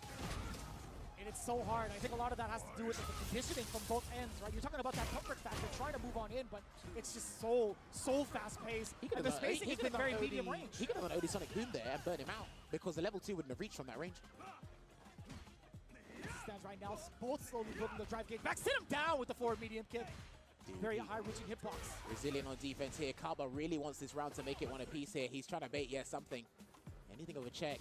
Nero cannot jump. He ain't got the health for that. Oh, now more than ever. Still waiting. Oh, it's so nice block on the overhead. Level 3, we're going to spend it now. Significant amount of damage, but what happens afterwards? That's not too bad, actually, because Kaba doesn't have to worry about any CA at all. But this time, Nero has to walk. He has to walk, and he doesn't. Whoa, you thought? He drivers on in. He's stuck in the drive impact. He has enough meter in the tank. He goes for the OD jackknife instead of the sway extension. My man had it calculated. Do you know what? That was a phenomenal performance there from Nero the Boxer. Really putting the rhythm in the waves for Kaba's performance here. And to shake up things statistically in Group F.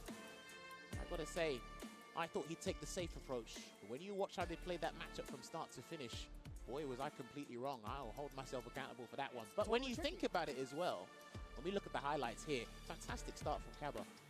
Like I said before, just to reiterate, the way Nero the Boxer, his best success was via jumping. And I don't really see DJ players jump a lot in this matchup. But then, what was Kaba good at that was from yesterday coming into today, right? He was flash kicking dry rush approaches. But do you know what he didn't do? He didn't flash kick and wake up, which Nero probably done at that last interaction. He said, I'm going to gamble that you're not going to flash kick here, even though it's the most obvious choice to make. You can see it here, capitalizing again, misjudgment on DJ's combos. I need to work on DJ's combos, because sometimes even I think they're not going to kill and they do, so.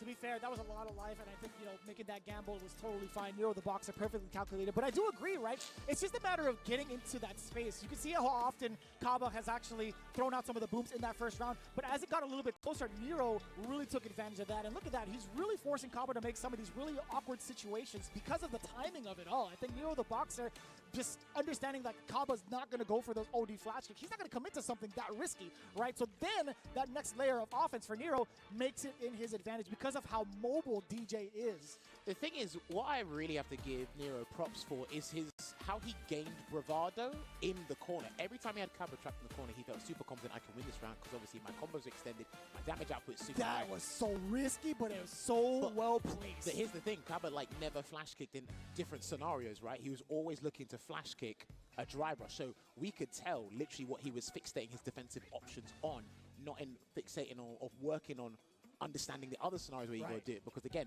when you're homed in on one area, that means you sacrifice something else. Your tunnel vision, right? Dude, it's crazy. It's very difficult where to allocate your brain power in Street Fighter 6. But that's Nero, part of the mental stat conversation. Listen, he put the crosshair in a different area and he sniped it perfectly. That was brilliant. I like that analogy. I like that a lot, actually. Now you are speaking my language. But moving on to the next match. Game number 2 coming your way. Angry Bird versus Ending Walker.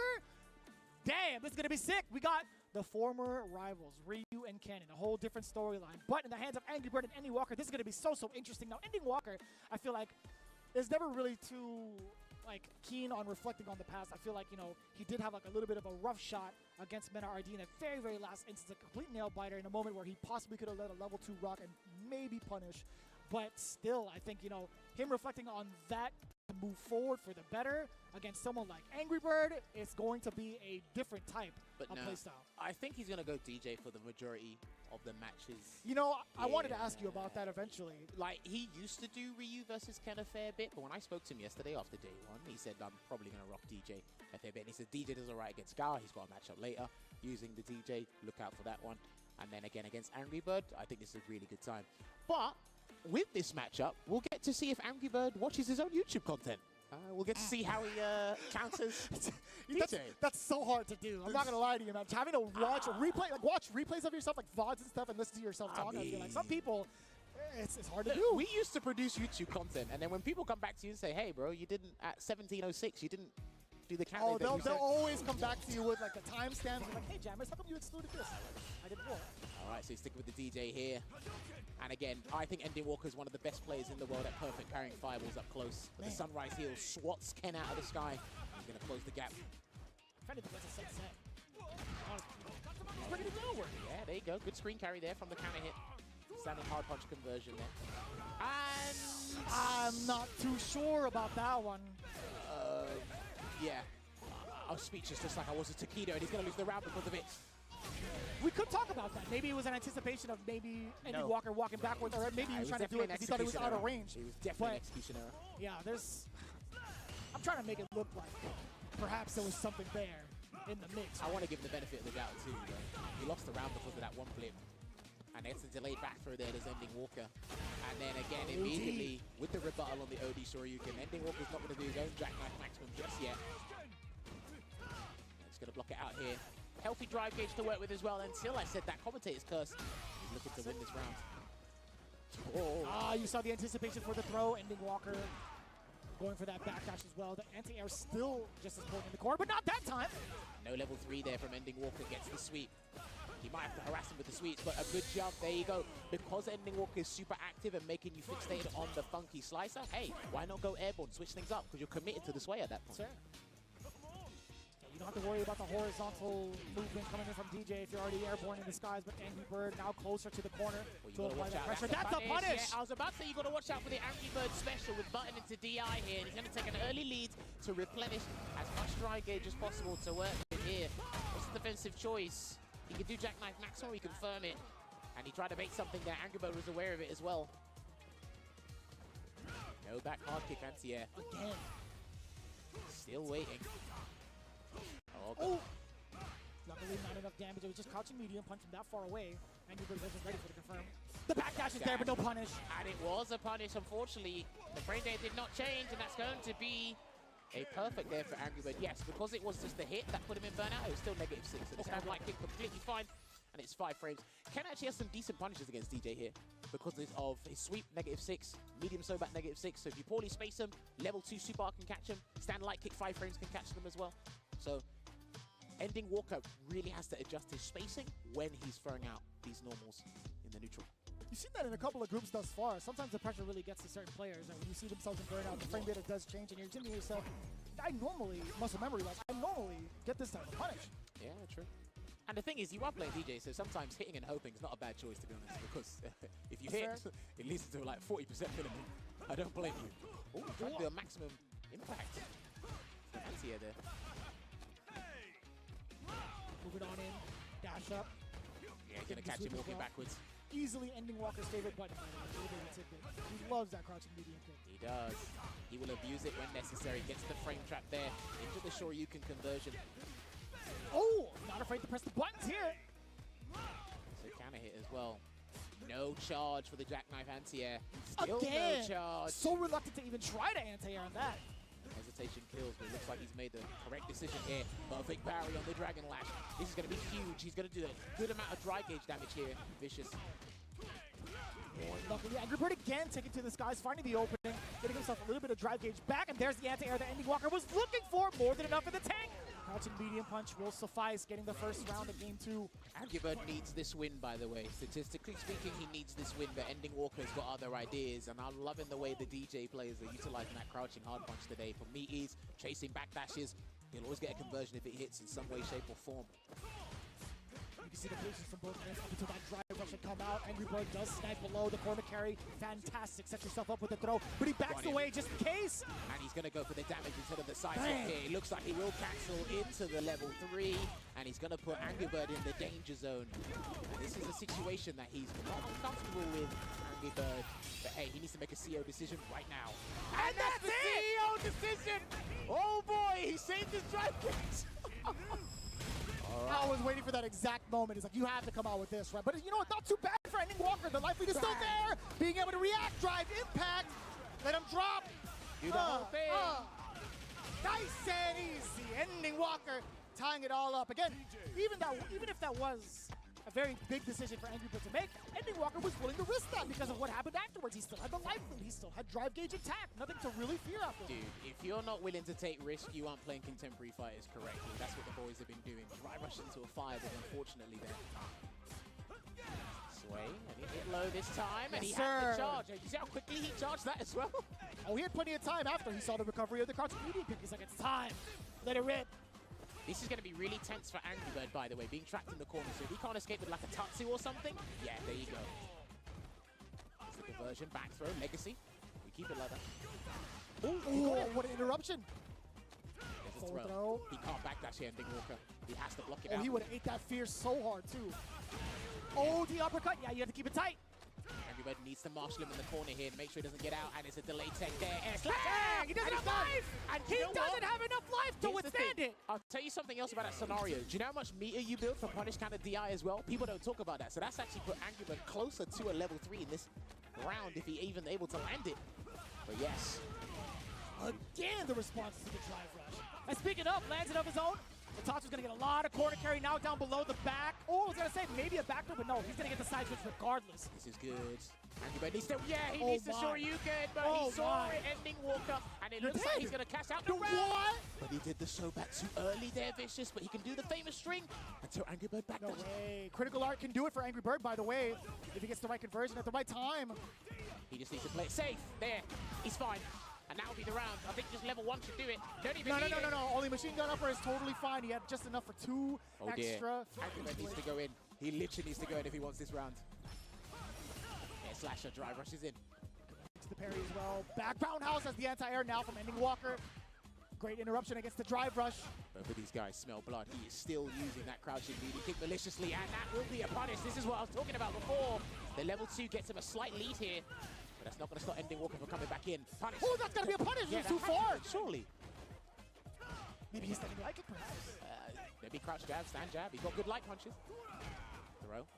And he got him. That should be the game. I wish Steve was here to call it. He didn't do it. He didn't even do the right combo. That could have been Tetsujin Nature. Shout out to Tasty Steve. Oh, back roundhouse. That should have been plus. He should have made that plus. Hang on a minute. He's still in burnout. He's just waiting for an opportune moment to trade or even do the level 1. And that could have been it. He's trying to parry something. I don't know what it is. It's hot air, I'm telling you. He's trying to bait him. The slight walk up as well. No hezzy. No. Jump back jab. He's trying to get a reaction out of Angry Bird. And the reaction is OD Shoryuken. What another riveting set there for Ending Walker. He had game of the day yesterday against Mena RD, but unfortunately, he was close but to no avail against Angry Bird, which means Angry Bird gets his first dub in this group. Ending Walker, unfortunately, gets another loss. They're 2-1s. There's the smile we've been looking for all week from Angry Bird. Again, when I spoke to him, when he played Mena, he said, I played well, just a few hiccups here and there. I guarantee if I speak to him after this, he's going to say the exact same thing. Maybe certain the situations where he shouldn't have spent the drive gauge he did. But yeah, that was a great set to watch, Vicious. I gotta watch that VOD over again. There was so many different intricate decisions that were made in such a microsecond of a time. There were so many things to really consider after what Ken can do in the corner specifically, right? But if this here, dashing up, still trying to create that space for himself, Ending Walker was still sucking so much of a Twister type scenario, right? That vortex was just gonna continue. I feel that Ending Walker was a bit more panicky in the corner than Angry Bird was, because again we saw backdashes, we saw wake up buttons, I don't think we saw no jackknife, but again in the neutral, we even saw it there. I love the way he was sniping the drive gauge with that drive gauge damage, but there's the CO decision I was talking about there to save his drive gauge. And what a way to turn this around as well, because again, even after that huge mistake, and I like that, they built on that, by the way, the kind of punish, kind of drive impact stuff, the scenarios, they were building on that as well. But it was just unfortunate, again, and that just goes to show how Ending Walker can really compete with some of the best in the world, whether you're an EVO champion, just one of the strongest players in the world regardless. No doubt. At the end of the day, though, again, and putting that's him pretty into smart. the checkmate scenario with that drive impact. So, sorry, another thing I've got to mention as well is DIing OD moves is actually pretty good. It's fine when you see that the opponent has little life. Yeah, When always. they can't absorb it, you gotta Because do it. for most OD moves in the game, you can actually recover in time from a drive impact because they're going to be reacting Exactly that. that. There's a full 26 frame startup, but in a situation like that, it played out perfectly. It's a whole different story. Once you're burnt out, you have to make sure you can pay attention how much life you actually have left, whether or not you're able to absorb it. If you have a super, then perhaps so. But that's also a really bad thing about DJ is that he does not have an invincible super behind him to get past something like that. True. Like, it's just amazing how many, like, complex and intricate scenarios in Street Fighter 6 that we're actually still learning about. And the guys are changing the meta each and every week. Me and Rinch talk about it a lot of the time there, but you literally saw it there with that DI against the OD jackknife, or sorry, ODS slasher. Yeah.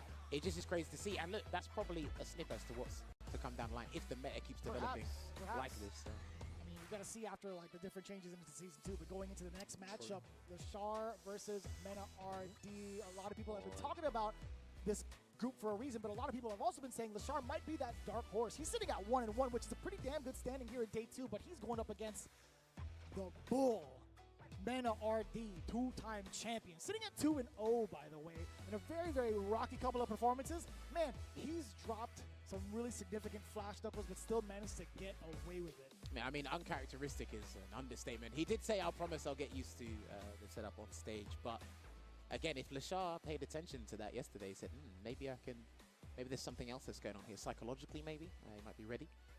But again, what will be interesting about this is, I remember Sako said this during the LCQ, he's like, he doesn't feel comfortable fighting Luke as a Chun-Li player. I remember in the early days, a few Chun-Li players said, like, maybe like she edges it out here, but I think over time, even I see it. I see this matchup as glass half empty, glass half full, to be honest with you, but over time, I think the Lukes have just been dominating this matchup in so many different aspects, and it's much safer for them to play. Chun-Li's got a very fundamental and safe playstyle, but I think Luke, you know, no pun intended, he's just got that much more firepower. That's right, yeah. Any sort of confirm that he can get will lead to a gang of damage. You get to play the perfect knuckle minigame, essentially. But it's not going to be Luke. He's going in with Blanca. I had a feeling about this. Excuse me. Yeah, thank you. It's Blanca, not Blanca. All right, anyway. It's region exclusive, it's Blanca. Listen, I had a feeling he'd pick this only because of how dirty he did Valmaster at CPT France offline, and it actually worked really well. So I can actually see this being a thing. I don't know how much high-level Blanca experience Lashar actually has. I think there's a guy called Costco in Korea that uses the character, I think. Maybe. But it's going to be interesting. See how it works out. Slides in. That's free, by the way. It is. Dude, he gets it a lot further than most people think. Yeah. That slide is easily going to blow up the fireballs, but... Already trapped in the corner here for the Oki. There's a throw. Now, Lashar's defensive decision-making has been good so far, so it's going to be put to real work here in a matchup like this. That was beautifully done, too. I love seeing Chun-Li players being able to convert so much off of that stand jab counter. It's one of her strongest tools, too. It's so quick. On top of her having fast walk speed, but she ain't walking anywhere if she's stuck in this corner. A defensive sequence there from Lashar. Checks it with the stand heavy kick into the shout to Earth. And all it is one poke away. Ow! That could have been Drive Rush cancelled for the round. No, War Splat, yeah, he's just going to pile up with Word? The reactions with OD electricity? Do that. Hey, listen, when you're ready and you limit the opponent's options and their approach, you can actually check Drive Rush with a lot more tools than you think. We're so used to seeing it off of normals, but man, that was actually so well placed. Oh, what a jump. What a jump in indeed. The corner here, what's Mena's defensive choice here? He can firm it if he wants to. Will do. That looked like a throw that came out. Yeah, just because of the Serenity stance cancel. Oh, it's picking up the overhead now, but Mena RD blowing it up. OD up ball. Got to get perfect parry there on the roundhouse there. Yeah, it's going to get conversion. He could have got a lightning legs conversion there, Lashar, but just playing it safe at the moment. Big parry, chased him move down. on in. Oh, this is huge. Is he going to go for the round? Is he going to go for Gusto? No, playing it safe. Oh, he could be a little bit greedy, but I do like the idea of still being able to keep your bar, but you have to close it out at this point. He might regret this, but he didn't. Okay. A little bit of sweat, but Lashar being able to maintain his composure and also keep a level 3 for the next match is actually so beneficial for him. But it doesn't matter when the beast I don't even know if he wants to deal with this now. He does have Tensho kicks available, and he does it. OD Tensho, the risk be taken. Big damage. What a read against the He's going to put him out. Yes, and he kept the combo nice and short to make sure Mena will be putting better. And he's still in level 2, which means nothing is going to happen to his super gaze. So I think this is the free stun. And he knows it as well. He knows it's a free stun. That's why he's trying to run away from it. My God, Lashar!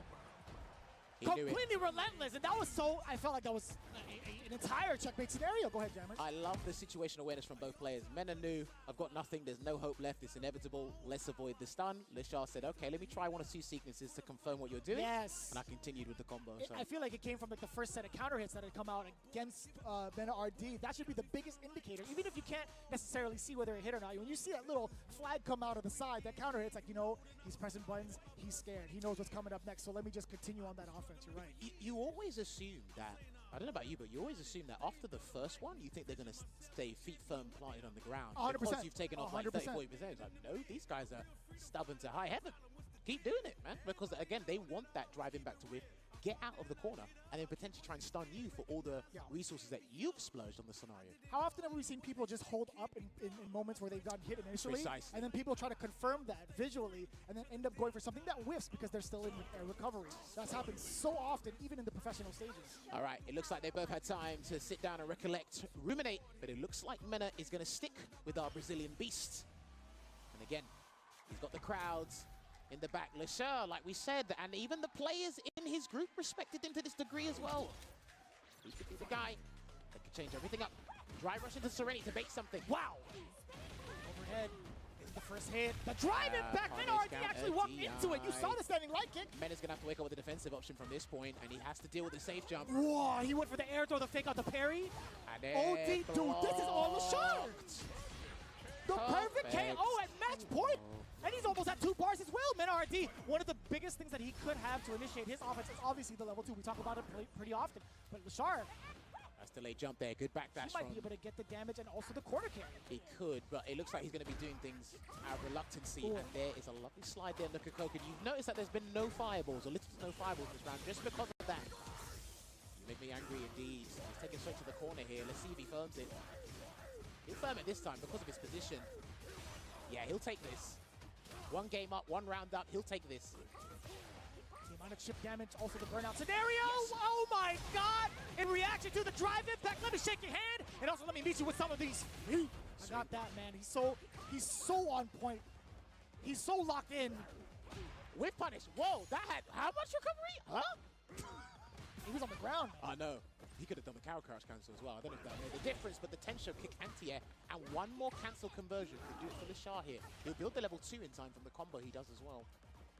1 more conversion for Lishar could be lights out, especially with that level 1. Watch your toes. What? He just ate it. He just ate the jump in. I think he's deciding what to do. Level 2 just yet. Try to hold no up. shot. And he's got to cancel to the level 2. He got it again? Hang on a minute. Is he going to do the conversion? The full conversion? No, he went for the mix-up instead. No way! The audacity, 1, to get the reset, and then number 2, Mena RD, going for the high risk, high reward. You got to let him know, baby, this is Street Fighter 6. And no whip punish there on the crouching fierce either. Here comes the great defensive sequences from Mena RD for he reasserts his dominance in this match. He didn't watch his head before. Good trade, I'll take that. Still waiting. These guys are waiting for their dry gauge to replenish, by the way, before they even take any risky action. Here comes the Lightning Beast again. He's going to try and burn him out. Yeah, he's going to try and burn him out. Lishar's got to do something the commitment now. to the parry, and he built so much power of that on top of getting out of the corner. Great defense right now. Good D there from Lishar. What Frame the? trap. There's the frame trap. A little slight hezzy from the back median. Parry. He baited it. He actually goaded him into taking his turn back, and it actually worked out successfully. Overhead, still connects! Dear. Mena has only got 2 options here, and is he going to guess correctly? He does. Perfect parry, but it bounces! He bounces off of the stop! He's got the level 2! Lishar takes it down 2-0 with an excellent call-out against the parry! He tried to do a roundhouse, maybe to blow up a delayed throw tech there from Lishar, but there's other mind games at play, and luckily he avoided the roundhouse entirely. Wow. Despite how many active frames are now good his hitbox is, it didn't quite work out where it needed to. So, I'm very surprised initially off of the stop. We know what happens if that stop gets parried, even if she's still air, but she will bounce up. I'm very surprised the roundhouse didn't have a high enough hitbox to clip her. Yeah, well, I mean, you could always ask for a bigger hitbox behind Blanca's head, but we don't. No, we don't. We're not gonna ask. We're not gonna ask for that. I mean, no, stop. Hey, relax. Replay time. But no, honestly, again, lovely back and forth rally adaptation between the 2 guys. Mena was taking the risk where he needed to. I love the way he's checking Dry Rush with the roundhouse that we saw from next to the LCQ. He even checked it with the X Electricity. He even tried to goad LeShar into doing certain defensive decision making, not just only to win the round, but to psychologically win that warfare as well. But LeShar, dude, I can tell he has an abundance of experience in this matchup. He looked extremely comfortable regardless, even dealing with the level 2 install. Yeah. Even some different looks. You saw a hit off of that back fierce and still went for the throw to kind of throw off Mena RD. And I think that's what really made some of his frame traps extra effective. But more often than not, I will say his defense, LeShar's defense against the level 2 has been superb. Initially, he was willing to just take it. He's like, you know what, I'll get the blocks done. I'll get this burnout. It's fine, I'll take the chip damage. But what he did in the following rounds that happened afterwards, man, it was so impressive. That exact sequence right here is like, you know what? I'm willing to take all of it. I dare you to drive impact me. I'll get all my drive gauge back anyway. I'm not going to fear too much damage in the corner. But this is the thing as well, and I see a lot of high-level players do this. They'll accept being put into burnout 100%. if they have an invincible super that can deal with the DI, and then what they'll do, again, utilize the special cancelable normals, and they'll get you to think, yeah, okay, he's not going to be ready to deal with my DI here, and they'll cancel that button. You think, gotcha. Right at the last second, canceling out level 2 here. And then again, there were so many things LeShar did that probably threw Mena off slightly, but he still kept himself in the dogfight. And then again, I love this. Certain times they will literally just press buttons, spacing traps, whatever you want to call it. They will press buttons to goad you into taking your turn back to kind of steal the parry. Again, this right here, boom. Look how it whiffs just around the character. I don't blame him for doing that because, again, like hypothetically speaking, if we were just to go back and do that in training mode, he could have probably tried to dash under, run away. He probably maybe could have tried an air throw because Blanca does have an air throw. There's so many things you could have done, but I think anybody would have tried, especially with the mind game they're playing from that parry situation from the safe jump. I think anybody would have pressed roundhouse there to try and pick that. Yeah, you're thinking to yourself, she's still going to be airborne. Most people would know that. Obviously, they're going to know this at this stage. So you're thinking to yourself, I got an anti-air. That's it, and he did try, but to no avail. But now we must swiftly move on to our next match, our fourth match of this Group F here, which will be here at the Boxer going up against Angry Birds. So these guys have got a significant boost, getting their first dubs of the day. That's right. But now they've got to ruin someone else's day. That's what they got to do. Angry Bird could be looking at 2-2. For those following along, by the way, Angry Bird could be potentially looking at 2-2. Nero the Boxer could be looking at 2-1. So again, a very, very important W for both of these players here. However, I can't tell you how often I've ever seen both of these two play against each other, if ever. Outside of like the training regimen that they have over at like the hotel setups and whatnot. But Nero the Boxer, man, I'm ever so impressed with how he shows up. Well, it's going to be a double up here. Angry Bird is going up against another DJ. Different style, which means they're going to have a different philosophy on the drive gauge. The optimization's all the same. That's what we got to worry about as spectators. I'm sure Angry Bird has other ideas. Again, he's got to be careful with his medium so-back spacing and his sweep spacing. I'm pretty sure Nero the Boxer will be a little bit more attentive towards the area approach Angry Bird might take. We'll see. Oh, and he got him again. He loves his buttons into DI in the corner. And that, was that mistimed? That must have been mistimed, sure. Had to have been. Seems that way. That let Nero the Boxer out. Oh, what a punish. Beautiful done. Moving over to the corner now. But no, he backs away. Try to get a just call in there, air slasher. And Angry Bird did that yesterday against Kaba. He's got to be careful doing that against DJs. He does have a projectile as well. Does get the reset mid-air. We're going to see a big, heavy block string, or not! We're going to get the throw bait, and Nero the Boxer not having to do any sort of strings to get the chip damage going. Angry Bird susceptible to the throw bait yet again. Keeping it firmly on the ground here. Trying to assess the scenario here, not be too scared of DJ's horizontal dominance. Gets the counter hit conversion. Beautiful link afterwards with the standing light kick. Back throw instead of forward throw, interesting. I guess it saves meter as well because of its screen carry. Oh, he's really trying to catch the tech, but he was only teching in the corner. Angry Bird don't really tech mid-screen. Oh, it's so very tricky to make that decision to back roundhouse against a jumping fierce like Ken's. An important tech for Nero the Boxer, too. The defense. Trying to catch him with a sweep there. Almost got the jump with the jumping roundhouse, and he still gets hit with the buttons into drive. The grimace on Jabbage. He got him, face, he got him. Man. Oh, no, he didn't! I thought he did it. He put his hands in the air. He was going airborne completely. Nero the Boxer gets baited with a neutral jump from Angry Bird. He might have been looking to bait a throw, to be honest, and he got something else. But that's fair. How often have you seen Angry Bird ever go to a neutral jump to bait it out? Because you could still get jackknife for that. That's true. That's only if you're confident that he was going to do something else when you were charging. But Ooh. Oh, did you see that back roll back? I did. He's ready. Air slashes in. He's burnt out as well. He's only got level 1 and level 3, sorry, not level 2. Damn! Not gonna spend it yet. Go for the damage instead.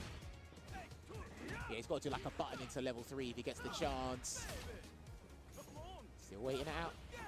Ooh, got the him. funky slicer does get punished, just in the right spacing. This is more so going to give him not only the life lead, but his gauge back. Yeah, his dry gauge is open and ready for business again. Nero the Boxer in a precarious scenario here. He still has another level 2, but the first one blocked. He threw. That was throw animation. That was 100% throw animation. Was he expecting a drive rush, and then he basically flinched at any sight of movement first of all, but he might have been expecting some sort of ground movement instead, which is probably why the whiff throw came out. I can't tell you. I genuinely cannot tell you. All right. Angry Bird, talking about some of the tactics he's used. He's stuck in a lot of things to really throw off Nero's defense. Some of the drive impacts that we've seen thus far, especially in game 1. Let's see if Nero has any sort of answer to that, because those are free. That's just free damage at that point. Oh, and he starts with a faint jackknife at the start there to really test what Angry Bird's looking for in the neutral. That looked like an unsafe sweep, but I like they didn't risk it, even with the light kick punish. Damn. Yeah, he's in there. Angry Bird moving forward. Okay, try to go for a feint there, kind of like a Rashid-esque setup.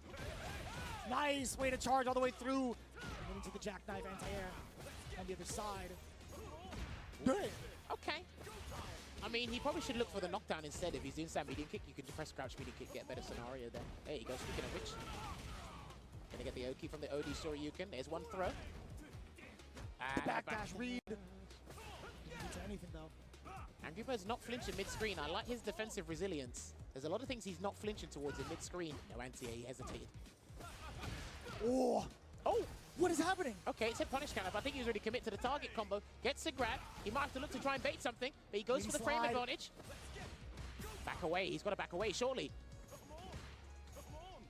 Going for a lot of his feints. Yeah, he's going for movement from Angry Bird, and he gets the snipe out against the startup with the Dragon Lash.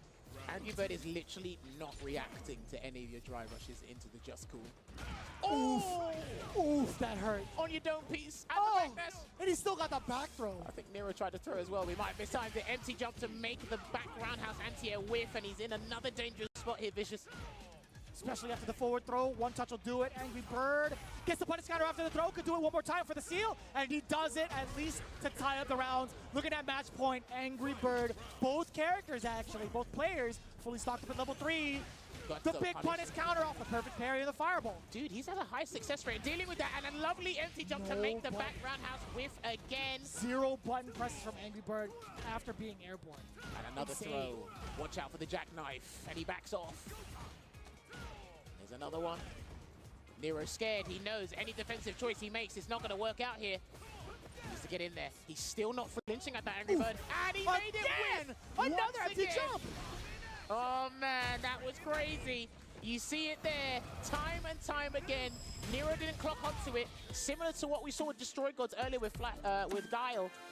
Man, it was crazy. He identified where he was getting the huge damage from, and he said, okay, if I make this whiff, I can land all my damage from there. And in a highly intense scenario like that, especially when Angry Bird needs the dub and you need the dub as well, of course you're going to resort to your easy anti-air. And how often are you thinking about the movement as well? When you see a DJ standing, walking forward or backwards, you got to think to yourself, I was like, all right, I'm a lot safer when it comes to the jump approach because I don't have to fear the jackknife charged up, right? And I think Nero with the boxer kind of felt the same way. He had his hands up in the air. I don't know if you guys got to see that, but he was frustrated. He's like, man, how are these anti-airs whiffing? Well, the thing is as well, what we have to mention is, again, the matchup knowledge Angry Bird has in the matchup. I like how he mixed. There was a fine balance between going aggressive. He landed a lot of successful jump-ins, and then he mixed it up later. Yeah, right there. That makes so much sense. Yeah, it was very hard for Nero to keep up with what's going on, because when he committed to something sometimes, he got landed with a jump-in heavy punch. Other times, it was an empty jump, but then it was that neutral jump for me. That neutral jump in the corner into nothing, which avoided the back roundhouse, but then also there were times where he done no action and he was able to catch a tap parry scenario. Boom, just like that. He was able to really snuff out Nero the Boxer's neutral and defensive habits really over time there. It looked like He didn't have to do too much. He kept the game plan very, very simple, despite how subtle and courageous some of these actions were. It takes so long, too, for a player to really adapt to that kind of thing because you're so used to seeing DJ play in that pocket, hovering around the anti-air space, and if not, they're going to throw in maybe a drive rush, maybe a medium kick. Actually, Nero has done that quite a few amount of times thus far, but him being able to snipe it out and think, all right, I really need to see how much this empty jump is going to hurt him and see how he reacts to it. There was a lot of frustration, as you saw. But the thing is as well, if we put it like this in layman terms, right, he was almost like a one-trick pony when it comes to offensive gameplay because, again, drive rush into sway, Angry Bird wasn't biting. And then when it came to his defensive scenario, defensive tactics, he was still stuck in that one-track mindset where it's just like, okay, I've got to resort to this. Because he actually has pretty good jackknife anti-airs, but I just think it was the angles that Angry Bird was jumping at as the set came closer to his victory.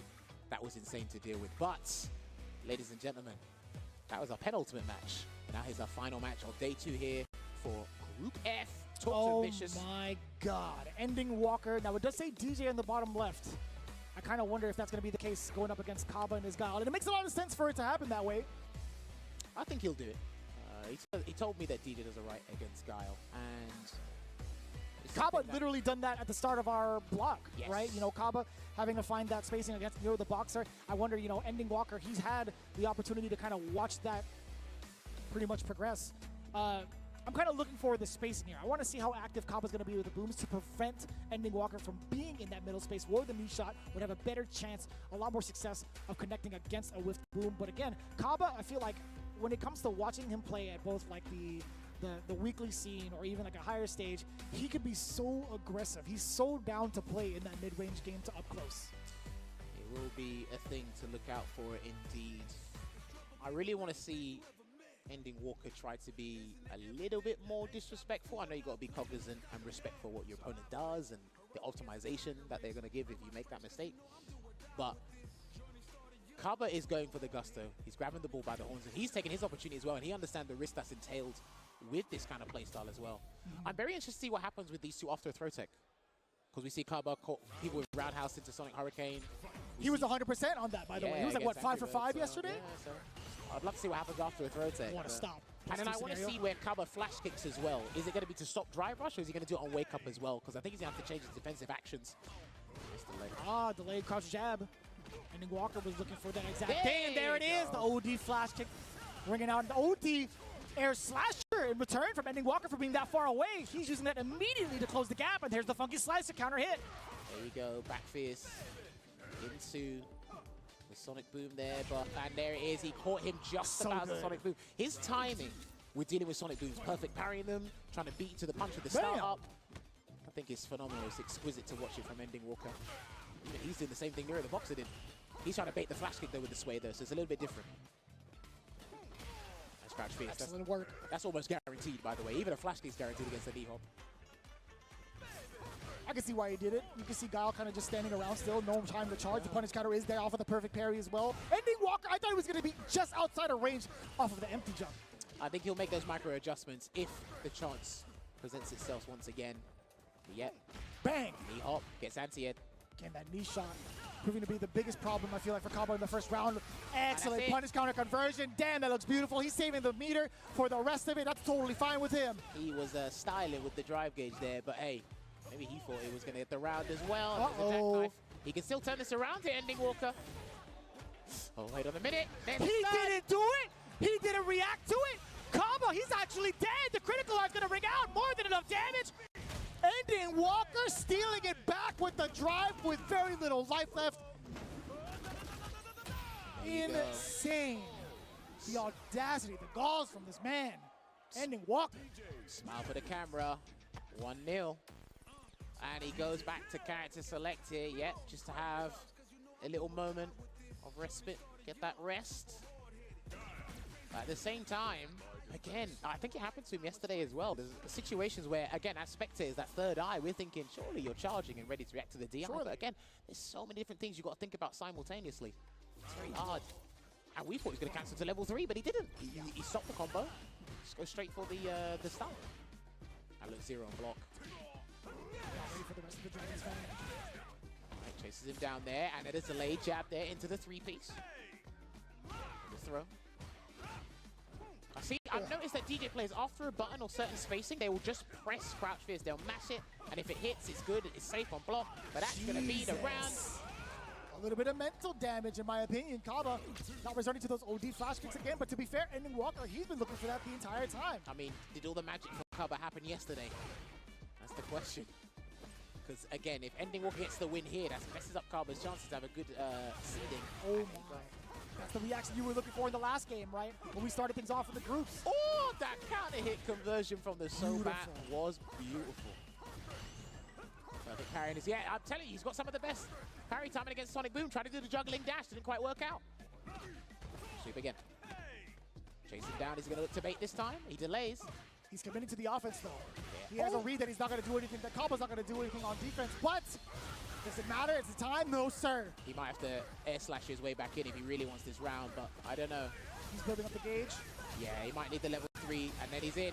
Oh, no. Could he have done maybe light cancel into drive rush to continue it? I don't know, because remember, they're still recovering that process, so I don't know if that would have messed up the timing, especially when he's landing. He can still win this, though! Oh! What? He did the, oh, what?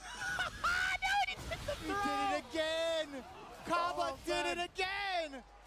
He must have committed to the dash, the juggling dash, surely for the projectile invincibility. That was a pure read on Ending Walker. That was the correct choice to make. Man, if he But he went for the throw punish instead of an actual normal to go into level 3 or any super, really. What wizardry is going on right now? Even I was bemused by what happened, but he could Wizard still... Walker. I like that name. Oh, there we go, there's a roundhouse. Looking to get out Into of the there. air. No, he's just holding parry. He thought something else was going to come vicious. Yeah, he's having execution blunders. Not now. This is the distance where Ending Walker gets to really dictate the pace. Is he looking for level 2? No. No shot. No shot. That's more than enough damage, baby. There you have it. Weekend Festival going to close it out. Solid 2-0 there for Ending Walker, especially after a precarious scenario, that one we've never actually seen before. So we're definitely going to watch the archives back and watch that one. But Ending Walker gets his victory, and that means that Kaba now registers his first loss. Man, our fantasy brackets are in danger, I think. This is why they're fantasy brackets. If I'm not actual mistaken. reality. I'm glad there's nothing on the line for us. That's a shame, I feel like. No, but honestly, like, all jokes aside, what is going on in this bracket? Dude, once we see the table, we're going to have to make those calculations on the fly. We'll figure things out here. But again, lovely back and forth. I think Kaba was still just sticking to plan A in terms of dealing with the character. Sure. I think he just had to understand and learn about Ending Walker on the fly. Because again, when you're going up against players using the same character, you've got to be prioritizing more of their playstyle than the character itself. Because there's a ceiling cap when it comes to that. Yeah, no doubt. You talk about the player style, Ending Walker. I feel like it was just so ambiguous in the approach, and even in that moment too. Kaba had 2 bars to his name prior to that drive impact ringing out. It was a matter of whether or not he was maintaining the charge. I'd imagine he was down back in the whole time, but still Ending Walker being able to sneak that in. Significant mental damage, especially going into this next round as well, or next game. Even after the 4th, it's like, what do you do? He immediately just walks back in preparation for anything that you do on Wake Up. And Kaba's been really keen on pressing a lot of buttons on Wake Up ever since the first start of this match, or groups. I think the really interesting thing for me as well is I don't think we really saw any other super outside of level 3 from Ending Walker. That's how confident he was that he can get into the corner, build the bar necessary to get the big conversion to the damage. Look, he even dropped a combo into level 3 just to stun Kaba when we were expecting him to react otherwise. But yeah, you got to be very careful with your Sonic Boom placements and then drive rushing afterwards, because guys will be looking for that check. And I've been talking about this for a little while. Some people said DJ's crouching medium punch isn't that good. I think it's actually a pretty slept on button. I think it's highly respectable. It should be highly revered anyway, only because 4 active frames, 6 or 7 frames startup, and you can actually check things very last minute with the hitbox ratio it has. So, and you saw it utilized there to get the kill for Ending Walker. But again, this kid's insane, man. I wish Group F just continued running, to be honest. Yeah, can we just like do this just one more time and just say it's group or day 3? I'd do it all over again if I could, but this is what the table is. And this is beautiful, because we needed a group where it was settled by day 3. We needed a group where things have to be settled by day 3. So this whole group could flip on its head tomorrow. And again, it started off with Kaba and Men at the top of group, or day 1, sorry, day 2. Lashar and Kaba are there. And again, the differential is huge. Lashar is up there with +2. Mena has the same result, but it's +0. So this is pivotal. Tomorrow is a game-changing day, if I ever do say so myself. I can't even imagine. As you take a look at the spread, do all your calculations now. In fact, screen cap this as we speak, because you never know what's going to happen here at Group F. Anything can turn topsy-turvy. Heck, I don't even know how to even call it when it comes to Lashar, Ending Walker, and Nero the Boxer, right? I think majority of the eyes have been on like Kaba, Minna RD, and Angry Bird, truthfully so, throughout the longevity of Street Fighter 6 thus far. Man, I'm really looking forward to tomorrow, just looking at this table, and I've got to look at the schedule for the match schedule here, because again, you don't want to miss this on Capcom Fighters tomorrow, because this group right here, it has to be determined by day 3. There's no expected results, because obviously some people, their fate has been signed, the contract's been signed, they're out of here. But these guys, nah, they've really got to do it. Pay attention to tomorrow. The best part is we don't have to call that action as it goes. We get to be the full-on spectators I'm a for Group F. spectator I'm now. big chillin'. Now we get to eat our popcorn as we see every single one of those matches. I'm going to rip his arm off, I feel like, because I almost did that earlier. I almost Honestly, pushed him off the box. All I'll say is, thank you so much for allowing me to commentate Group F for day 1 and day 2. But day 3, I'll alleviate the pressure for myself and give it to somebody else. But hey, listen, we've had a great time up here. But then we got to give a big shout outs to our headset sponsor, SteelSeries. They've been providing all the headsets for both the Last Chance Qualifier and Capcom Cup 10. And in moments, it's the easiest way to record and share your gameplay with friends. Remember, so many pro players have won more prize money using SteelSeries gear than any other brand. And this week, they're going to help a player become a millionaire. Shout outs to SteelSeries Arctis Nova Pro. I wonder how many Nova Pros you could actually buy with $1 million. I'll do that calculation after the break. In the meantime, we'll get ready for the next group. You don't want to miss it as we continue on here at Capcom Cup 10. We'll see you right after this.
Another mission awaits.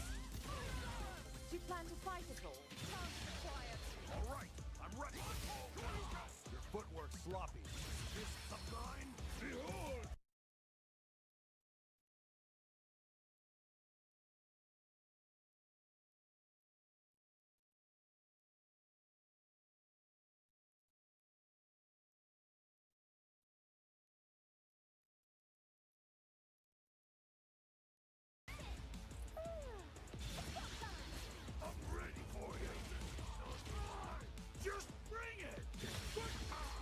Think you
back to Capcom Cup 10.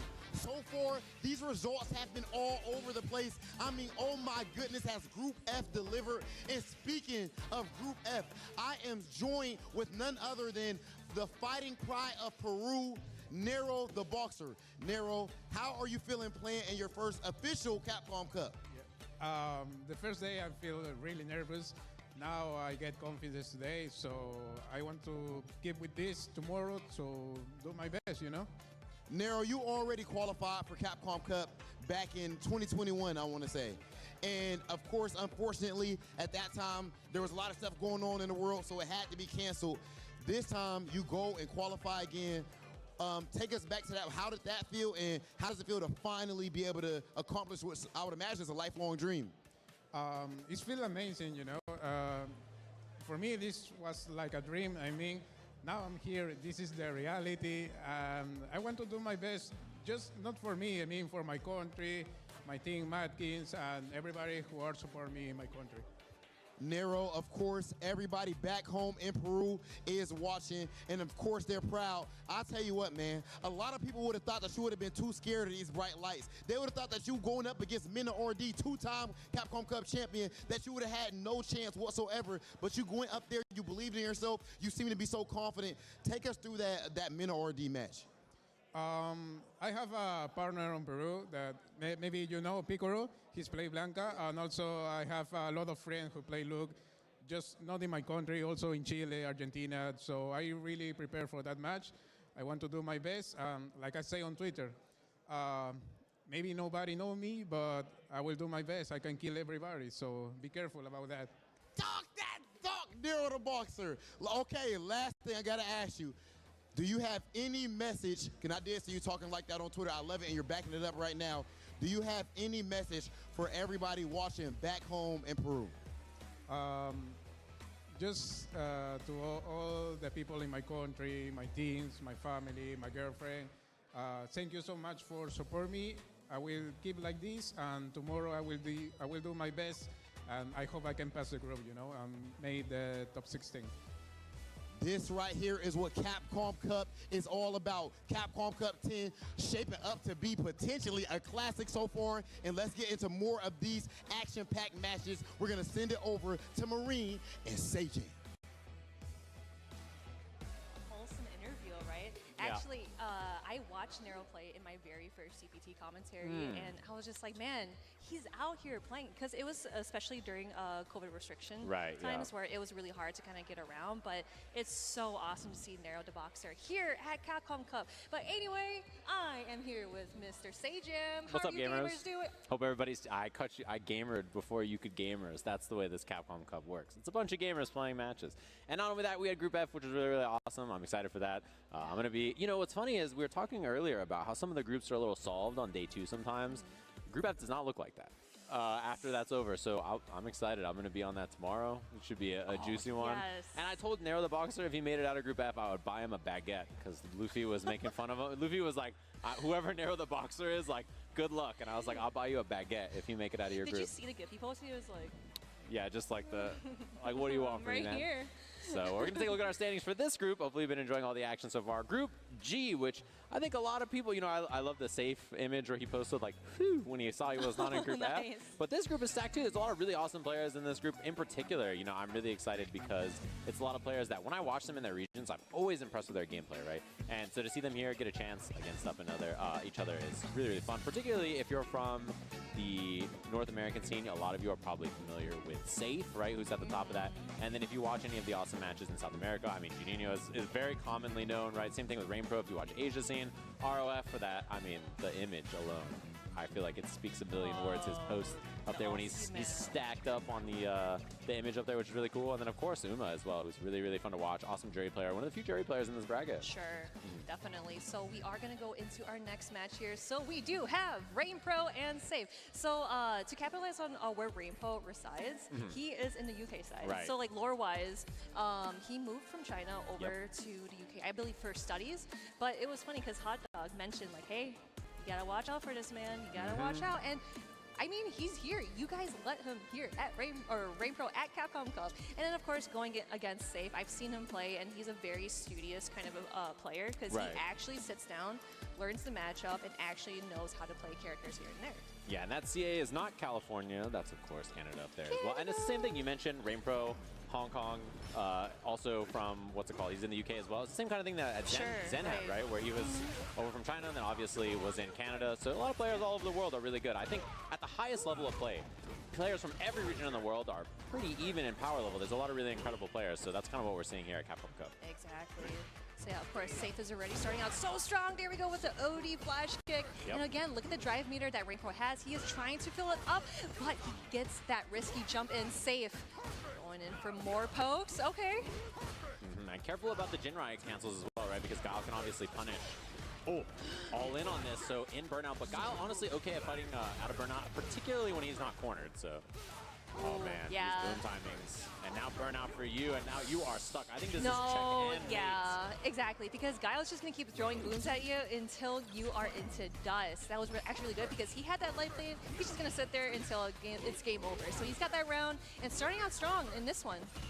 Yeah, it's tough. I mean, Ken has to walk Guile down, right? That's his objective. And wow, what a backdash whip punish. Double flash. Just backs up too. I like taking that space with the back medium kick. Rain Pro is looking like a monster right now. Oh, yeah. Oh, help me. Please, get me out of here. Yeah, I was going to say, literally capitalize what Hot Dog said. This is Rain Pro. You do not want to mess with them. Coming over from Hong Kong to the UK, he is going to close it out 1-0 over Safe. Help. please help. Call an ambulance, but not for me. That was a beating. That was not good. If you're Safe and you're looking at that, I think your adjustment is, I would like to play the game. You know, you got to really establish somewhere on the screen, and Rain Pro just did not allow it there. Mom told me it's my turn. Yeah, that's definitely, you had to unplug controller. Oh, I'm surprised at no back throw, but of course, Ken gets the side swap anyway. Oh, there we go, that sneaky little forward. Again, it is really good catching the shimmies, but getting that back throw punish counter, I'm pretty sure he probably wanted it in the corner, but it does not matter. He has Rain Pro in the burn, and there we go, Safe, looking pretty good in this first round. Yeah, that was going to be chipped pretty soon anyway. I think like Run DP probably would have done it, so pretty tough round for Rain Pro to win there. I think his options were pretty limited. Much better after that first game went so badly for Safe. Ooh, meet me in the air with that Tatsu. Imagine that it would be able to juggle afterwards. But it was a dry Tatsu too. Yeah. It wasn't even the OD version. Oh, perfect parry. That's actually really good. Now it is my turn. Actually, my turn. Oh. Out of there. Fights away with the jab. Safe on a lot of resources, and that's a huge punish side swap opportunity here. Wow. Oh, interesting. No super at all. Maybe he just wants to save that resource into the next round. Yes, he definitely wants to do that. Sitting at match point, Rain Pro. Yeah, I think Rain Pro probably could have killed with double drive rush level 1's kind of situation there, but didn't want to spend the resources. No, the drop from Safe, but second opportunity here. Nice. Yep, using the Super 3 because, again, if you're keeping it stand still, it is a waste of resources. You might as well use it. Hopefully get Super 1 back as you get this dub here, but we'll see how Rain Pro acts out. Whoa. Yeah, he waited on that flash. Establishing, getting a lot of space off this, so Rain Pro feeling pretty good. There's that whip punish, yes. Ooh, I was hoping maybe like a DP after the drive rush coming in, get a DP on an anti-air, make it your turn. But here we go, Rain Pro just sticking to him like a busy bee.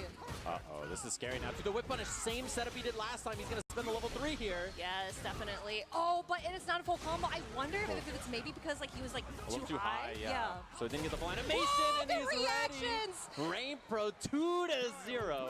Just like that. Very well played there, I have to say. Like, he recomposed after, you know, Safe was starting to catch his footing, right? And looking a little bit better there. But yeah, I'd be very worried if I was someone who was thinking to myself, like, oh, you know, this stage group, I don't got to worry about it. If you have to play someone like Rain Pro right out of this group, I'd be a little scared. No, for sure. Yeah, again, you know, Safe played that super well, too, because he did all the things that he could, where he did like the Dragon Lash, and he was able to make it his turn. And I'm actually very surprised that he didn't do Jinrai at all, because I knew for a fact that Rain Pro probably would have reacted with Flash Kick, right? Like, he's holding back most of the time. He would be able to punish that and get his turn back. So yeah, in so many situations, too, putting Safe in Burnout, because again, I know that it is a nightmare being in Burnout against JP, but at Guile, it's a whole nother level.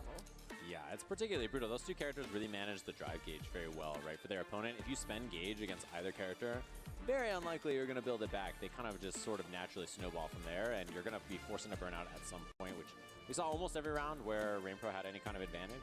I think Save made some good adjustments, but I got to say, RainPro just looked rock solid.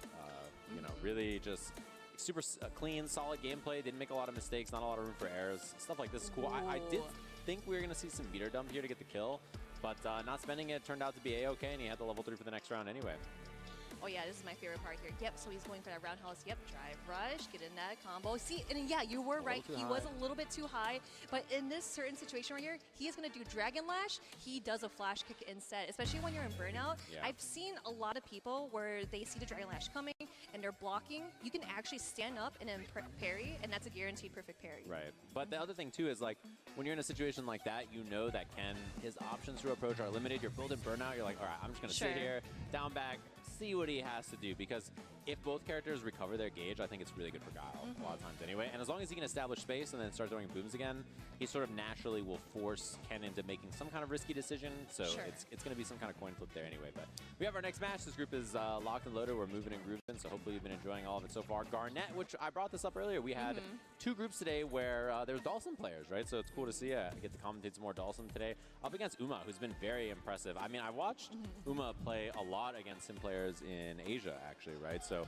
this is one of those matches where I've seen Uma fight against it quite a bit, and I'm sure that he has a lot of experience in this matchup. And I think particularly this matchup is, you know, it can be tough for a lot of Dawson players, especially not like super high-level Dawson players, to slow this matchup down. It's very difficult. You have to be a true master to stop this character from just not steamrolling you 24/7. Oh, 100%. Yeah, and again, you know, Jerry, like her drive rush is actually really good because she has so many different kinds of options that she can just mix you up. That's why in this game, the mental stack is so freaking high. Here we go. Perfect parry, drive rush in, and getting that corner carry as well. Garnet is in a sticky situation, but teleports out of there, nothing personal. What a response, too. Just totally ready for it. And yeah, I mean, Uma has a lot of matchup experience, very good in this, and, you know, already showing it early with some of the responses that we're seeing to Dawson stuff. Her DP also has a huge horizontal hitbox, so very easy for her to do drive rush and then DP and just take up the entire airspace from Dawson. So you can't just like float kind of aimlessly in this matchup. You have to have a plan.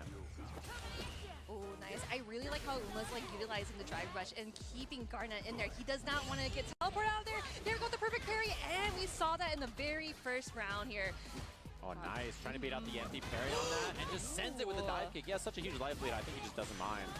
Yeah, chip is a big factor here. Garnet, not much to do in this round. That'll do it. Yeah, definitely, because we probably might have seen like maybe a super, but again, it's super 1 because there is no vulnerability frames. But here we go, Garnet with that punish counter.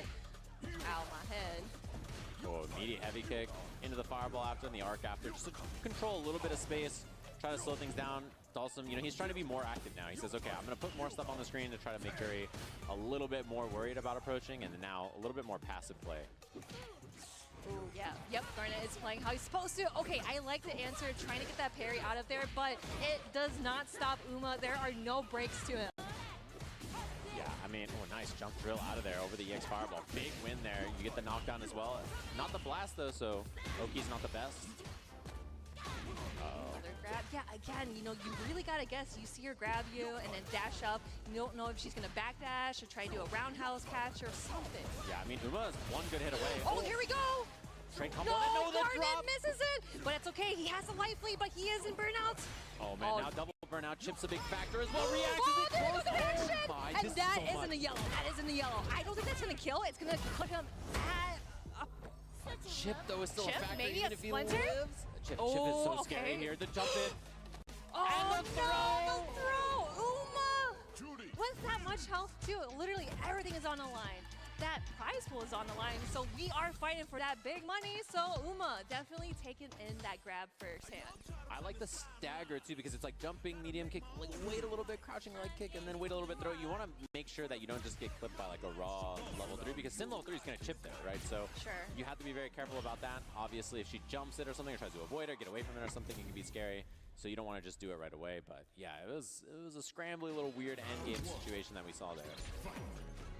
And level 3 chip is a ton, so anytime you're in burnout, it's a big factor. Oh, nice reaction. That was actually pretty sick, especially just seeing that fireball up in the air. It's like, okay, this is my time to go in with that drill. Here we go on the other side, but Uma is so prepared. of that drive gauge back, and then yeah, a little crouching heavy punch buffer. Crouching takes the flame. No. Oh, interesting. Oh! That is. Oh, there we go. Yep, that perfect parry. That's what Garnet wants. Oh, punish. Whoa, that is actually really sick. Garnet is on the way to make delivery here. Nice, and he gets the blast with the Oki here. Still not stunned or anything, too. Oh my bait, and then a little miss from Uma. Yo, that was hot. Literally, like, it's awesome here, guys. Yeah, clean stuff. I like the offense. I like the ideas that we're seeing. It's, oh my. Ooh, interesting. Okay. No reaction from Garnet. I'm pretty sure he could have done drive impact, but it's better safe than sorry. Just wait things out, block it out. Yeah, and you have to fight in this matchup with Sim. I think if you just try to zone, it's very difficult to keep out a character like Jury, so I like that we're seeing it. And Uma's had really good answers, too, to a lot of the things that we've seen.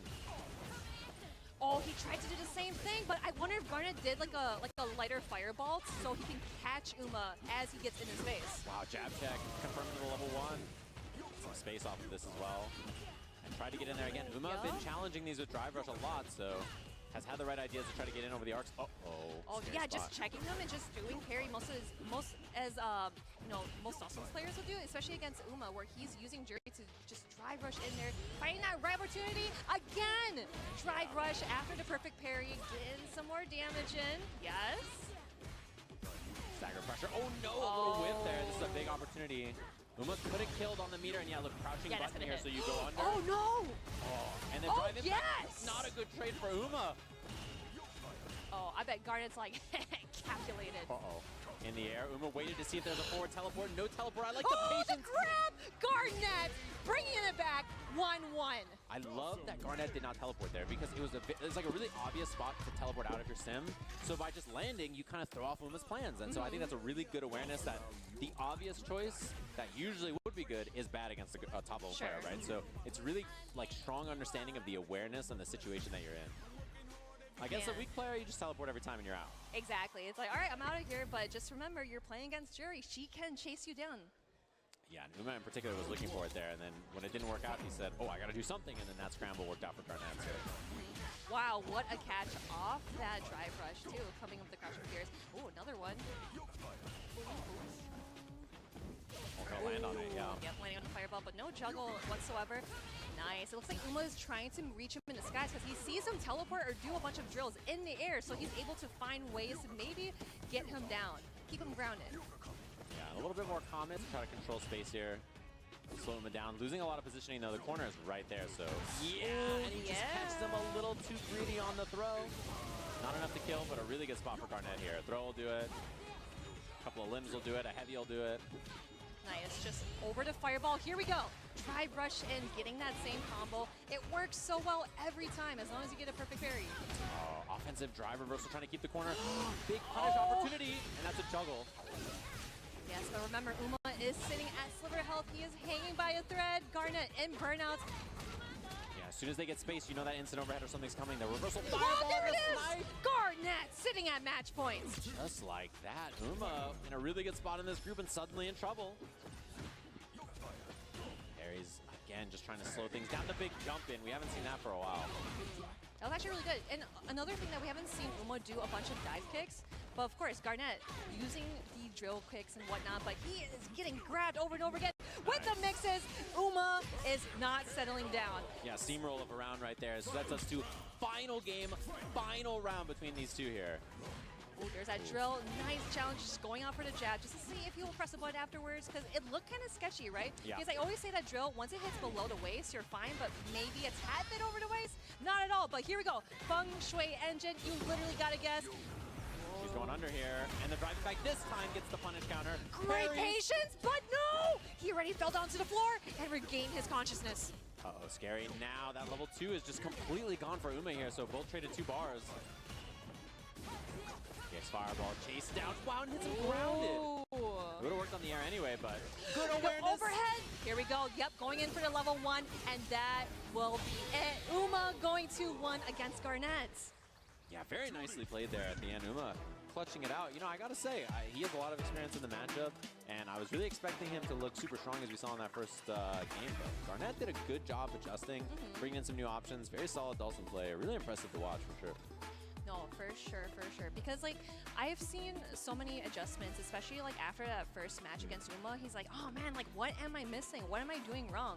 You know, I feel like he stopped throwing out limbs because he saw Uma do perfect parry over and over and getting that drive rush and the great potential of just kind of carrying him into the corner, right? But then we saw that Garnet was able to find ways to get around it. Kind of like, how should I put it? Like catching after Jury just for how fast she is and how she's able to kind of get up to you, capitalize on your mistakes, and literally try to end you. Yeah, I mean, her mobility, particularly off drive rush, means that her punishes are always going to be very consistent for stuff like that. So when he parried a limb, it was just over. And that was really good awareness on the range on the level 3. I'm surprised they went that far, to be honest with you. And then, yeah, the chip, that scenario was so scary. Dawson had chip there in a lot of different ways. Like, level 2 was really scary, but Uma just committed to the offense, and it worked out. Oh my gosh, yeah, that whiff punish off the sweep, that's gotta feel super good for Garnet, especially like trying to teleport there. Look at that! I love the whiff punish and also getting that perfect parry from Uma because like we've seen so many times Uma did perfect parry. Man, right there? Oh my gosh, chef's kiss, dude. Chef's kiss. Just totally aware too. I love the standing combo, right? Obviously you get to do the blast, gives you better Oki. Really nice for Sim, so good awareness from Garnet as well. But this is a really like back and forth, touch and go kind of match. It was fun to watch. These two obviously very experienced on their characters, and this is the kind of, you know, back and forth you expect at a tournament like this, right? And this too, I like this drive impact idea, slightly mistimed, so eats it. We saw later on there was an attempt at it too. I think the idea is you get the punish counter and then you get the juggle after and it'll miss, but oh sure. I mean, on that stage, yeah, trying an advanced punish like that, it's very easy to flub it up, so. Yeah, I wonder if you could just probably do like grab instead. Maybe just to kind of like, I know it's boring. I know you want the optimized damage, but maybe grab might be safer. But talking about grabs, talking about those mix-ups, see, that's what I mentioned before, where Jury, she like grabs you in the corner, she dashes in, grabs you again, dashes in, grabs you again. Even backdash and then do, you know, like roundhouse or something to punish you out of there. So, Uma is going to win against Garnet. Yeah, very well played. Really fun match to watch for sure in this group. There's a lot of scrappy kind of matchups that I think we'll see today in particular, so I'm excited to watch that. And Uma is just very, when we look at the standings later, we'll see how it's going for everybody, but very scrappy, scary match. I imagine for him, you know, coming up against Dawson, he's probably feeling pretty good, but that was a close one. Definitely, for sure. But we have some more matches coming your way, guys. So, who do we have here, Seja? Yeah, we have the first time we've seen him today, actually. Janino Ross, obviously, up against ROF. Both of the first matches for them today. And we'll see Uma and Safe and Rainpro and Garnet after that. So a couple of other matches happening. People we've seen, these two playing right now. This is their only match of the day, I think, for both of them, actually. So yeah, it's starting to look like that. Yeah, because so far, yeah, we've seen Rainpro versus Safe in that previous match, Garnet versus Uma. And now we are here with Juninho, Ross, and Roth. So this is actually really good because his match yesterday against Garnet was literally nail-biting, splitting my hairs because it could have gone either way, but Roth was able to clutch it out yesterday. Such a funny matchup, too, between those two characters. He's hilarious, yeah. It's cool to watch. Obviously, a very interesting matchup. And this is a matchup that everybody's seen all the time, I'm sure. Very common, these two characters, Luke and JP, two of the strongest characters in the game. And it's a matchup that really it depends on how you create openings and how you shut them down depending on which character you are, right? And so for these two, you know, always interesting to see what the approach is going to be like for these characters, what's the approach going to be like for these players. And I'm also interested too because, you know, I think it's really on the JP players not to flub it up, right? Like that character is very easy to do the wrong thing on accident and die, even though the character is very strong.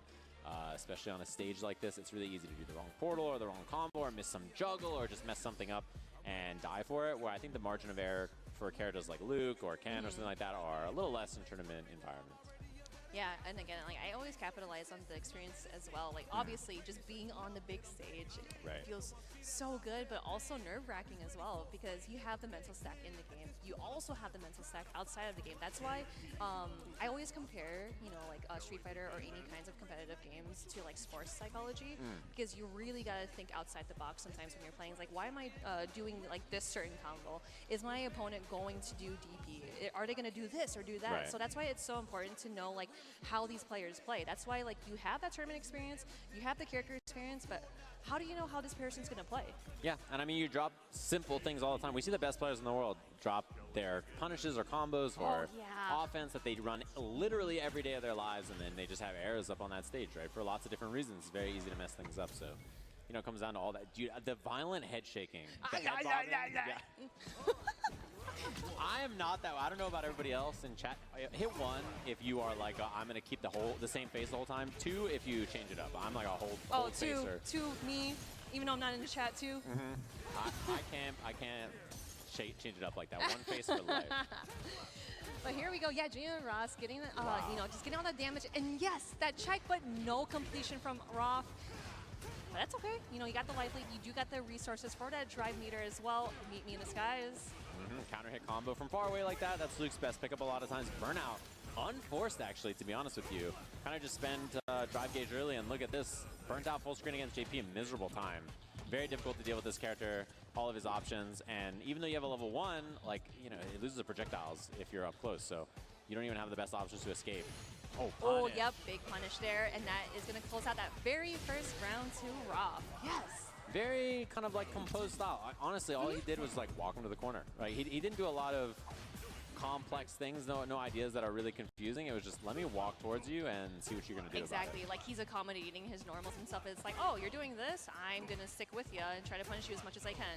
But Junior Ross definitely learned from his mistakes in the very first round. Jumps in again to see if he will anti-air him, but nothing yet.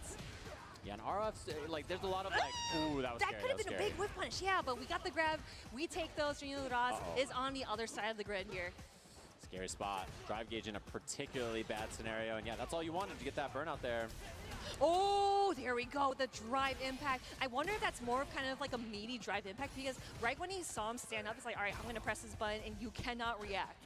Yeah, and I think spending it early like that actually gives a lot of space for JP to work here, to be honest with you. That's, I think, a little bit of a scary calculation. A lot of times you want to save, you want to save the stun a little longer until you want to dump the resources and kill, and doing it early like that can sometimes mean that, gives a chance for JP to slip out of there, find another opportunity. Perfect. It's time to go to the 9-to-5 job back in Memphis. I hope y'all know that we are actually in California, not Memphis. Yeah, don't come to Capcom Cup in Memphis. Somebody's going to take your kidneys.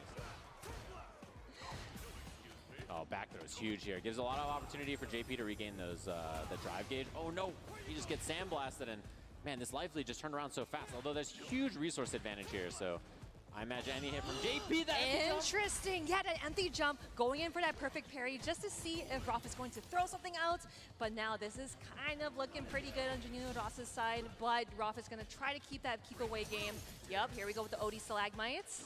A couple of misses though, scary spot. Trying to force burnout here, and yeah, stealing a couple of turns to do it, and now JP a little in trouble in terms of life here. Obviously, SCA. Oh, whoa, what an interruption. There we go, critical art, and Roth is in that yellow. That's gonna do a bunch of damage. They might be at mutual health here. Yeah, and the bigger thing too is the drive gauge situation is gonna be really soon here. You can put out EX Portal, which now, yeah, EX Portal comes out, and now Teleport's a really scary threat. The chip is a big threat. Luke's about to be out of burnout though, so no longer a factor. He's gonna send it. Oh, there we go with the parry, with the charge up, the drive impact, and that is gonna be enough health to return the favor back. Juninho Ross, 1-0. And you can see the idea behind it too, because obviously Luke just did heavy knuckle, right? So your brain is like, oh god, why did I parry that? I should have drive impacted it, and then on the next sequence you just drive impact, right? So it's your brain, it plays tricks on you. You know, every time you block a jump in and then you just DP after on block. I know, it's just like, huh? mad that you didn't DP the jump. You know, it's one of those interactions. It's like you're actually IRL lagging, like, huh? Yeah, your brain just tells you, it sends everything a little too late, so a game just slipped away just like that. Oh, there we go, with multiple crushing medium punches, yes. Trying to bait a throw, didn't find it, but spaced out safe with that sandblast pressure, and the classic whiff throw, get the punish counter jab. Oh, there we go. Yep, tech throw, and going for the stalagmite just to see if Junior Ross is going to jump at him. But here we go, the drive impact, and that is going to kill for Roth's side. Yeah, big W there. Especially, I think, sending it on the drive impact when your opponent's in burnout like that. Even if they level 1 you don't mind too much if it hits you in the round, so pretty good bet. No perfect parry timing, but still looking for it. I mean, yeah, representing a lot of parry on defense so far. We'll see if there's some throws to kind of mitigate maybe that option a little bit. Oh, for sure. Wow. Yeah. And again, you know, it's smart because, like, even if you don't get a perfect parry, you are not giving any drive meter to your opponent. But Junior Ross is so over it. He does not want him to parry. But here we go with the OD amnesia. Not sure what's happening. We are going back to full screen. Huge drop, and this is a big opportunity. This should be enough to kill if you want to dump the meter. But chooses not to, and But again, you know, he has that much health, so he wants to risk anything that he can to get that dub. Junior Ross sitting at match points. Yeah, scary spot. Obviously choosing to save the meter. And it works out okay. Here ends with the 3 meters available for the last round. We'll see if it's an early spend. Not yet. Just takes the corner positioning. Raw overhead. Double overhead. Yo, Junio, you're not going to do 3, are you? Oh, dashes up. The spike, though, kind of forces the respect. So now back to that full screen game. And I love just walking up, taking up all that space, get away from the corner. Got to spend some meter here to get rid of that drive gauge. Oh, nice. There we go with the super 3 and regaining that drive meter back as well. I wonder, no, this is definitely going to put him in burnouts. Yes, here we go. This is actually really scary because this is where JP shines. He sees you in burnout, he's rubbing his hands like, Double it's supper drive rush. time, it's supper time. Threatening that drive impact, does not go for it. Loses the corner, actually, which is big.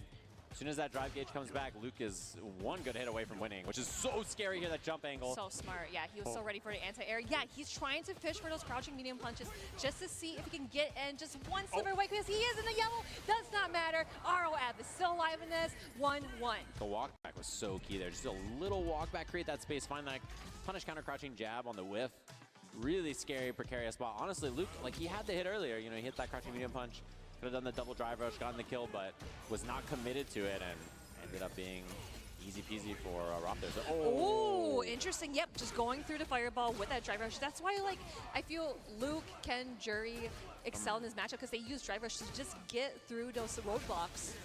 Yeah, kind of the weakness of JP Ghost is fast mobility to get by it, but even then, it's still a really good tool for pressure, up close, mix-ups, combos. Like, it's a really well-rounded tool despite that.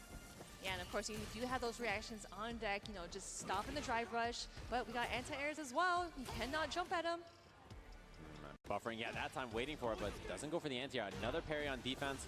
And representing that option a lot. Oh, no, and that's probably going to be it. Yep, going in for that drive impact. Just finish it off with an OD DP just for little flashy reasons. And Here I we think go. even if you could react to the driving back there, I don't think level 1 was probably worth it. You were down so much life. Chances of winning are pretty low. Oh, that is so smart, seeing the sand splash. Just going over to his side, getting that punish counter. Now we are back here into the corner. Burnout, too. Chooses to spend all that drive gauge, so very scary. Very important you don't lose the corner here if you're Luke, because that drive impact is very threatening. But I think you might just end up losing all this life anyway, just getting picked apart by JP here. Yeah, portal out, spikes are a threat, anti-air. At least push the portal off screen, but that jump in should do it. Here we Final go. game, final round between these two.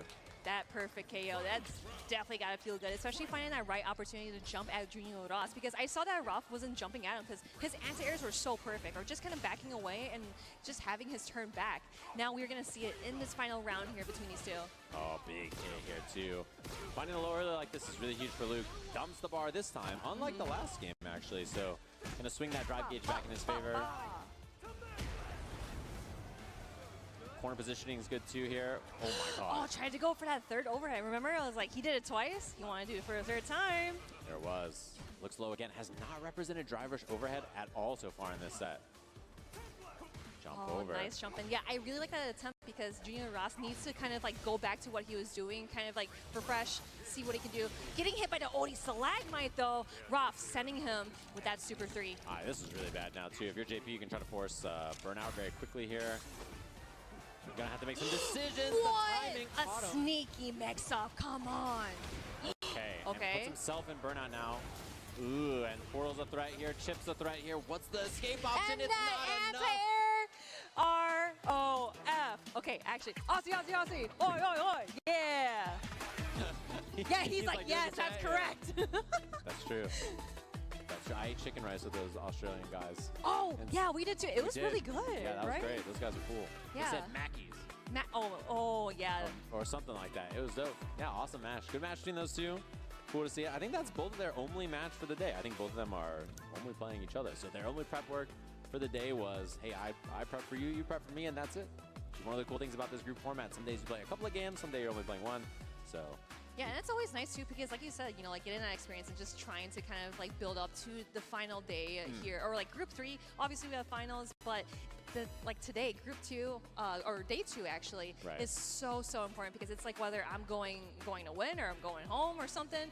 But with this game here, Daniel Ross played it so well, right? Like he was able to find ways that like Rob was just jumping at him, going for DP, drive rushing through those fireballs in the portals. It was so smart of him to do, but Rob was able to find ways in. Yeah, and, you know, no matter what the group situation is like, right? Sometimes your matches will matter even if you're out. So a good example is Valmaster, right? Probably not making out of his group with the record he has, but beating Gachikun earlier today was a big deal for that group. So, you know, every match will matter whether you are somebody who is going to be like qualifying or not. So these kinds of losses here and wins are both very, very important for the groups and how they end up.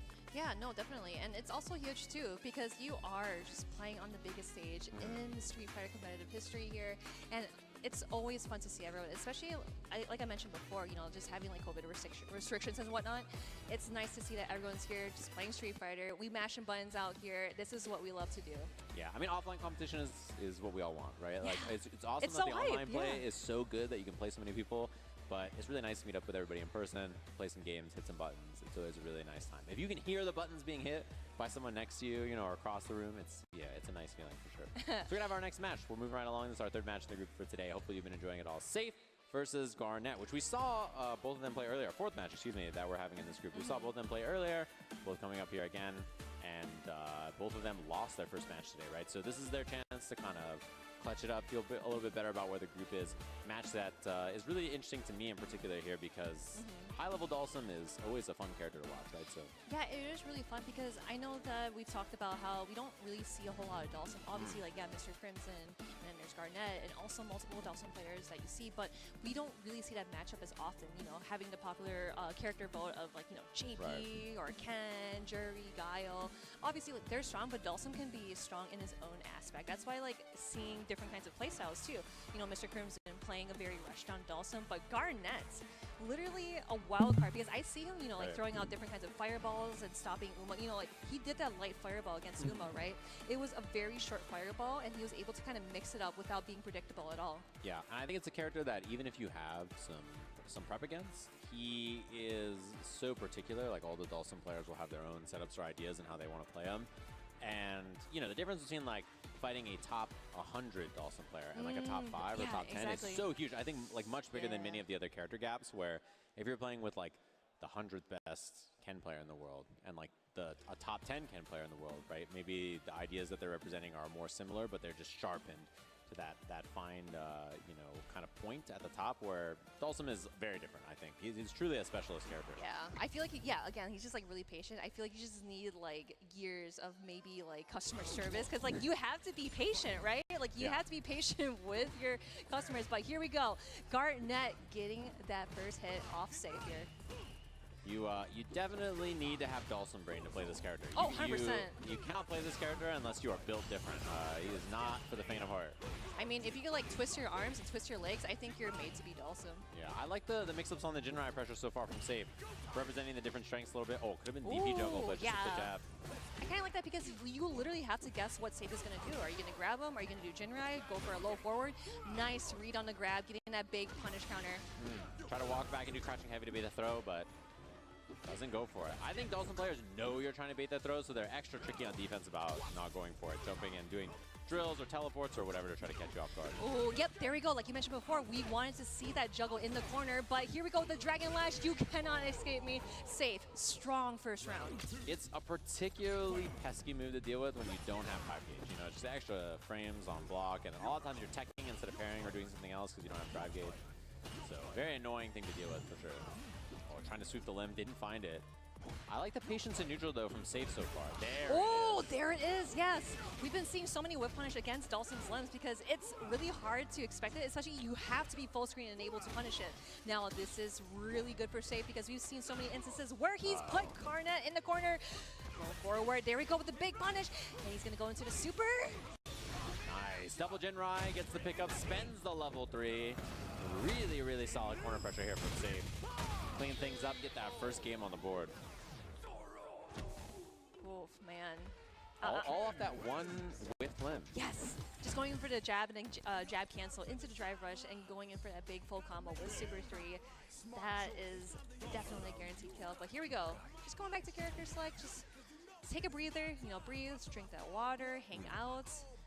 I always say that like a lot of my friends who do watches that aren't into Street Fighter, they're like, why are they going back to characters? Like, are they just like picking the same characters or different characters? I was like, you know, they use it as a mental reset too, because Street Fighter 6, the mental stack is high. It's seriously up there. Oh, that is a brutal start too. Just walk up, finds the perfect parry. Whiff on the Jinrai, I think looking to fake the overhead low mix up and go for something else. Wow.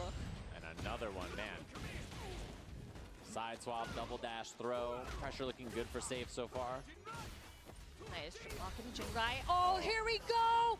Drive impact onto the other side. What a sick punish with that meaty fireball dashing up, but Safe is just gonna go for the parry. Does not want to guess whatsoever and not give that drive meter back. Spend that level 1 right away. A little jab, jab, hit confirm. Oftentimes one of Dalton's best things to do. Fake them out on that. I love that punish. Yo! Okay, that was actually really sick. Yo, Garnett getting that mix-up down with Dalsum, that was sick. Yeah, because a lot of sim players, they anti-air back medium punch, and then they do Yoga Flame, and then you land on it, so people parry it. So people autopilot the parry, and then you can bait it there, get the throw. So Sure. Really high-level mind game to play there. Ooh, there we go with that jumping fierce too. What a great button. Because I always feel like that people try to anti-air, but the least that you can get out of it is like a trade or just getting hit fully. I like the frame kill for the meaty throw. Big jump, though. Yeah, big jump in. Now onto the other side and coming at you again with that Super 3. Garnett is still alive in this, and Safe is getting back that drive meter. Yeah, expensive, but, you know, trying to secure the round here. Oh, the backdash. What a great backdash. Garnett still alive. Also got a punish counter on that, too. Good awareness. Oh, but the parry. I'm not sure what the plan was there, and Safe gets the better of it with the back throw. Set point now for Safe. Big jump again. Oh my that is a rough start. If you're a sim player, that's the worst kind of round start. Ooh, okay. That's okay, though. All right, I'm happy now. Oh, Oh, okay. we go Back to the corner. Pretty brutal spot to be early. Oh, what a confirm. Going into the Super 1, yes. And then just kind of like getting back that leg room, finding ways to even punish him. Going for the perfect parry. We've seen that before with Uma, where you get the perfect parry, drag rush in, and here we go with the Super 2. And grab! I mentioned before, right? That's the safer option. Yeah, just took safe, sweet. I like it. Oh, mix-up was clean. That's one of those ones as a spectator, you maybe see it, but as a player, maybe not. And you see the shrug there from Garnett. Not happy about it, obviously, but Safe cleans it up there. And a couple of weird scrambles, which if you're a sim player, you don't want it to be that way, right? You obviously are looking for a more stable match. And Safe, just some of those perfect parry timings, you know, the reward you get off that and how fast Dawson dies is brutal, right? I mean, that's one of those things about the character for sure. Yeah, I always feel like, you know, Dawson kind of has like 2 life bars, right? Just like the regular health bar in the game, but also like the mental health bar as well. Because like when you get into Dawson, it's just like, oh crap, I gotta get out of here. You know, like you mentioned before, like teleport out there, throwing out fireballs, and just really like trying to stay alive. But against Safe, he literally barged in, did nothing but all punches and just trying to keep it safe. And like, of course, he did the perfect parries multiple times in that juggle as well, right? Yeah, I mean, and the other thing too is I like that you mentioned there's 2 life bars. It is kind of like the mental guard bar, particularly for Dawson players, because like bad things just happen to them. And when something bad happens to a Dawson player, they are gonna like die. Like they're gonna get hit in the corner and then they're gonna get looped in a spot like this. And it's like, what is my purpose? Yeah, it's particularly bad for a character like this in terms of you know, his weak defense, and he just gets smothered by things like this very easily. So that kind of stuff happens to sim players, and I think part of playing the character is just being like, well, and then just going next. You know what I mean? Like you just gotta accept that this is the nature of the beast for sure. Yeah, and one thing is that you don't really have like a reversal, kind of like, you know, like Ken or like Luke. The only thing is just, yeah, like perfect parries or just, you know, doing supers and whatnot, but Safe was just super, super patient, right? He was able to find loopholes where Garnett, he is that Dawson player. He does the mix-ups and whatnot. Of course, you will see more of him. He's probably my favorite Dawson so far. Like next to Mr. Crimson, yeah, super fun, very mix-up heavy. But unfortunately, he loses that match. But again, you know, we'll see him some more, right? Yeah. Which will be fun to watch for sure. And it's just that unfortunate, like he tried the sweep and the juggle in the corner, the sweep didn't work, and then it was like a weird scramble. Ken crouching medium kick hit before Dawson's. It's the way it goes sometimes, you know, it's the nature of the beast. As we set up our last match for the group today, which should be a good one, of course. Uma up against Rain Pro, and both of them winning their first matches of the day. Got to be feeling good so far, and we'll get an updated group look after. after this one is over, because that's really when it's going to matter. Honestly, this match has a big impact on that for sure. So we'll get an update on that. But yeah, both of them look great. I feel like RainPro looked particularly dominant in his match against Safe. So, you know, Uma, a very kind of nail biter against Garnett Dawson. Oh yeah, very, very much so. Because I wonder, okay, so obviously you see the character selects, right? You know, we might see him play Guile, and then of course Uma playing Jury. Yeah. I think the only times I've seen RainPro is just like Guile, because I, like, if anyone knows that who RainPro plays other than Guile, let me know, because again, he is so strong. Like, he can literally play the whole roster. This is the primary character I see him playing most of the time. And this matchup, I mean, it makes sense to play it in this matchup in particular because I know a lot of Jury players think this is one of, if not her worst matchup, right? So, yeah, this is something you hear a lot. I mean, particularly because her specialty, oh, that's a bad start. But her specialty is approaching horizontally, right? Her drive rush and dash are really good for that, and Guile controls horizontal space really well, so. Dashing up, and I like the challenge coming in from RainPro, but getting that parry and getting hit. There we go, that OD flash kick worked the second time. Oh man, just firing away. Chance now for Uma though, doesn't get the completion, and then the jab check out. Now the drive gauge is completely flipped, by the way. Oh, tries to jump in, but lands on the Sonic Boom there. Getting that hop kick. Oh no, you are in burnout, especially against Guile. That is not a good look. Yeah, RainPro gonna just set up here with these booms, get his drive gauge back, just wait it out, and Uma in a bad spot. Although the neutral jump made the whiff happen, and that's how you create those openings. That neutral jump made forward heavy punch come out from Guile, which kind of messed up his spacing, put him in that jump range. A little two-piece there. Ooh, I kind of like the shimmy too because he wanted Uma to grab as he saw him drive rush in, but that was not the answer. That was not the case. Uma going for that low forward drive rush cancel. Grab ya into the corner, and here we're going to see some Jury mixes going in, grabbing. Okay. Oh, RainPro fights out.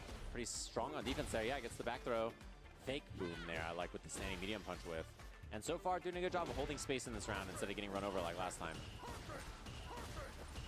Just pelting. Yeah, this is where Jury struggles. This deficit here and this kind of positioning on the screen is really tough. My goodness, yeah. And you think that like maybe Jury could do dive kick, but RainPro is always ready. He is definitely gonna flash like that, so you got to keep that in mind. I like how Uma is using parry. He tried to like charge a fireball, but it hit too late. RainPro getting that round against Uma. From that, he died from that whip punish. Unreal. It got to feel pretty tough if you're Uma. And a lot of resources here, obviously, for both of them. Going into this last round, RainPro just really solid in neutral there. Okay, try to parry on the drive rush, and that's a huge win for Uma.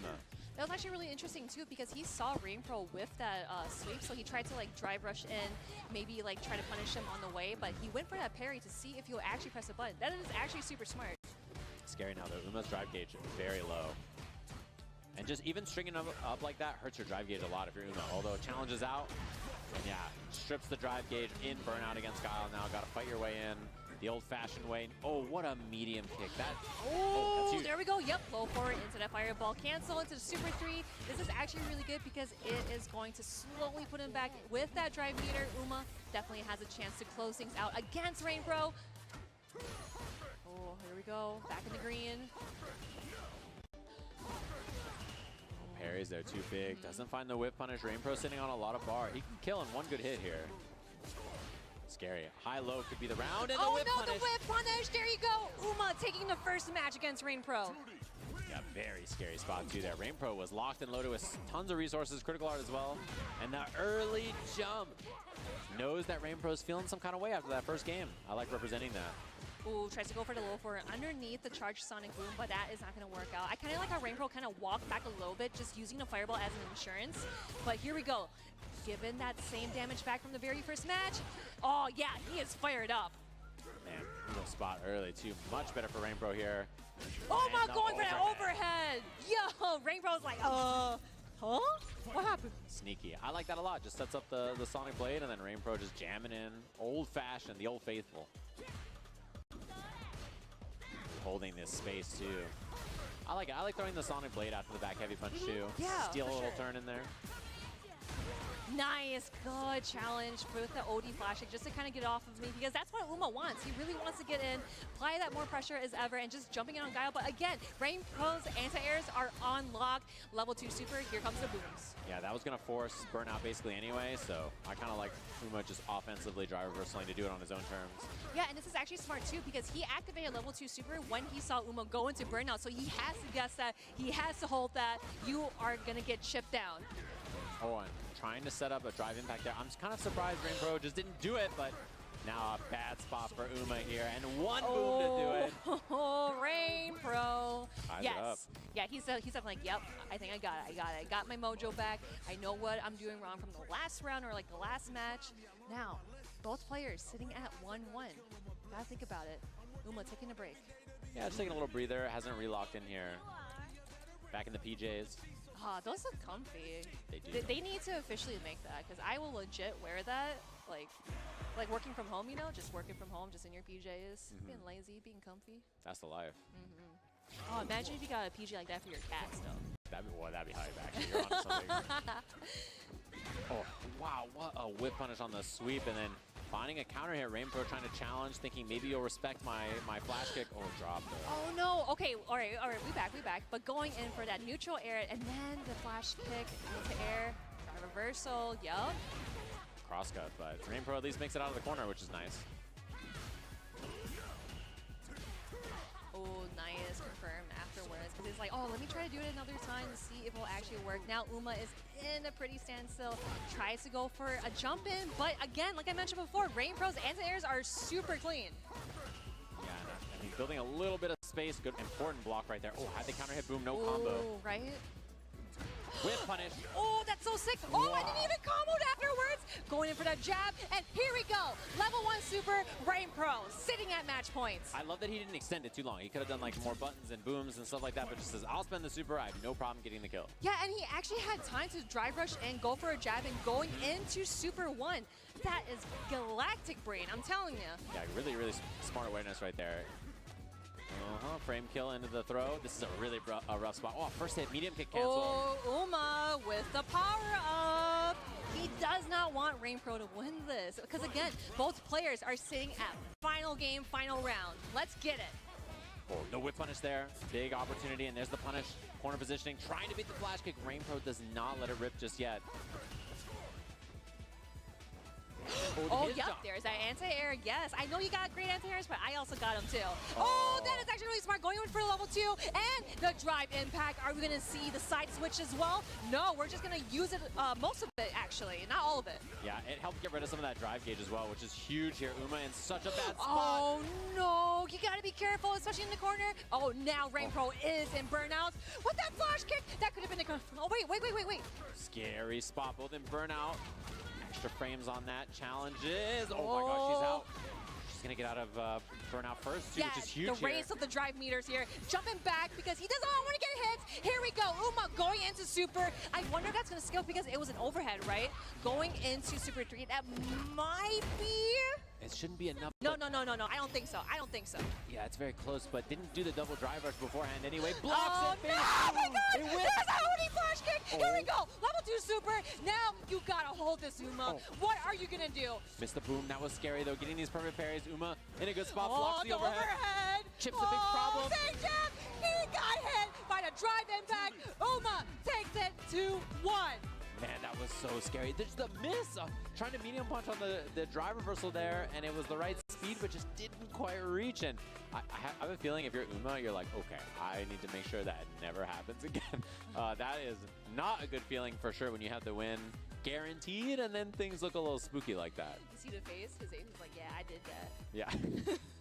His face on the big screen looks way happier than in person. In person, he looks like he's gonna throw up, which I know that feeling when everything goes wrong on stage and you're like, oh God, how did I win that? It's yeah, that was scary for sure. Oh, I don't feel so good, a wild end to that match for sure. But yeah, that was sick. I mean, honestly, that kind of delivered. That's kind of the match I expected between these two. No, yeah, it was super hyped too because, as you mentioned before, you know, this was a tough matchup for Uma, you know, because Guile is just throwing out those booms, not letting Jury in because there were so many times that Uma did jump at it, found successful ways to get in, but with the anti-airs of Rain Pro, a pro at anti-airs, he definitely clutched out in like more of kind of like the earlier rounds, you know, finding, how should I put it, like the tendencies that Uma had in these matches. Yeah, and I think he did a good job on defense too. It's tough on defense sometimes to not just like do it as Guile, you know, just make it happen. And that threat of the flash kick is so big, it lets you get away with a lot of scenarios like that. And this confirm was wild here. I love keeping it short and sweet. Sick. Really, really smart there from RainPro for sure. And Uma, despite that, you know, really fighting back. And yeah, this, free DI my back. goodness. Yeah, you know, I would have thought that maybe he might have like kind of grabbed Uma into the corner. Back throw, yeah. Then he would have maybe kind of like get some more pressure. But again, we have to think that if you're that close to Jury in the corner, she could just literally jump out and try to do dive kick. But if RainPro is ready for that, getting hit by that level 3 super critical R2, not enough damage to close it out. But with that OD flash kick, yo, I'm getting hype again. I'm sorry, I'm getting hype again. And I have to say, you know, one of the fun things about this game, right, is we see the closeout of this replay and the kill here for Uma. But one of the fun things about this game is we look at that scenario where he was on defense and then, or he had the counter drive impact. And like he chose like, I'm just gonna throw all the booms and try to strip her drive gauge. The fun thing is you pause it there and you think, is it better to try to take the drive gauge? Is it better to back throw and then try to throw the booms after? Is it better to, you know, it's a hard game to play when you're playing it in person on a stage like Capcom Cup. But even looking at that decision there, you know, you can argue maybe that it's better to try to strip the drive gauge or better to back throw or better to do this. Right, there's lots of different choices. And this game is really hard to play when you're pausing it and thinking about it. So imagine how it feels like on the stage up there when you got $1 million for first and all this stress is on there. It's very easy to make mistakes. As we take a look at our standings for this group and see how things are shaking down with Uma, of course, 3-0 with 2 very important W's today. I think a lot of people expected him to do very well in this group. And one of the sole Jury representatives in this Capcom Cup bracket doing very well for himself in this Group G so far. Yeah, and then we got RainPro. You know, we just seen that match. Again, I'm still getting chills just from watching that match, but I am also still getting chills just from watching the other matches too. You know, we got like Safe, Roth, Ross, and Garnett. Of course, my pick was Garnett. You know, like I am so excited to see how he's able to kind of utilize that very mix of heavy Dulcim. And then Janine Ross, of course, his Luke is always solid. You know, I love watching the players play in like the player room, and they are just like so locked in. Like, I'm locked in, gamer. Yeah, exactly. You got to be locked in, man. It's Capcom Cup. And Uma, I have to say, looking locked in so far. Very likely to make it out of this group, especially in winners, depending on how the matches go tomorrow. But could also be losers, depending on what things go down. But his point spread right now looks very good. Expect to make it out in winners, and at the very least be in that top 16 in some capacity on Sunday. So I'm excited to watch that. Should be a good one for sure. What's up? I'm getting kind of hungry, Seja. What could you possibly be getting hungry for? Egg rolls! Anyway, Pagoda is supplying the egg rolls here at Capcom Cup 10, and they're actually really good. I love them. I thought it'd be really weird and funky to have like buffalo chicken in the egg rolls, but it actually works super well. I feel like you really can't go wrong with an egg roll. It's delicious. It's fried, and there's food inside, and those are 2 great things in life, right? You just like fried food, delicious filling, can't go wrong. So thanks to Pagoda for keeping everybody nice and full. I saw them walking around handing out Pagoda egg rolls to the people here. You know, and they're like, is this real? Like, I can have this? And people are like, yeah. It was actually funny because I was talking to one of the security guards down there. They're like, I probably ate 30 egg rolls down there. I mean, like, I'm pretty sure that I would probably do the same, but man, those egg rolls are too good, right? Yeah, they're fantastic. Hopefully you've been enjoying all the matches so far. Get yourself a snack, get yourself a drink. We'll be back with more action in just a little bit.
I ain't seen nothing, I just barely scratched the surface. Roll me in the rain, let me do my thing. Thought they hit me down, fought it through the pain. When I'm in the zone, I ain't never say much, but you see me up top.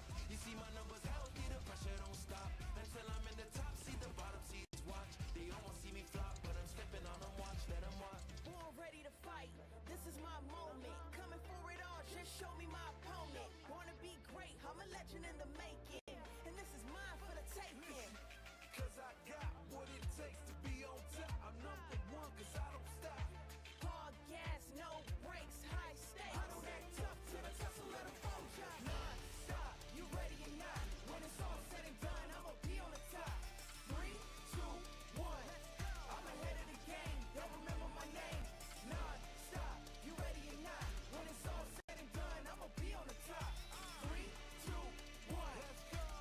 I belong in the number one spot. Little hint. This guy to my left, Mr. Crimson. Ladies and gentlemen, you see we have a special treat for you, and this is fire. Crimson, what's going on with you, bro? Great. Happy to be here. Yeah, it's always good to see you. But before we get into these questions, I do want to make sure we try out some of these good pagoda egg rolls. Let's go ahead and put a little bit of sauce on it. Which one are you going to go with? I saw that there is a Dalsim one, so I have to try it. It's only right. I'll go with the Zangief, because I'll be thinking I'm pumping a little iron. I suppose that this one is pretty spicy. Yeah, since it's Dawson, you'd imagine, huh? Yeah, I can imagine. Let's see what these pagoda egg rolls tasting like. Pretty nice. You like? Giving me fire. Getting ready for the competition. Okay. Okay, Mr. Crimson. So you qualified out of CPT, France, Spain, Portugal. That is one of the hardest regions in the world. What was your journey to qualifying? I just kept practicing, enjoying, creating content. I think it's important when you are a pro player to build a community and stuff. And yeah, I'm really glad to see that France, there is many players who are really good and helped me to get to that level. Capcom Cup X, Mr. Crimson. Of course, you're qualifying for the first cup for this title. What are you thinking as far as your group, your confidence level? How have you prepped for Capcom Cup, the whole 9? Yeah, so my group is really particular in terms of matchup. So I have theoretically 2 Kami, 2 GP, and 1 DJ, which is pretty tough for Dalsim in terms of matchups. Mr. Crimson, always a pleasure talking to you, brother. Good luck in Capcom Cup. And ladies and gentlemen, this is fire. Ma chérie. Ma chérie. Ma chérie. Ma chérie. Ma chérie. Ma chérie. Ma Exactly. chérie. Ma chérie. Nice, pretty nice. Chérie is the toughest things. It's the ri. This is fire.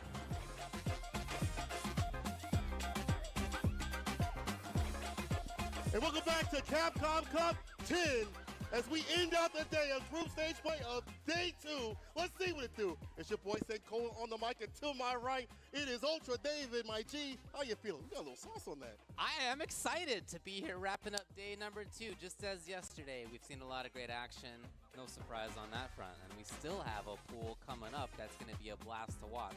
In part, because it is super up in the air what's going to happen in this pool. You know, before the week started, we polled each other, who do you think is going to take this one? Everybody had the same 2 names who we asked.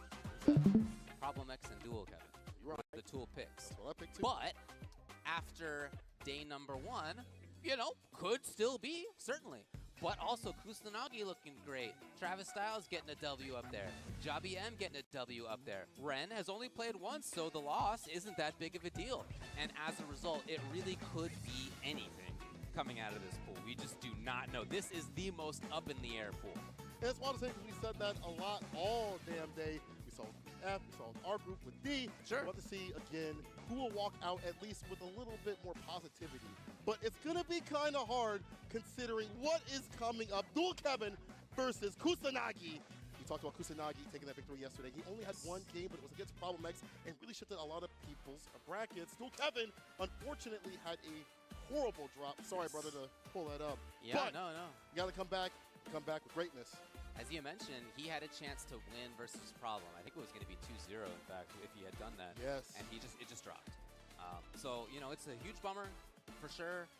Problem ended up making the comeback and winning, including with a perfect in the final round of that set. Really make a statement. So Problem played it super great on the return there. And, you know, that is a unfortunate situation for Dual Kevin. That said, I will say taking a game can be really important, and as close of a pool as this, game differential can still be super important. Yes. So I don't think it's a complete loss, and in any case, he played great throughout the first 2/3 of that set, so there's a lot to build on for him, as well as, like you said, for Kusanagi. Let's see what happens here. The anti-air is ready to shore you up. Go up in the corner. Like this immediate pressure. Debate a little bit, yeah. He's always been like that, right? Like more of an aggressive type of player. We saw it with Sakura in 5, and now we're seeing yes. Yep. Yeah, he's definitely willing to go in, no doubt about it. Oh, nice work. Dual Kevin. You were telling me earlier people call him dueling Kevin at home. Two of them. They're both very powerful. With the DP up in the corner. You were pretty sure that that's what people call him. Yeah. Oh, man. We mentioned Kusanagi is willing to take risks, and Dual Kevin's going to make him pay big time with the round. Sir, Dual Kevin with the reward, taking it. He's had a lot of practice as Ken. I mean, again, stateside, you have Safe. That's one of the people that he played in the mid-best Canadian CPT online premiere. Yeah, man. Cross got DP, he's ready, puts him up in the corner. Kusanagi fights. Back to mid-screen and looking for the blue stuff. On a day, that corner play coming through. Max amount of Oki finds the overhead, but what a check from the circle. Kevin gets opened up low, though. Next combo could be it. Oh! That's not it, but Dual Kevin's going to turn it around on him just like that. Doable, but until Kusanagi with the bust out. Honestly, he had the health to play with. He would have survived one more interaction, so I get it. But he got it with the ODDP immediately. Round and round right now. So he's taking 2 big risks on that. One of them didn't pay off. The second one did. And again, I think that's a sign of his willingness to take that kind of risk. If it doesn't work out sometimes, that's all right. Go back to it. Of course. Bar at the bottom stocked up for both sides. I like that. Perfect parry. Gets the throw right after the drive rush up. Oh, boy. Oh, boy. Ooh. Drive impact. He holds a parry. Stay solid. Go back, though. Did he get him? Oh, what a chase down. It is like a common response to that, to jump away thinking, I got to get out of here. Safety, please. But Dual Kevin, what a solution to that. Equalizing. And now even more in his favor. The drive impact hits the stand medium kick. But you want to check and challenge with in terms of like dash ups and things like that. Call Kusanagi gets the side switch, gets the level 3. Other damage dumped out here. Enough to maybe kill with the grab, which is really what you want to get down to. Punish counter one. Reversal jab, gets the counter hit. Pick up, light knuckle, goes for the Yoki. Kusanagi just needs to get some chip out. He'd love to evade that, he does not. And now Kevin tossing sand. Kusanagi has not done anything in a while. He tried. Got him. And Dual Kevin gets it. He's so difficult to open up, and when he gets the lead, it's so hard to take it away from him. I played him, and I hate it, because once he gets the lead, if it's a smidge of health, it's hard to run it back in your favor. And with Luke, the way that this character can play and enable that kind of play style, it's even harder to deal with. I think even more so in 6 and 5, to be honest. Sure. Yeah, Dual Kevin is just always aware. He knows what your potential options are. He knows what the solutions are. He's got it all in mind. Kusanagi, again, I like how he played for the most part as well. Went right down to the wire, so I don't think that there's need for big changes. He's got his playstyle, of course. It's gotten him to Capcom Cup. It's gotten him the 1-0 in the pools. And again, because games as a differential could be so important in this pool, the difference between losing 2-1 or 2-0 is huge. Walks back, gets the shimmy punch, kind of crouching medium punch, back heavy kick. Kusanagi grasped up in the corner. Hey. Oh, and again, but no conversion, no commitment off the drive rush. Got him. Oh, nice work. Launch him. Super's the end. Dual Kevin, nice little route. Perfect. Besides with Kevin. Dual staying golden right now. Kusanagi kind of folded when it comes to that corner play. So afraid of just, actually I should say, Kusanagi touches a little bit more often than he should. Because like Salute gets hit with the crushing medium punch so continuously. I mean, he's active. Yeah, like, he's the kind of player who likes to do stuff even defensively, and sometimes that works out. We've seen it work out sometimes, but sometimes it does not. And he's caught in the corner again. With that crouching medium punch. Bad spot for him. You know, he'll take that tax on the way out. Yeah, that's totally fine. Seeing how worse it can be.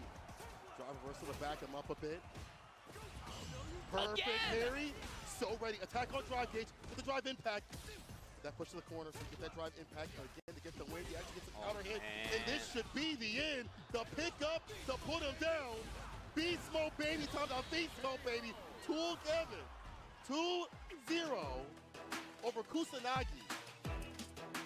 That's the kind of play that it looked like he was doing versus Rob before it kind of fell apart. It's the kind of play that we saw versus Jabi as well. Right back to it in day number 2, recovering extremely well from a loss. 2-1 now is dual Kevin.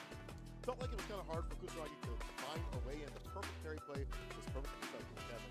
Disallowing drive rush light punch, disallowing drive rush anything really. Yeah. And if it wasn't that, it was like, I'll check you with any of the normals the character also has. Sure. And baiting out the reversal option of Kusanagi even earlier, even though we did see an OEDP after that, kind of put Kusanagi on notice. I feel like in that last game, he's like, well, I can't do it as much because Kevin is aware of what I want to do defensively.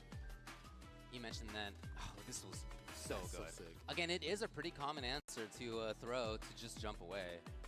But dual Kevin had it. I feel like everybody should copy that now. A lot of level 3s are going to work just like that. Yeah. Not that, I don't know, he's probably not the first person I've done that. But Well, you don't get back thrown, right? You don't get back thrown up in the corner. No, so like that's no, totally. The layers right there. It's a really good idea. Dangerous. Oh, and the perfect parry play. And again, attack on drive cage. Kill the drive, you kill the character. You see that continuously throughout this game. And this character, and also dual Kevin, is one of the best at doing so. So Kevin great start. 2-0. For game 2, I'm sorry, for day 2 for dual Kevin, great start. Hard to get better than that, in fact, as a start. Now we get to see whether Jabi and Ren can do the same. Yes, Jabi versus Ren, correct. Yeah, the 2 players who we have here from South Africa, just thanks to the random chance of the draw, unlikely that this was going to happen, very unlikely that this was going to happen, but it did. And in the random draws of the pools, here they are. One having won CPT South Africa, one having won World Warrior South Africa. And who knows how many times they've played each other in the past, right? So, you know, this has been going on for ages. Tons of matches, tons of experience. We're on Yomi layer 1,000 between these two. That's the benefit of this. It's kind of sad to see training partners have to take each other out. It is what it is when it comes to competition. Yeah. But in the reverse, you get to see a deeper influence of the match beyond just the character. You see the player to player. And as Jabi said, this dude is my training partner. This is one person I practice with in terms of getting ready for a new matchup. And he is at such a high level. Where else would we go? Now, DJ versus Luke on the screen. Jabi versus Ren. He's 198 pounds, I've now learned. Tasty Steve was asking us from the stage how much Luke weighs. I weigh more than him. 198 pounds. No shot. No shot. Capcom, let me get a recount. A recount. Yeah, dude, it's just the forearms. It's the forearms. Yeah. To be fair, I think they're just pumping air. Yeah, maybe it's that. There's actually no muscle in there. Nice little start from Ren, but immediately, again, because they've played each other so many times, we're going to be seeing things that are a little funky, maybe a little bit unusual, just like this, right? A little weird stagger. Javi walking around as a semi-shimmy. Stuff like that's going to be happening throughout the set. Keep an eye on it. Sure, total time. Way different though. Sway play coming through. Gets the punish counter in the pickup with the just cool. The frame kill. Goes for a little bit of delayed throw right there that works out. Stacks the jab, finds it low. There's a combo that should have been into the zone. Oh, he did have enough life, but barely to get that. And will he kill on this? No, not quite. Chaser. There it is. This is a back is on the wall. Oh, man, what a turnaround. That single DI into one mix-up. Pretty incredible. Oh, my God. Layers upon layers. Battalion able to stay solid in that situation. We'll hit him with a level 3 immediately to get his bar back into the massage parlor. Kind of early to do so, but get that lead and get that momentum in your hands. Man, I've had some massages like that in my day. Oh, yeah? Oh, yeah. How are you still alive? You know, that's part of how I'm alive. Up in the corner, Jabi in here. Trying to fake. Yes, the cage is set up. The walls being built. Heavy kick, but however, Ren finding the key. Yep. Unlock the door. Patient. Trying to knock on it, seeing if he can find some way back in. Wow, Jabi with just the right timing. Finds his way to the end of the round. He told me that's his favorite button. Again, a lot of long ranges. Okay.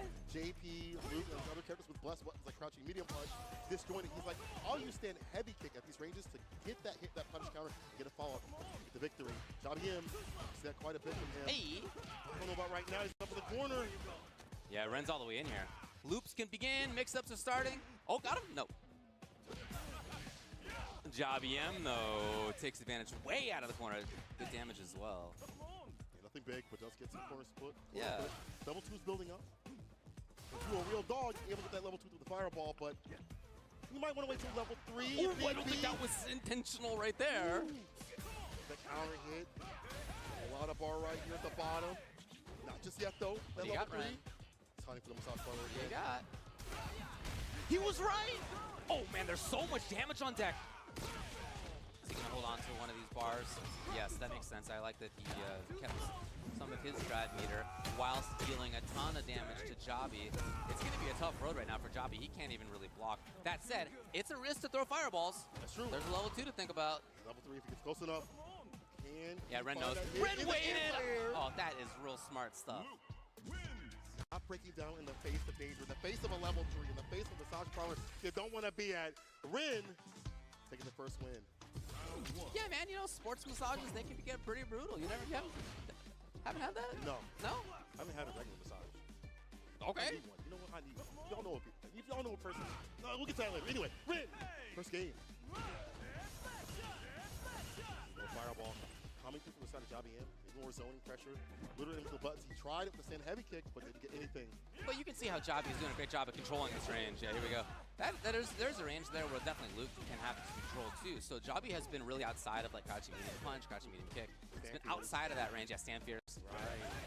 Beautiful deep. And then once you're in, you're up close. You're playing the mix-ups. You're not as concerned about it. True. Yeah, I really like where he stands for a lot of this, even though Ren is up 1-0 and up close. Trying the mix here and there. All it takes is a few hits right here to crush things. You've seen it happen. There's no access point just yet. Jobby puts himself in. Burnout, but still gets the follow-up. Does this man have the rhythm? Of course he does. It's February. Jobby M is I am him. And he gets the win. Stay on set point for a little bit longer. Ooh, immediate start.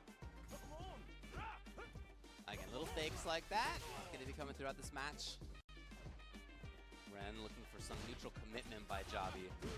Again, he has been playing really well outside of that range. Oh, no anti-air. He has been consistent with the up kicks. True. He'd be sharp of an angle that he don't have risk. He jumped in on by Luke, he might lose on your ride. So, based on, finds the punish counter, gets that same medium kick, and this is corner carry. Here we go. Jobby, again, not pressing too hard. You can see he's trying to hold on to this range where he can anti-air, where he can harass. There's the anti-air, there's the harass.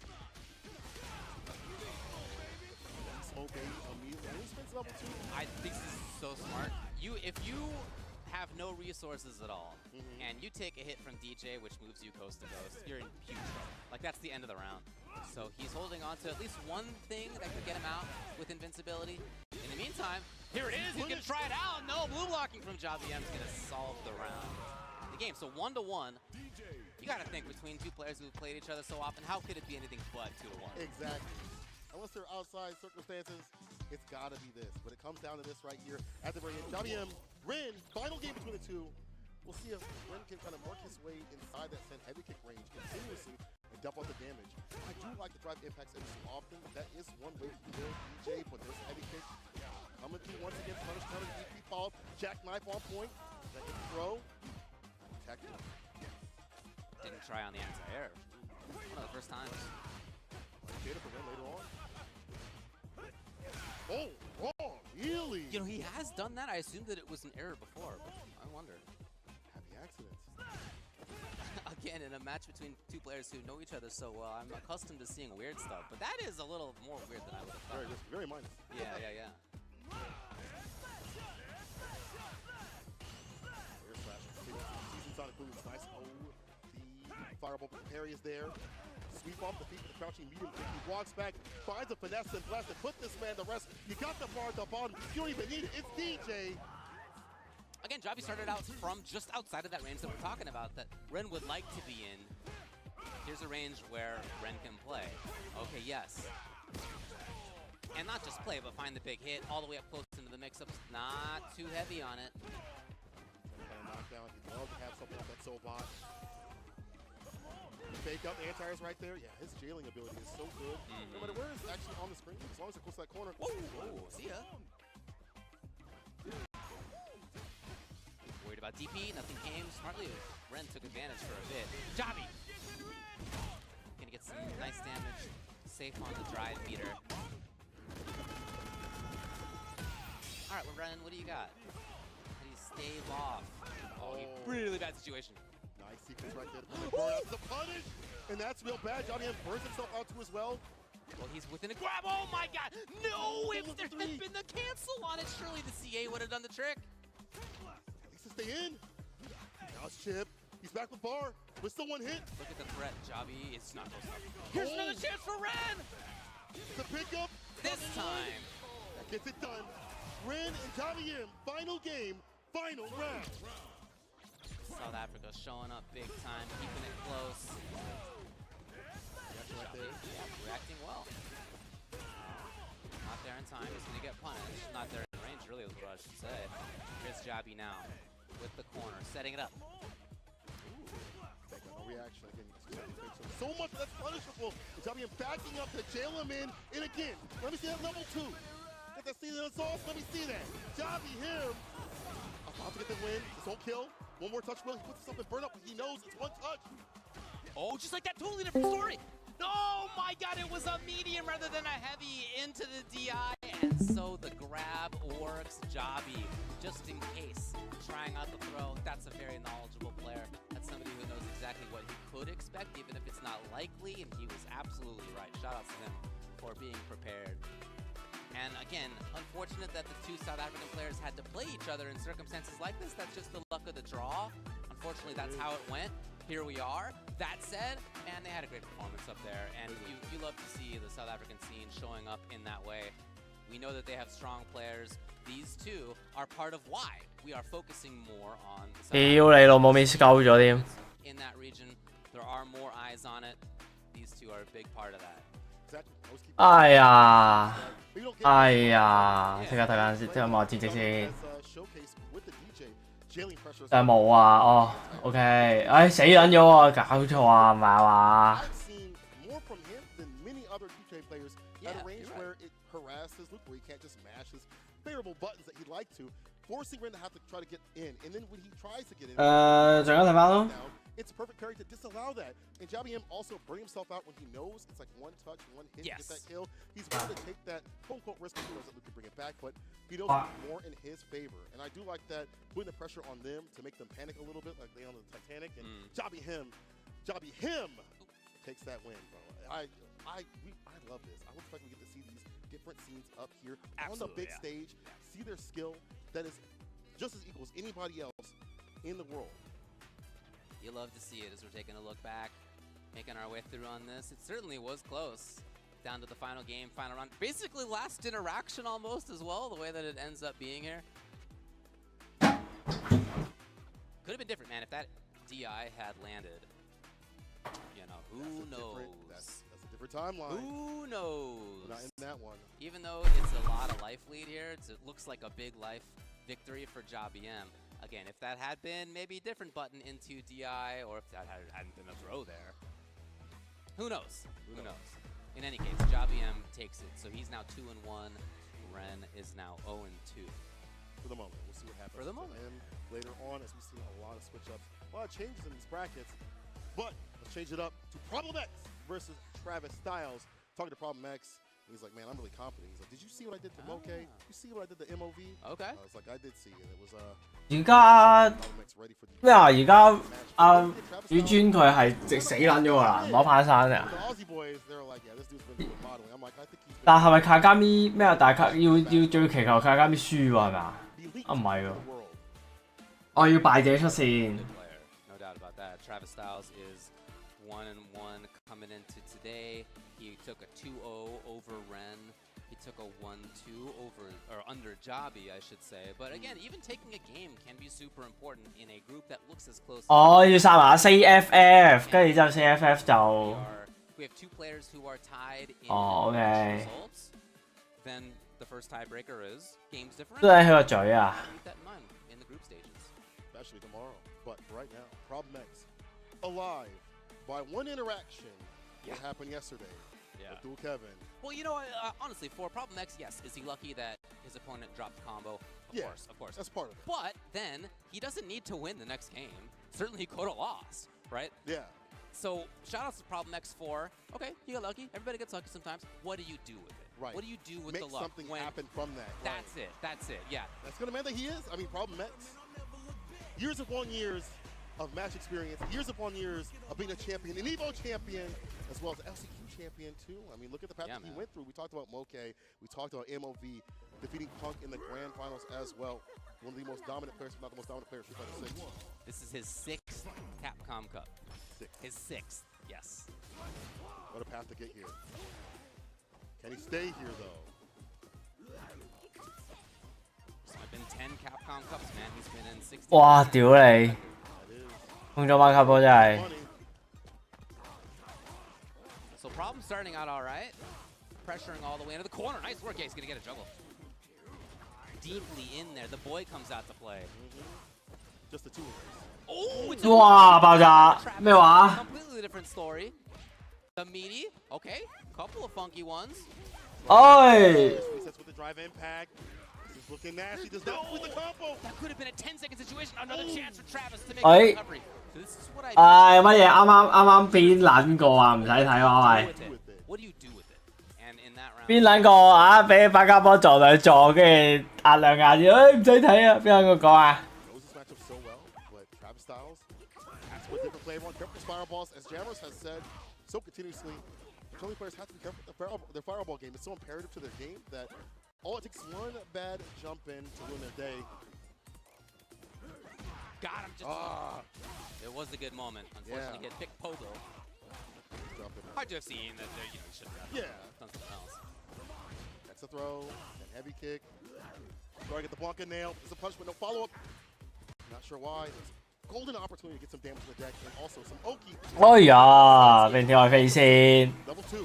Holding on to that level 1. 都撚有計喎。 What do you got? Oki? Yes, pressure. Wow, okay. However, okay. Oh, what? Look at this. Level 3. Just like that. 喂，唔俾晒輸噶咯喎，屌你老母，仲唔俾晒啊？ Kick, try it out with the X ball, why not? Problem with his own round. Spins the bar to get the W. Both lacking in meter, but we'll see if they can build it up to that level 2. It's the utility of the round start, so there's a reason why he does that. It's to avoid fireballs, catch the player off guard continuously, because nobody really expects that command grab off. He told me this. 哎， Devious dog for that. 我撚住捉撚住阿嬸嚟屌。 Able to stop the sequence from even happening. Electrifies the sun. It's gonna be all right though. Yeah.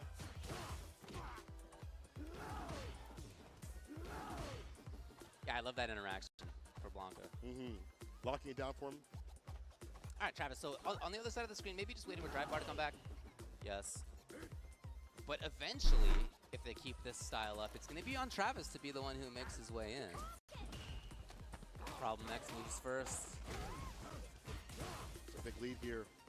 Oh yeah, you can already kill. That's the right spot. Perfect parry. Oh, get him! No. Here we go, Travis. Gonna get the corner for himself.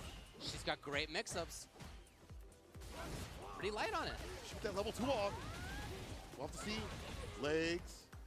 Looking for one more hit. 踩踩，哇！屌你老母，勁撚到 ！Oh my god！ Here we go. Level 3, set him down with that Sochin. And that's the end. Travis Styles with a very big, resounding first game against Problem X. Someone who had taken down so many Chun-Li players along his path, confident in terms of who he was fighting if they were playing Chun-Li. Roundstar gets hit with the OD immediately, though. Problem X is way more aggressive. But here's the ODDP right back from Travis Styles. I think I had the same take, seeing that EX ball and the wake up air EX ball is definitely a problem trying to turn it up a little bit. Yeah, slide. 哇，靚擋喎佢呢下，拉咗切喎。 Travis! A little bit of a funky timing on that drive. He can control if he wants. No, it's not really the idea. Here's problem now. Burns himself out, but you know what? He's got the lead. Back and forth, dude. What a set this is. Bars building up at the bottom here for Travis Styles. 哇！哇！周撚晒喎！ The block up from Problem X. Finds the sweep off the feet, the raw stop. 黐線入撚晒鬆喎喂！啱啱邊撚個笑鳩人啊嚇？ This is a 2-0. It's a very different situation than if it's a 2-1. Fancy Brackets can't handle it, I ain't gonna lie. Perfect parry as the entire choice. Yeah, the back throw, Chicago Punch works out well in this game. Finds drive impact. 喂，好猛喎！哇，好猛喎喂！ on the back foot right now. Definitely. Scoops him out. Maybe level 2. Yeah, here we go. Yeah. Activation, level 2 situation. 要上街咯。 He's in front. Puts him in burnout. Dude, that is a lot of drive That's meter a lot. damage. And he has drive gauge on his side. The whiff Connect that drive parry in there impact was if need part be. of it. 哎呀，乜回報都冇啊！ There you go. Sweep the raw stuff again. Interrupts the overhead. Travis needs one big hit, one grab against a parry. Problem knows that. How's he going to find this? Up with the fireball. If he's going to get the chance, he's not going to get the chance. Travis with a 2-0 over Problem X. They said he was off the grid. They said he was gone. But this man was in the mountain.屌！ Preparing, getting ready for Capcom Cup. Don't let him fool you. He is an absolute bet. And the way that he played that matchup, comfortable with the fireballs, the resets continuously, and when he had the lead, you could feel like just the weight was off his shoulders. Like, okay, 喂，好撚功德咯，殺人喎！而家有咩唔滿意啊？ That's right. Empowered by Lightning Beast was imperative. We're gonna see that a little bit later on, but 屌 right 你！ now, Bob didn't have the worst start. I did like 屌你都話你係 game 一係咁樣攻下搞撚掂啊！ the usual stuff we see from Problem X, but it's Travis Styles putting him in burnout, taking advantage of these situations, and then when the drops had happened, they were picked up by Travis this time. Not a problem, Travis, as you had mentioned previously. No, I liked it a lot. I thought he did a lot of great stuff. He had lots of little mix-ups in there. Not everything worked out. We saw some of the scrambles earlier, but in general, it was great. Had to make the comeback happen in this round. He did. So yeah, I mean, just across the board, I liked a lot of what we saw out of him. We saw in the second game, we'll see you soon here, a little bit more commitment from Problem X. We saw more slides, for example. We saw him jumping in a little bit more. He was definitely giving a different look. And and Travis, that's part of his response to, right? On reaction, level 1, not just blocking the ball, dealing with whatever, but being ready for that. But always having something to be ready with, right? Yeah, the bar at the bottom, as you mentioned. Level 2, he spent that. And as you point out, level 1, ready.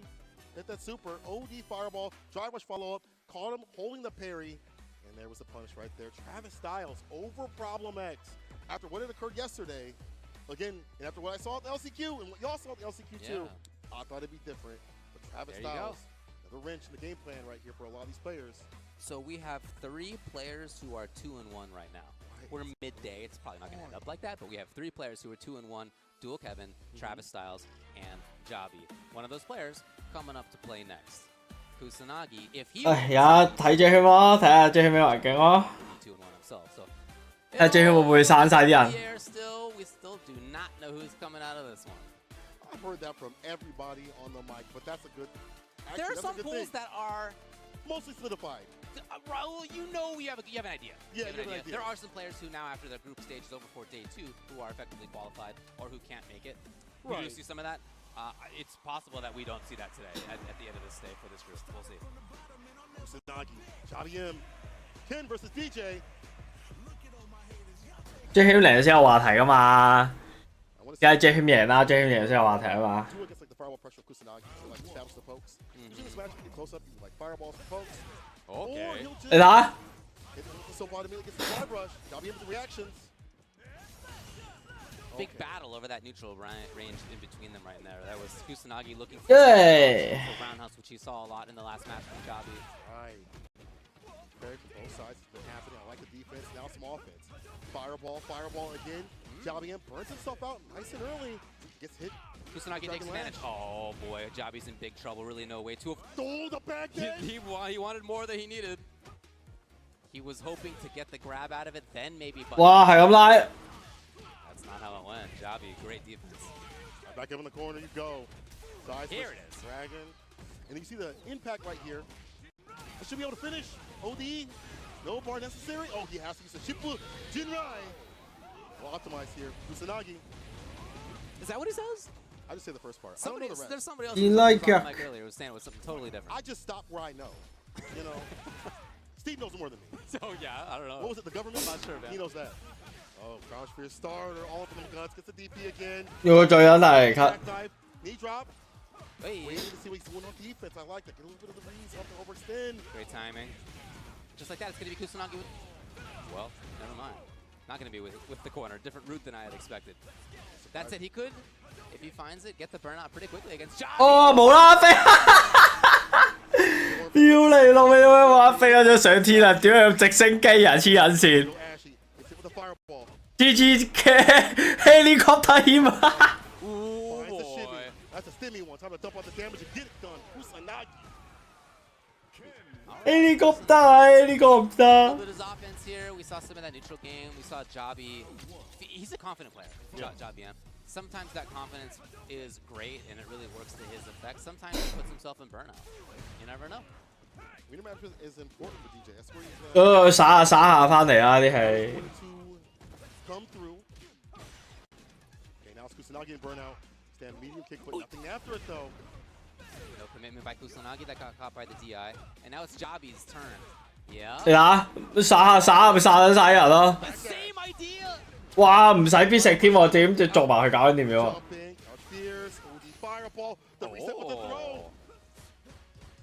But I totally understand him just getting away from that corner. 哇咩啊？做咩啊？殺人啫！黐撚線！哇！你老味，投資連蚊咁撚樣喎，殺撚咗佢10幾20萬次啊！仆街！ He was right. DJ and burnout without that level 2 just yet. 好撚癲啊！ Interruption with the stand fears. The corner carry once again. Double jackknife on point. Back throw. Strength. See him get that back throw. Let him outside that corner. A less confident option, to be honest, but here's Kusanagi. 哇！ Yes. Keep running it. He's still in here. This is the offense that we talked about earlier from Kusanagi. Very strong when it comes to close pressure. 擋下！哇！幾好啊！我守得喂。 Oh, he almost got that crouch fuse. See drive versus whip punish. Puts himself in burn. 哇呀！死啦！ Impact, and that'll be that. Tabby in. Evening things out. It's Kusanagi. Yeah, again, you can see the confidence on 唉，真係知鳩知啊！ That's a lot of what he did there. The battling out, I'm still thinking of the battling out from the previous game when he was caught in the corner and could have just been buttoned into DI, but he red grabbed instead. That kind of You gotta scramble sometimes. Nature of fighting games in general, not even just Street Fighter 6. Absolutely. The nature of fighting games. 唉，我咪話咯，所以就係要 Jam 謙贏咁樣先好睇噶嘛。 Sitting in front of you for Street Fighter 6, you're bound to get a little shaky. You might think, but you know the way that they've played, not that they've been right about everything, but I don't get the sense that either one's playing particularly nervously. Like all the way through. With the medium so ball, makes it with the button, did not get the conversion, will still get the Gen right after it though. Boy, no back throw though. Oditatu clips the sway play. With a smart option. Give it that side switch and a little bit of damage right after it. The bust out. Yep, Jobby out. 哇！啲解答好撚有計喎，但係。 Right on the top of the dome. Kusanagi now. The text there still, he's over it! Over the crouching medium kick, match point now for Kusanagi. Kusanagi. 諗俾人殺咗 momentum 喎。 He had not started out like that. Wow. Right now, he's hoping this is the final round. That's what he's saying right now. It's the style of play that you use when you are trying to put the nail. 哇！哇！咩過反啊？呢個你老味救命 Devils 啊！仆你個街，我隻 K 嚟㗎。 That side switch, yes sir. Up in the corner you go. 你好快仲以為我退咗打 Capcom Cup。唉，殺人黐鬼線。 Putting even more uncertainty in the results of this pool. Again, just look at the fantasy bracket. You ask people. 究竟呢個 pool 做咩啊？ Individually, I don't think many people would have Kusanagi, and I don't mean that in a bad way. It's just the pedigree you see in terms of the players that been more out there on more main stages. But Kusanagi doing something different against Jobby M. And I do like the things that he was doing in this match. You can tell that he's played a lot of DJ players or understands this match in totality. Oditatu outside the corner against the sway play was super smart. And recognizing what Jobby M was doing in terms of using like medium Sobot, I'll go for a jump fierce. Every so often maybe we saw the drive impact too as well. And there were some moments where we saw Jobby M maybe go to burnout too often, but that's easier said than done in terms of meter match. 呢 group 人究竟係點撚樣？ There are moments where it did happen where it's like this was okay. But as the set went on, 呢個真係殺人黐撚線，又喺度睇翻佢哋，唔知打撚啫。Nice conversion, right? Yeah. Write that down. He was like just at the very end of the crouching jab. very close situation. And here we go, the final one. With Kusanagi finding the jump in and the super. And he now is 2-1 in the pool. Like I said before, 2 other people are 2 and continue to be. Dual Kevin 2-1, 2-1, Kusanagi 2-1, Travis Styles 2-1, Jabi is now 2-2. It continues to be extremely close. I don't know. I don't know, David. No, I don't know. I don't know.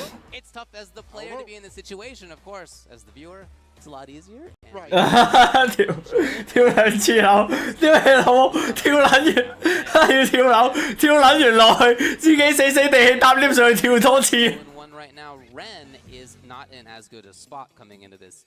0-2. Going winless today. Ooh, maybe a tough way to still have a chance. I don't know that he will, in fact, have a chance to qualify if he loses here. But if he wins it and ends the day at 係咯，呢個 LCQ 係最撚難打。And 2 players at 2-1, still very liable to lose. Their 2 games they play tomorrow. It could still be completely up in the air. And the way this pool has gone, I wouldn't be surprised to see that at all. After what we saw for the past few games, absolutely right. Last game. 又講 Julio， 笑不提 Julio。 Kevin. Let's get it. It's going to be Rashid versus Luke. Wow, this one is the mirror match. He wants to run the Rashid, the Windy City himself. Yeah, after he got second at Frosty Faustings, I talked with him a little bit, and he said that he was really happy, he played Rashid there in part, as well as Luke. He was really happy that he had a chance to bring out his Rashid in like high-level play before Cup, so that he could really get that experience and consider them co-mains rather than one being the main and the backup. He said he was feeling confident enough with Unfortunately, the Anti-Stars are not there for this character. 黐撚線對住 Luke 竟然夠膽咁樣轉鋒，佢真係瘋了。 Jab into anything else. No drive rush right after. Dual Kevin. Oh boy. There's some moments here, but at least the cage is set up. Yes, Ren. Overhead connects. 哇！行前放波，喂如佢呢行前放波係特撚登嘅喎，唔係啊，但係即佢唔諗行黐撚線放波啊，羅鳩。 And that bar's building up. Perfect parry, and this is good. Don't give him the space to activate that level 2. Put him up in the corner and piece him up. 咪搭波頭係點樣？行前波頭點樣錯撚咗波出嚟？ Oh, it's Ren again. Spending drive gauge. He's got very little left. Here he is up close. Gonna dare to anti right there. 唔係啊，但係因為如果佢啱啱嗰個行前 motion 咧，如果你唔入個後落去咧，會變咗升龍啊嘛。 Excellent read on what Dual Kevin was likely to do. We mentioned that Luke can survive and burn out. The bar at the bottom to back him up. Interrupts the overhead with the jabs.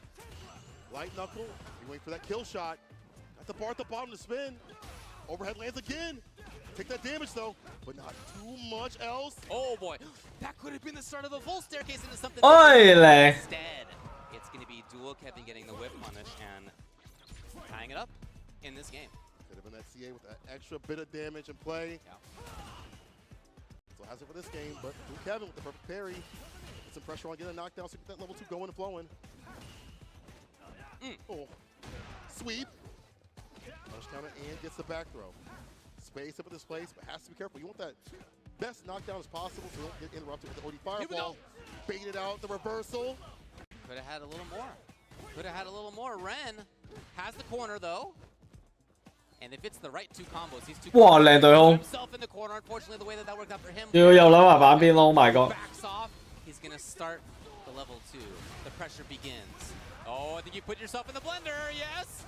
The follow up, yep. Eagle spike, OD. 哇，好痛啊 ！Oh my god！ Another bar at the bottom. It's almost there for like a level 1 if need be.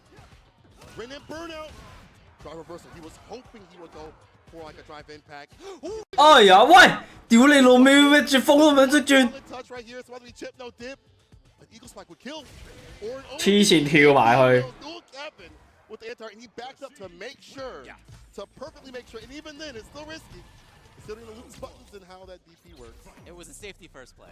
落雪好撚勁喎，周街都落雪喎。邊個話落雪廢啊？即係成個 Capcom 級都係。 Starting it off with a little bit for himself. Feeling windy, but 喂，屌你老母！呢個 round one 嘅畫面嚟㗎。喂啊！夠撚命啊！ For the anti-air choice, he backs up to make sure he's able to get that anti-situation. Perfect turn against the Raven Cyclone. The knockdown here. And some corner space. I like that from Ren. Not letting that Raven Cyclone mix up in the corner, happen with that perfect parry. Defensive options on display today. Cool. Very patient play by Ren in the neutral. No overcommitment. He's got a significant life lead. Maybe no reason to go overboard here. That's true. Here it is. 哇，痛！ Looking for there. Dash it. No. Okay. Dual Kevin has level 2 though. He is very dangerous if he finds a hit, if he finds a grab, if he even causes enough block stun. Maybe it's time for level 2. Let's see what he goes for. 要嗰啲咩？而家呢個 Capcom Cup 嚟㗎，你冇要求咁多啦咁樣。 He's knocked down. Dash up throw. Bars back though from Ren, but as soon as that happens, let's begin. Level 2. My win condition. The Asar is out. Is he close? OK。 No, not quite. 哎呀！ Dual Kevin gets in. I get his win. Match point now for Dual Kevin. Could be a huge one. He'd go up to be 3-1. Hunting a little bit more actively. Back though from the side of Ren. Wakes up with buttons. Wakes up with 5. Let's finds the side switch. Forward medium punch. Raven Cyclone. Oh, we go for the throw. No high. 黐撚線喎，係 mix up。嗰陣19幾20萬樣嘢衝埋去。 Making sure to maintain corner control. He's hoping to end it. He's going to do exactly that. Dual Kevin standing up with a win over Ren. And with that win, as I mentioned, he goes up to 3-1. GG IP. Pretty good spot to make it out of the pool after all. It's great that he had developed that Rashid throughout Frosty Foster's. The online tournaments that he plays weekly at TNS, Casa, anything he can enter, he makes sure to run both characters to put them at an equal level. And as you mentioned, at Frosty's, pulled it out offline, which is going to be a different sort of environment. Of course. I love that, even though this matchup isn't really the best for Rashid, and as you can see from the aerial approach, he made sure to make adjustments where he could, backing up with the anti-airs with the heavy mixer, OD when it does work, obviously, and building up bar at the bottom to get that level 2 continuously. We saw level 2 so many times from him because he's aggressive, getting that gauge right back by getting in against Ren continuously. One thing I'll say for Ren's gameplay, looking back on it now, is that he did find a lot of hits. He hit Dual Kevin's Rashid a lot. Unfortunately for him, a lot of those were, you know, jab jab. 澳洲嘅辣舌啊，澳舌。 Not the kind of huge damage he is capable of. 喂，幾好啊，好笑啊！ Right? And if the rest of it is there, the neutral game, the mix-ups were there, but the sort of capitalizing on it wasn't quite enough, unfortunately, for him. So Ren now 0-3. This bracket. 咩啊？冇見，你冇理由我。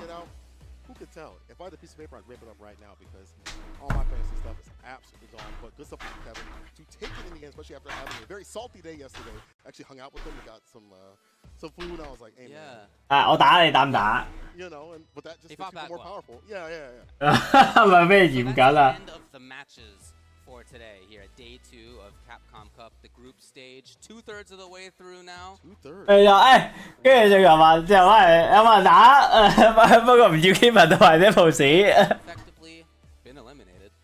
Most of the players are still up in the air when it comes to whether they're going to make it out or not. Listen, you don't know, I don't know. What I do know is that shout out to Steel Series providing some great headsets out here at Capcom Cup and providing 福建春。 things. 喂，屌我睇翻乳專，我睇翻乳專先，等陣。要開翻個咩出嚟喎 ？YouTube 出嚟啊！ Phenom and Kawano sitting as the front runners for now. Phenom looking phenomenal. 睇先。 So Phenom's qualified Yeah. at this point. Yeah. The worst that he can do is 4-1 Don't brush over it. for him. 等我睇翻啊！ Great work. 等我睇翻先 He's 咯 not。going to rest on his laurels tomorrow, obviously, but not only is he 4-0, he's +8, which means he has an opportunity in the group stage. Fantastic start for him. You literally can't have done better so far. Yes. His sole remaining match is going to be versus Crossover, very strong player, of course, but that's him in qualification spot. For the other two who have the best chance here, Kawano and Crossover still very much alive. Shotoken's not gonna make it through, unfortunately for him. And for Kawano yet, he hasn't played. 哇係 Yet. Joe Umarogan 啲人是冇人啦，搭爹。 Shotoken yet. Still got some work to do on that front. So we have a few players who could still plausibly make it through. Some of them are going to be more difficult than others. But we do know that Phenom is making it through. What about Group Stage B? That one was ridiculous with Nephew, Despair King, Morris. There are things to work with there, as well as Dark Nephew, of course. We'll yeah, see. I mean, you know, coming into this one, a lot of us were talking about Chris Wong in particular. Yeah, who I had mean, that done was so my well. favorite. 冇咩補埋 hit boss 係叫你啦。 That's how we qualified, but he also went super far in another one too, right? Yes. So he's had a great season. 接住你啦，自己朋友上去啦。 Coming into this, he's making good on that so far. As you look at the results right here, 3-0, hasn't lost a game yet. His remaining 2 are going to be against Shaka and Big Bird. Obviously very relevant there in second place right now. In the pools, he's played one less than Nephew has. Nephew at 2-2. Again, these players, Big Bird, Nephew, Despair King, still very much in the mix. It's not going to happen. GW 而家係出緊難噶咯。 Chris Wong and then Big Bird. 宇尊就唔同講法啦。 Despair King is definitely still in the mix. We saw the critical game with Big Bird, where he kind of sat at the Kevin 仔咩名啊？喂，唔係 Kevin 仔 ，Mickey 咩名啊？啊，見到啦。乜撚嘢話？本田標咗喎。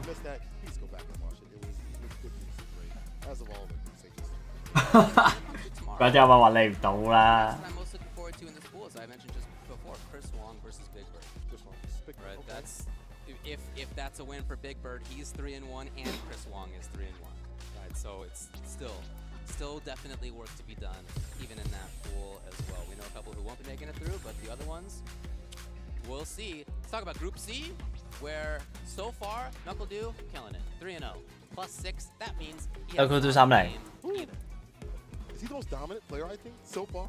Or at least one of them. Phenom at 4-0, Hang on. not having lost a game either. So, Yeah. but NuckleDo hasn't played 4 yet. Maybe you'd say, hey man, if I had played 4, I would have been +8 too. That's true. You know, we'll see Sorry, how it Phenom. goes for tomorrow. NuckleDo in a great spot.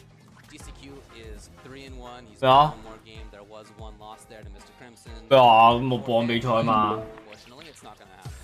Eliminated at 0-4. But there still is a little bit of work to be done in this pool in terms of who's going to make it out. Obviously, 睇緊咯，做咩啊你？ +6.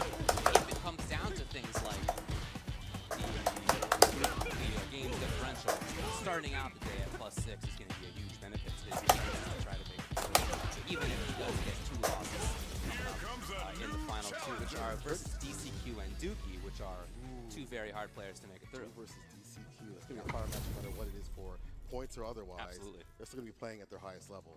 We've seen that tomorrow. Yeah, that is going to be sick. Looking forward to that.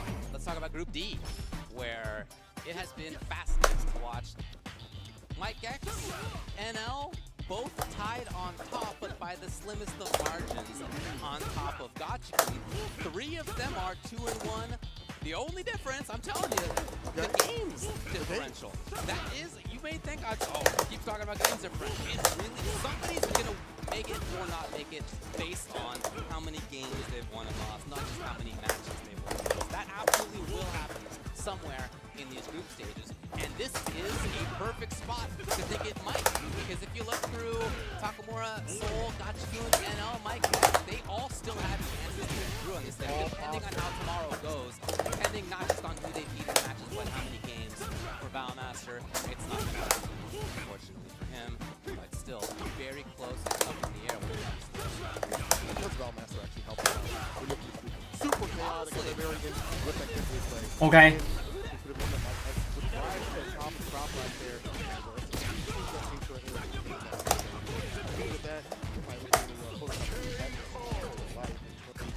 Players and their results. We're not done yet though. Group B, Jin Fudo, the top spot, losing the game so far.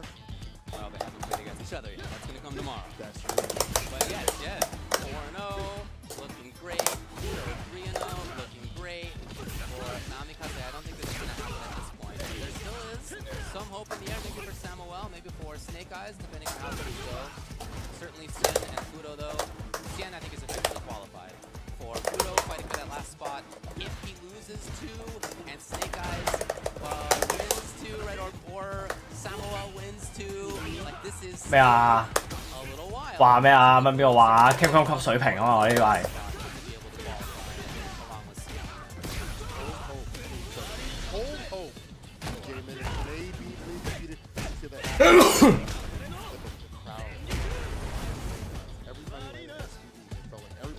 Mickey 我同你練定 ，Mickey 我同你練定 Capcom Cup 嗰個，係啊，啲 Capcom Cup 啲水平嘅咋，差唔多啊。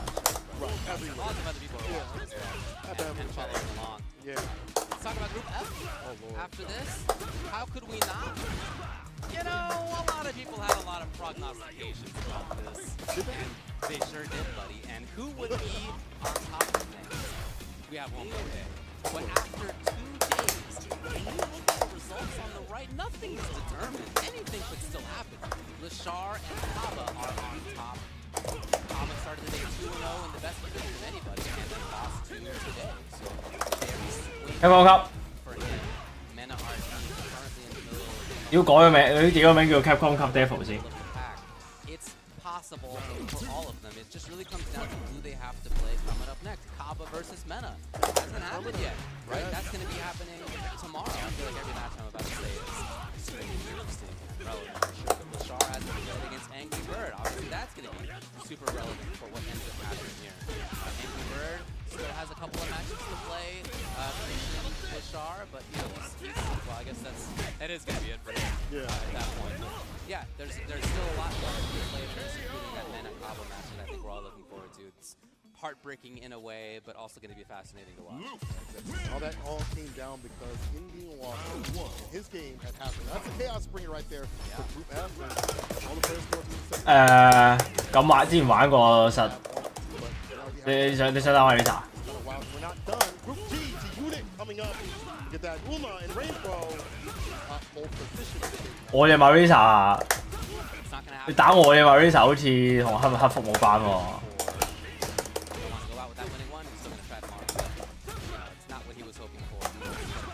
唔係㗎，我唔同啲啊，我 Capcom 級水平㗎嘛。咩冇 Marisa 啊？唔係兩隻咩？ 唔係而家有同冇咩其他多有咩關係啫？你咁講啊 ，Luke 同 Cam 到好多添，咁同有冇買嘅時候有咩關係啊？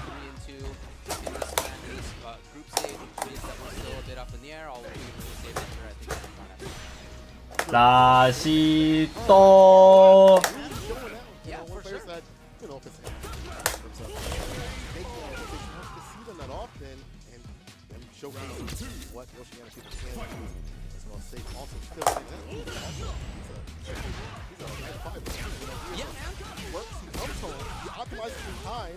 Still able to try out here at Capcom Cup. Absolutely okay on that 10 play, so we'll see if we can stay in Uma and but yo, let's end it off with H. Just saw dual Kevin, Travis Styles. That's right, Travis Styles in second place. It's not just behind though. It's 4.6 哦，我可以咁樣 level 2。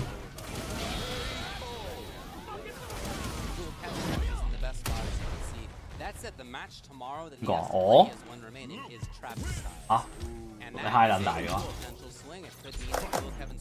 係都講阿龍啦，係咪啊？上咗 Master 之後就冇玩啦，咁樣唔叫有玩係嘛？你咁講我有玩阿奇添啊，而家咪玩緊咯。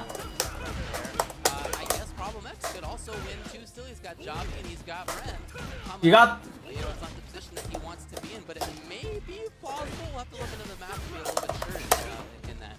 但係我打爆 Mickey 喎。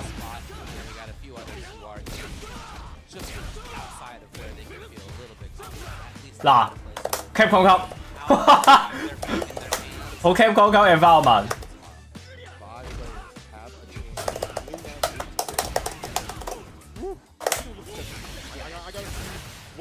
on the menu. Third day, stage play will be happening tomorrow. People make sure you tune in all the way to the you will see after that will be Street Fighter League having around the same time, same place, of course. Championships. 係咯。 Saturday for Sunday grand finals, top 16. We will seal our Capcom Cup winner. Not only that, $1 million. That's right. That's what we're all leading up to in this group stage. 阿 Ken 就係咁撚破十號啊！ Some players who are qualified for tomorrow. players who have not qualified, who have been eliminated. But most of the people we talked about are still in the mix. 咁樣嘅。 They have 1 to 2 games to play, depending on what their schedule is. Some of them have their some of them have to choose Capcom Cup. other people. Make it happen for them. There are going to be people tomorrow who look, dude. 哇！你真係有齊喎呢個，我勁少出喎，你下下都 perfect 喎。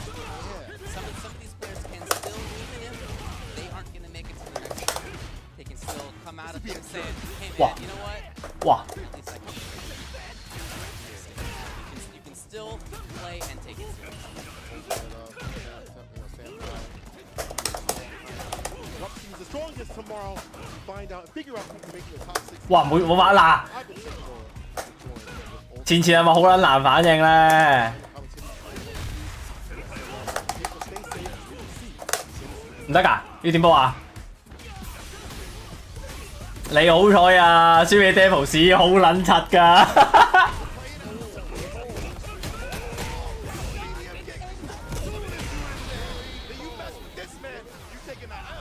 Oh, Tex Flugen, night shot. It's game number 2. Oh,